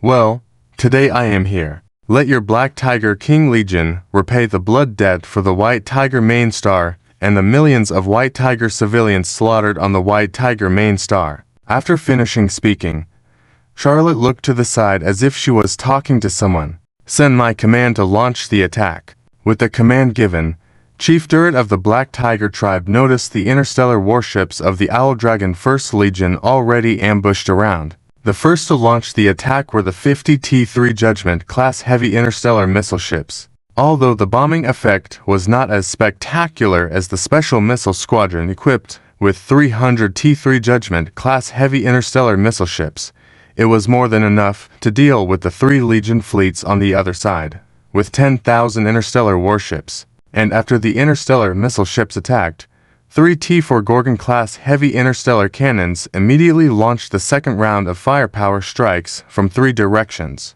One after another, the interstellar cannons roared mercilessly, shredding the interstellar warships of the Black Tiger tribe. The interstellar warships of the 3 Black Tiger Legion fleets were being destroyed at a visible speed. Chief DRIZZLE of the Black Tiger tribe looked dazed. He was angry. He was irritable. He wanted to curse loudly at that damn bitch across from him. But he found that there was another emotion in his heart. Fear. After that, it was the regular combat procedure of the Owl Dragon First Legion. Interstellar cruisers and interstellar battle cruisers launched assaults, interspersing and dividing the chaotic enemy fleet formations. Carrier starships deployed interstellar drones and starfighters, seizing interstellar air supremacy and attacking the enemy's interstellar warships. Interstellar escort ships began to form an encirclement around the enemy fleet. Interstellar destroyers and interstellar battleships took on the final clearing tasks. However, what was different this time was that a few individual Black Tiger Legion interstellar warships suddenly went silent during the battle, and at this time, a terrifying silhouette often appeared around them. T-4 Siren-class light interstellar stealth reconnaissance ships. These temporarily disabled Black Tiger Legion interstellar warships were quickly pierced from all directions by the resolute T-3 Triangular Dragon-class heavy interstellar assault escort ships, and then sent in mechanized troops for combat. They directly took control of all Black Tiger combat personnel on board. This included the flagship of the Black Tiger King Legion. Even that was the focal point of attention. Now, Chief DRIZZLE of the Black Tiger tribe understood why his son's corpse appeared on the interstellar warship on the other side at this moment. W.net. This was intentional by Charlotte. Chief Durrett of the Black Tiger tribe finished watching this video, and by the middle of the video, it had accelerated playback. It was a complete massacre. 10,000 interstellar warships were overwhelmed by the enemy's 3,000 interstellar warships and were completely defenseless. The entire battle lasted less than half an hour. The Black Tiger King Legion fleet, which Chief Durrett of the Black Tiger tribe was proud of, was like ants being trampled. The so-called 100 T4 class interstellar warships played no role. Chief Durrett, it's time to settle our accounts. Charlotte's voice rang out again. That icy voice seemed to pass through space, directly piercing Chief Durrett of the Black Tiger tribe's chest. Lord Zhang Long's flagship, the meeting room, was only open for a little over 5 hours. The invited leaders of the various animal tribes from the Beast Alliance, who sat in the VIP seats, all changed their previous skeptical attitudes at this moment. The most common words they spoke were unbelievable, incredible, is this really happening? And similar phrases. Up to this point, many people could not believe the reality before their eyes, even suspecting if the Lord of Zhonglong was putting on a show for them. In just over 5 hours, the Zhonglong Legion had nearly paralyzed the Black Tiger star domain. Over half of the interstellar warships had already been destroyed. The remaining few warships of the Black Tiger Legion were also engaging in meaningless resistance. And all of this, the Zhonglong Legion accomplished in just over 5 hours. What is a blitzkrieg? This is a blitzkrieg. So, how does it feel? Foxia, sitting next to the figure in black veil, whispered. The other party had not spoken yet. What? Still not believing in my choice? The old system of the Hammer Interstellar Confederation is completely finished. That man has already entered the game of the Hammer, which means the Hammer is about to undergo a true revolution, Foxia said with excitement. The figure in the black veil emitted a hoarse voice, making it unclear if it was male or female. I admit that the Zhonglong Legion is strong, but the Hammer Interstellar Confederation is not a pushover either. From what we have seen so far, the logistical capabilities of the Zhonglong Legion, especially their supply of interstellar missiles, are clearly lacking. Otherwise, during this military operation, attacking those target locations, the Zhonglong Legion could have used interstellar missile ships on a large scale. But obviously, this was not the case. They only used them in some necessary localized battlefields. You're right, the Zhonglong Legion has just begun its journey, and running such a huge war machine feels like a bit of a mess. But based on my understanding of the current situation of the Zhonglong Legion, even though the Star Imperial Empire currently has an empress, the actual control in the hands of this man. That means he has the resources of an empire to mobilize. Foxia said, that's just a minor issue. The biggest issue is, can you be certain that after this man controls the Hammer, he won't establish another system to enslave us? The figure in the black veil retorted. Foxia said solemnly, I have used all my means to investigate the Zhonglong Legion, the Zhonglong Galaxy, and the Lord of Zhonglong. According to the current intelligence I have obtained, the Lord of Zhonglong is not that kind of person. He will create an environment suitable for the survival of all races. Otherwise, do you think that old Bengal tiger on the other side, Ted, would be willing to follow the Zhonglong Legion honestly? Think back to his revolution. His foul temper is something you should know.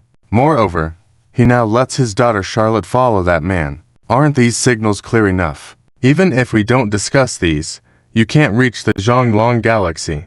But you should know a thing or two about the Reef Star Domain. The controller behind the Reef Star Domain is the Zhonglong Legion. Compared to the previous chaotic situation, the system in the Reef Star Domain has made significant improvements. Just the living conditions of the local tribes and factions there have changed drastically. The figure in the black veil fell silent. After a long silence, they said in a faint tone, I need to consider this. You old stubborn one. Foxia joked. You should go see your daughter now. She seems to be having a dispute with Zhao Chen because of something. Your daughter's temper is exactly like yours.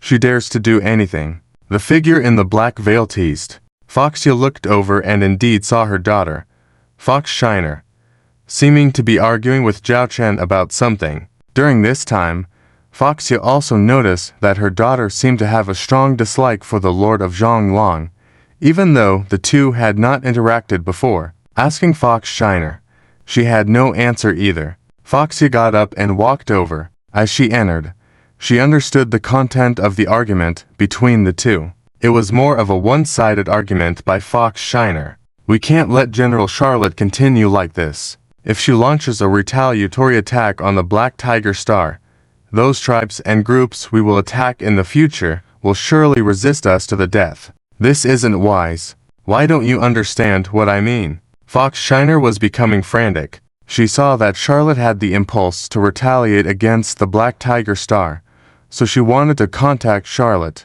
but was dissuaded by Zhao Chen. I understand your point, and I can see where you're coming from. From a rational perspective, bombing the Black Tiger Star would create a rift between us and the tribes that have enmity with the Revolutionary Army. It might cause more trouble when we eventually reclaim the entire Hammer territory. If Charlotte refrains from bombing the Black Tiger Star and lets the Black Tiger Tribe feel the mercy of the White Tiger Tribe, in future battles, we may be able to recruit them to our side. Even after establishing a unified order in the future, they could integrate into our society more quickly. Otherwise, they may rebel against our regime in the future. Zhao Chen calmly stated Fox Shiner's thoughts. Since you understand these things, why don't you contact Charlotte? With your position, commanding General Charlotte, she will definitely obey your orders, Fox Shiner said anxiously. Zhao Chen looked at the battlefield sandbox of the Black Tiger Star. I won't give that order. Why are you not taking action? Fox Shiner was growing increasingly anxious. You make a valid point, but at the same time, do you know the deep-seated grievances the White Tiger Tribe has borne over the years? No one knows the sacrifices of others. Charlotte is under my command, and regardless of the choice she makes or the orders she receives, I am willing to bear any consequences for her, Zhao Chen said calmly. Fox Shiner was momentarily speechless, suddenly understanding why General Charlotte was so loyal to the man in front of her. At this moment, Foxia also stood by Fox Shiner's side, placing her hand on Fox Shiner's shoulder. This gesture meant that Foxia would not allow Fox Shiner to speak further. At this moment, on the Black Tiger Star, report, the T for Succubus Glass Light Interstellar Stealth Reconnaissance Ship has activated a signal interference matrix. No communication signals within the area can transmit out. Report, the T for Succubus Glass Light Interstellar Stealth Reconnaissance Ship and the T3 Silver Mouse Class Light Interstellar Stealth Reconnaissance Ship have established a blockade around the Black Tiger Star. No flying equipment can escape the area. Report, all coordinates of enemy interstellar warships have been confirmed. Our interstellar warships are ready for battle. Please advise. One report after another reached Charlotte's ears. Charlotte sat in the captain's chair, looking uncertainly at the shining Black Tiger Star opposite. Initiate the attack. Eliminate all resistant Black Tiger interstellar warships. The aide hesitated for a moment and whispered, Commander, should we launch an attack on the Black Tiger Star? A few minutes passed. The interstellar battleships of the First Legion of the Owls had basically destroyed all the Black Tiger interstellar battleships around the Black Tiger main star. At this moment, the Black Tiger main star seemed to be like a defenseless weak woman, allowing Charlotte to ravage freely. The deputy officer beside her hesitated as he looked at Commander Charlotte. When she had asked a question earlier, Charlotte did not immediately answer, but simply ordered the other Owl interstellar battleships to follow the operational command. And now, all the interstellar battleships around the Black Tiger main star had been wiped out, leaving only one target, the Black Tiger main star. Are you sure, Chief of the Black Tiger clan? Dullet is at the location on the Black Tiger main star, Charlotte suddenly asked. The deputy officer immediately opened a 3D map of the Black Tiger main star, marking a mountainous area on it. According to our T for Succubus Glasslight's stealth interstellar reconnaissance ship invading the enemy planet's internal electronic communication system, it can be confirmed that Dullet, chief of the Black Tiger clan, has always been on this Black Tiger Sacred Mountain. The Black Tiger Sacred Mountain has an altitude of 12,000 580 meters, the highest peak on the Black Tiger main star, and the direct headquarters of the Black Tiger tribe. There is also the political center of the Black Tiger tribe, a mountain-built royal city, the deputy said. Charlotte clenched her fists, her eyes bloodshot as she stared at the Black Tiger main star. Under her pupils, she seemed to see the former White Tiger main star, as if the two planets were overlapping at that moment. Send my orders. 3T for Medusa-class heavy interstellar artillery ships. All cannons. Lock onto the Black Tiger Sacred Mountain, Charlotte said in a low voice. Yes, the deputy immediately executed the command. 3T for Medusa-class heavy interstellar artillery ships sailed to the low orbit of the Black Tiger main star. And at that moment, all the interstellar artillery on the starships simultaneously aimed at the towering Black Tiger Sacred Mountain below. Connect me to Dullet. Charlotte sat in the captain's chair, speaking. Because the T for Succubus Glasslight's stealth interstellar reconnaissance ship had infiltrated the network system of this planet, it was very simple to contact the Black Tiger Chief Dullet. A video window appeared in front of Charlotte. Coincidentally, the two's postures at the moment were somewhat similar. Charlotte was sitting above the captain of the starship. Meanwhile, Chief Dullet of the Black Tiger was sitting on a black iron throne, a tiger-headed throne, in front of transparent glass, overlooking a snowy landscape. Do you have anything else to say? Charlotte said coldly. Victory or defeat is a common thing in war. I have nothing more to say. Chief Dullet of the Black Tiger clan said lightly, his demeanor seeming to age decades compared to before. Do you have no regrets for what you did to our White Tiger tribe? Charlotte tightly clenched her fist. Chief Dullet of the Black Tiger clan pondered for a moment, as if recalling the past. Ultimately, he shook his head and self-deprecatingly said, the deed is done. Will my remorse change everything?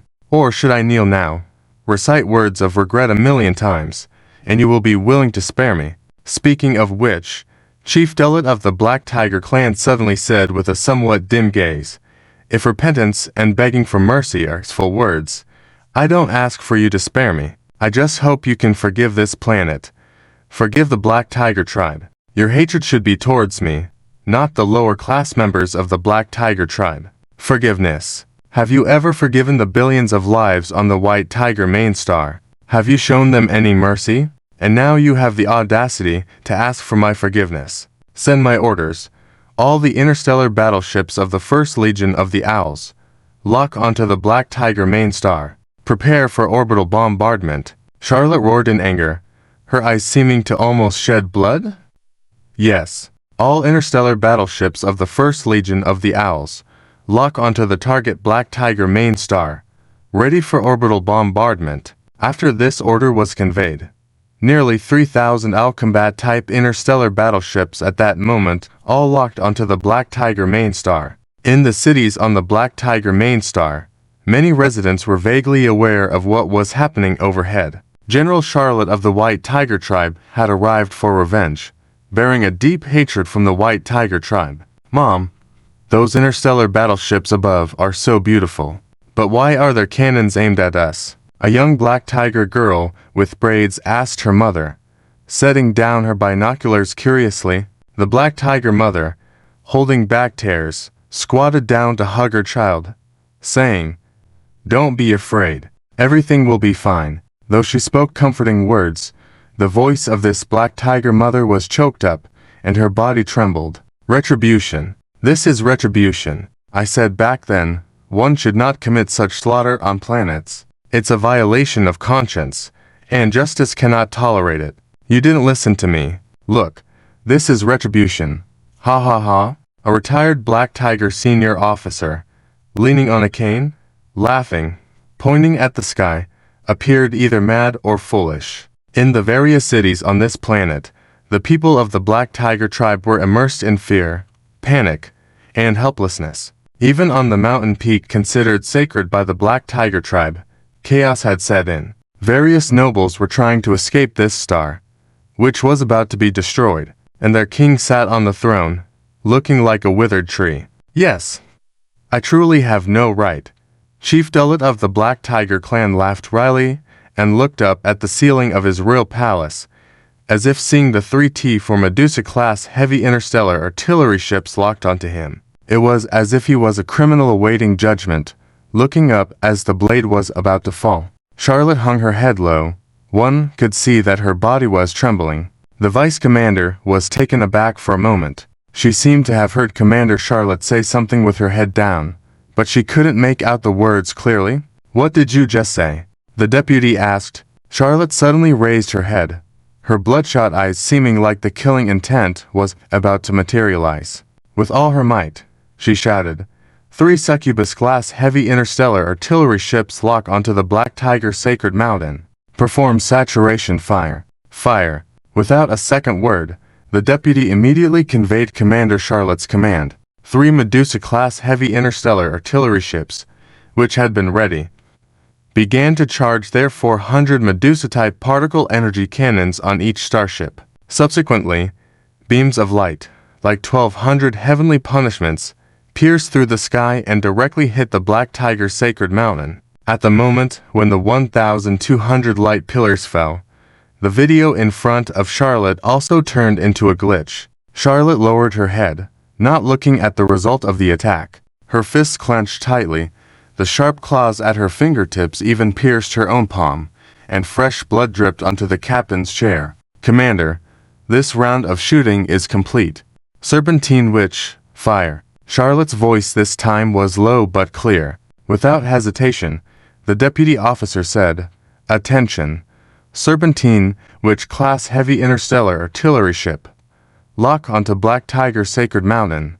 Prepare for the second round of bombardment." After a few minutes of charging, the second round of divine punishment fell again. Fire. The third round, fire. Fourth round, fire. Give me fire. Fifth round, continue firing. Sixth round, fire. Seventh round. At this moment, Charlotte's voice became hoarse, her tightly clenched teeth causing her fangs to pierce her lips, and blood trickled down from the corners of her mouth. The deputy officer next to her nervously looked at the commander, now hesitating whether to contact Commander Zhao Chen, because Charlotte's emotional state was clearly abnormal. After completing the 7th round of bombardment, Charlotte seemed to have exhausted all her strength and sat blankly in the captain's chair. The deputy officer, at this moment, saw her hand held terminal flashing a red signal. She looked at it and instantly felt a lot calmer, though still slightly worried as she looked at Commander Charlotte. Raising her head, the deputy officer stared anxiously at Black Tiger Sacred Mountain, which had endured 7 rounds of bombardment spanning nearly half an hour. No, there was no more Sacred Mountain at that location now. Only a basin, the largest and deepest on this planet, under the saturating bombardment of the 3T for Serpentine, which class heavy interstellar artillery ships. The once highest peak on this planet was obliterated, creating the deepest and largest basin. The basin was covered in black scorched earth. Not a trace of the ruins of the previously standing structures could be found. It was certain that within this area, no intelligent life could have survived. And at this moment, the people in other cities on Black Tiger's main star witnessed it as well. Some relied on the planet's internal network transmission, while others saw the terrifying scene of the 7 light pillars falling on Black Tiger's Sacred Mountain with their naked eyes. At this moment, almost all the inhabitants of this planet were immersed in a terrifying emotion. Their lives and deaths depended on the whims of the steel giants above their heads. Time passed slowly. Charlotte sat blankly in the captain's chair, and for the residents on the planet, it was an ordeal, with some unable to bear the psychological terror and choosing to commit suicide. This time was torture for them. Footsteps echoed on the bridge, and the personnel inside the bridge instinctively stood up to salute the newcomer. But the newcomer raised a finger to his lips, signaling for silence. The deputy officer breathed a sigh of relief upon seeing the newcomer. "Commander, leave it to me." Zhao Chen gestured for the deputy officer to leave it to him. He then walked straight to the front of the captain's chair. Charlotte slowly raised her head and saw that familiar face and warm smile. At that moment, her emotions broke through like a dam bursting. She opened her mouth, wanting to cry out, but no sound came out. Zhao Chen embraced Charlotte's head, burying it in his chest, and spoke softly in her ear. "It's okay, I'm here. Don't burden yourself too much. You've done great. You've avenged the White Tiger Tribe.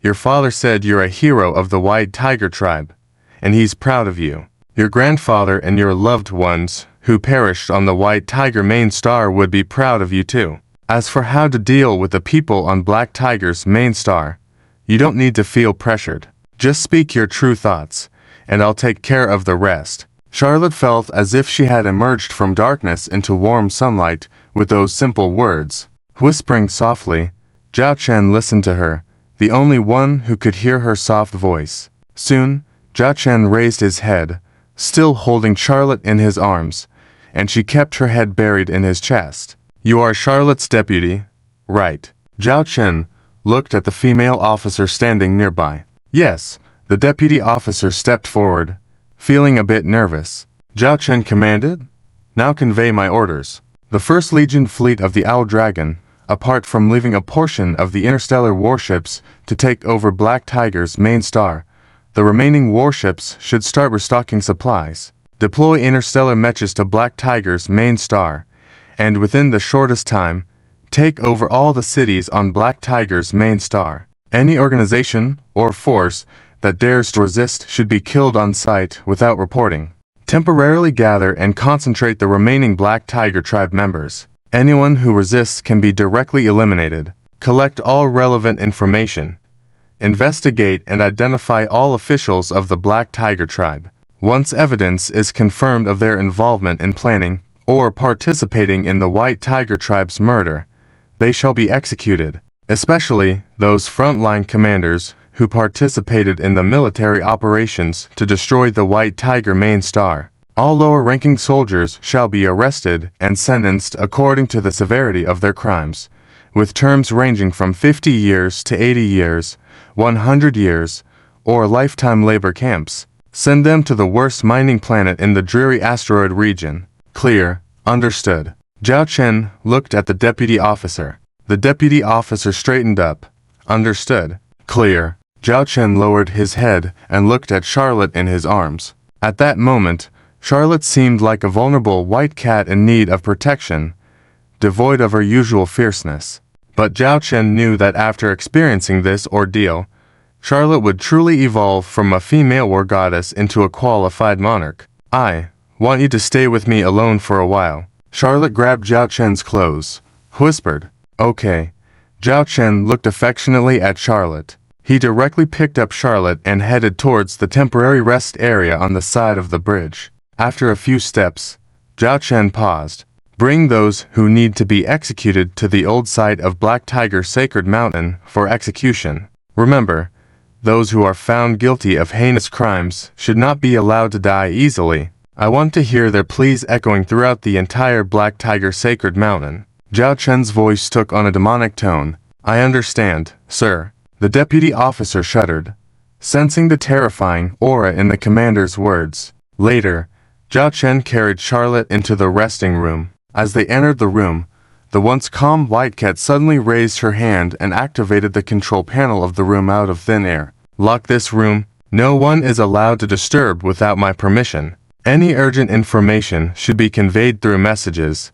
The door of the room made a clicking sound, indicating it was locked. At this moment, Zhao Chen was a bit confused. The white cat suddenly pushed him to the ground with force, lowering herself, her posture resembling a hunter preparing to strike. Her eyes, filled with various emotions, were desperate for release, especially upon seeing the commander at that moment. There seemed to be a fire burning in her chest, and she emitted a peculiar low growl. The next moment, the white cat started to bite and tear at the commander, reducing his handsome military uniform to shreds. Witnessing this scene, Zhao Chen sighed. This big cat seemed off. A few hours later, the beeping sound of messages successfully rescued the big white cat. Here, messages are here. Charlotte gasped for breath as she leaned on the ground, pointing at the blinking message window. Zhao Chen slowly got up and casually grabbed a piece of torn cloth from his military uniform to tie around his lower body. Then he checked the message content. Although there were still some lingering thoughts, but given the current time of battle, there wasn't much time to spare for Zhao Chen and Charlotte to continue their exhilarating duel. although one side had already pleaded for mercy several times in the latter half of the battle. A Dragonman fleet has been spotted outside, along with reinforcements from other tribal groups. They are expected to arrive near Black Tiger Prime Star within half an hour. Zhao Chen looked at the limp Charlotte on the ground, her clothes disheveled. I'll let you off this time. Prepare yourself, we're getting ready to go out. What do you mean letting me off? Clearly, I let you off. Charlotte retorted indignantly. Shall we continue then? I can leave the outside matters to Lilith for full responsibility, Zhao Chen said as he gestured to untie the torn cloth around his waist, showcasing his valiant spirit. Charlotte immediately shrank into a corner, a hint of fear in her eyes. Next time. I'll make you admit defeat next time. Also, the outside battle is crucial. I need to return to my post. Zhao Chen didn't further tease Charlotte. Instead, he utilized the room's intelligence system to urgently prepare two sets of military uniforms. The previous uniforms worn by the two of them had retired during the earlier fight. Several mechanical arms extended from the corner, shooting out threads, and the two sets of military uniforms took shape at a visible speed. Charlotte had pushed Zhao Chen down earlier, and considering Charlotte's current emotions, if not vented out, it might become her inner demon. Moreover, Zhao Chen himself had feelings for Charlotte. Everything just fell into place. Initially, even though Charlotte was a novice, her physical fitness was truly outstanding, resembling a warrior trying to take the initiative. If Zhao Chen were just an ordinary human, he wouldn't stand a chance against Charlotte, who was not only a half-beast, but also a member of the White Tiger tribe. However, Zhao Chen had injected the T for Super Soldier Serum, which elevated his body's strength to the top level among known species.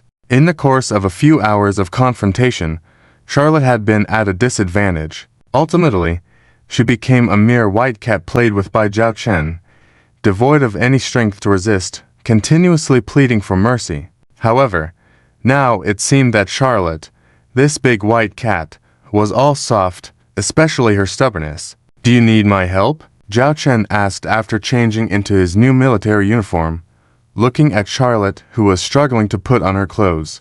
He reached out to assist, but Charlotte recoiled as if struck by lightning, taking several steps back and staring at Zhao Chen as though facing a ferocious beast.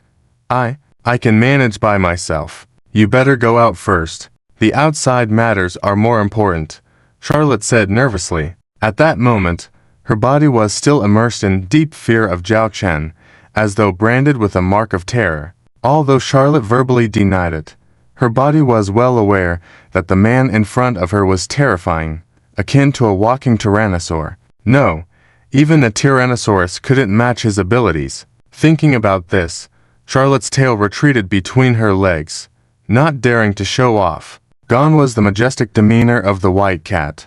Then I'll leave first. I'll go directly back to my flagship later, Zhao Chen said. By the way, did you use a T for luminous glass interstellar jump ship to transfer your flagship here? Charlotte suddenly asked. Yes, Zhao Chen nodded. Charlotte scornfully remarked, isn't that a waste? A T for luminous glass interstellar jump ship can transport many T4 class interstellar battleships, yet you brought only one. Although she said that, Charlotte's heart felt warm. She knew it was all because of herself. Sensing Charlotte's insincere words, Zhao Chen looked back at her before leaving the room. Recalling the sight of her years ago when he first met her, he was reminded of her defeated appearance then, with all her fur standing on end like an alarmed white cat. Wherever you need me in this universe, regardless of the cost, I'll rush to your side. Zhao Chen left behind these words as he walked out of the room. A few minutes later, Charlotte, who had finished hiding up, slowly walked out of the room, leaning against the wall. She looked at the orderly bridge and blushed at the thought of what had just happened behind a wall. She sighed at the remarkably soundproof walls of the bridge. Otherwise, she wouldn't dare show her face. Commander, the deputy officer approached Charlotte, curious. What were you and the commander discussing in the room for so long? Hearing this question, Charlotte's tail stood up on end behind her. She hesitantly replied, nothing much, We just discussed the current direction of the war and strategies to deal with other major tribes in the future. I see. By the way, when the commander left earlier, he instructed to prepare some fruits for you. These fruits are blood replenishing. The commander said they're good for your mood and body. The deputy officer pointed to a fruit basket next to them. Upon hearing the words blood replenishing, Charlotte knew the commander's intentions. Put them aside for now. Report to me about the current situation. Charlotte calmly resumed her seat as the captain. As she sat down, her gaze fell on something and discreetly pulled her skirt down to cover her knees as much as possible, as there was a noticeable red mark. Luckily, this action didn't attract anyone's attention. The deputy officer continued diligently reporting on her work. T for Blue Eyes White Dragon class heavy interstellar armored battleship commander's flagship at this moment. This interstellar battleship was hovering outside the Black Tiger Prime Star. The VIP guests in the audience, belonging to one of the top 3 powerful tribes, the Black Tiger tribe, were feeling a mix of complex emotions. They were astounded to see how swiftly the All-Dragon Legion had captured the Black Tiger tribe in just a few short hours. The speed was truly unbelievable. They also witnessed the All-Dragon's First Legion using 3T for Medusa-class heavy interstellar cannon ships to bombard the Black Tiger Holy Mountain scene. Each round of bombardment felt like a blow to their chests, instilling a sense of terrifying pressure. At this moment, the sound of military boots stepping on the ground reverberated. All eyes turned towards the sound, as the All-Dragon Lord, who had left a few hours ago, now strode in. General Charlotte, how is she? Fox Shiner hurried over, inquiring with concern. Zhao Chen nodded with a smile. With my guidance and comfort, Charlotte's emotional state has stabilized. She is in a very good spirits now. Upon hearing this, Fox Shiner was considerably relieved. Zhao Chen returned to the command center, passing by the VIP spectator seats. The guests looked at him eagerly, but Zhao Chen seemed not to notice their enthusiasm. He went straight to the large interstellar warfare sandbox. How are the situations on each battlefield, and where are their reinforcements positioned? Zhao Chen looked at Lila, who had taken over his command duties. With Lily in charge, Zhao Chen felt at ease to slip away to visit Charlotte and spent hours comforting her both mentally and physically. Lily pointed to several locations on the interstellar warfare sandbox. First is our current position, Black Tiger, First Star System, Black Tiger Main Star. We have complete control here. Although there are some resistance fighters still inside the main star, under our suppression, they can't cause much trouble. The other 4 All-Dragon Legions have successfully completed their missions and are currently resting and resupplying in their original positions. They are ready to be deployed at our command anytime. The T4 Wisdom Light class interstellar leap ship is also ready. Lily continued, pointing at the entire Black Tiger star domain. Currently, we have only attacked 5 regions in 5 star systems of the Black Tiger star domain. So far, we have destroyed at least 90,000 Black Tiger tribal warships. There are now less than 1,000 Black Tiger tribal warships left stationed all over, most of which are old and not formidable. You could say that the Black Tiger star domain now is like a toothless and clawless prey, without any means of resistance. If we wish, we can completely control the entire Black Tiger star domain in a week, Lily said. After that, Lily continued, up to this point, the forces that have entered the Black Tiger star domain are only the Dragon People fleet from the first Black Tiger star system and some accompanying tribal fleet reinforcements. The former has 30,000 warships, and the latter has 20,000 warships, totaling 50,000 starships. In addition, the Black Tiger leader had also sought help from other tribes. But after learning of the fall of the Black Tiger main star and the annihilation of the Black Tiger King Legion, those reinforcements changed their destination upon arriving. They are now concentrated in several star systems surrounding the Black Tiger star domain, totaling around 300,000 warships. These are led by the Dragon Tribe, Giant Lion Tribe, Minotaur Tribe, Lizard Tribe, War Elephant Tribe, and Pig King Tribe, which are powerful factions that own a significant number of warships among the 20 major tribes. However, they have not initiated further military actions and are presumably observing the situation. Zhao Chen was already aware of these developments. He had anticipated several possible scenarios while formulating the battle plan with Charlotte.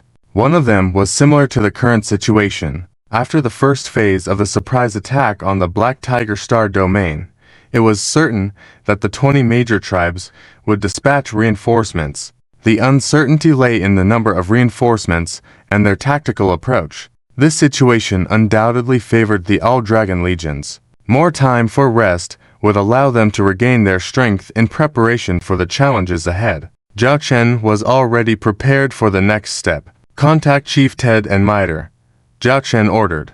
Two video windows appeared simultaneously, and the two, who had been waiting, appeared before Zhao Chen. Commander, they saluted, their eyes revealing impatience. They knew why Commander Zhao Chen had contacted them. Over 90% of the military power in the Black Tiger Star domain is now under our control. You must be aware of the reinforcements coming in. However, you need not worry.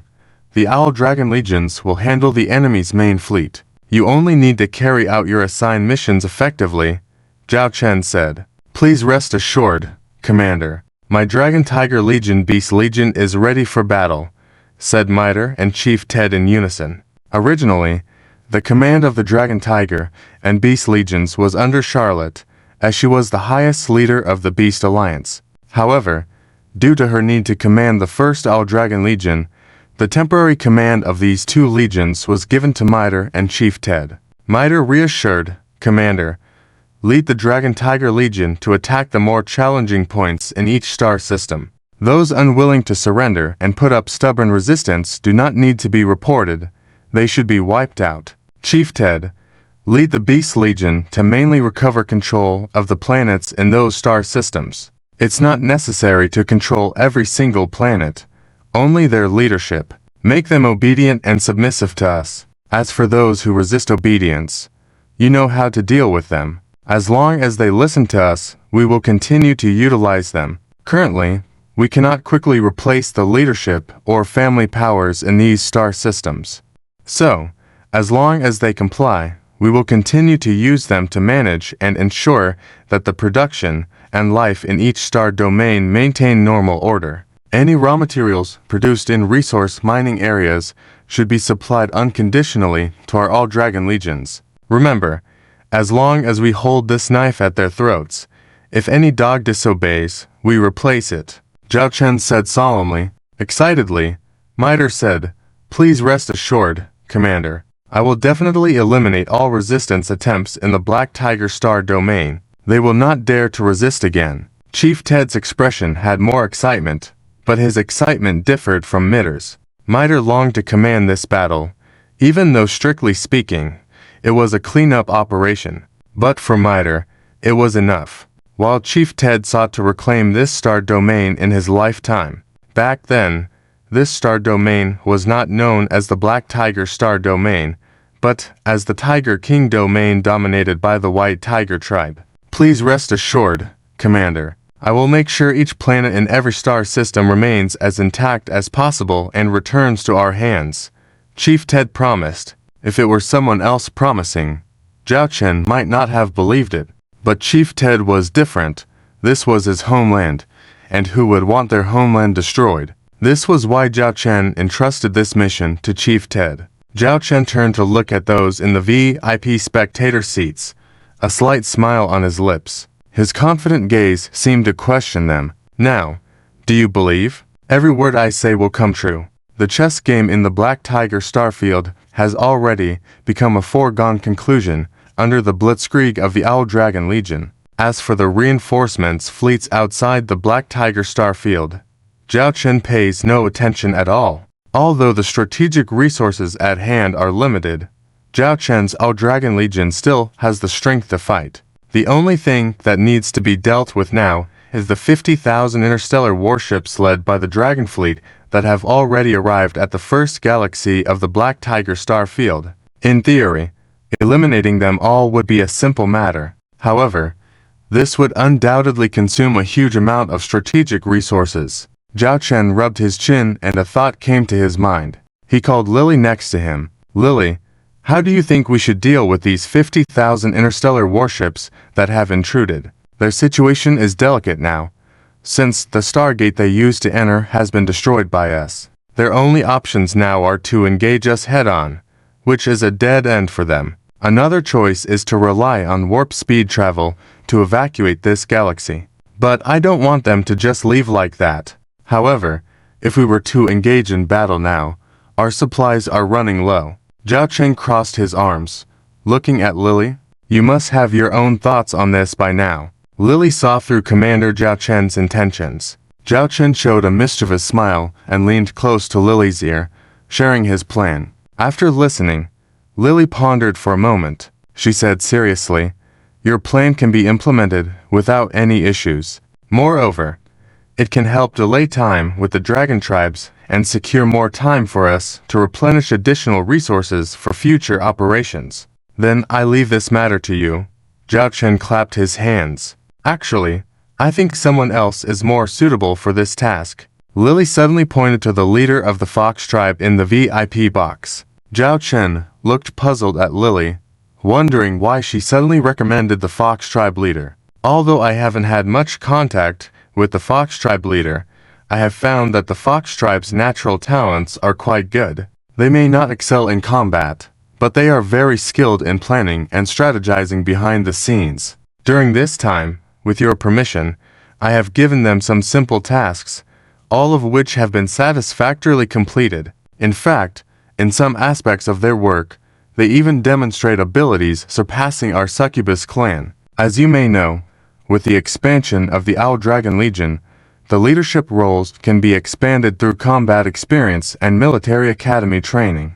But positions like secretaries and staff officers require a high level of talent. I believe that you could consider accepting them into our group, accelerating their integration speed. This could greatly enhance the overall strength of our All Dragons. Lily explained her thoughts. Zhao Chen nodded, acknowledging the heavy workload of his steward. Initially, the succubi she brought in have all taken up important positions in various departments, almost equivalent to having one succubus do the work of 10. It did require someone to help shoulder their workload. Okay, I'll go talk to them. I also want to have a chat with that person. After Zhao Chen finished speaking, he walked towards the VIP box. The guests in the VIP box, who had been eagerly waiting, saw the Lord of the Owl Dragons finally remember them and couldn't contain their excitement. Witnessing the battle in the Black Tiger starfield, they had a new understanding of the power of the Owl Dragon Legion. Would you like to chat in a quiet place when you have time? Zhao Chen ignored the people and walked straight to the leader of the Fox tribe. Sitting on either side of the Fox tribe leader were the leader's daughter, Fox Shinner, and a guest with a black veil. Sure, the Fox tribe leader stood up. If these two don't mind, they can come along as well. Although Zhao Chen verbally said these two, his gaze was fixed on the person with the black veil. The Fox tribe leader hesitated as she looked at the person, knowing that persuading her would be futile if the person was unwilling. Great. A hoarse voice came out. The person with the black veil stood up. Under the admiring gazes of the crowd in the VIP box, the Lord of the Owl Dragons led the group to a private compartment next door. Once seated, considering the situation, I can accept your need to conceal your identity. But now, it's a private meeting. I don't appreciate anyone hiding behind a mask in front of me. Am I right, Your Majesty of the Fox people? Zhao Chen spoke calmly but directly at the figure present. This made the Fox tribe leader's heart skip a beat once again. She was truly worried that her sister's stubbornness might surface at this moment. Zhao Chen also looked towards the person, noticing a line of numbers above their head. Fox Queen. Seduction Index 86%. This was an unexpected number for Zhao Chen. He knew the special guests invited by the Fox tribe leader had unique abilities, but he didn't expect the seduction index to be so high. He thought he might need to put in some effort, perhaps due to her existing admiration for the Owl Dragon Legion or on the terrifying strength displayed in the current war. But the remaining 14% was also a considerable challenge. Communication with this intelligent race was easy, but they also played hard to get. I'm sorry, because of the special circumstances, I had no choice but to disguise my identity. I hope you can forgive me, Lord of the Owl Dragons." The person with the black veil had a huge change in their voice, from a previously undistinguishable tone to a very melodious feminine voice. Just hearing this voice, Zhao Chen could sense a seductive aura in the air. As he looked at the woman who had removed her hat and veil, he found her to be exquisite, almost otherworldly. If the Su Daoji of legend in the past was like this, he could understand King Zhou. At the top of her head were a pair of white ears, and her gaze seemed capable of captivating a person's soul. Perhaps due to the need to wear a black outer robe, she wore a relatively simple tight leather skirt underneath, revealing a fair amount of white skin. But the most striking feature was the 9 white, fluffy tails hidden under the loose black robe. The soft touch of the tails made Zhao Chen subconsciously think about how they would feel when touched. "Let me introduce you. She is the queen of the fox people, Su Yaya. Being from the nine-tailed fox clan within the fox tribe, she possesses 9 tails." Saying this, the fox tribe leader deliberately showed her own black and furry tail from under her skirt. It seemed like their tails were good to touch. Zhao Chen looked at the tails of the 2 women and muttered to himself, "Your Majesty, please wait for a moment. I need to discuss some matters with them." Zhao Chen smiled as he looked at the Fox Clan Queen, Su Yaya. Su Yaya looked somewhat surprised at Zhao Chen, but still nodded slightly. She was curious why the Lord of the Owl Dragon was explaining tasks to the Fox Clan Chief and Fox Shinger in her presence. Zhao Chen looked at the Fox Clan Chief and Fox Shinger, and he began to explain the plans he had just outlined to Lila, repeating them again. The Fox Clan Chief had a calm expression, showing no emotional fluctuations, as if simply listening quietly. Fox Shinger's eyes sparkled as she looked at Zhao Chen. "How come we didn't realize how cunning you are before? Like a sly merchant." "What do you mean by sly merchant?" "This is called the art of war," Zhao Chen said, crossing his arms with a smirk. "What do you both think of this?" Zhao Chen asked for their opinions. "The implementation difficulty is not high. It is doable," the Fox Clan Chief replied. Fox Shinger raised her hand directly. "Let me take charge of this. Staying here, hanging out with those people, I'm bored to death." "Very well. The 2 of you will be responsible for planning and organizing this part, and Lila will help you convey orders. If you need any help, you can ask Lila directly," Zhao Chen said. "Yes," the Fox Clan Chief saluted, showing a respectful attitude. Fox Shinger was excited and eager to start implementing the plan. "We've finished discussing our matters. Now let's talk about your Majesty's affairs," Zhao Chen said as he looked towards the Fox Clan Queen Su Yaya. The Fox Clan Queen blinked, inquiring curiously, "My affairs? What affairs could I possibly have?" "For example, the future fate of the Fox Clan," Zhao Chen stated. The Fox Clan Queen Su Yaya asked in confusion, "The future fate of the Fox Clan? I still don't quite understand." Zhao Chen did not waste words with her and went straight to the point.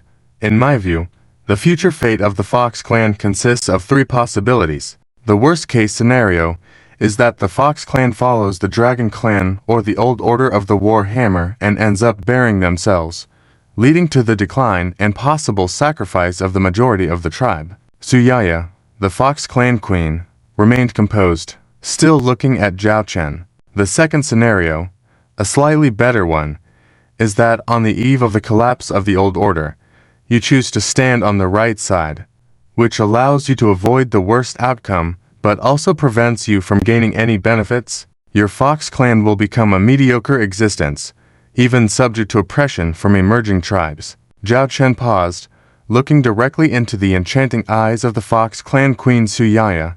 The third scenario, the best choice, is that the Fox Clan demonstrates foresight by standing on the correct side, leading to unprecedented status, power, and wealth in the future new order. This is the future fate of the Fox Clan. And now, the decision on this fate lies before you, Your Majesty. After Zhao Chen finished speaking, he remained silent, casually ordering a drink using nearby automated devices. Su Yaya, the Fox Clan Queen, smiled faintly, a smile that could drive most men crazy. Among the beauties Zhao Chen had seen, Su Yaya might not be the most beautiful, but she was undoubtedly the most alluring. Describing her with a word, it would be naturally enchanting. Lord, you speak as though you are the ruler here, able to decide everything as you please. That's a bit too arrogant, isn't it?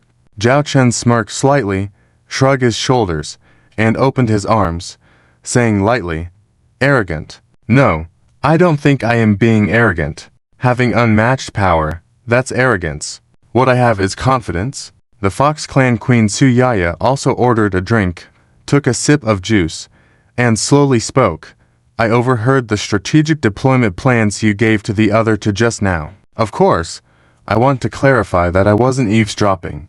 Based on the information I have obtained, your All-Dragon Legion, although strong, currently lacks strategic resources. That means impressive combat starships like yours cannot fully demonstrate their combat strength on the battlefield. So, you had to opt for such a plan. Since even your own All-Dragon Legion lacks operational strategic resources, where does your confidence in controlling the situation of the War Hammer Interstellar Republic come from? I truly cannot see where your confidence lies." Zhao Chen did not anger at the Fox Clan Queen Su Yaya's question, since this was the result he desired. To make this clever woman truly acknowledge him, there was only one way: to let her fully grasp Zhao Chen's strength. Not just those stellar fleets on the front lines, but also the power behind them. Zhao Chen raised his hand, and with his voice, electronic screens appeared one by one in front of the Fox Clan Queen Su Yaya, displaying brief data reports. "My confidence comes from these. Behind my All-Dragon Legion, I have an extremely vast industrial system and resource system. Firstly, there are the 5 newly developed resource star domains where my monthly output exceeds 5 trillion star coins.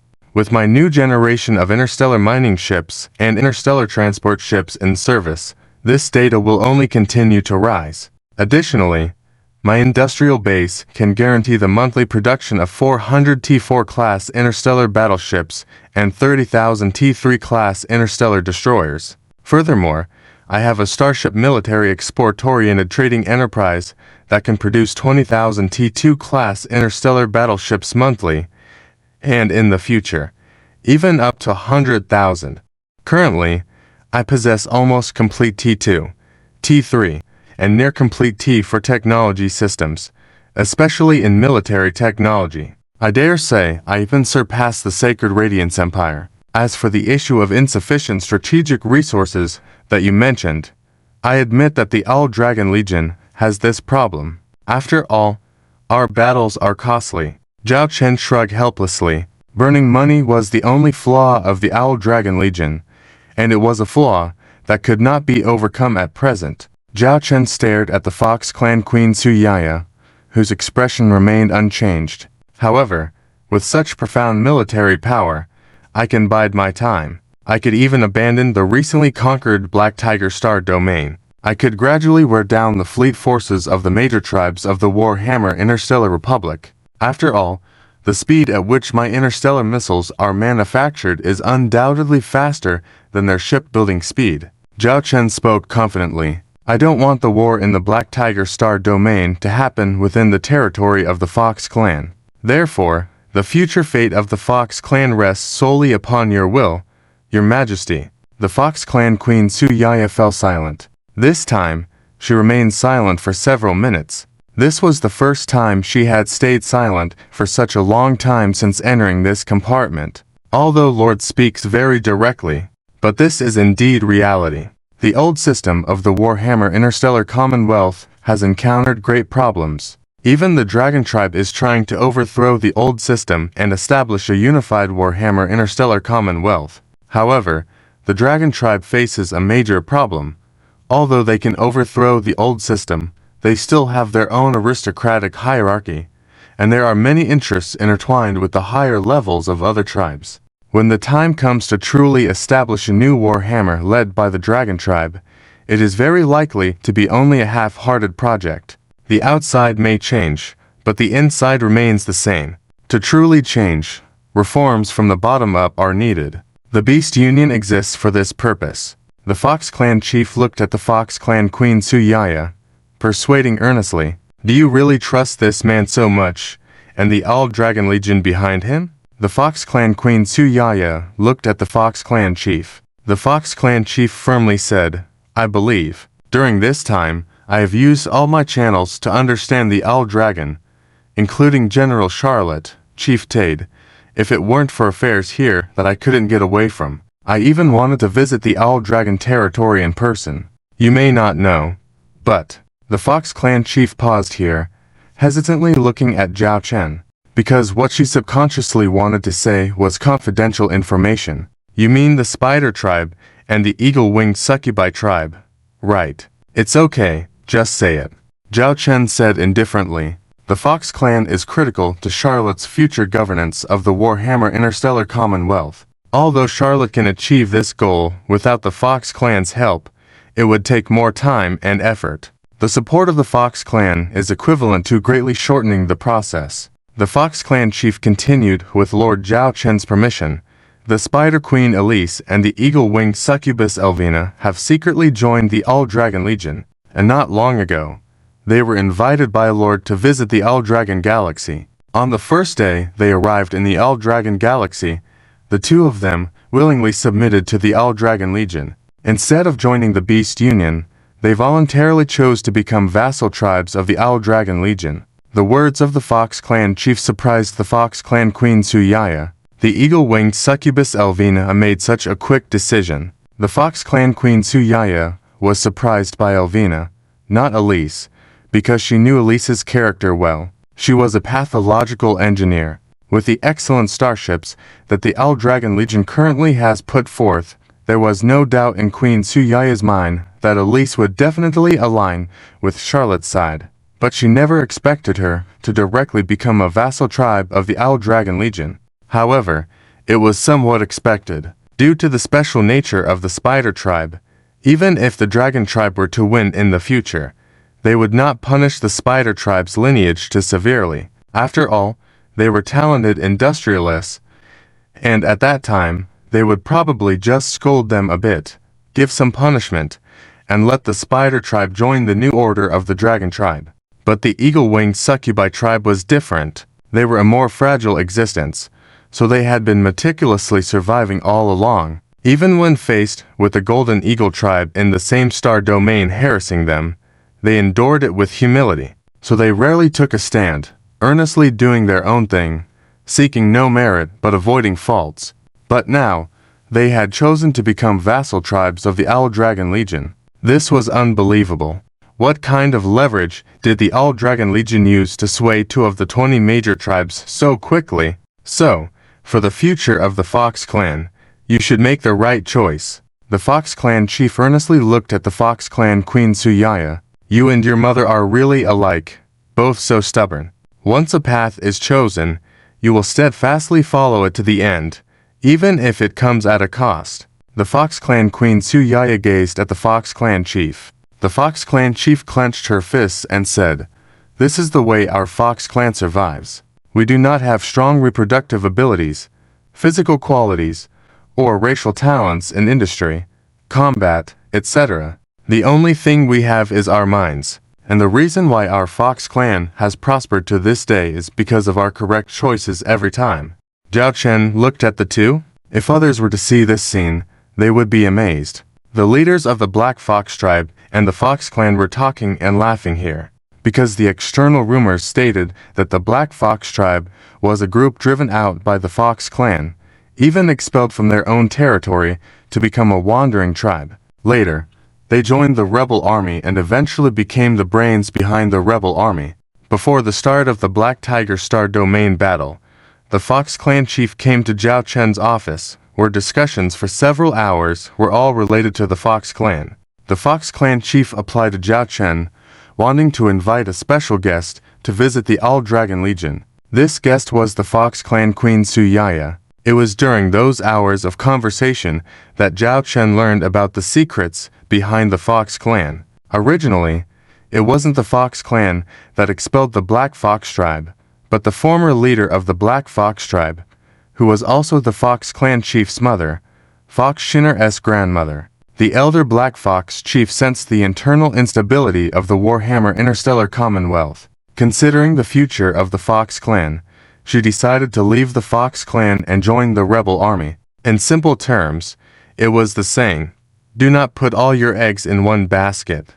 The Fox clan thrived by following the Black Fox tribe's subsequent development within the rebel army, ensuring that no matter the outcome, at least the Fox clan could continue to thrive. During this time, the Fox clan chief judged that the All-Dragon Legion would be the future victor and prepared to fully support the All-Dragon Legion. Although it was possible for the Fox clan to pledge allegiance later, the Fox clan chief also understood a principle. Extending a helping hand in desperate times was different from adding icing on the cake. Although the current situation of the Fox clan joining the Beast Union and the All-Dragon Legion wasn't exactly extending aid in desperate times, it was definitely more than just adding icing on the cake.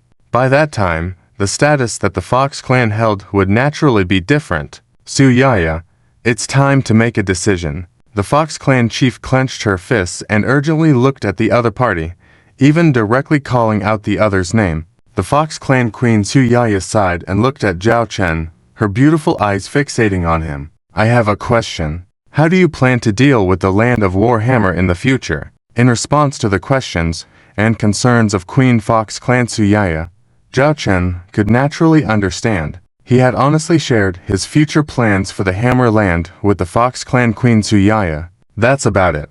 By then, I will let Charlotte's White Tiger tribe continue to manage the Hammer Land. Apart from me, others like the Starlight Empire have no right to interfere in the development of the Hammer Land, Zhao Chen promised. Queen Fox clan Suyaya was satisfied with Zhao Chen's response. I trust you, Queen Fox clan Suyaya said. My Fox clan can join your camp, but because the current situation is still unclear, like the Spider Queen tribe and the Harpy tribe, we will not openly state our position for the time being. But I can guarantee that our Fox clan starships will not appear on the battlefield against the Dragon Legion. Zhao Chen could not possibly be unaware of Queen Fox clan's schemes, but they were not crucial. Zhao Chen did not care whether these joining tribes would provide substantial help. Even if they wanted to, Zhao Chen did not believe in the combat power of their tribal fleets. Their combat power was probably not even as good as Charlotte's Dragon Tiger Legion. Zhao Chen only wanted them to be willing to stand on his side. When the time was right, he would give the Dragon Clan and the Lion Clan a hard blow. That's enough. Rest assured, this time won't be too long, Zhao Chen said confidently. Later, Zhao Chen looked at Queen Fox clan Suyaya. Since you are willing to join us, I will now give you a mission. It shouldn't be a problem. Queen Fox clan Suyaya was somewhat surprised. She had just expressed her position, and now she was being assigned a task. It seemed like she was being set up. It's not a very difficult task. Actually, the Lord wants to have private meetings with the neutral forces within the Hammer Star Federation. Although I have some channels, they are definitely not as good as the Fox clan's channels. So, I recommend that the Lord let you take charge of this matter. The Fox clan chief revealed the mystery. Queen Fox clan Suyaya felt helpless.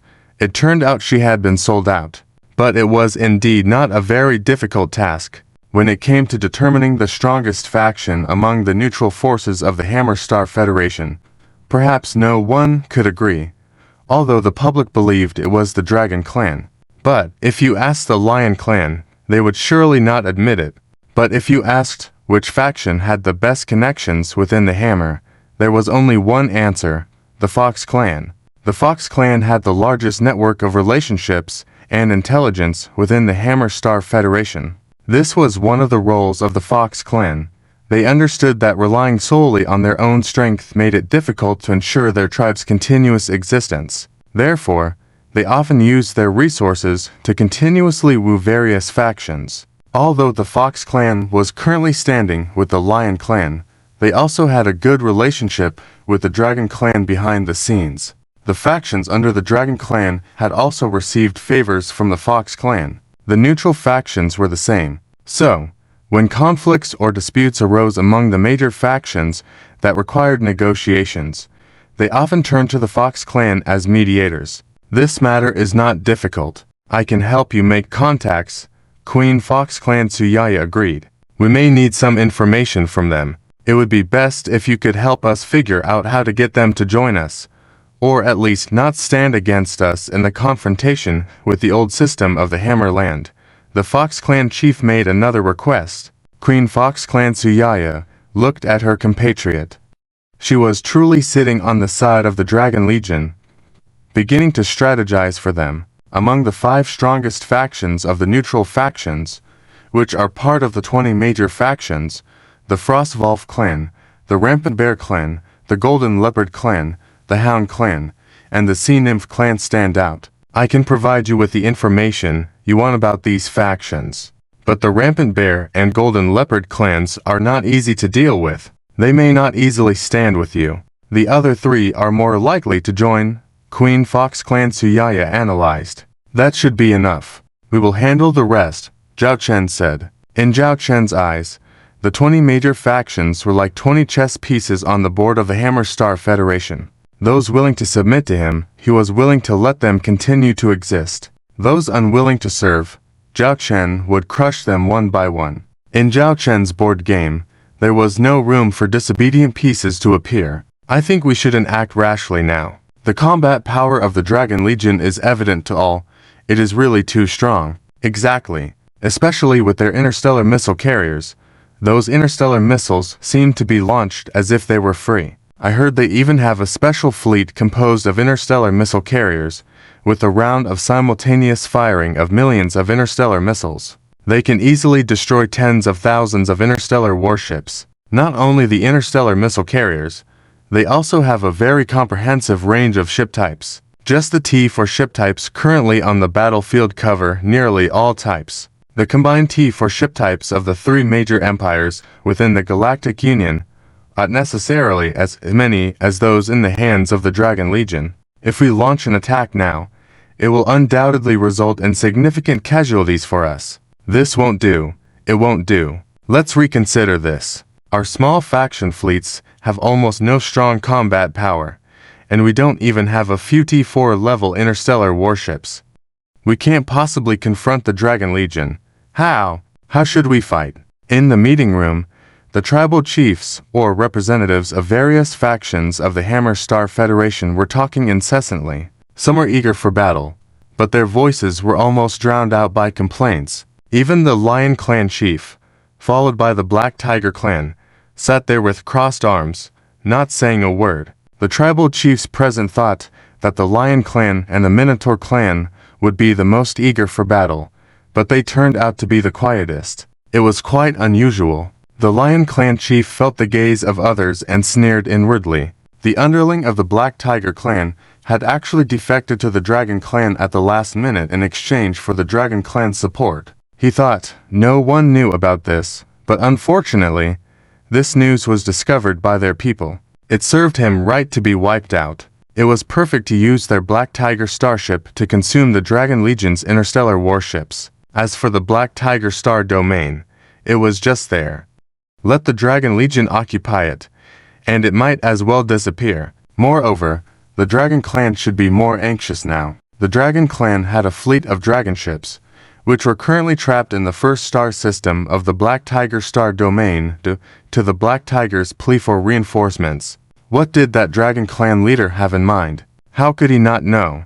Wasn't he just thinking about letting their army of ships consume each other, and then the Dragon Clan could reap the benefits? Did he really think they were all fools? Whoever wanted to go, let them go. They were in no hurry. Watching the chaotic scene in the conference room, the Dragon Emperor sitting at the main table scanned the surroundings indifferently. With a cold snort, he said, "Since none of you are willing to attack the Dragon Legion now and reclaim lost territory, I have a plan here. I wonder if you would be willing. I have already contacted the Holy Radiance Empire, and they have expressed willingness to cooperate with us in attacking the Dragon Legion together. Any objections, gentlemen? Cooperate with the Sacred Radiance Empire, and allow the Legion fleet of the Sacred Radiance Empire to enter the territory of the Warhammer Interstellar Confederation.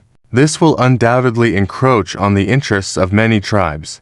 This doesn't seem quite right. The ambitions of the Sacred Radiance Empire, not small. Without the threat of the Mech Clan now, they even wanted to lay hands on the Starlight Empire. but due to a joint holy war duel that caused a 3-year delay. Will they now focus their target on us? Yes, yes. This is inviting trouble. If we end up destroying the Phoenix Dragon Legion, what if they refuse to leave? I think this proposal needs further consideration. Or, just let the Sacred Radiance Empire attack the Starlight Empire directly. Wouldn't that be better? The tribal leaders spoke one after another. Shut up, the Dragon Emperor said coldly. The meeting room fell silent at once.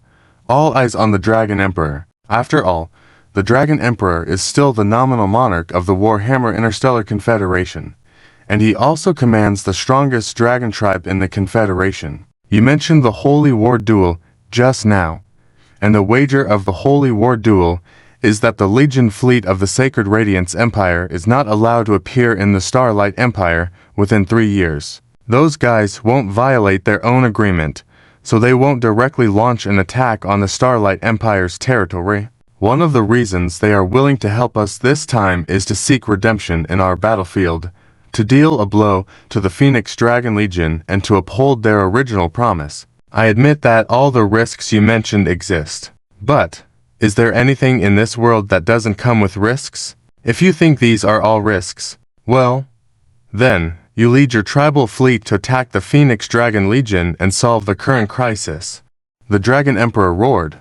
This time, no one responded. No one wanted to take the lead now, because they all knew very well the terrifying fighting style of the Phoenix Dragon Legion. Even if they could ultimately destroy them, the opponent could take a few bites before dying, and whoever takes the initiative to attack and bear the brunt of the mission will pay a heavy price. None of you are willing to bear the cost of the main attack on the Phoenix Dragon Legion, so I have invited the Sacred Radiance Empire to assist. With their participation, we can at least reduce our casualties by half. As for what happens next, we'll see. The Sacred Radiance Empire is different from the rebel army. They are outsiders, after all, and we have the opportunity to drive them out. The current priority is to stabilize internally, and I ask you again, anyone have any objections to cooperating with the Sacred Radiance Empire, allowing them to send their Legion fleet to join us in attacking the Phoenix Dragon Legion? Anyone? When the Dragon Emperor reached this point in his speech, he paused, and with a cold tone, he said, "If anyone has an objection, speak up now and propose a battle plan." With that said, none of the tribal leaders dared to speak up. The smaller tribes, with insufficient strength, did not dare to provoke the Dragon tribe. The larger tribes like the Lion and Minotaur tribes remained silent, so the proposal naturally passed. Since no one has objections, this matter is settled. I will confirm the detailed schedule and cooperation plans with the Sacred Radiance Empire. Before that, we should try to minimize direct confrontation with the Phoenix Dragon Legion. Preserve our strength, I promise. Maximum? Within 2 months. Within 2 months, I will eradicate the Phoenix Dragon Legion from our Warhammer Interstellar Confederation, the Dragon Emperor stated solemnly. In the end, the meeting concluded with the Dragon Emperor's strong stance. The scene before the Dragon Emperor disappeared, reverting back to his office. The meeting just now was an online network conference.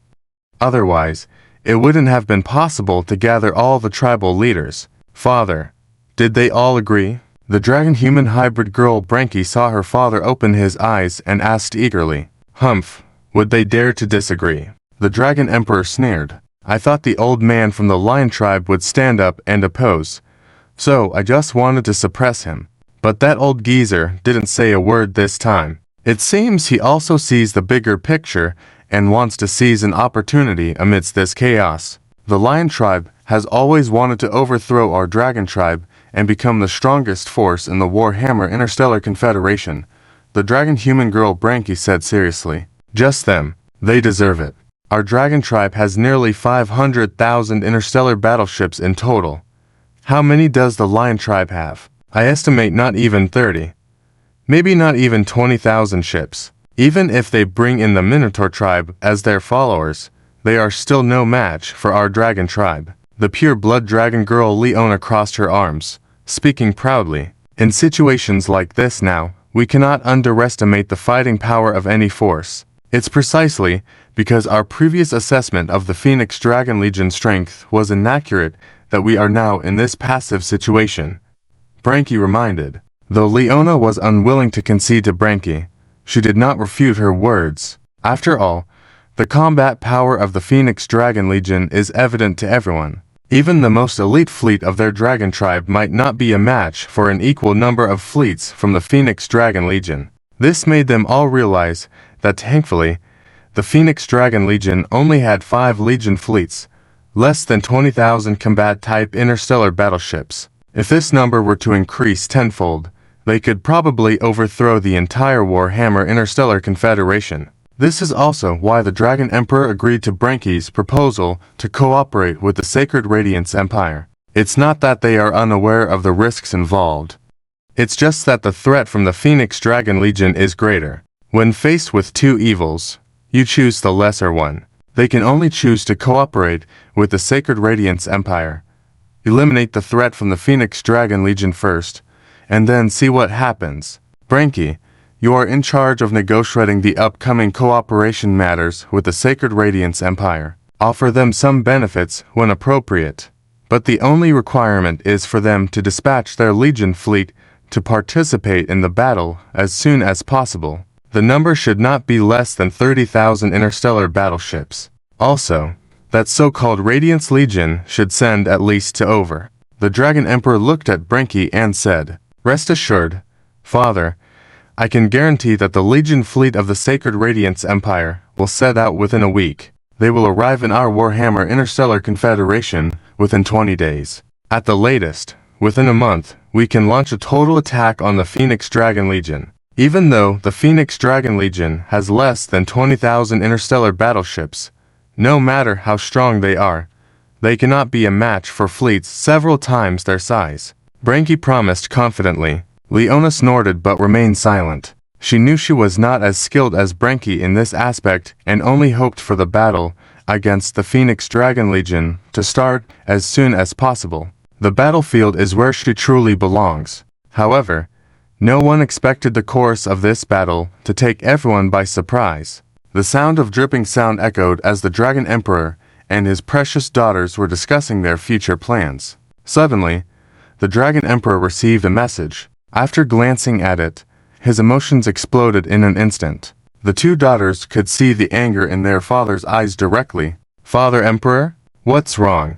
Branky asked. The Dragon Emperor presented an electronic report to Branky and Leona. "See for yourselves, the Owl Dragon Legion has gone too far." As they looked at the report, Branky and Leona had completely opposite expressions. Leona was even more furious than the Dragon Emperor, angrily exclaiming, "How dare they threaten us, using the threat of their 30,000 Dragon Fleet Squadron? Who gave them the courage? Father Emperor, please give me 3 Dragon Fleet Squadrons. I will go rescue the 10th Dragon Fleet Squadron now. I want to see who can stop our Dragon Fleet Squadron from leaving." Branky rolled her eyes at Leona and said calmly, "Then let me ask you, who allowed you to do this?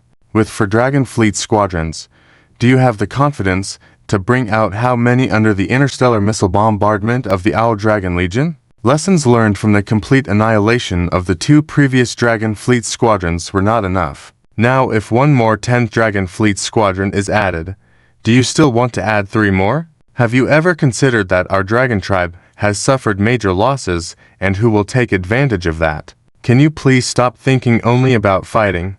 Can you expand your horizons a bit?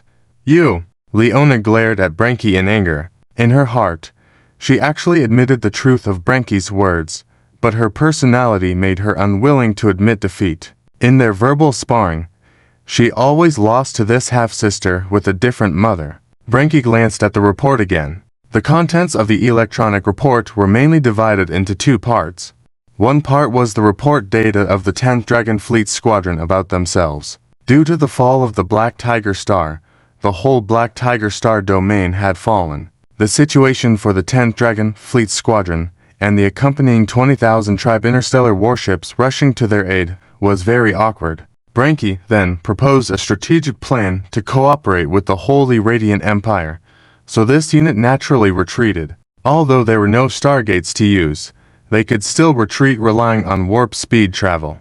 But unexpectedly, the Owl Dragon Legion fleet had actually blocked the retreat route of the 10th Dragon Fleet Squadron with 5 Owl Dragon Legion squadrons. At the same time, they had deployed a large number of warp interceptors in various directions of travel. These were all messages directly sent to the 10th Dragon Fleet Squadron by the Owl Dragon Legion. They openly threatened that if the 10th Dragon Fleet Squadron dared to act rashly, the Owl Dragon Legion dared to completely annihilate the 10th Dragon Fleet Squadron with interstellar missiles. The other half of the electronic report was the Owl Dragon Legion's demand for a ransom from the Dragon Tribe. Yes, according to the description of the Owl Dragon Legion, the 30,000 interstellar warships of the Dragon Fleet Squadron and the 20,000 interstellar warships of those tribes had become captives of the Owl Dragon Legion. This was simply humiliating the Dragon Tribe. This was why the Dragon Emperor was angry just now and Leona was eager for battle. This was provocation. A ransom. The Owl Dragon Legion is delusional. The Dragon Tribe has never paid a ransom. The Dragon Emperor waved his fist, resolute. The Owl Dragon Legion knows we won't easily pay a ransom, but they still sent this message. They definitely aren't just trying to humiliate us. Branky suddenly thought of something. Father Emperor, who is the commander of the 10th Dragon Fleet Squadron. The Dragon Emperor suddenly remembered something. At this moment, a figure appeared outside the hall. Your Majesty, Your Majesty. It was a woman dressed in golden clothing, who looked very similar to Leona, walking in. Empress, why are you here? Leona looked surprised at her mother. This was Leona's mother, a pure-blooded dragon and the official Empress of the Dragon Emperor. Branky also bowed and paid her respects to the new arrival. Your Majesty, please save my brother. The Dragon Empress knelt on the ground, crying. Branky remained calm, as if she had seen through everything. Could it be that the commander of the 10th Dragon Fleet Squadron is? Leona realized something, looking at her mother in astonishment. Are you both aware of this? I just received news that the commander of the 10th Dragon Fleet Squadron, your uncle, is now trapped in the first star system of the Black Tiger Star domain, in imminent danger. You must save your uncle. He is your only uncle, the Dragon Empress pleaded. Leona's expression was as if she had eaten something distasteful, instinctively looking at Branky, who was calm beside her. She could tell that Branky had already known the situation. Originally, they could have chosen to ignore the 10th Dragon Fleet Squadron. Although losing 30,000 interstellar warships pained them deeply, they were willing to sacrifice it for the dignity of the Dragon Tribe, and also to deplete the strength of the Owl Dragon Legion. But now, the situation had become complicated. Leona hadn't expected her own uncle to be the commander of the 10th Dragon Fleet Squadron. Her uncle was her mother's only brother, a person with no command abilities but very eager to prove his strength. Normally, someone like him would never be able to be a fleet squadron commander, but his special status and his influential family background in the Dragon Tribe played a role. Behind the scenes, their family was one of the most influential in the Dragon Tribe, and the Dragon Emperor's rule had received support from this family. This was why Leona's mother could become the Empress. It was definitely not just because she was a pure-blooded dragon. The Dragon Emperor now understood the complexity of the situation. He sighed, whether it was for the sake of his daughter's uncle or his wife's brother. Just with the support of that failed character's family, he couldn't just sit back and watch him die. Branky, no, you need to handle the affairs with the Holy Radiant Empire. Leave this matter to Leona. Negotiate with the Owl Dragon Legion this ransom. As long as the conditions are not too excessive, we can agree. If not, as long as we can save your uncle, it will be enough. At the same time, secretly contact the 10th Dragon Fleet Squadron. See if there is any hope to organize small fleets to break through and send out the main leaders. The Dragon Emperor ordered. The main leader represented something self-evident. Originally, these negotiation matters were something the Dragon Emperor would have preferred to be handled by Branky. But Branky's more pressing matter was with the Holy Radiant Empire. They could only settle for this, leaving this matter to Leona. Branky, you can briefly own a few words. She doesn't have much experience in negotiating. The Dragon Emperor reminded at this time. The 10th Dragonman Fleet Group, Flagship Robert, anxiously paced back and forth on the bridge, looking anxious. Finally, the long-awaited communication was established, and a holographic image appeared in front of Robert. Leona, thank goodness. I didn't expect it would be you coming to rescue us. Hurry, hurry and think of a way. I can't stay a moment longer in this cursed place. Robert anxiously looked at Leona. Seeing her inept uncle in this state, Leona was filled with frustration, who asked her mother to have only this one brother, and even treat this uncle as if he were her own son, fulfilling all his demands, with his capabilities placed here with her, not to mention being the supreme commander of a Dragonman fleet group, even being a captain of a starship. She felt her own ship was being insulted. Why don't you just break through directly? Leona questioned.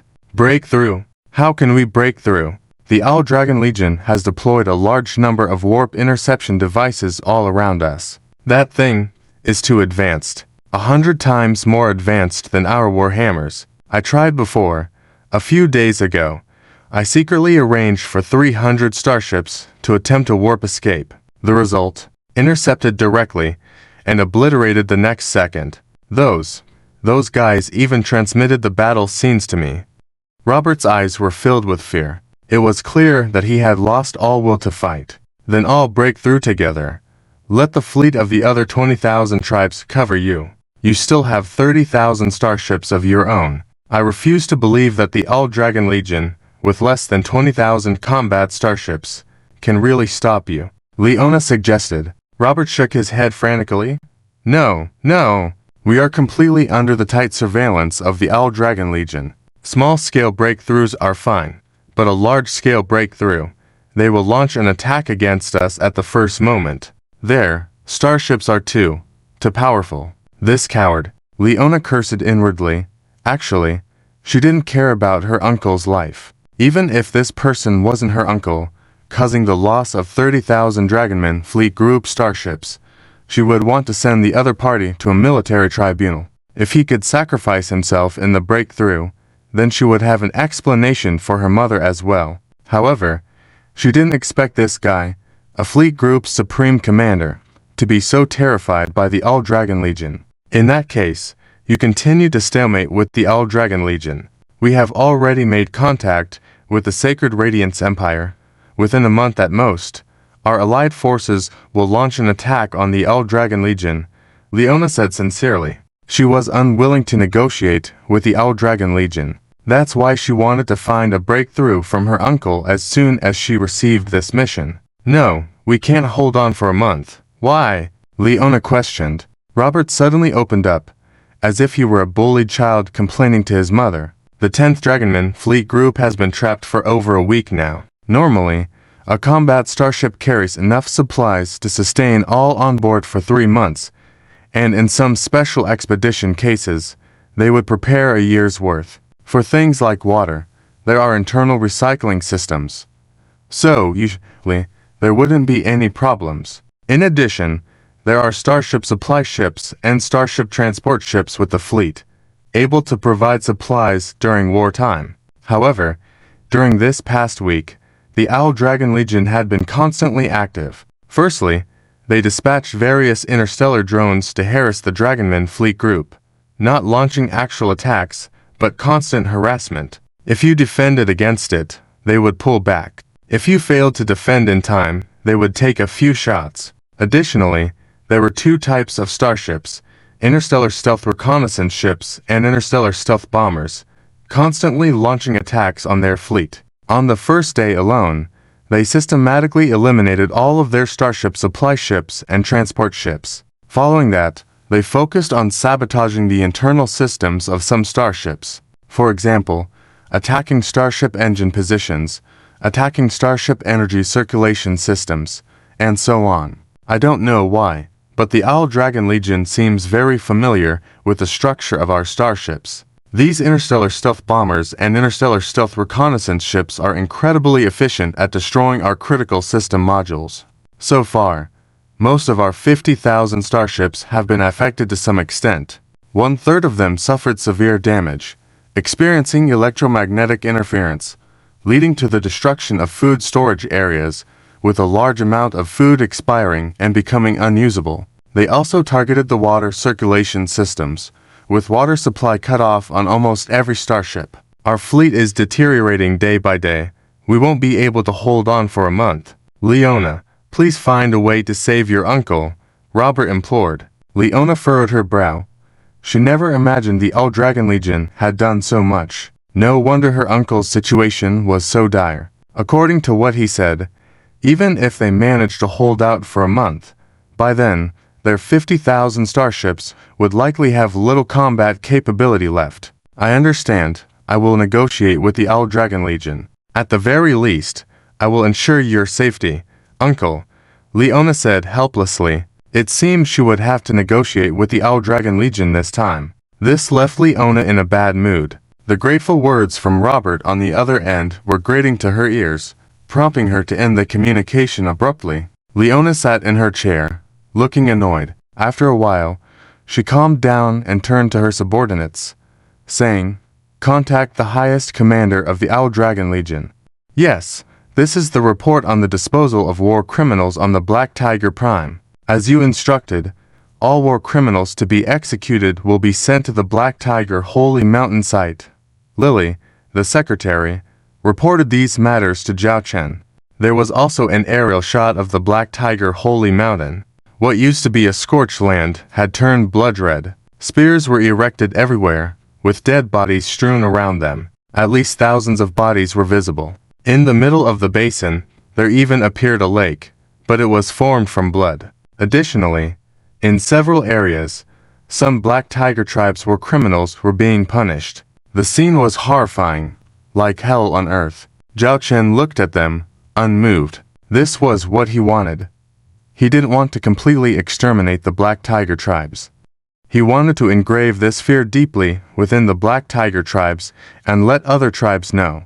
This was the consequence of provoking Zhao Chen. According to your request, we have counted the war criminals among the captives. These war criminals are classified into 4 levels, A, B, C, and D. A-level war criminals and B-level war criminals are both sentenced to death, with B-level war criminals experiencing torture for about 3 days after trial until death. A-level war criminals will endure at least 100 days of torture and may also accept any revenge requests from within the White Tiger clan, allowing them to go to the Black Tiger Sacred Mountain ruins to seek revenge in person. Any torture can be carried out on A-level war criminals as long as it does not result in death. We have arranged specialized medical facilities on the scene, provided by an interstellar medical ship. As long as the war criminals are still alive, they can be rescued and continue to receive punishment. As for when to let them die, it depends on the sins they carry. Lilith said these words without changing her expression. Currently, there are 73 confirmed A-level war criminals, primarily high-ranking leaders who supported and led the slaughter and bombing of the White Tiger main star. In addition to military officers, their identities also include the leaders of major families within the Black Tiger clan.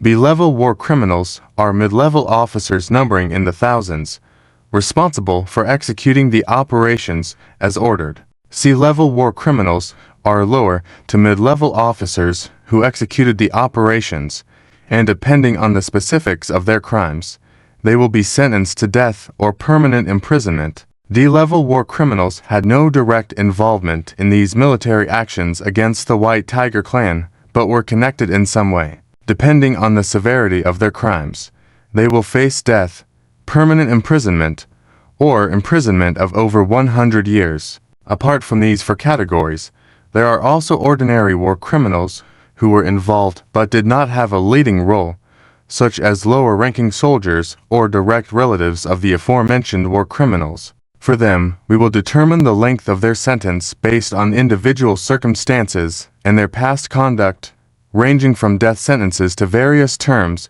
such as permanent imprisonment, 100 years, 80 years, 50 years, 30 years, and 10 years. To date, the total number of these 5 categories of war criminals has reached 50 million, with 99% being ordinary war criminals. All forms of detention will be carried out as labor imprisonment, and they will all be transported to the mining areas of the Shady Reef Star sector. Lilith added, 15 million people may seem massive, But compared to the population of the Black Tiger clan, it is actually relatively small. The main reason for having so many war criminals is that some direct relatives of the war criminals are also included. Although these individuals may be innocent, they benefited directly from the war criminals. So, since they initially gained benefits, they should now naturally accept punishment. At the same time, the Scorpion Legion can also obtain a significant number of cheap laborers, and those prisoners guilty of heinous crimes can be sent to harsh mining planets. I only promise to release you after 100 years of work completed. So, if you cannot endure for 100 years, it's your own fault. And remember, we have only captured 15 million people on the Black Tiger main star so far, not including the entire Black Tiger star sector. Once this wave of reckoning is over, Zhao Chen can easily bring back billions of free laborers to the Shady Reef star sector. How is the support for the puppet coming along? Zhao Chen inquired. We have left that matter to the White Tiger clan to handle. They have rallied several factions within the Black Tiger clan, and now they are starting to become active within the Black Tiger clan, potentially becoming the puppet forces we have arranged internally within the Black Tiger clan, Lilith replied. We can provide some rewards accordingly. Let these individuals know that we are only purging the guilty members of the Black Tiger clan, and those willing to follow us will receive the same treatment as members of the Beast Alliance, Zhao Chen said. Zhao Chen understood the principle of carrot and stick. Repression alone wouldn't work, so providing hope is essential. Zhao Chen and Lilith then continued discussing the Scorpion Legion's affairs. Suddenly, Lilith's hand terminal flashed a signal, and she glanced at it. She then reported to Zhao Chen, the Dragon Clan's princess, Leona, wants to negotiate with you regarding our demand for ransom. Finally, Zhao Chen stretched lazily. Bring her in. Let's see this princess of the Dragon Clan. Leona waited for a while on her end until the video communication was established. She saw the rumored supreme commander of the Scorpion Legion. A man sat on the captain's chair, looking at her expressionless. I am Leona, princess of the Dragon Clan. By the decree of His Majesty, I am here to negotiate with you. I believe we have a chance to negotiate.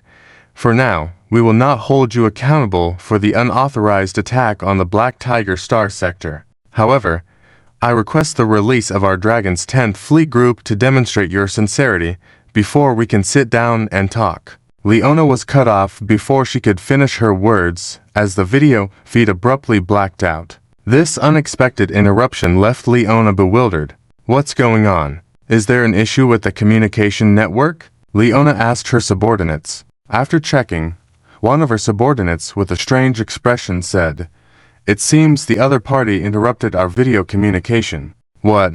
Leona hadn't reacted immediately, assuming there was a technical issue with the video communication on the other end. She waited, but after a minute passed, without any response from the other party, she began to realize that something was amiss. Could it be intentional? The thought made Leona's temper flare up. She clenched her fist. Your Highness, should we continue trying to contact them? Her subordinate cautiously inquired. In the past, Leona would never have tolerated such a situation.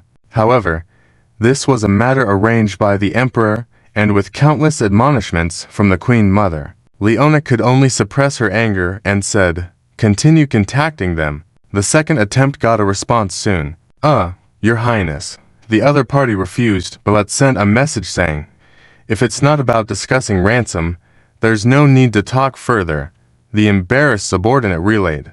That guy. Leona was furious. She gritted her teeth and said, Keep trying to contact them. Several more attempts were rejected, but after many tries over 10 minutes, the contact was finally re-established. The man's face appeared on Leona's screen once again. You. Leona stood up, pointing at Zhao Chen, but before she could speak, the video feed blacked out once more. What's going on? Leona roared at her subordinates. Glancing at the message received, her subordinate swallowed nervously and said softly, The other party sent a message ... asking you to ... mind your attitude. Attitude. That man dared to ask her to mind her attitude. Leona was beside herself with anger. Keep dialing. She gritted her teeth. In the subsequent interactions, whenever there was any issue with the attitude Leona displayed during video communication, Chao Chen would immediately terminate the communication, and after each instance of communication being cut off, he would leave the other party hanging for 10 minutes. It seems that Princess Leona's temper is not very good, Lily teasingly remarked on the side. What does it matter if her temper is bad? The initiative is currently in our hands.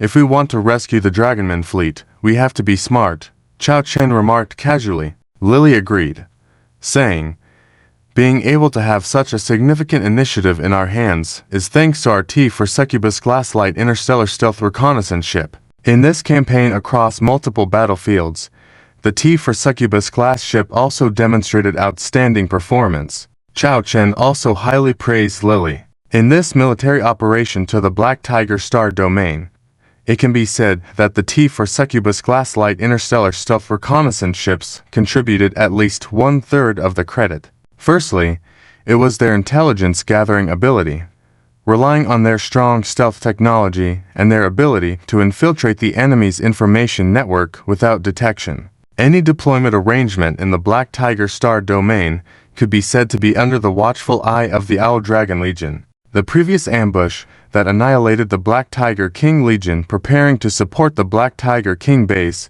and the two accompanying Black Tiger Legions was all because they had known their movements in advance and had prepared the ambush strategy early. This resulted in the total destruction of the Black Tiger King Legion in the shortest time possible. In addition to intelligence gathering and infiltration abilities, the T for Succubus Glasslight interstellar stealth reconnaissance ships also had a hidden ability, electronic warfare. While invading the enemy's communication systems, the T for Succubus Glasslight interstellar stealth reconnaissance ships could launch electronic attacks on certain software within the enemy's interstellar warships. This could involve interference, paralysis, and even direct destruction in electronic warfare assaults. That is why in this besieged Dragonman Fleet 10, there were many instances of internal software of the interstellar warships being destroyed, all thanks to the T for Succubus Glasslight interstellar stealth reconnaissance ships.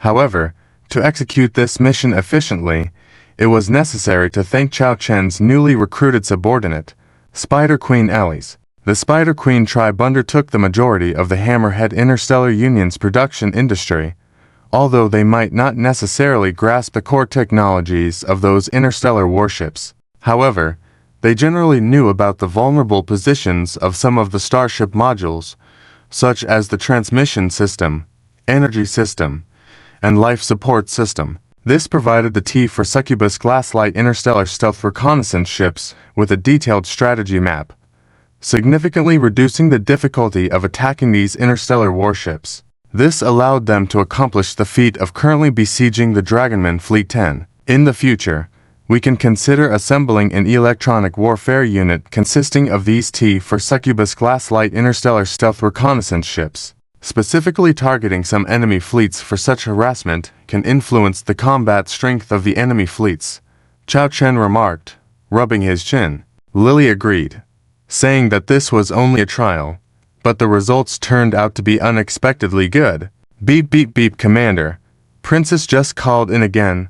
Lily smiled as she looked at Chao Chen. Chao Chen smirked and raised his hand. Let her in. The video window appeared once again. This time, the other side, Leona, was completely different from the first time. She was sitting upright, with no signs of provocation, dissatisfaction, or arrogance on her face. Race. Dear Lord Aldragon, I have been instructed to negotiate with you regarding the Dragonman Fleet 10. Ransom issue, Leona said, her expression somewhat stiff. She was trying to control her emotions and demeanor as best as she could. Otherwise, this guy on the other side might come up with some ridiculous reason to refuse negotiations again. And now, she wished she could kick her uncle, who was more of a burden than a help. If it weren't for his mess, she wouldn't need to bear this humiliation here. Do you have any requirements regarding this ransom? Based on her previous experience, Leona dared not speak lightly and could only ask for the other man's thoughts on the matter. Chao Chen calmly said, "Our requirements are straightforward. We don't want to increase bloodshed, but we cannot simply let go of these interstellar warships. After all, the abrupt appearance of these interstellar warships frighten my soldiers, and my interstellar warships need to maintain their order, be it in terms of time cost, manpower cost, or monetary cost. Someone needs to take responsibility for it, right? Could you just say how much you want?" Leona clenched her fists, suppressing her impulses. Chao Chen's mouth slightly curved up as he laid out his conditions. "Our requirements are not many. We would like you to provide the pricing for each of your interstellar warships, every officer, and their rank. Here is a form, you can check it yourself," Chao Chen said, sending over a document form. Leona clicked to open it, and a detailed ransom document appeared before her. It clearly outlined the cost needed to ransom back a starship of different class models or soldiers of different military ranks. For example, to ransom a T-4 Ankylosaurus-class medium interstellar escort ship would require a whopping 1 billion star coins. Considering Leona's knowledge, the procurement and construction cost of such a T-4 Ankylosaurus-class medium interstellar escort ship for their Dragonman tribe would not exceed 30 billion star coins. This ransom amount was astonishingly one-third of that cost. The ransoms for other interstellar warships were also in roughly similar proportions, around one-fifth of the original cost of the warship. The situation of these ransoms also needed to thank Spider Queen Elise for her support, providing Lily with detailed data, which led to this very subtle set of data. Apart from that were the ransoms for the military officer ranks. The numbers in the ransom content also shocked Leona. For example, the ransom for a captain of a T-3 class interstellar warship was 1 million star coins. This was roughly equal to the annual salary of this captain. And it should be noted that among the Dragonman fleet, there were more than 2,000 captains of this rank. This meant a ransom of 2 billion star coins. And that was just for captains. There were still positions like secretary, adjutant, chief of staff, bridge officer, heads of various departments, etc. Considering that an interstellar warship typically had hundreds to thousands of crew members, the cumulative figures were quite a terrifying number. And Leona saw the name that made her resentful. Ransom for Robert, 50 billion star coins. Leona's lips trembled. How could this Robert be worth 50 billion star coins? She would feel heartbroken even if he were worth 5 star coins. In this ransom document, Lily carefully calculated for Leona that if all the interstellar warships, including the 200,000 tribal interstellar warships, were to be redeemed, it would cost nearly 5 trillion star coins. 5 trillion star coins. What a huge number. Despite the Forge Interstellar Union being rich and having the largest territorial area among the 3 empires of the Galactic Alliance, their annual output is just over 1.5 trillion star coins. The Dragon Tribe accounts for only 30% of this, with their military expenses making up around 40%, which is already higher compared to the other empires. It's due to this heavy military approach that the Forge Interstellar Union's economic foundation is in trouble, and the quality of life for the various tribes is also poor. 5 trillion star coins is equivalent to 1/4 of the Dragon Tribe's annual military expenses, a significant amount that, although manageable for the Dragon Tribe, is still a painful expense. I wonder if we can redeem only part of it. Leona found a loophole in this situation and looked at the man and succubus across from her. The succubus spoke up at this moment. "Princess, don't worry. Take a look at the terms in the note below." Terms in the note. Leona glanced at it and almost cursed it out loud in anger. If it weren't for being re-educated by Chao Chen before, Leona would have definitely overturned the table. The content of the note was simple. If one starship were to be redeemed, the soldiers and officers on board must also be redeemed. If a Legion fleet commander were to be redeemed, then all personnel of that Legion fleet must also be redeemed. If the highest commander of a fleet group were to be redeemed, then all interstellar warships and personnel of that fleet group must be redeemed. This is bundled sales. It thoroughly blocked Leona's previous schemes, leaving her with a feeling of being forced to swallow a bitter pill. These conditions are quite harsh. We need to discuss this on our side. Leona wanted to delay, but Zhao Chen wouldn't give her that opportunity. Zhao Chen raised a finger, displaying a number on it. 24 o'clock from this very moment.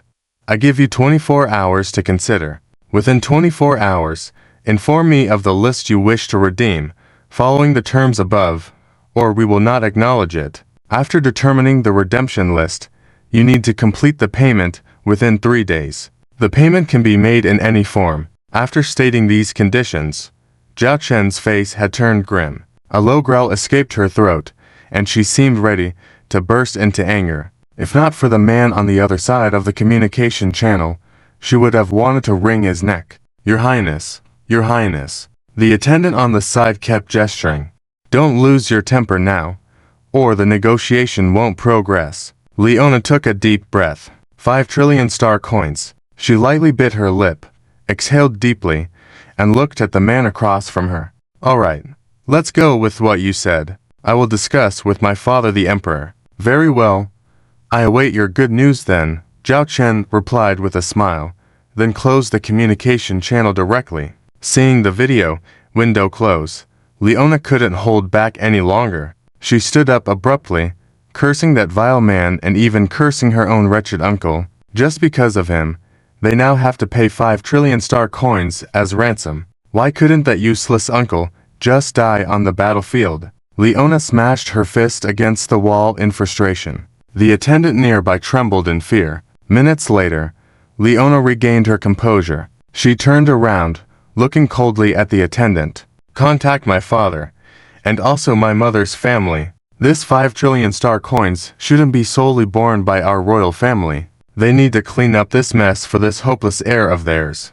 Yes. The attendant nodded repeatedly, casting a cautious glance at the wall that was now covered in cracks from Leona's outburst. After Leona left, the wall crumbled, revealing the adjacent cabin where a dragon warrior with a head full of foam stared dumbfounded at the falling wall. What just happened? I was just washing my hair. I wonder if they will agree to this request. 5 trillion star coins are equivalent to 1/4 of the Dragon Tribe's annual military expenses. Our current monthly income only recently surpassed this threshold, Lily said with a suppressed smile, glancing at Zhao Chen. Zhao Chen shrugged, looking at the back of the video window. If Leona were to know that all of this was orchestrated by your Black Fox clan, she would probably not hesitate to come after you. Zhao Chen taunted the Fox clan leader and Fox Shinner. Fox Shinner's eyes sparkled with excitement as she waved her fists. This is so awesome. To extort 5 trillion star coins from the Dragon Tribe. Ha ha ha, I really want to tell Leona that I did this. Fox clan leader glanced at her daughter's excitement and gently tapped her on the head, signaling her to maintain decorum. Then, she turned to Zhao Chen. Lord, even though there's a high probability the Dragon Tribe will agree to pay this ransom due to Robert's identity, we still need to be cautious. Zhao Chen nodded. I understand. I'll leave this matter to you entirely, but considering your safety, I'll handle everything in the forefront. Fox Shinner blinked, looking at Zhao Chen. Lord, we dealt with this matter for you. 5 trillion star coins. You must reward us with something, right? This girl, why does she remind me of Annie? Always seeking rewards after doing something. If you successfully complete this task, I can allow your Black Fox clan to join the Owl Dragon Registry and grant you residential rights on a habitable planet in the Owl Dragon star system. Zhao Chen offered. Fox Shinner rolled her eyes, pouting. What's the use of an Owl Dragon Registry? For 5 trillion star coins, you're only giving us the right to reside on a habitable planet. How stingy. With that money, I could form a fleet, occupy a star system, and declare myself as a ruler. Don't be disrespectful to Lord. Fox clan leader tapped Fox Shinner's head lightly. Fox Shinner held her head, looking pitiful. At this moment, she didn't realize the importance of Zhao Chen's reward, but once she truly entered the Owl Dragon star system and understood its true value, she would recognize how crucial this reward was. In the not-so-distant future, many forces would desire a place in the Owl Dragon star system. Only then could they truly be integrated into the Owl Dragon system. This status was truly invaluable. During the 24-hour deadline that Zhao Chen gave to Leona, Zhao Chen was also not idle. Under the coordination of the Fox clan Queen Suyaya, he was able to meet with several neutral tribes. Zhao Chen sat on a chair, closed his eyes, and opened all communication devices in an instant. When Zhao Chen opened his eyes again, several figures appeared in front of him. The most prominent figure was a colossal creature nearly 3 meters tall, covered in brown fur, with a sturdy body that could easily crush a T-1 class combat mech. This was the chief of the Violent Bear tribe. Standing on both sides of the Violent Bear tribe chief were two individuals who looked somewhat similar. One was a dog-headed person who bent over like an old man or woman, but compared to dog-headed people, they were leaner. They were from the hunting dog tribe. On the other side, similar to the hunting dog tribe but appearing more noble, with golden and black fur throughout their body, and a more robust physique than the hunting dog people, was the golden leopard tribe. The last two individuals were easily recognizable by their appearance. One had white fur, sharp eyes, a commanding presence second only to the Violent Bear tribe chief, but with a more intelligent gaze. This was the chief of the Frost Wolf tribe. The other was levitating in midair, with a fishtail, fair skin on the upper body, and shells covering the chest, resembling a mermaid as Zhao Chen imagined. She was the chief of the Sea Monster tribe. The chiefs of the 5 neutral tribes had all gathered. "I heard you wanted to see us." The Violent Bear tribe chief, with a temper, spoke first. "Yes," Zhao Chen nodded. The Violent Bear tribe chief looked down at Zhao Chen. "You are now an enemy of the Warhammer Interstellar Federation. What do you want by meeting us?" "I'm here to persuade you to join our camp. Or rather, to join the Beast Alliance established by the Supreme Leader of Charlotte," Zhao Chen said. The Violent Bear tribe chief crossed his arms and snorted. "On what basis?" "The basis is that I can bring you more of what you desire," Zhao Chen said confidently. "How do you know what we want? And what ability do you have to satisfy what we want? Moreover, just because you think you have given us what we want, do you think we will willingly join your camp?" The Golden Leopard tribe chief interjected suddenly. Zhao Chen calmly replied, "Because all of you share a common characteristic. Not strong enough. At least not strong enough compared to the Dragon Clan and the Giant Lion Clan. But you are unwilling to accept their exploitation, hence forming these so-called neutral tribes to stand together. You are not very loyal to the old system of the Warhammer. If there is a better choice, I believe you will all invest in the embrace of the new era. Then let's see what you can offer us." The chief of the hunting dog tribe showed a greedy expression. Zhao Chen was well prepared for this visit. The hunting dog tribe itself does not have any significant racial talents, or rather, your only racial talent is procreation. Your tribe has the most population within the Warhammer Interstellar Federation. Therefore, you primarily export manpower externally as a major source of income. The soldiers and laborers of your hunting dog tribe are the cheapest commodities within the Federation. If you are willing to join the Beast Alliance, I can change your living conditions, provide you with basic human rights, better living resources, rather than relying solely on exporting your people as cheap labor, barely surviving, and facing discrimination." The chief of the hunting dog tribe's face darkened, not out of anger, but because every word spoken by Zhao Chen was true and touched upon a sore spot for the tribe. The hunting dog tribe, unlike other races, lacked distinctive abilities. They had to rely on their own people to engage in low-cost, low-efficiency, low-value work to sustain their tribe and maintain their status among the top 20 tribes of the Warhammer Interstellar Federation. Thus, they constantly supplied their soldiers to various tribes. For example, out of the recent Black Tiger Legion fleet annihilated by the All-Dragon Legion, with over 100,000 interstellar warships and nearly 1 billion soldiers, 30 million of them were from the hunting dog tribe. However, these 30 million soldiers from the hunting dog tribe all occupied the lowest positions. Enduring oppression from outside was a common occurrence for them. The hunting dog tribe had always wanted to change their tribe's status through hard work, believing that by giving more, others would respect them. Yet, so far, in the eyes of other Warhammer tribes, the hunting dog tribe was just a tribe that exported cheap labor. Golden Leopard tribe, in terms of race, you are quite similar to the hunting dog tribe. Before you object, let me explain. Zhao Chen noticed the chief of the Golden Leopard tribe getting somewhat angry and signaled them to listen first. Your situation is basically similar to the hunting dog tribe. Your only advantage may be that you are better at combat, but in battle, you are simply higher grade cannon fodder. Fortunately, one outstanding chief of yours decided to take another path back then, choosing to engage in interstellar trade. Within the Warhammer Interstellar Federation, star merchants like yourselves are highly looked down upon. They may even consider you lower than the hunting dog tribe.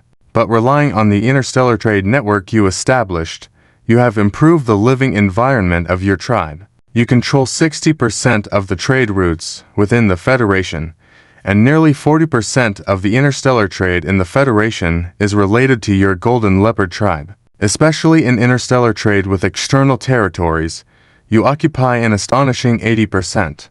Although those Warhammer tribes look down on you, it cannot be denied that currently, your Golden Leopard tribe is the wealthiest among the top 20 tribes of the Warhammer Federation on a per capita basis. The angry expression of the Golden Leopard tribe chief eased a bit. Thinking back on the development of the Golden Leopard tribe over the years, they were not much better off than the hunting dog tribe. They were met with disdain everywhere, criticized as lapdogs, second-rate merchants, and unsuccessful star traders. But I do not think interstellar trade is a lowly profession. On the contrary, I believe interstellar trade is crucial for the development of various star territories in the future. Only through interstellar trade can the poverty and backward living conditions of various star systems be changed. However, there is a significant flaw in the trade system of your Golden Leopard tribe. You lack a background in physical industries, and most of your goods are either semi-finished or finished products, relying on the whims of others to conduct business. Unfortunately, I have a complete industrial system and many in-demand products. Currently, I even have several mature interstellar trade groups. If you are interested, I can provide you with their information. I have high hopes for the Golden Leopard tribe's experience and capabilities in interstellar trade. The words of the man in front of him seemed to touch deep in the heart of the Golden Leopard tribe chief. I actually want to see what you have to convince me. The Frostwolf clan leader crossed his arms and said with a light laugh, "You don't need me to convince you. Someone else will persuade you," Zhao Chen Yun said casually. Just then, the Frostwolf clan leader received a communication request. He just glanced at it, his expression changed slightly, and without saying anything, he left the meeting, leaving others perplexed. The Sea Monster tribe, due to your uniqueness, actually doesn't have much competition, but at the same time, this also limits you. As far as I know, within the Warhammer Interstellar Commonwealth, they only allow you to occupy a few pure marine planets, and you should know that the number of pure marine planets in a star domain is very low. This directly leads to the fact that among the planets owned by your Sea Monster tribe, 70% of them are facing overpopulation. It greatly threatens your living environment. Before this, you have also applied to the upper echelons of the Warhammer Interstellar Commonwealth to arrange for some habitable planets for you, but have not received a definitive answer. After all, a habitable planet is a resource. Who would be willing to give up a habitable planet for free? Zhao Chen muttered to himself, then smiled at the other party. A friend of mine should be very willing to share some things with you.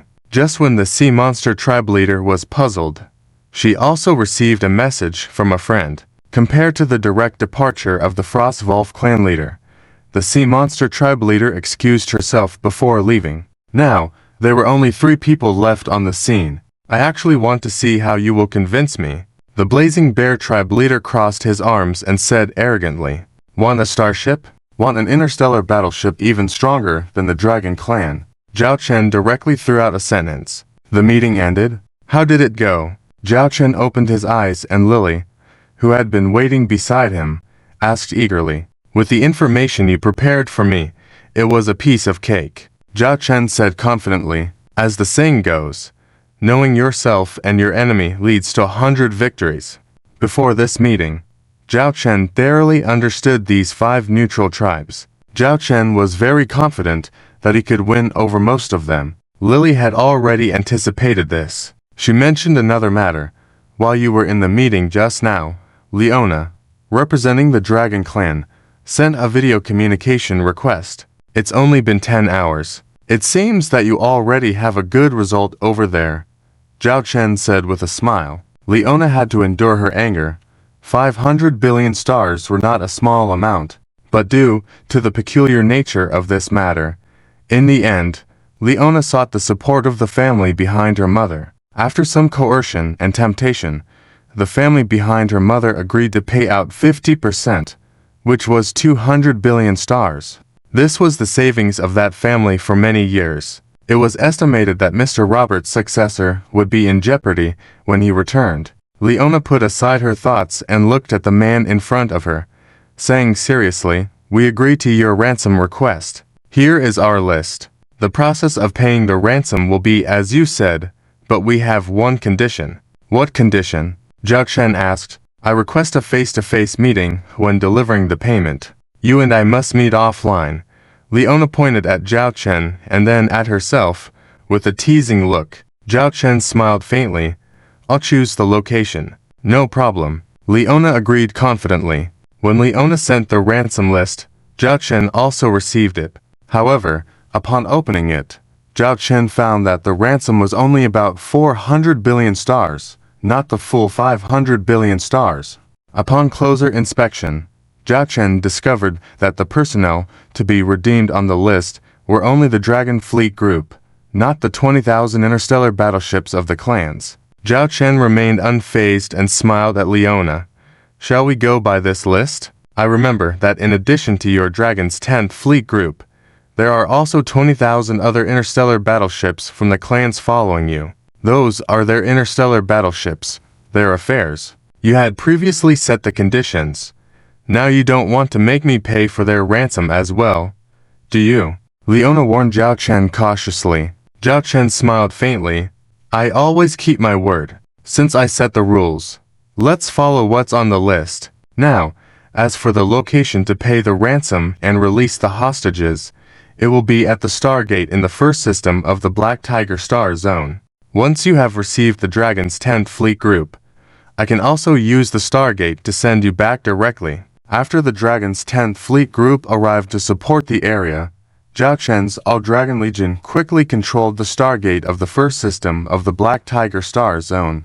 Although it was slightly damaged, it was still operable. However, the connection of the Stargate had been restricted. Without permission from this side, the Stargate from the Dragon Clan's side could not connect in. "All right," Leona agreed directly, glaring at Zhao Chen. "We meet there, or not at all." The video communication ended. "Commander, is it too dangerous to agree to her rushed request for an offline meeting?" Lily asked worriedly. "Dangerous? This is our territory, and I'll be the one to choose the location. If the Dragon Princess doesn't think it's dangerous, why would I worry?" Zhao Chen shrugged. Lily persisted. "I still have some concerns. Why would she ask for a face-to-face meeting while delivering the ransom? It's not logical." Zhao Chen smiled faintly. "If you look at this matter from the perspective of the big picture, strategy, and other angles, it does indeed seem very illogical. However, if you look at it from a different angle, you will find that it makes perfect sense." Lily was puzzled and did not understand the meaning behind the commander's words. Zhao Chen did not elaborate further because he saw a figure of a large white cat on the Dragon Princess. It reminded him of his own large white cat from before. He hadn't seen his cat for a long time and didn't know what it was up to now. There had been no reports from his seatboat for days. Zhao Chen rubbed his chin, starting to miss his own big white cat. It was all because of the mess with Warhammer now. After dealing with this wave of matters, he needed to take a good break with his big white cat. In the days leading up to Leona's preparation for ransom, Zhao Chen also welcomed some guests on his side. Inside the Starship Restaurant's private room, a sumptuous feast was already prepared. "Do you all eat these things here?" the sea monster chief exclaimed as she looked at the adjacent hawk-bodied succubus, Avina, who was already accustomed to it. Avina nodded proudly and said, "Yes, Most of these dishes can be ordered at tables in restaurants outside. However, some are more expensive, and for the most part, the standard meals for Starship female soldiers may only be eaten once a week, but usually it can meet the basic 3 meals a day. And these are all natural ingredients. Natural ingredients. How is this possible? Having all natural ingredients on a starship alone would be a large expense, the Frost-Volf chief said in disbelief. If purchased, it would be a substantial expense. But all the natural ingredients we use are produced by ourselves. So not only can we meet our own needs, we can also sell them externally, the Volf girl, White Snow, said confidently, hands on hips. The 2 visiting chiefs were surprised by this statement. Let me introduce everyone. This is Commander Zhao Chen of our Dragon Legion and Lord of the Dragon Star System, accompanied by the Fox Clan chief. Zhao Chen was introduced to both sides. The Fox Clan chief then pointed to the 2 chiefs opposite. Sea Monster Tribe Chief Hyena. This is Frost-Volf Tribe Chief Drake. Both chiefs bowed to Zhao Chen, who also returned the gesture. Zhao Chen's gaze lingered on Sea Monster Chief Hyena for a moment, not because of her good figure, but because Hyena could actually float above the ground, despite having a fishtail, which did not hinder her movement at all. This surprised Zhao Chen. Lord, you are curious about Sea Monster Chief's ability to float, the Fox Clan chief explained. This is a specialty of the Sea Monster tribe, called the Sea Spirit Pearl. Sea monsters carrying Sea Spirit Pearls can float on land relying on the water molecules in the air, only a few centimeters off the ground, and still breathe freely. This explained the situation. This ability was of great help to the Sea Monster tribe and provided them with great development potential. In addition, the Sea Monster tribe is different from our single race tribes. The Sea Monster tribe is actually made up of multiple racial tribes, including Naga Sea Monsters, Fish People Sea Monsters, Mermaid Sea Monsters, and so on. Even they are not sure of the number of races within the tribe. So far, the Sea Monster tribe mainly consists of the 3 major races: mermaids, fish people, and Naga. Yes, the Sea Monster tribe is a very peaceful tribe. The hawk-bodied succubus Avina praised from the side. From the close relationship between Avina and the mermaid chief Hyena, it could be inferred that the Sea Monster tribe was likely not a belligerent race. Avina, usually shy and timid in the presence of other tribes, showed confidence. When it was mentioned previously to win over the Sea Monster tribe, Avina volunteered, saying she could persuade them. She and the mermaid chief Hyena were best friends. Zhao Chen's gaze then shifted to Frost-Volf tribe Chief Drake. Since Chief Drake is willing to come to this appointment, I assume you are also willing to join our camp, right? Drake, with a curious look, observed the man in front of him. Frankly, he had never been fond of the human race because the Frost-Volf tribe valued strength and power, and humans seemed easily breakable. If not for the impressive strength shown by the Dragon Legion in the Black Tiger Star domain, he wouldn't have come to the appointment. Of course, another reason was the intervention of the Volf girl White Snow. Our Frost-Volf tribe joined under General Charlotte of the White Tiger Tribe's Beast Alliance, not to become part of your Dragon Legion, Frost-Volf tribe Chief Drake emphasized. This big white Volf had not been completely tamed, but it was understood, who would easily submit to others. Commander, don't mind my uncle's behavior. If you are willing to let him join my special fleet, I guarantee that within 3 days, he'll be wagging his tail like a kite. The Volf girl White Snow bluntly exposed Drake's intentions. Zhao Chen smiled and remained silent.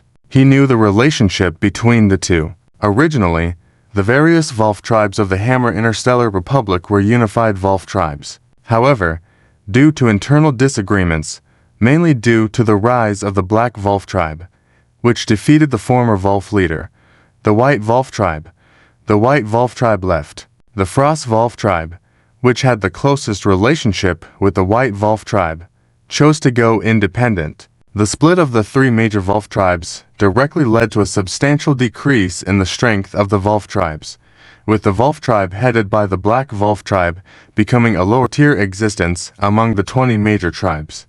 The mother of the Volf girl, White Snow, was from the Frost Volf tribe and was the elder sister of the current Frost Volf tribe Chief Drake.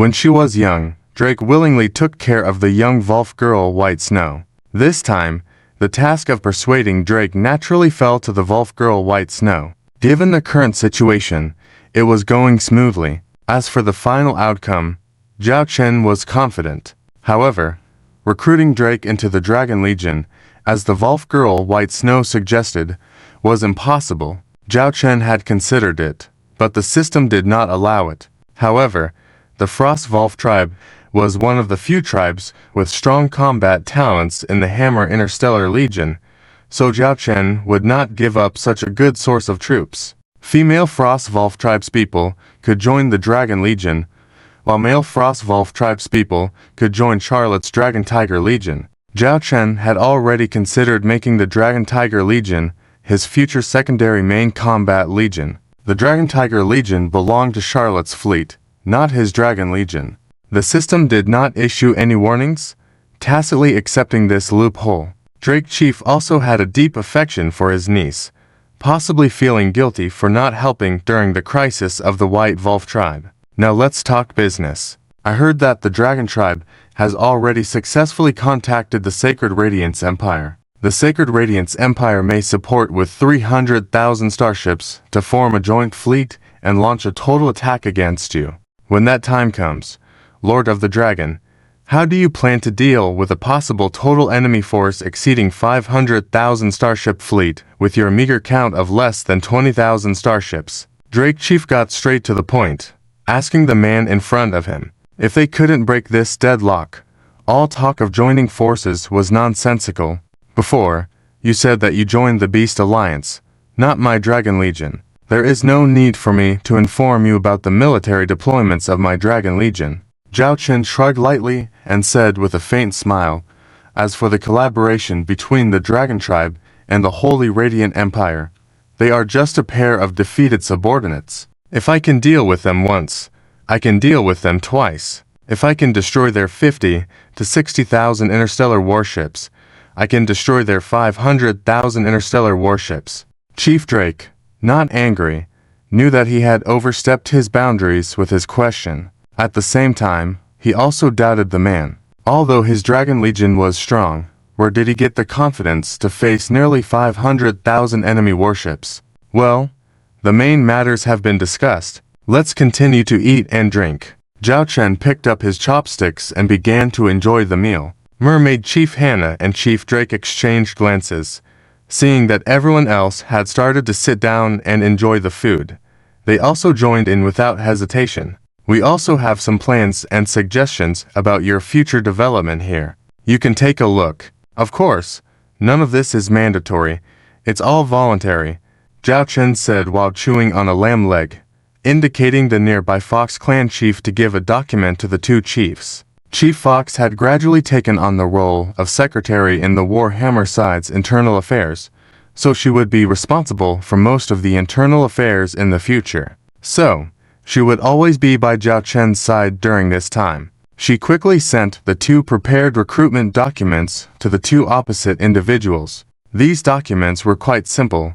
Recruitment plans for various talents, focusing on the talents of the two tribes, including recruiting female Frostwolf tribe members into the Dragon Legion, and male Frostwolf tribe members into the Dragon Tiger Legion. Upon seeing these documents, Chief Drake was amazed. He had just joined the Beast Alliance, and General Charlotte had actually opened the doors of her elite Dragon Tiger Legion to them. It even stated that if Drake wished, he could directly enter as the commander of a Legion fleet, commanding 3,000 T to level interstellar warships and having a T for level flagship. Moreover, after a period of assessment, there was a chance to enter the leadership of the Dragon Tiger Legion. The benefits and perks offered were even better than those in the Warhammer, especially for the Dragon Tribe's Dragon Fleet. The treatment for technical workers in other auxiliary industries was also very high. There were extremely individual clauses that made the two chiefs excited, such as rewarding a treble contribution with a T for level interstellar warship, or a habitable planet that could be modified according to requirements. This last point hit Chief Mermaid Hannah's heart directly. After that, everyone ate and chatted, unknowingly finishing discussing various work matters. During this time, Chief Drake moved next to his niece, watching her eat and drink extravagantly, and asked softly, "Do you nobles like to discuss matters in such occasions?" In Chief Drake's mind, formal meetings like this should be held in important places like conference rooms. When they were brought here before, they were surprised. They thought they would discuss matters after dinner. But now, it seemed that everything was being discussed directly at the dining table. White Snow, the she-wolf, swallowed the food in her mouth and said directly, "Yes, this is the custom of our Dragon Legion. Our Lord said that discussing matters with outsiders is done at the negotiation table, but discussing matters with our brothers and friends is done at the dining table. Food is the best weapon in this world to bring to parties together." A curious culture. Chief Drake looked at the lavish food on the table, but he quite liked this cultural custom, mainly because the food was really delicious. On the 7th day of Leona reaching a ransom agreement with Zhao Chen, under the escort of the Dragon Legion in the Black Tiger Star region's first star system, the Dragon Squad fleet of 30,000 interstellar warships had arrived here. Of course, regarding the act of abandoning their comrades by the Dragon Fleet, the 20,000 tribal interstellar warships were still under the control of the Dragon Legion. Zhao Chen also allowed the tribal forces behind these interstellar warships to redeem them. However, compared to the wealthy Dragon tribe, the smaller tribes found it difficult to come up with so much money at once, and could only continue negotiating with the Dragon Legion. In the hangar of a T-3 Blue Whale-class heavy interstellar transport ship of the Dragon Legion, Zhao Chen looked at Leona, the Dragon Princess, who had just ascended from the shuttle. He looked slightly surprised at the princess filled with enmity and said, teasingly, "I didn't expect you would actually come to the appointment in person. Aren't you worried that I will detain you? Our Dragon Tribe warriors do not shrink back. If you are the kind of person who does not keep promises, then you can detain me now. But I will look down on you," Leona said arrogantly, her eyes full of provocation. "So, why do you insist on seeing me? Are you in love with me?" Zhao Chen teased. The next moment, Leona's wings behind her flapped, and she charged at Zhao Chen at an extremely fast speed. "No shooting," Zhao Chen said. At that moment, all movements on the scene seemed to freeze. Zhao Chen's female leopard guard held an energy shield in front of Zhao Chen, while Leona's fist was coming towards him. It could be noticed that the small energy shield in the leopard girl's hand was already flashing red, indicating that it could not withstand much pressure after receiving the attack just now. At the same time, the laser guns in the hands of the guards around were aimed at Leona. If Zhao Chen hadn't stopped them, Leona would have been attacked by now, dead or injured. I really don't know where this dragon lady is acting from. How? Is the Dragon Lord just a guy who likes to hide behind women? Leona withdrew her fist, twisted her neck, and provocatively looked at Zhao Chen, disregarding the threats of the dragon soldiers around her.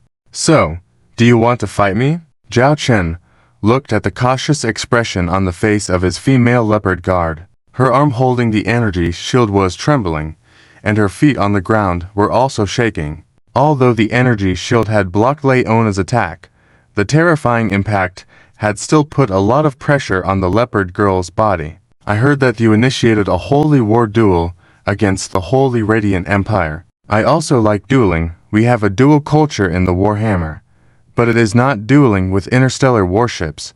It is dueling between two individual organisms. So, do you dare to fight me?" Leona provocatively looked at Zhao Chen, showing no fear even in such a dangerous environment. During this time, she had dreamed of beating the man in front of her, especially his face when he laughed. "If I fight you, what do I get?" Zhao Chen asked lightly. Leona thought for a moment, probably unable to think of anything, and said directly, "If I lose, I'll be your prisoner." Zhao Chen smiled slightly, his hands in his pockets, and said, "How about this? Your uncle's ransom is 50 billion star coins, right? As the princess of the Dragon Tribe, you should be worth a couple of 100 billion star coins. If I lose, I'll waive this part of the ransom. And if you lose, you'll immediately pay your ransom. I don't want to keep any prisoners. You look like you would consume a lot of food." Then let's bet 100 billion star coins. How?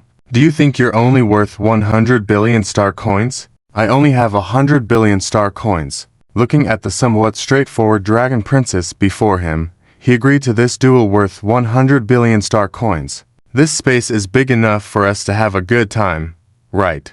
Zhao Chen pointed at the huge transport ship warehouse in front of them. This warehouse is as big as a football field, and as tall as 10 stories. It is a cargo hold of this interstellar transport ship. Although it's not a dedicated dueling arena, it's enough for the two of them to duel. Right here, Leona said, taking out a few items from herself and throwing them on the ground. Zhao Chen glanced at them. There was a small laser gun, a device similar to a small energy shield, and some other individual combat equipment. It seems Leona came prepared. In her view, even if she didn't stop others from shooting earlier, she was confident she could calmly leave relying on these weapons. However, for Zhao Chen, these posed no threat. He had his leopard girl guards waiting outside. He took off his military jacket, revealing the white lining inside, and walked towards the center of the arena. Hey, are you going to fight me like that? Leona looked at Zhao Chen walking in front of her, somewhat puzzled. What's the problem? Zhao Chen stopped and looked at Leona in surprise. Aren't you wearing a combat exoskeleton battle armor? I can allow you to use a combat mech as well. Leona raised her head proudly. I don't need those things to deal with you. Zhao Chen shook his head and continued walking to the center of the arena, starting to warm up on his own. Leona's face changed. She didn't expect this man to be so arrogant, daring to duel with her without using any other equipment. You will regret your decision. Leona coldly snorted, then pointed to the female guards on the side. Make sure you have the best medical bay and doctors ready for you. The leopard woman sat on the ground, holding a bag of sunflower seeds she didn't know where she got from. Come, place your baits. How long will it take for our commander to deal with this dragon lady? The vice squad leader of the guard squad excitedly shouted. I bet 1 minute. 1 minute is to belittling. She's from the dragon clan after all. How about she endures for 1.5 minutes? I bet 30 seconds. Just facing this dragon clan, if she can hold on for 30 seconds against our commander, she's impressive. Leona twitched her mouth, clenched her fists, feeling that these people must be out of their minds. They actually thought she would lose to this frail humanoid. HMPH, I hope you can still laugh later. After saying that, Leona walked towards the center of the arena, already planning how to beat up that ignorant man later. Maybe break 3 of his ribs first. Captain ... Captain. Is everything okay? I'm a little worried for our commander. A young female soldier, who seemed a bit inexperienced, asked the leopard woman captain, who was munching on sunflower seeds. The leopard captain sneered. This dragon person is like this. Our commander will deal with her easily. When we were outside the hangar earlier, this woman provocatively attacked. Actually, the commander could have handled it himself. But we are still on the payroll, we have to show the appropriate attitude. Heh. You just watch how this dragon lady eats her words? This female soldier had just joined the guard squad and was unaware of the terrifying combat strength of the commander. The leopard captain had witnessed the commander Zhao Chen's combat prowess and had full confidence in it. He was like a human dragon. Zhao Chen kept jumping in place, looking down at Leona, who was in front of him. He was actually quite interested in this kind of hand-to-hand combat, and within the Scorpion Legion, aside from identity concerns, there really was no one who could match him. Even that big white cat was subdued by him. Now, a warrior from one of the strongest single combat tribes had challenged him to a fight. How could Zhao Chen miss such a good opportunity? Are you ready? I can let you make the first move. Leona coldly looked at Zhao Chen and said, Then let's begin. Zhao Chen replied, Let's start. Before Leona could finish speaking, she saw a figure move like a ghost and rush towards her. Leona's fighting instinct subconsciously crossed her arms in front of her chest. With a loud bang, Leona felt a sharp pain in her arms, her body trembling. She stared in astonishment at the man in front of her. This strength. How is this possible? How could this man have such terrifying strength? And at this moment, Zhao Chen was ecstatic. He had only used half of his strength as a precaution. The fact that this dragon princess was able to catch it indicated that the dragon clan's individual combat capability was not bad. "Keep going," exclaiming excitedly, Zhao Chen then began swinging his fists at an extremely fast pace. 1 punch ... 2 punches ... 3 punches. 5 punches ... 10 punches. To the onlookers, all they could see were remnants of punches, and barely a moment had passed. For Leona, this was a mind-blowing experience. This strength, this speed, Leona had no room to counterattack, only relying on her arms to barely defend. Snap! Leona heard a crack and immediately flapped her wings, retreating at high speed and flying upwards. She looked at her right arm, which had already been fractured in the past few punches. In that moment, Leona dared not underestimate the man in front of her anymore. His speed and power even surpassed her father's. Fortunately, their dragon clan could fly, and this man had no combat exoskeleton or any weapons. Being airborne was her unbeatable position, and she had long-range attack abilities. Leona began to brew in her abdomen, then spat out a fireball. Zhao Chen backed away, shocked to see the ground hit by the fireball, melting the floor. Is this the dragon clan's innate ability? Spewing fireballs from the mouth. Zhao Chen had heard of this, but seeing it with his own eyes was still surprising. However, Zhao Chen easily dodged all of the fireballs, despite their high temperature and corrosive properties. That woman's cheating. She's flying in the air. One of the female guards, who bet 30 seconds, couldn't help but complain as her time was about to run out. At this moment, he had no desire to continue playing. He slightly bent his knees, then shot towards Leona in the air like a cannonball the next second. The speed was so fast that Leona couldn't react in time. She desperately wanted to shoot out the fireball she had in her mouth, but the next second, a large hand pressed against her face, blocking the fireball in her mouth. Following that, Leona was thrown back rapidly and crashed heavily into the ceiling. The next moment, both of them fell freely to the ground. Leona's mouth was burnt from her fireball. She couldn't speak. Her lips were swollen. And where was that man? Suddenly, Leona shuddered all over. She felt an evil gaze behind her, then she felt her tail being grabbed by a pair of large hands. Turning around, she saw the wicked smile on the man's face. Before Leona could say anything, she was thrown around like a sandbag by Zhao Chen, holding her tail and smashing her around unscrupulously. The ground was left with several deep craters. Bang, bang, bang. The female guards beside them couldn't bear to watch, some even covering their eyes. The vice squad leader, who had set up the betting pool, grimaced. "Our commander is really heartless. How painful it must be to hit that face on the ground. Where is Leona? Get Leona to take my call immediately." A female dragon officer struggled as she looked at the video window in front of her. "Princess Branky, I am not with Princess Leona right now." "What? Where is Leona now? Could she have gone to the Falcon Dragon Legion already?" Princess Branky shouted in shock, just as she had learned that her half-sister Leona had requested a meeting with the commander of the Falcon Dragon Legion in exchange for agreeing to pay the ransom, to meet him in person or go to the designated location. Leona was truly out of her mind. 30,000 dragon starships were not enough as hostages, but she willingly went as a prisoner herself. Yes, the female officer hesitated to speak. Princess Branky understood what was going on, her face darkening as she asked, "Did Leona go on her own, and none of you followed her?" The female officer hurriedly explained, "It's not our fault. Princess Leona requested it herself. She boarded a shuttle and went alone. The shuttle only had one pilot and 2 crew members. We requested to accompany her, but Princess Leona directly threw us off." Princess Branky covered her face. Knowing her sister's temperament, she was capable of such things. She even blocked her communication as a result. "Find a way immediately. I want to see." Just as Princess Branky was speaking, the female officer excitedly pointed outside the hangar. "It's Her Highness's shuttle. The princess's shuttle is back." Hearing the officer's words, Princess Branky breathed a sigh of relief. She stated firmly, "Immediately find Leona for me. I want to talk to her right now. Yes.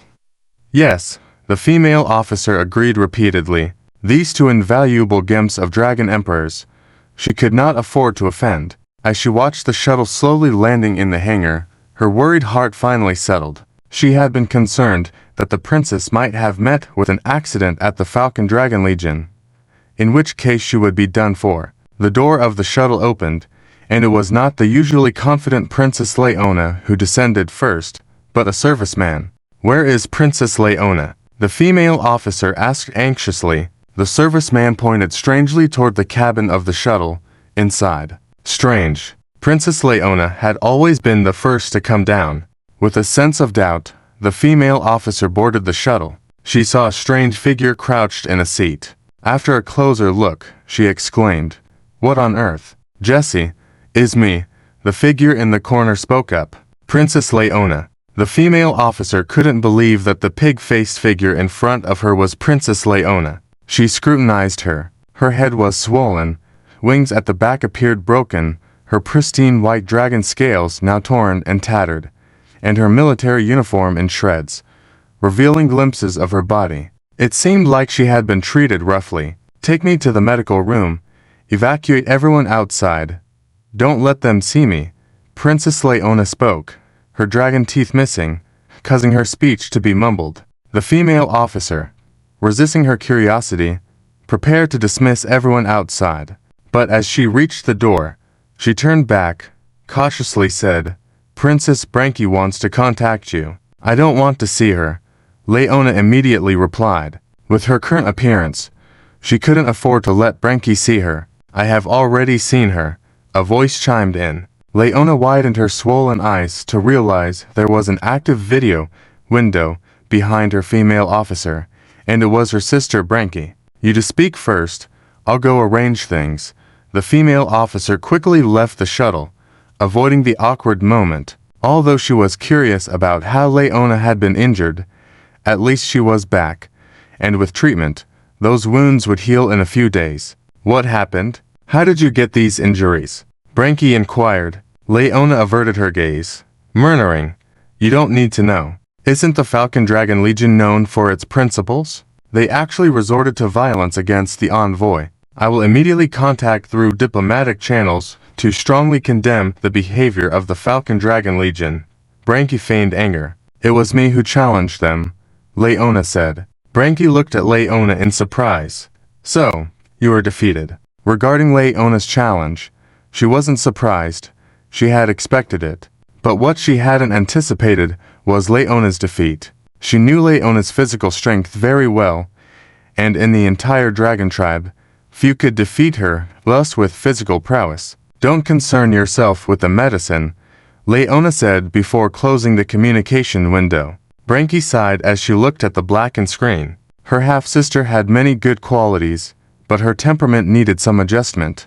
But how could someone from the Falcon Dragon Legion defeat Leona? She would have to delve into this further. Branky had developed a curiosity about the Falcon Dragon Legion and, raising her hand, released a few photos. These were screenshots she had taken during the video call with Leona. Seeing the usually proud Leona looking all battered and swollen like a pig, Branky almost burst out laughing. It was rare to see Leona on the receiving end.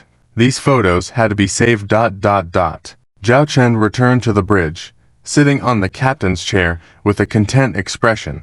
The Fox Clan chief sitting beside him observed Zhao Chen with a peculiar gaze, scrutinizing his body up and down. Naturally, the Fox Clan chief was aware of the duel that had taken place in the warehouse and of the outcome. Princess Leona had been used as a punching bag by Commander Zhao Chen, eventually collapsing in a foaming state. Fortunately, medical personnel had managed to revive Princess Leona with an injection, although her injuries were left untreated, and she was sent back on the shuttle, and also a reminder to pay a ransom of 100 billion star coins. It was hard to believe that this man had defeated the dragon tribe with just physical strength. Zhao Chen added with a smile, "Prepare to receive the ransom from the other side. Remember, it's a ransom of 4,100 billion star coins." Climbing out from the medical compartment, Leona immediately pulled out a mirror to check her reflection. Her face, which had swelled into a pig's head, had finally recovered, making her presentable. Your Highness, your injuries this time are very severe. There are 39 fractures on your body, 3 of which are compound fractures, 3 internal organ ruptures, and 2 major bleeding arteries. If it were an ordinary dragon warrior, they would have surely perished. What happened to you? Curious, the attending physician asked beside her. Do not ask what you should not ask. Do not speak what you should not say. Leona glared fiercely at her attending physician. The attending physician immediately closed his mouth, realizing he had overstepped with his questioning. He was also curious about who could have caused such serious injuries to the princess. Leona walked out of the medical office with a stern face, and her deputy, waiting outside, quickly followed suit. Your Highness, have your injuries fully recovered? Do you need to rest a while longer? The deputy asked with concern. Leona stopped in her tracks, staring at her deputy coldly, saying, Remember, this matter is not to be spread. Whoever dares to speak out of turn, you know what to do? The deputy trembled and nodded obediently to show understanding. Leona continued walking forward, asking as she walked, How is the handover progressing? 70% of the 400 billion star coins handover has been completed. The remaining 30% will be finalized in another 10 minutes. However, the other party is requesting 410 billion star coins, an additional 100 billion. They also said that if there are any questions, we should ask you directly. The deputy looked puzzled as he reported to Princess Leona. Leona shivered as if recalling an unpleasant memory. She paused, took a deep breath, and pulled out a crystal card from her pocket, handing it to the deputy. This is my account, with savings of 100 billion star coins. Transfer it to the All-Dragon Legion. All right, understood. The deputy was curious about why she was paying an extra 100 billion, but she dared not ask further at the moment. She simply accepted the crystal card with the 100 billion star coins. Princess Leona's grip on the card was firm, showing no intention of letting go. Princess, the deputy looked at Leona in surprise. Take it, Leona said, but her gaze lingered on her crystal card. It was her little treasure trove. Over the years, she had painstakingly accumulated it. She never thought she would have to give it away to that damn man for nothing. The thought made her feel like her heart was bleeding. In the end, the deputy managed to pull the crystal card from Princess Leona's hand. At that moment, Leona felt like a piece of her heart had emptied. There is another matter. When we return using the Black Tiger Star Domain's first star system portal, the portal management requests us to pay a usage fee. You know, the Dragon's 10th fleet consists of 30,000 interstellar battleships, all combat types. This usage fee is not cheap. The deputy spoke softly. Leona clenched her fist, envisioning the sly smile of that man. He was nothing but a shrewd businessman. Greedy. Let my dear uncle pay this fee.